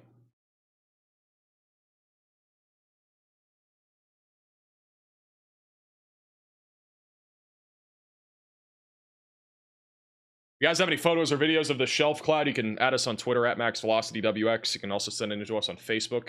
Those are linked down below. How's Bartlesville looking? 70-mile-per-hour winds, the biggest concern. It's live in Tulsa. Got the shelf cloud rolling in right now. It's going to get closer and closer. It's moving quick, so I'll have a pretty good view of this here in a minute.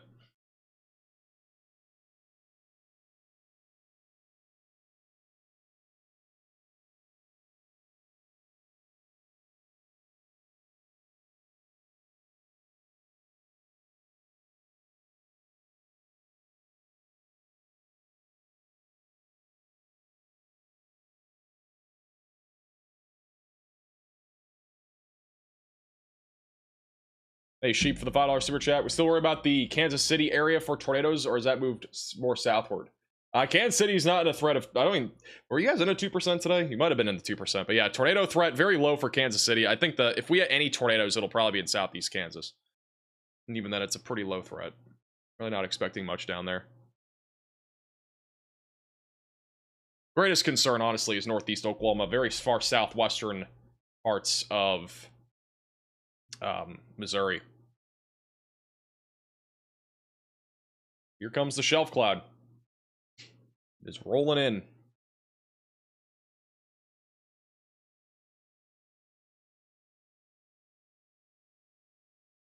There's literally nobody on the road. It was like 1 or 2 people. That's it. I mean, it is midnight, so not super surprising, but basically nobody on the road as the shelf cloud rolls into Tulsa.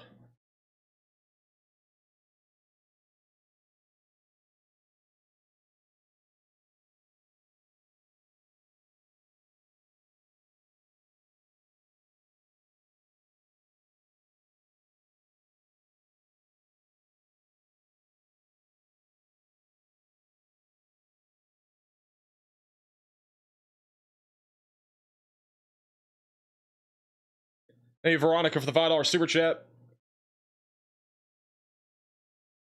There are no tornado warnings right now. But we do have a large severe thunderstorm warning, especially for Tulsa. It does have a tornado possible label on it, but the biggest concern being damaging winds. The highest winds are moving into Tulsa here over the next few minutes. We got the large shelf cloud rolling in right now.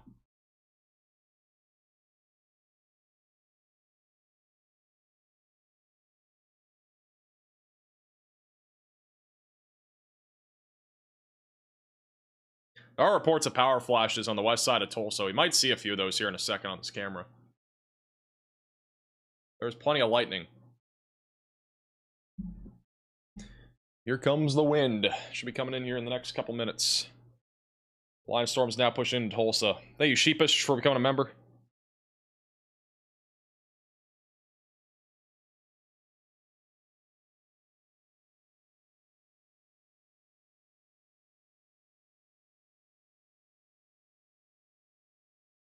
Huge shelf cloud. Really not a whole lot of hail with this storm.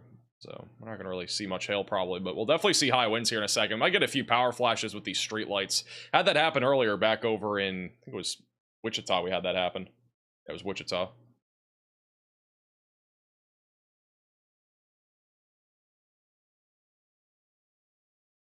Scared tomorrow? I live in Kalamazoo. I wouldn't be scared tomorrow. I mean, just stay weather aware. I think tomorrow, like generally speaking, we'll probably see a few tornadoes, especially in northern Indiana, northern Illinois, and southwest Michigan. But I don't think our tornado threat is like that high. Like it will be elevated, but not super duper high. Let me go back to radar here for just a second. So again, the line of storms right now pushing into Tulsa.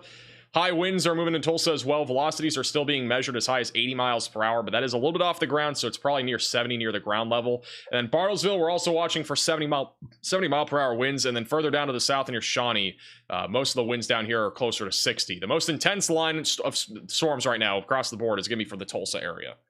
And that camera just went down. Did all the cameras just go down? Or is it just one? One camera just went down. The one that had the shelf cloud. Might have actually had a power flash.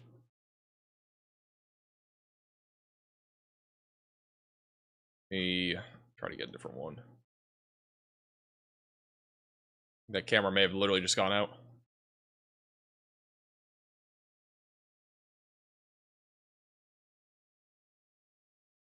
That one there instead. Thank you, Aubrey, for becoming a member.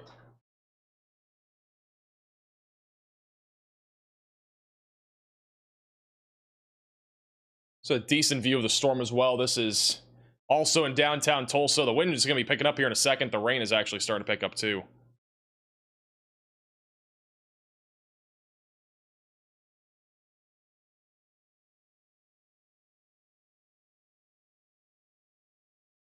You get this camera on this. This is actually a little bit better view of the wind.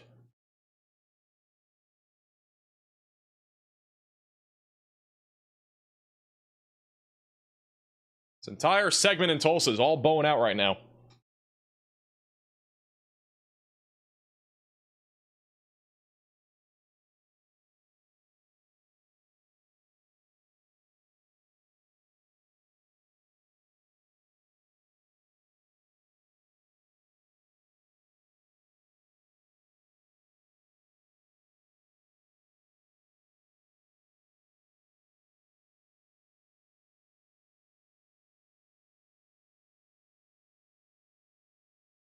The wind pickup definitely picking up here. This is like the this is definitely going to be part of the outflow. Now we're probably going to start to see some of the higher downburst winds inside of the storm.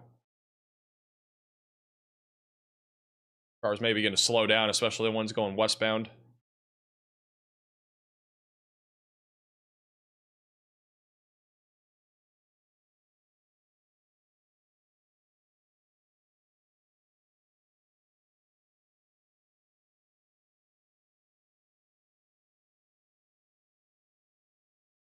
This is basically downtown Tulsa, for those that are not familiar with the area. Got another view of downtown as well. This is a view in downtown Tulsa. See, the tree's really swaying here. It's definitely windy in downtown. Thank you, Wolf, for the $10 super chat. One more donor for helping my dad avoid driving through a tornado warning storm today. Hope you critical of these live streams are when local weather isn't on the air in time to warn people right away. Glad I can help. Appreciate the super chat.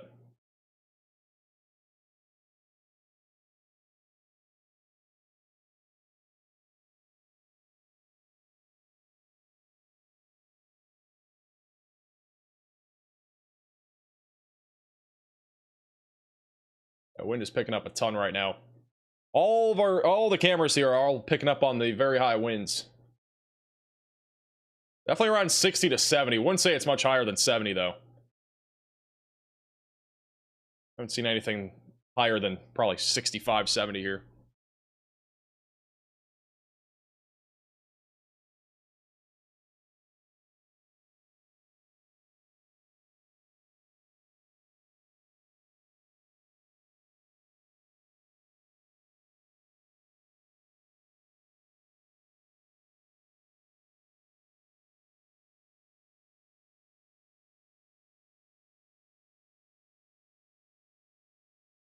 .203 mile per hour wind gusts in Tulsa. That's just contamination. I just dropped my entire thing of food. W. That's unfortunate.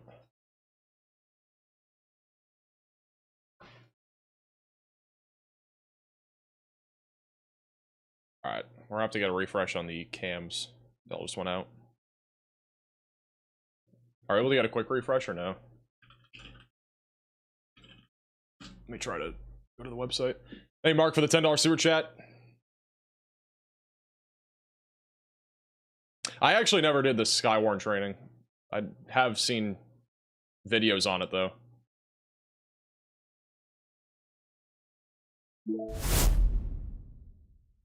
All the Oklahoma traffic cams just went down, but we do have a new severe thunderstorm warning for Tulsa, Claremore, Pryor Creek, and Broken Arrow.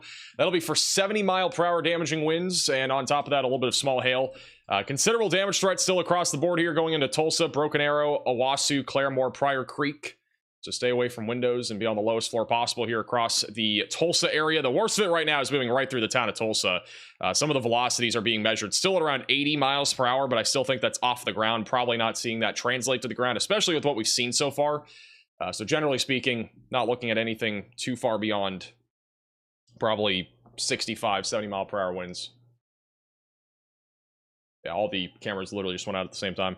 How long to the SBC outlook? Next one is in about 55 minutes to an hour.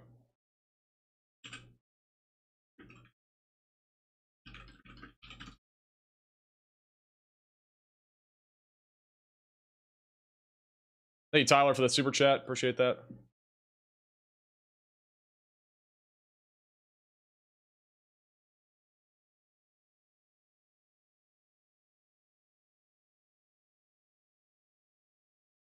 Where are all the storm chasers? There's not really many storm chasers out there. There's a couple, but I think most of them are just driving through the backside of the storm.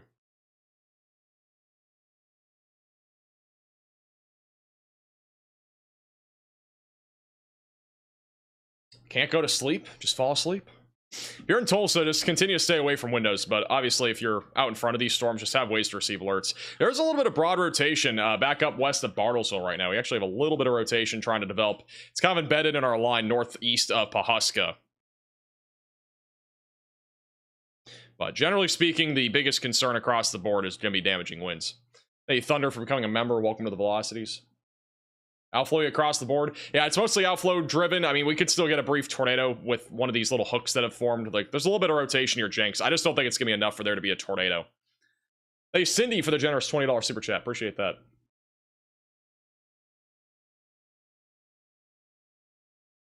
And also, most storm chasers went up to the Midwest because, I mean, the Midwest is going to be, I think, pretty active tomorrow. We're probably going to get almost a guaranteed tornado somewhere in the Midwest tomorrow. So...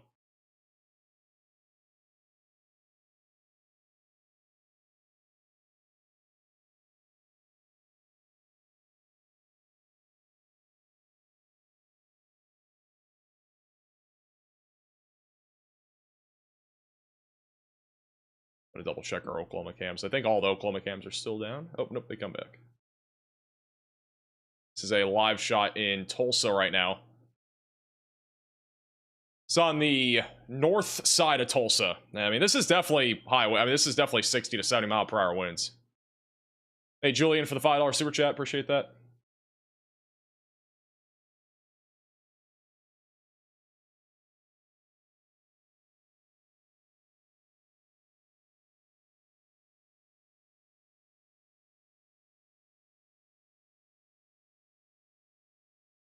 See if there's another camera here.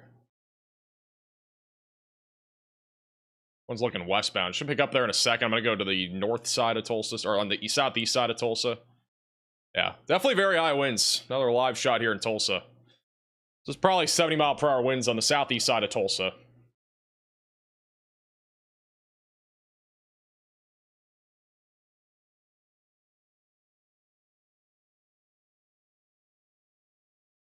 Again, stay away from windows, be on the lowest floor possible. If you are in the Tulsa area. Pretty good indication, though, of what you guys will be seeing in Tulsa.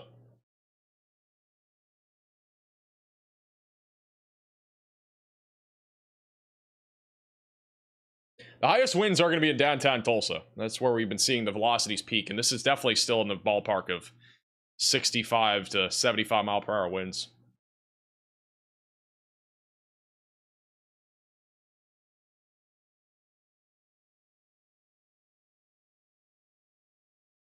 Max, where do you graduate? Embry-Riddle in Daytona Beach. Bachelor's in meteorology.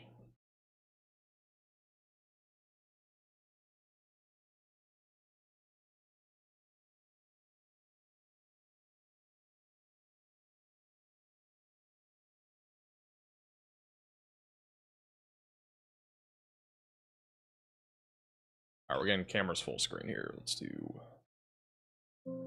a westbound camera, a southbound camera. Go full screen to this. Let's do this one.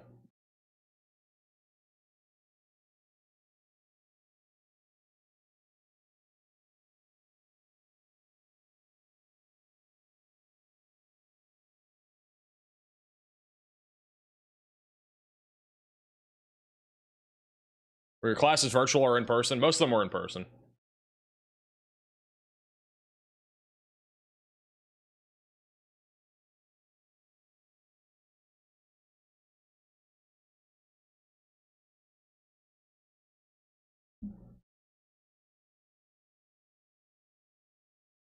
We go back to here. Do we have any other cameras? Oh, I see it. Never mind.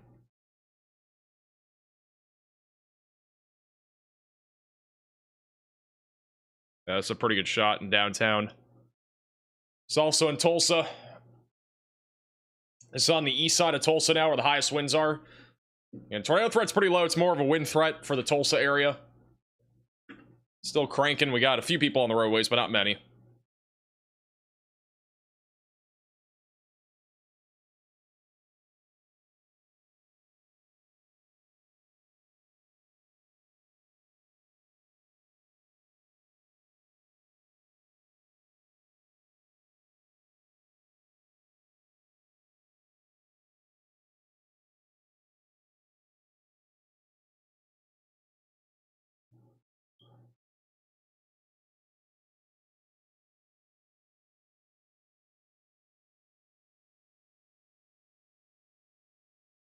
It's also on I-2, or this on US 169. I apparently have a visible shelf cloud on this one. See the wind really picking up though. Sirens? There might be are there sirens in Tulsa? I'd be surprised if we had sirens. They might have sirens for the 70-mile-per-hour winds. Yeah, there's no tornado possible label on our new severe warning, so the tornado threat is pretty low.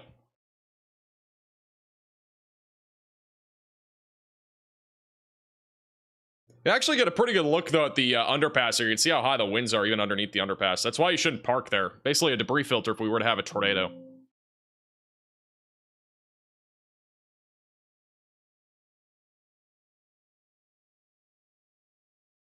No sirens in Tulsa?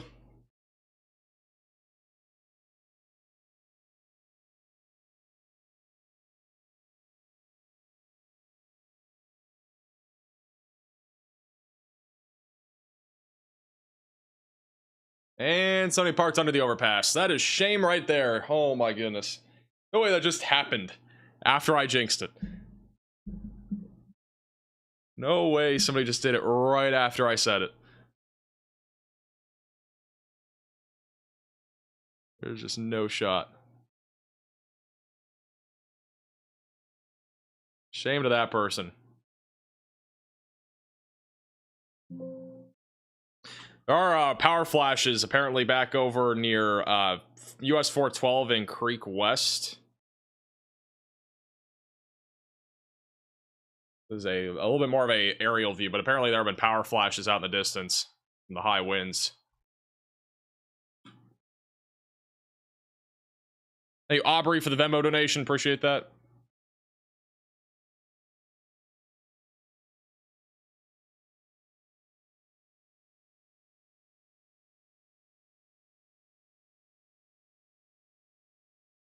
Got a report of lights flickering in the chat. So you got this person parked under the overpass.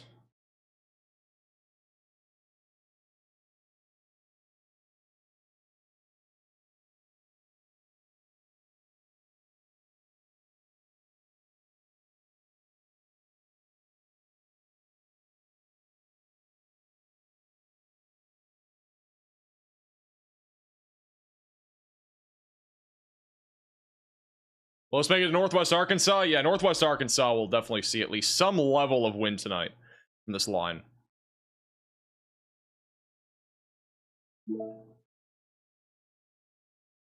The line is weakening just a little bit, at least with the tornado threat, but it's still pretty intense with the wind threat.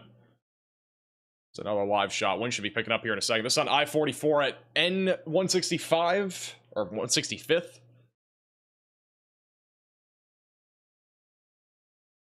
Also got a new severe thunderstorm warning in Kansas for 60-mile-per-hour winds near Independence and Coffeyville, bottom right of your screen.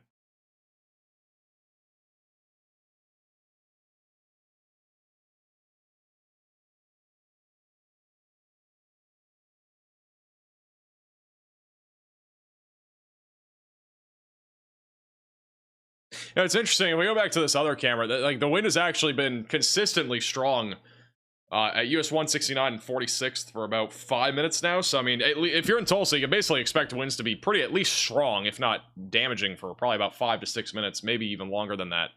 It's been pretty consistently strong. This person obviously parked under the overpass, which you should never do, but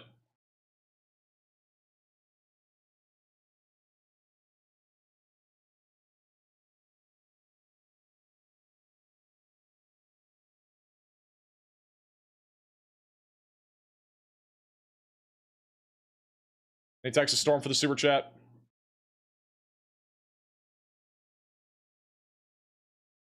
Hey, also MB for becoming a member. There are a couple little hooks, but none of them are really, there's not really any rotation associated with any of it.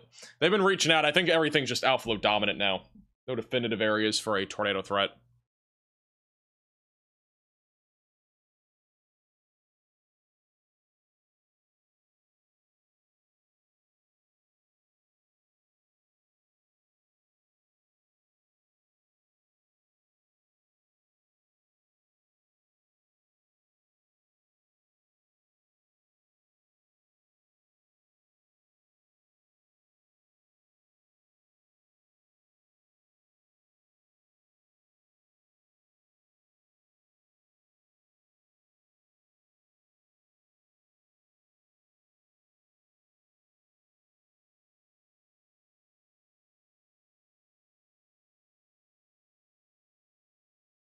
Weather tomorrow is east central Wisconsin. I mean, there might be some severe weather in east central Wisconsin, but it'll be predominantly back over in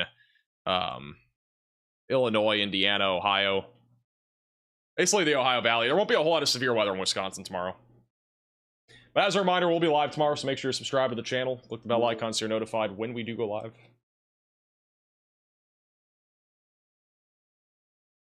Thank you also Aviation for becoming a maximum velocity member.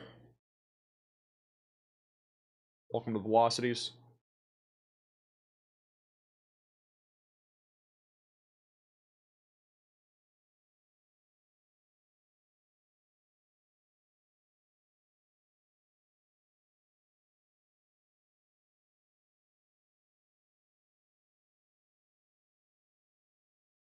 Yeah, I see the guy on the highway spin out. Did somebody spin out on the highway?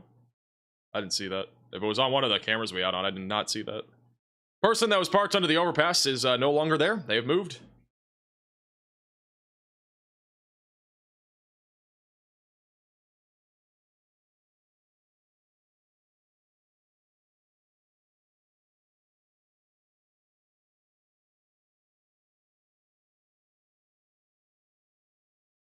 See the spin out now? What?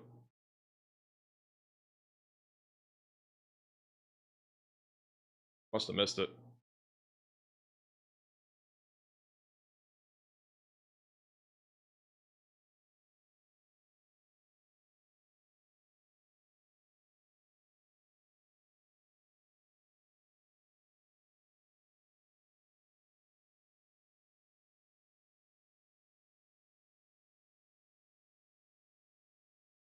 So I was about to say that camera has nothing. It's literally black. Alright, that one's better. This is on US 412 West, or on as well as at Creek West in Tulsa. Hey Nicholas for the super chat. What about the storms west of Oklahoma City?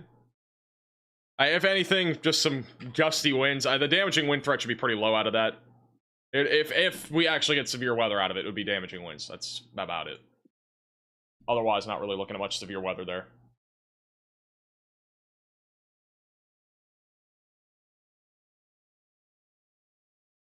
Keep in mind, this is probably what it's going to look like in Joplin and maybe even Springfield over the next few hours. We're still about an hour out from Joplin being hit, but that's probably what it's going to look like, you know, throughout Joplin is 60, 75 mile per hour winds, maybe even a peak of 80 if this is able to intensify again, maybe a tornado or two.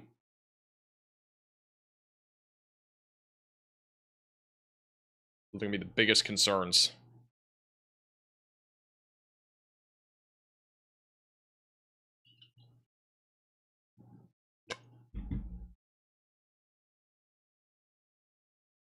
Shout out to Aubrey with the $20 Venmo donation. Really appreciate that. Thank you, Aubrey.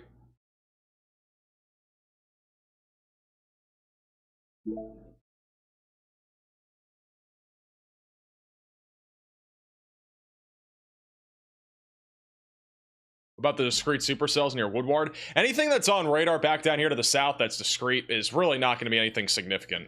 Again, this is all just going to be gusty winds, all pretty much outflow dominant. Not expecting much severe weather there. Brand new severe thunderstorm warning for Nowata, Veneta, and Bartlesville. That'll be for 60-mile-per-hour winds and quarter-sized hail. That is moving in the direction of Miami, just south of Coffeyville. So stay in your safe place away from windows if you're in that warning. But overall, the wind threat is definitely getting a little bit lower. The most significant wind, again, is just east of Tulsa. It's actually going over the radar site, and it will be tracking towards Locust Grove, and then eventually Salina will be in the path of that. So a live shot here from the east side of Tulsa. A little bit of a skyline view. Plenty of lightning out here. Frequent lightning. Electrifying night out here in Tulsa.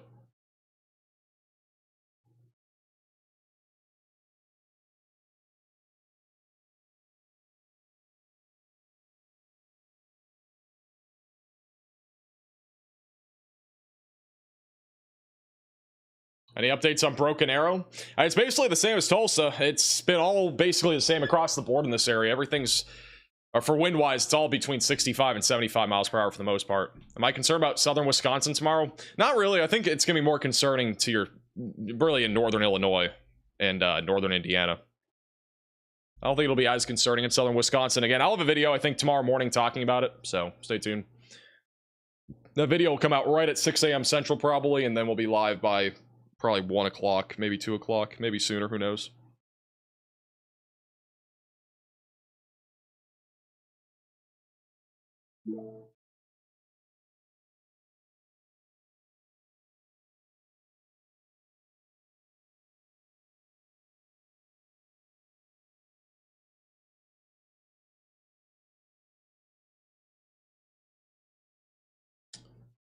Looks like that camera's calming down now, but yeah, overall, again, biggest concern for the rest of this evening will be damaging winds, low tornado risk, but definitely not zero. I wouldn't be surprised if the tornado threat grows a little bit as this gets closer to Joplin. We haven't really seen a legit tornado threat, though, in about 2 hours. The last time we had tornadoes was when this was a bunch of different clusters and it wasn't even a line yet. So we haven't really had a legit QLCS tornado threat. The last time we had a tornado, I think, was right about here, at least that we saw on radar, so... But aside from that, I mean, all this is mostly wind at this point. Could see an isolated spin-up tornado as well, but generally speaking, not seeing many signs of that in the near future. Let's continue to stay weather aware for the rest of this evening. Do you think central Kentucky will be bad tomorrow? It should be mostly wind. There is a low tornado threat, but mostly wind over there.